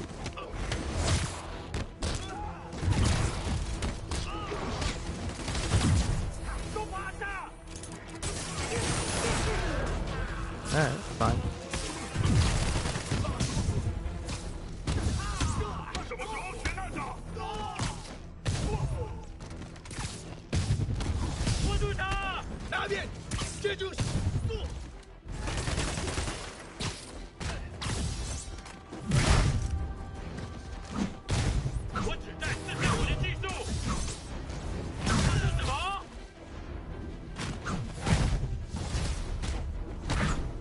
think the new guys have to attack the old guys, and they have to go to their corner.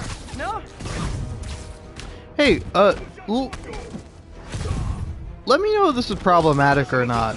But these guys speaking Chinese just made me think of Northern Lion playing Road to Empress. And I recently finished watching like the full playthrough of it, and oh my god, it was so good, man. Like, I don't know if you know Northern Lion or Road to Empress. I think also Ludwig played it, because, like, I saw some tweet where he was talking about how, like, the studio that makes Road to Empress, like, wants to have him involved in, like, the next game. It looks like Lee took over a legitimate auto repair And he mentioned, Explains where the demons get all their vehicles. Trucks, ambulances. Exactly. You shut this But- down, they'll have a tougher time moving around the city unnoticed. But yeah, but like, I would hate to see the group text that got you all here. oh, yeah, he mentioned that he was like talking about like getting Northern Lion involved in it. But yeah, it was a really great playthrough, and it's like, I don't know, it's like honestly such an interesting kind of game where I'm like, I'm very much all for a game like that. A game that is like, it's like literally the gameplay is just making choices and you're essentially seeing like a movie play out. Because if you don't know what Road to Empress is, it is a full motion video of China, or it's a full motion video taking place in China in the 600s, where it's like following like I don't remember her name. God, I feel terrible every time I don't remember somebody's name, even if they are just a fictional character, because I think it's a fictional version, but it's based on like true events. Like there was a woman who became empress in the 600s in China.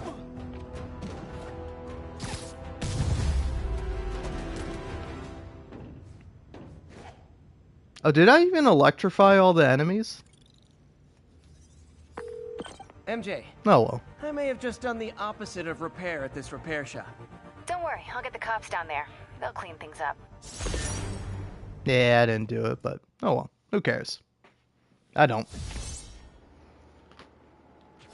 But yeah, anyway, it's like, I don't know if it's problematic, but like, I was thinking of it because I heard the Chinese, and I was like, oh yeah, the Road to Empress.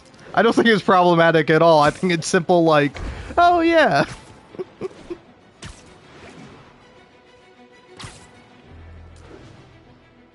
But I don't know, man. I'm a white guy, so I rather be on the safe side. I'd rather be like, hey, sorry.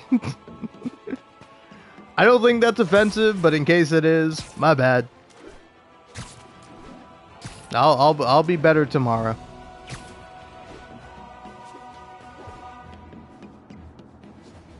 But yeah, I don't know. It was a really good playthrough. It was really fun because, like, I don't know. Again, it's like I love that concept of just like you make a choice, see what happens, and then you see it like play out in the game. And like, I don't know. It's like it's got interesting mechanics where it's like, I don't know. Sometimes I'm playing a game like stuff with like Detroit Become Human and whatnot. It's like, I almost wish there was like a autocomplete the QTEs in that. Because it's like, A, I think they're ugly and they mess with like the visuals of the game. But then like, B, the other thing with it is that,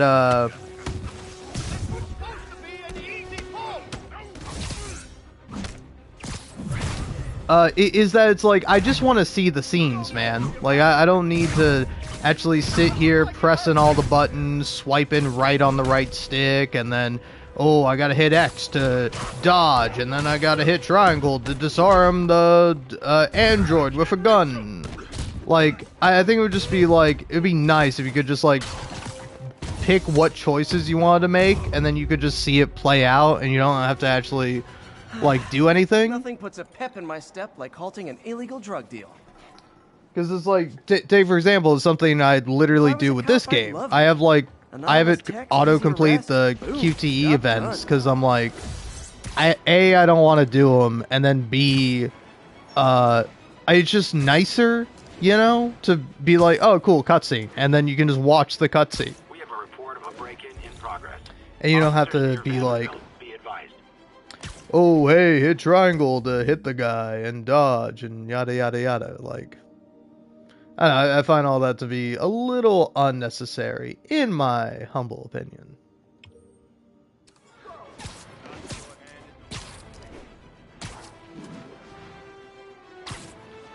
But, you know, Detroit Become Human sucks anyway, so...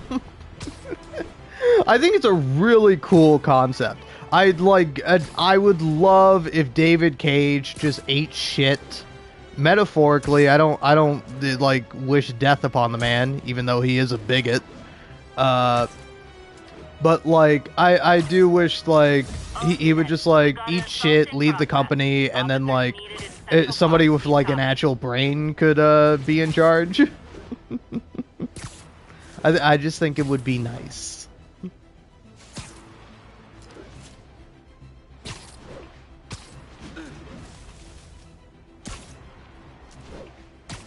Though, to be fair, I don't think... It's like... I have not played Heavy Rain, but Heavy Rain is like one of the funniest games ever made. Suspicious bulges. Guns. I'm talking about guns. Obviously. I can't order a raid over bulges. Just a hunch, but there might be a public disturbance pretty soon. Oh, that was so good. Yuri just like completely straight. I can't order an arrest on bulges alone. Oh man. God damn, this game is funny. We can't let him win. Spider-Man, show him who he's messing with. Come on, that's not fair.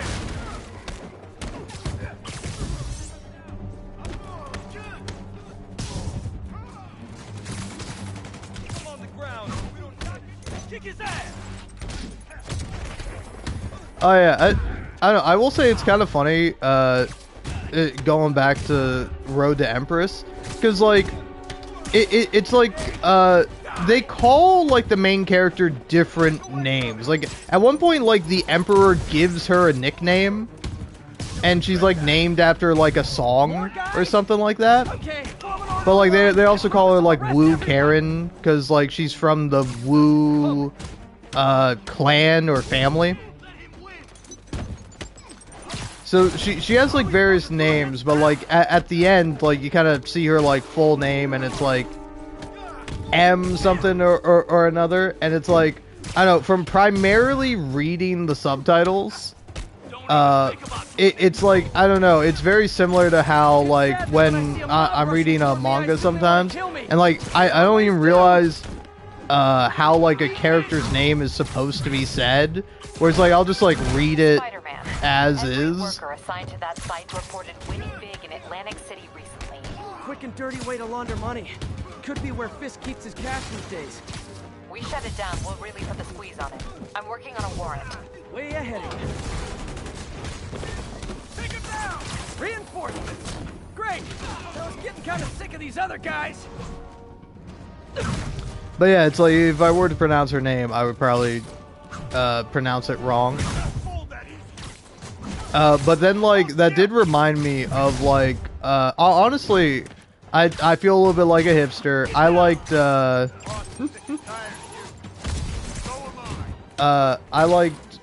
Comey Has a Communication Disorder before it was cool, and well, not really. That I saw it was like one of the more popular romance mangas, and I'm like, I love rom-com, and it is really fun.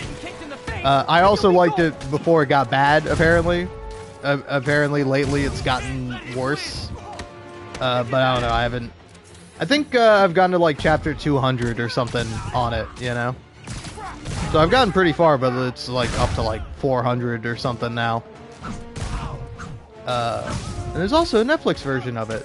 But like, for however many chapters I read, for the longest amount of time, the main character's name. Well, the Comey is like the titular character, but like I would say like the kind of main character is Tadano, Tadano, or however you say his name. Your people won't Tadando. have any problems here now. And Wilson Fisk's problems just keep adding up. Nice going. I don't know. Even now, after all this time. Are there? None. He had every one of them working overtime to bring in money. Well, now he's gonna have a tough time keeping his operation running, which is bad for Fisk and good for New York. I trust you've enjoyed yourself. Willie, funny story. I was just at one of your buildings, and you'll be shocked to hear that there were shenanigans of the criminal variety. TLDR, Fisk Construction is closed. I have other sources of revenue, but you've inconvenienced me, and there will be consequences. My memory's long. My reach is longer. I should make all the guys who've sworn to kill me fight it out for the privilege. Nice. But yeah. The oh yeah, but for the longest time reading that manga, I thought his name was Tando. Like I read the manga, and for whatever reason my brain just like auto-corrected Tandano or Tandano. Again, I don't know how you actually say the guy's name. But like my brain just like auto-corrected it as like Tando, which is like wrong. So like in my head I just like called this guy Tando the whole time, and then I'm like I was like looking at his name and I'm like, oh, I think I was like looking even at like somebody talking about it, and I'm like, oh, they spelled his name wrong, and then I was like, wait, did they? And I went back and I like looked at the actual manga and I was like, oh shit, I've been reading this guy's name wrong the whole time. Oh man.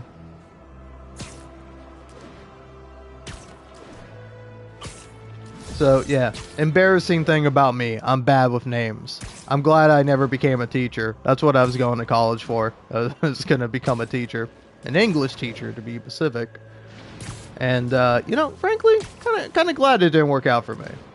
I mean, honestly, to be fair, it's like I wanted to also get into writing and other stuff, so that's, like, why I was doing English, was to hopefully improve my writing and reading and, do all that, but then I dropped out of college before even a single semester, so yeah, you know, sometimes life doesn't work out the way you plan it, and you can be bitter about it and sad, which I am, obviously, but, you know, also it's like, that's how my life worked out.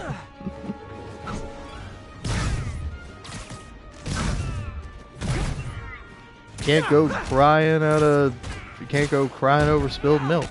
Oh, for me? Thank you, Sable International. Although, like, real shit, I am the kind of guy that would cry over spilled milk.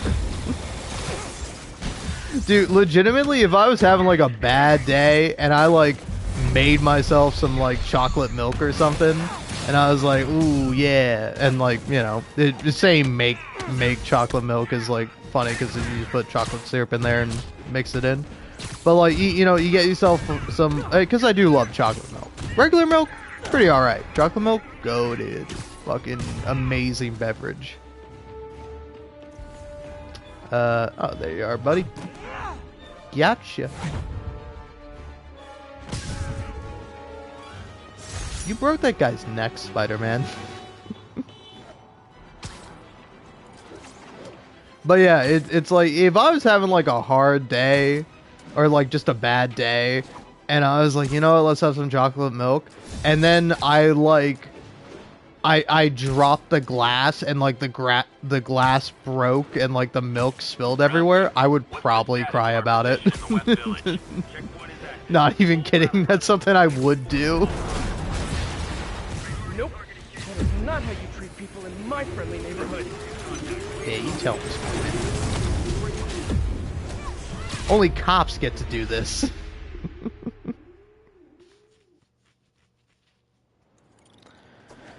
Alright, fine, whatever. Kill me for my very real and true joke.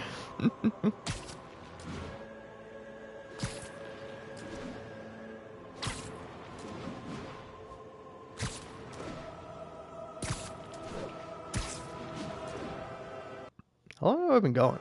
9 hours, man. It's crazy.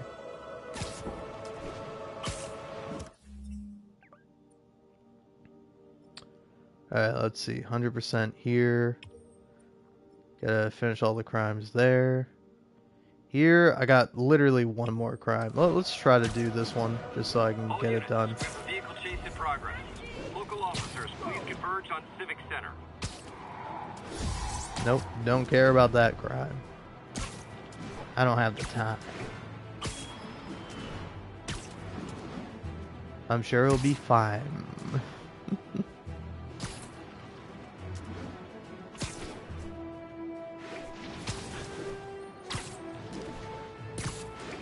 I'm getting sleepy, man.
Oh man, I gotta say, it's... Wow. I gotta say, man, it's pretty great getting comments, man.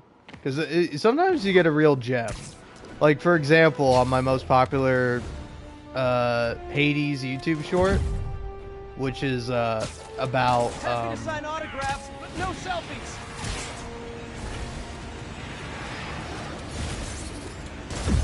Ow. There we go. That's what I was hoping for. Now you come here. Now you. Quickly followed by you. And then... Where's your friend? What are you doing over there, silly? Come here.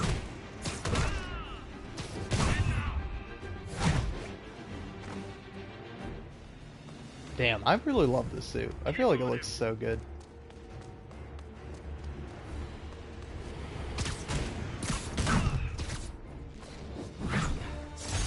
The sad thing is, the state the city's in, I could use these guys on my side.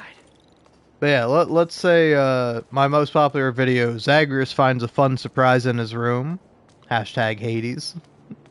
Because I don't know why, but I just started like hashtagging all my videos with like the game I'm playing. And so it's just a part of all my titles. But yeah,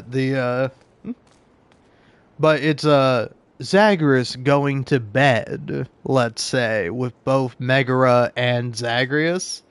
And I see this comment by their screen name is Bingle, I think. Bingle? It's bin_GL. Which is like British for like car crash, right? Oi, got into a cheeky bingle, didn't you, love? But they're which is the thing that YouTube shows me on YouTube Studio. Whenever you're looking at comments, you see people's ats, and their is Tactical Twink Incoming, and that's getting me really good. But their comment is also really funny, which is, why the fuck are they laughing? Crying emoji. Are they cracking jokes in the meanwhile or something? And it's like, somebody's never had sex before. I mean, every person I've ever had sex with laughs at me. All units, civilians are trapped in their vehicles following a severe accident. Response needed north of Houston. That's how you tell a joke. Alright, let's see. You want to do the Tombstone mission? What's a good suit for the Tombstone mission? I think this is a good suit for the Tombstone mission. But yeah, man, it's really funny seeing comments like that. Keep them up, man. I almost want to heart it, but I don't know, sometimes I feel bad hearting comments, because it's like, there are some comments I like that I don't heart just because, and then there are some comments that it's just like, hey, you're the first person that commented on this, so here's a heart. I think I gotta give it a heart. But it's like, I will feel bad if, like, I give someone a heart, and then, like, somebody else with, like, 3,000 likes doesn't have a heart, and I'm like, well, I probably ought to heart this comment, too.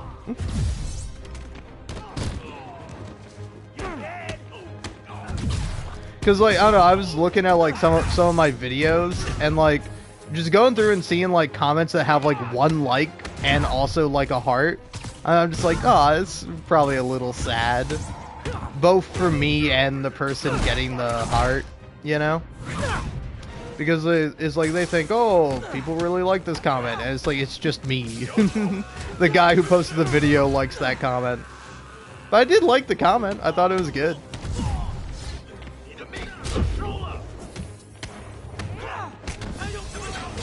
Why am I doing this crime? I don't need to.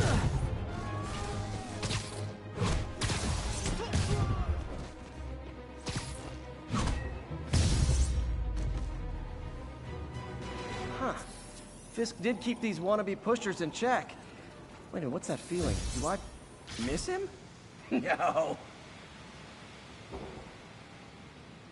Cops are coming. I've been on worse terms with them, but why take chances?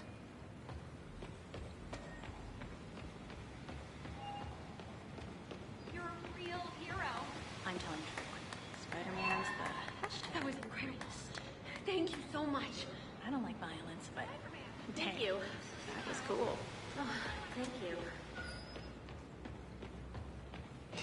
you. Alright. Do the hand thing. Dude, it is crazy seeing 3,000 subscribers looking at my YouTube channel now. I knew it was coming, but it was like, damn, man. Really snuck up on me. Dude, it'd be so crazy when the number gets bigger, too. Spoiler, I hit back.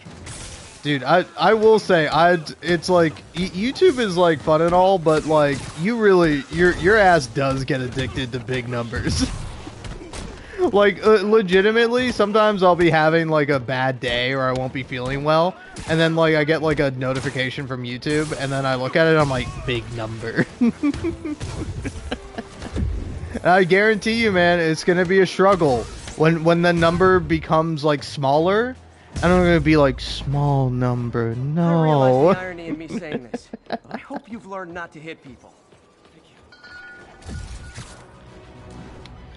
But yeah, that is... Oh god, dude, life is so funny. What have we done? What did they do to us? You were relieved because you thought a monster that was actually just a pig wearing a mask came into your home and you thought it was gonna kill you? And you were relieved? What have they done to us? Oh, man. Alright, all crimes done there, all crimes done... Not all crimes done here. So yeah, I just want to get all the crimes done, because to me at least, that's kind of like the most tedious thing to do.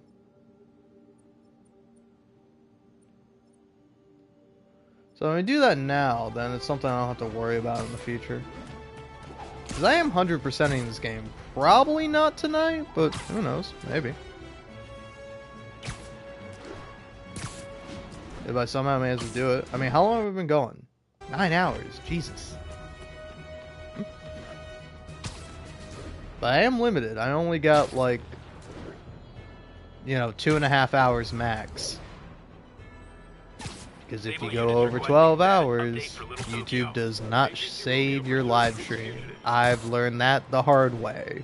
More than once. Guys would love to kill me. I can't just let them spray bullets around Manhattan. Like, it is kind of sad. I had like a really great Red Dead Redemption 2 live stream that was just like lost forever because it was over 12 hours long.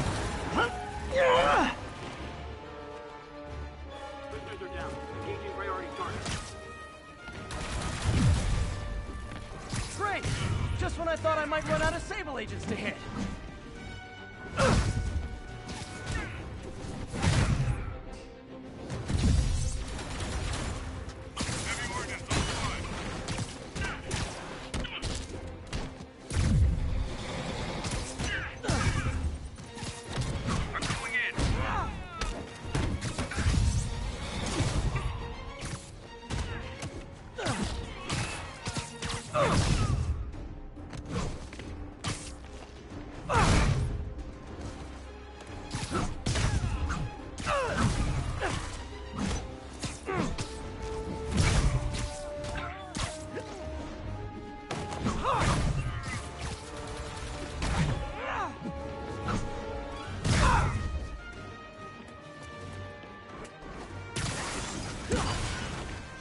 There we go. Just got a tiny bit safer.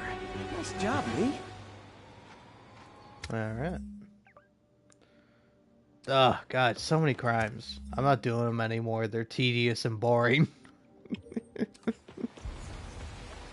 I know I just said I'll do all the crimes because I want to get them out of the way because they're tedious and boring. But you know what? They are tedious and boring. I don't want to do them. I'm going to go do something a little bit more interesting. Something that's a little bit elevated.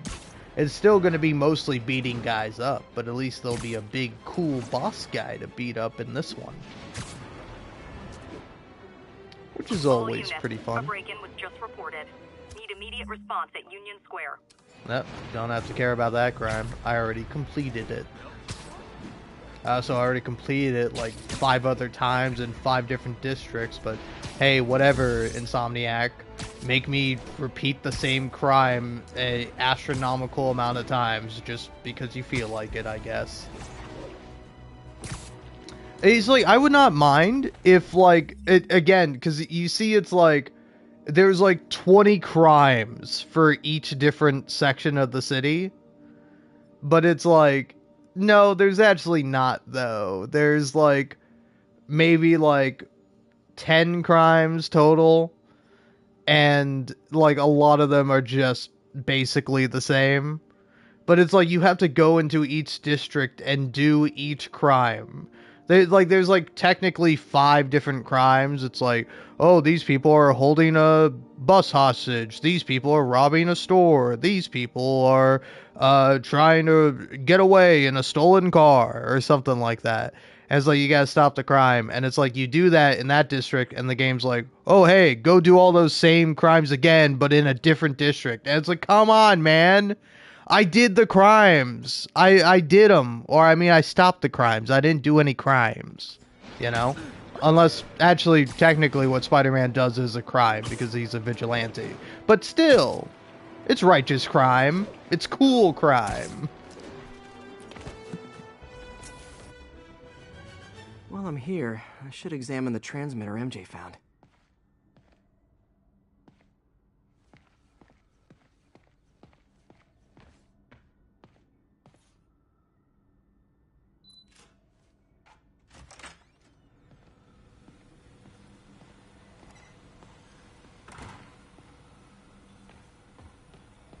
If I can reverse engineer this, it should track Tombstone's shipments.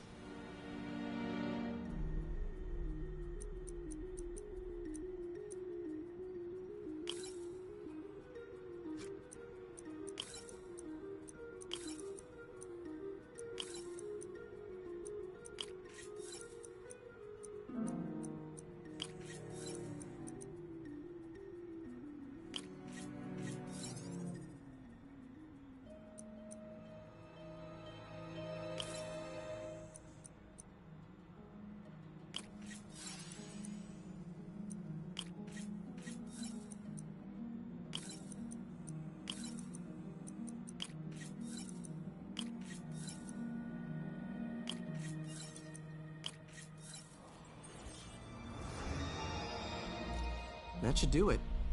Time for a test run.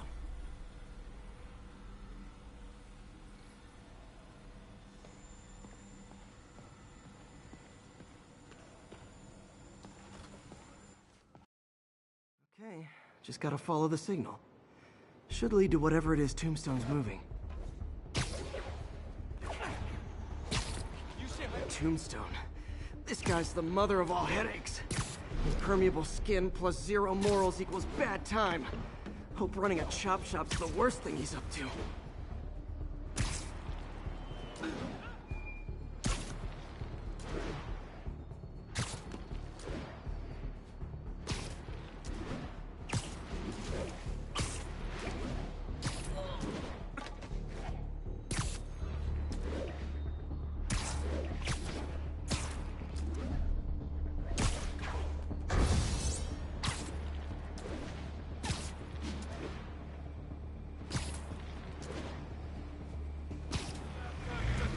There, that truck. Out for a Sunday drive?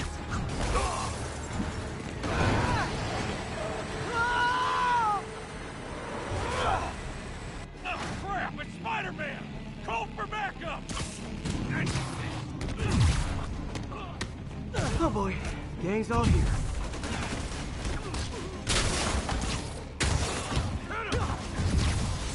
Don't let him catch you with that thing!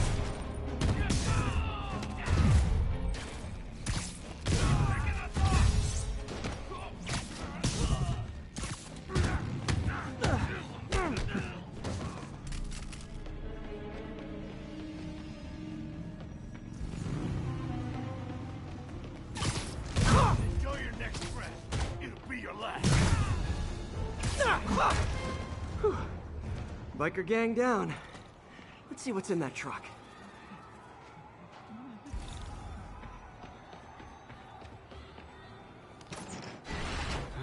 Chemical containers. But they're scrubbed clean. Looks like they came from the Alchemax plant in Harlem, but what was in them? And that sound means the end of our lightning round. Should head to Alchemax when I get a chance and find out what was in those barrels. Tombstone's up to something. Probably illegal. Definitely dangerous.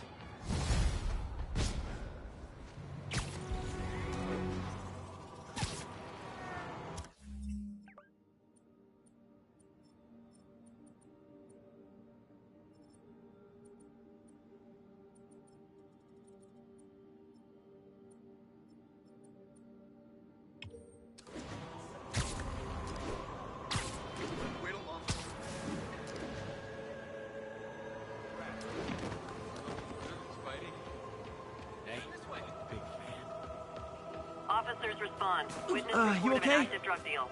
Please converge on Central Park.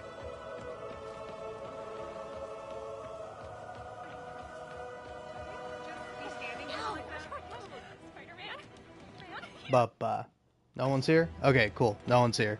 So I can go ahead and talk about this. But like, I don't know. I know this is like a paranoid fear I have as a YouTuber, where like sometimes I fear that like what I say will be like taken out of context, and it's like that's like a fear in and of itself of like people misunderstanding you and like it like saying, hey, you said this thing that wasn't very good. And it's like, no, I wasn't actually saying that thing. I was like doing a joke, or I was doing a bit, or I was actually criticizing that thing, but you've taken me out of context. It's like, I think that's a legitimate fear that people have. But like another legitimate fear I have is that like something I'll say will be like misinterpreted and misconstrued by like the AI filters and bots, where it'll be like, oh hey, you said you were gonna kill this guy, and it's like, well yeah, I was talking about a video game character. I would never actually kill anyone. Like honestly, gun to my head, literally in real life, in this hypothetical scenario, it's like if somebody was trying to kill me, I very well might just be like, well, I gotta accept my death, because it's like I really don't want to kill anyone. If I can get through my whole life without killing anyone, I'd be like, sick, man, awesome. I'll tell you what, man. I don't think I'll be on my deathbed as like an old man, being like, going through like my regrets. It's like, I should have killed a guy. Possible narcotic cell reported. Incident occurred in Robinson. Over. Like, I doubt I would say that, but you know, I'm sure there is some old man who thinks that. But it's like, yeah, I always fear that. But it's like, I don't know. It's like, for the most part, I think if YouTube is being fair, they'll realize like, oh, hey, you know, what this guy is saying is fine. It's just that it got falsely flagged by like the robots or by whatever. Because like, I don't know. Again, it's stuff like that that makes me go like, oh, is that like okay to say, even like, even like within context? Because it's like, like say for example on the Yard podcast, one of my favorite things, or one of my favorite bits, is this is like in their earlier episodes too. They've kind of stopped doing this. But like when one of them says something that like the other one, that one of the members doesn't like, they'll just be like, blank yourself. But they don't say blank, they say kill. And they just like rip a full on like kill yourself sort of thing. And it's like, ooh, you should never kill yourself, obviously. But it's like they're friends and they're joking, and it's like obviously not meant to be taken seriously, you know? Because like, I don't know, while we're on the topic, it's like, I don't know, there's like a song I like called It's Getting Old by Cottonwood Firing Squad. Now, I literally only have this song by them saved, but like the album that this song is from is called Wyoming? So that's the title of the album, is Wyoming, then open parenthesis and other songs to kill yourself to. And I love that title. I think it's a really great title, because like it is a really, like, it is kind of a sad song, but it's like, I don't know, I really like it, you know? Not that I ever would, but if there was a song to play while doing it, I would strongly consider It's Getting Old. I think it would make for a good song, a good final swan song, you know.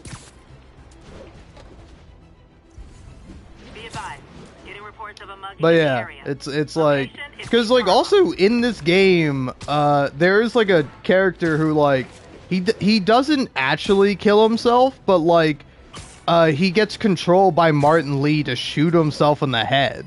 And it's like, it's a really dark moment, and it's kind of like crazy to me that it's like, it's in this game that's like rated T for teen. Just like, there's this guy who like blows his own brains out. It is pretty wild. An active drug deal. Location is Museum Mile. Over. But yeah, but it's like, you know, nobody who plays Marvel Spider-Man is going to get banned because they showed this like fictional thing happening. A seedy drug deal. Forget about it. Forget about it.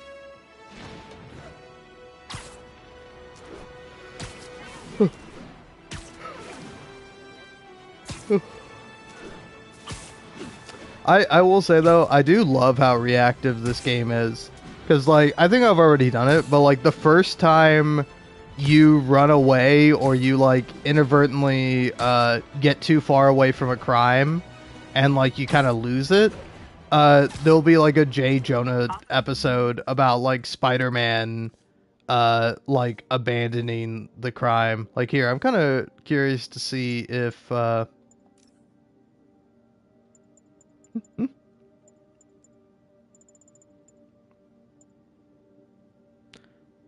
yeah, wow, there's so many, man.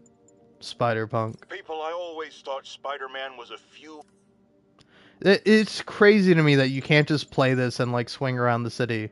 It's like, come on. Also, webbed pervert. What can we do? Bamboozled, high-speed chaos. Lee arrested. Keep calm. Told you so. Crazy chickens. The red cape. What's the red cape? Does anyone else find it suspicious that this rhino person always knocks down buildings and tears up roads, which someone ends up making money rebuilding? Am I suggesting a conspiracy? You're damn right! Now, if you've seen the man testify in court, you know the rhino is too stupid to plan anything himself. So who's the mastermind? Well, who else is always there? Supposedly fighting Rhino, but actually leading him around like a red cape does a bull. Say it with me! Spider-Man!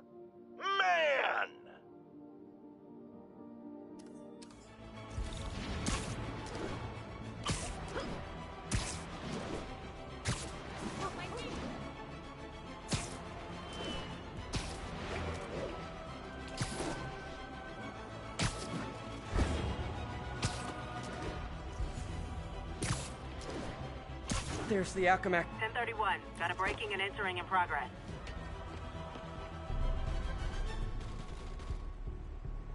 Huh, good timing. Tombstone's men are loading fresh supplies. What for, though? Is he getting back into drugs? They're heavily armed. This might be easier if I stay quiet. Where are all the security guards? This is a ghost town. Boss paid them all. Does she?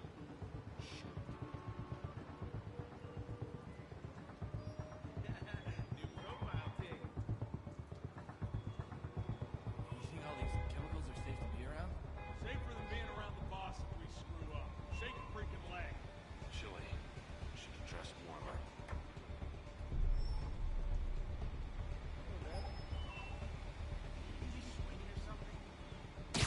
Pull a boatload of cash once we get grave dust. Hey, you guys aren't registered pharmacists. The no lab coats thing gave you away. Guys, big wild gun over here! Taking us off! Spider-Man. I will.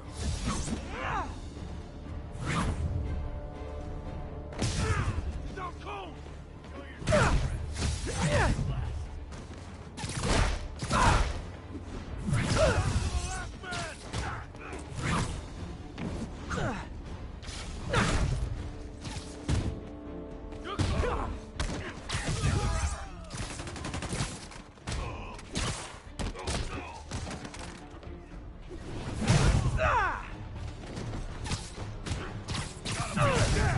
Bobby's down!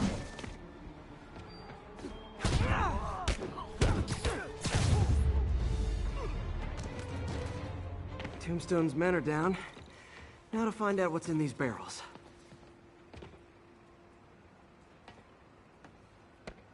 Diox 3. Isn't this the chemical Tombstone was exposed to as a kid? What's he doing with it now?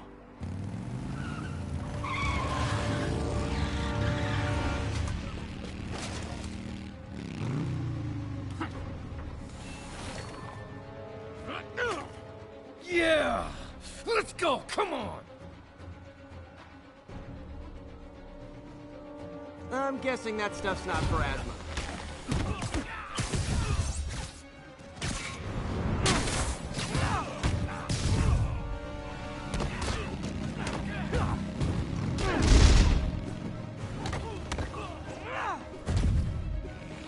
More dudes, more drugs. Someone's gotta teach these guys about the dangers of peer pressure.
bad feeling those drug inhalers and the Diox 3 are related. Should analyze an inhaler to find out what's going on here.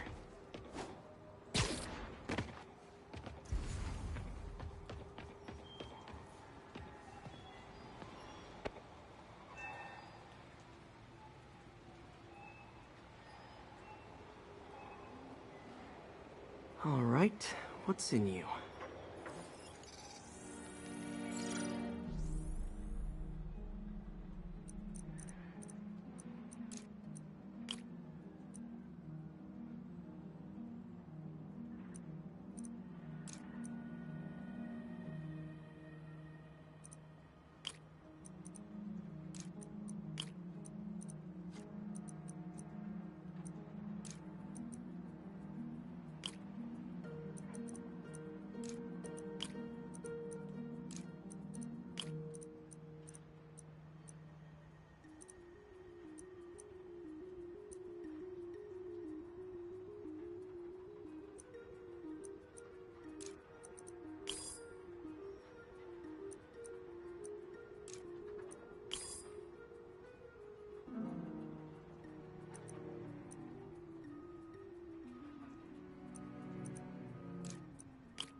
Diox 3 plus designer amphetamines.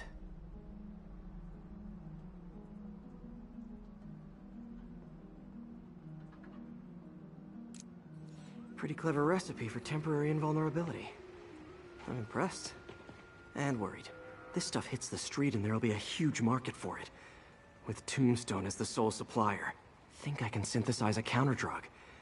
Wonder if there are any lab supplies in that truck. Time for some artisanal science.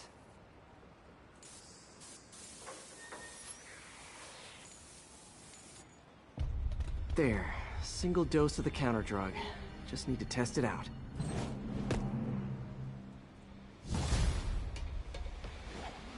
Maybe I should pay Tombstone a visit at his chop shop.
Time to shut Tombstone down.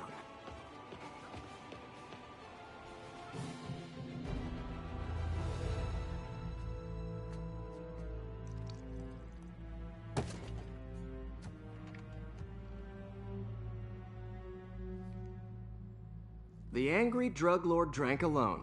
There's a poem in there somewhere. You know better than me.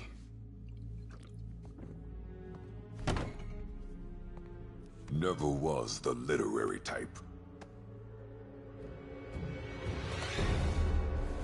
How'd you even manage to connect with Martin Lee? I'm top of my game.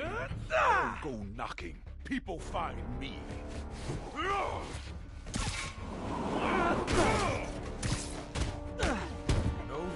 whoever wanted to team up, we could do some real damage. Ah, so flattered. but the exploitation of suffering thing gives me pause. I need to tire him out before I try the counter drug. Could punch Tombstone for days and he wouldn't feel it. Wonder if the counter drug would work on him. Boys, get in here! Last time we did this dance, your leg healed up okay. Hurts when it rains, but otherwise dandy. Sweet of you to ask. Can't use the counter drug till I take out Tombstone's gang.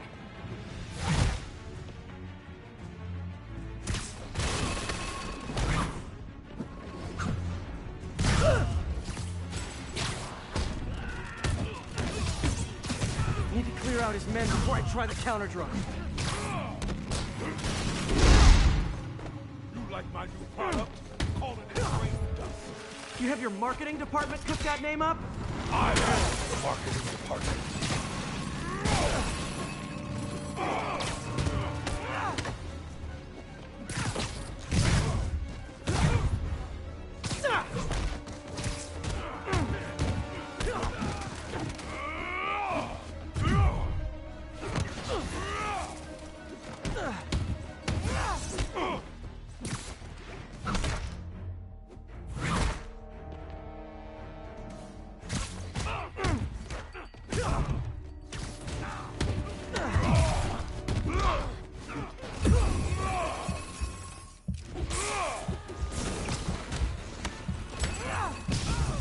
Hey, you wouldn't want to take a break, would you?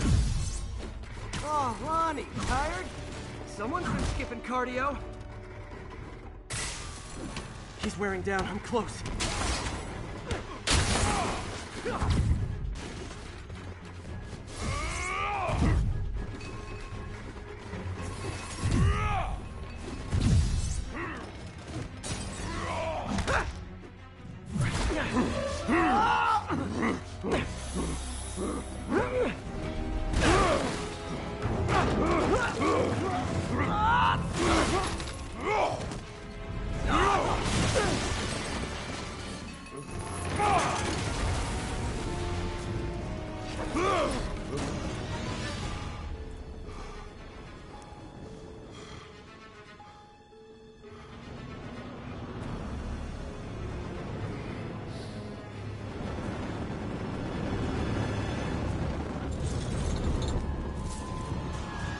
Counter drug worked.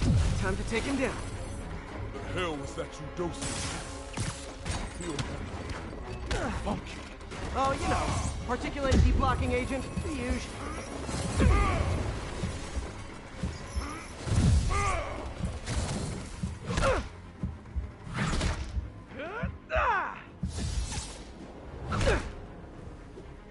He's exhausted. Time to end this. Man, my tongue feels funny. My tongue's supposed to feel funny. Oh, yeah, totally. 100% normal. I think. Someday, Lonnie, I want to find you doing good. Running a soup kitchen or something. Soon as soup pays, I'm in.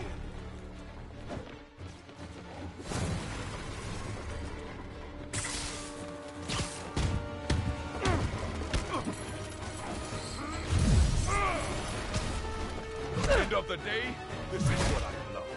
Great fight. Great challenge. You and I are very different people.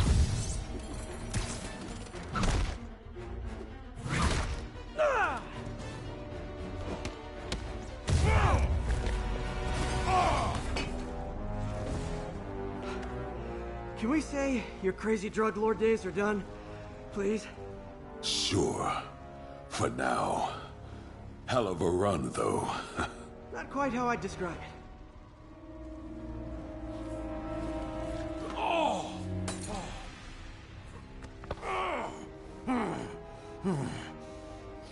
That's new. Too much to hope you'll be taking it easier now that you're, you know, mortal? Not a chance. Threat of death just ups the thrill. Hell of a left hook. Can't wait for the rematch. I can. I like you.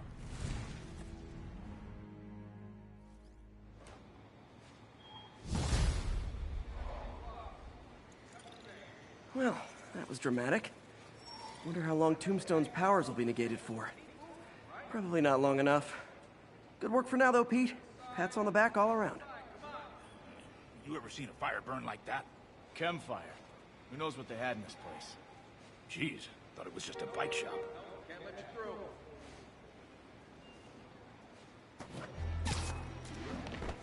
And I think with that, I am too tired to continue on. But, good little place to leave it off, I think. I like Spider-Man telling Lonnie, you know, hey, I want to see you doing good someday. Maybe work in a soup kitchen or whatever. And it's like, you do kind of see that, but I feel like it's like way too fast. Because he does kill a guy in this game, doesn't he?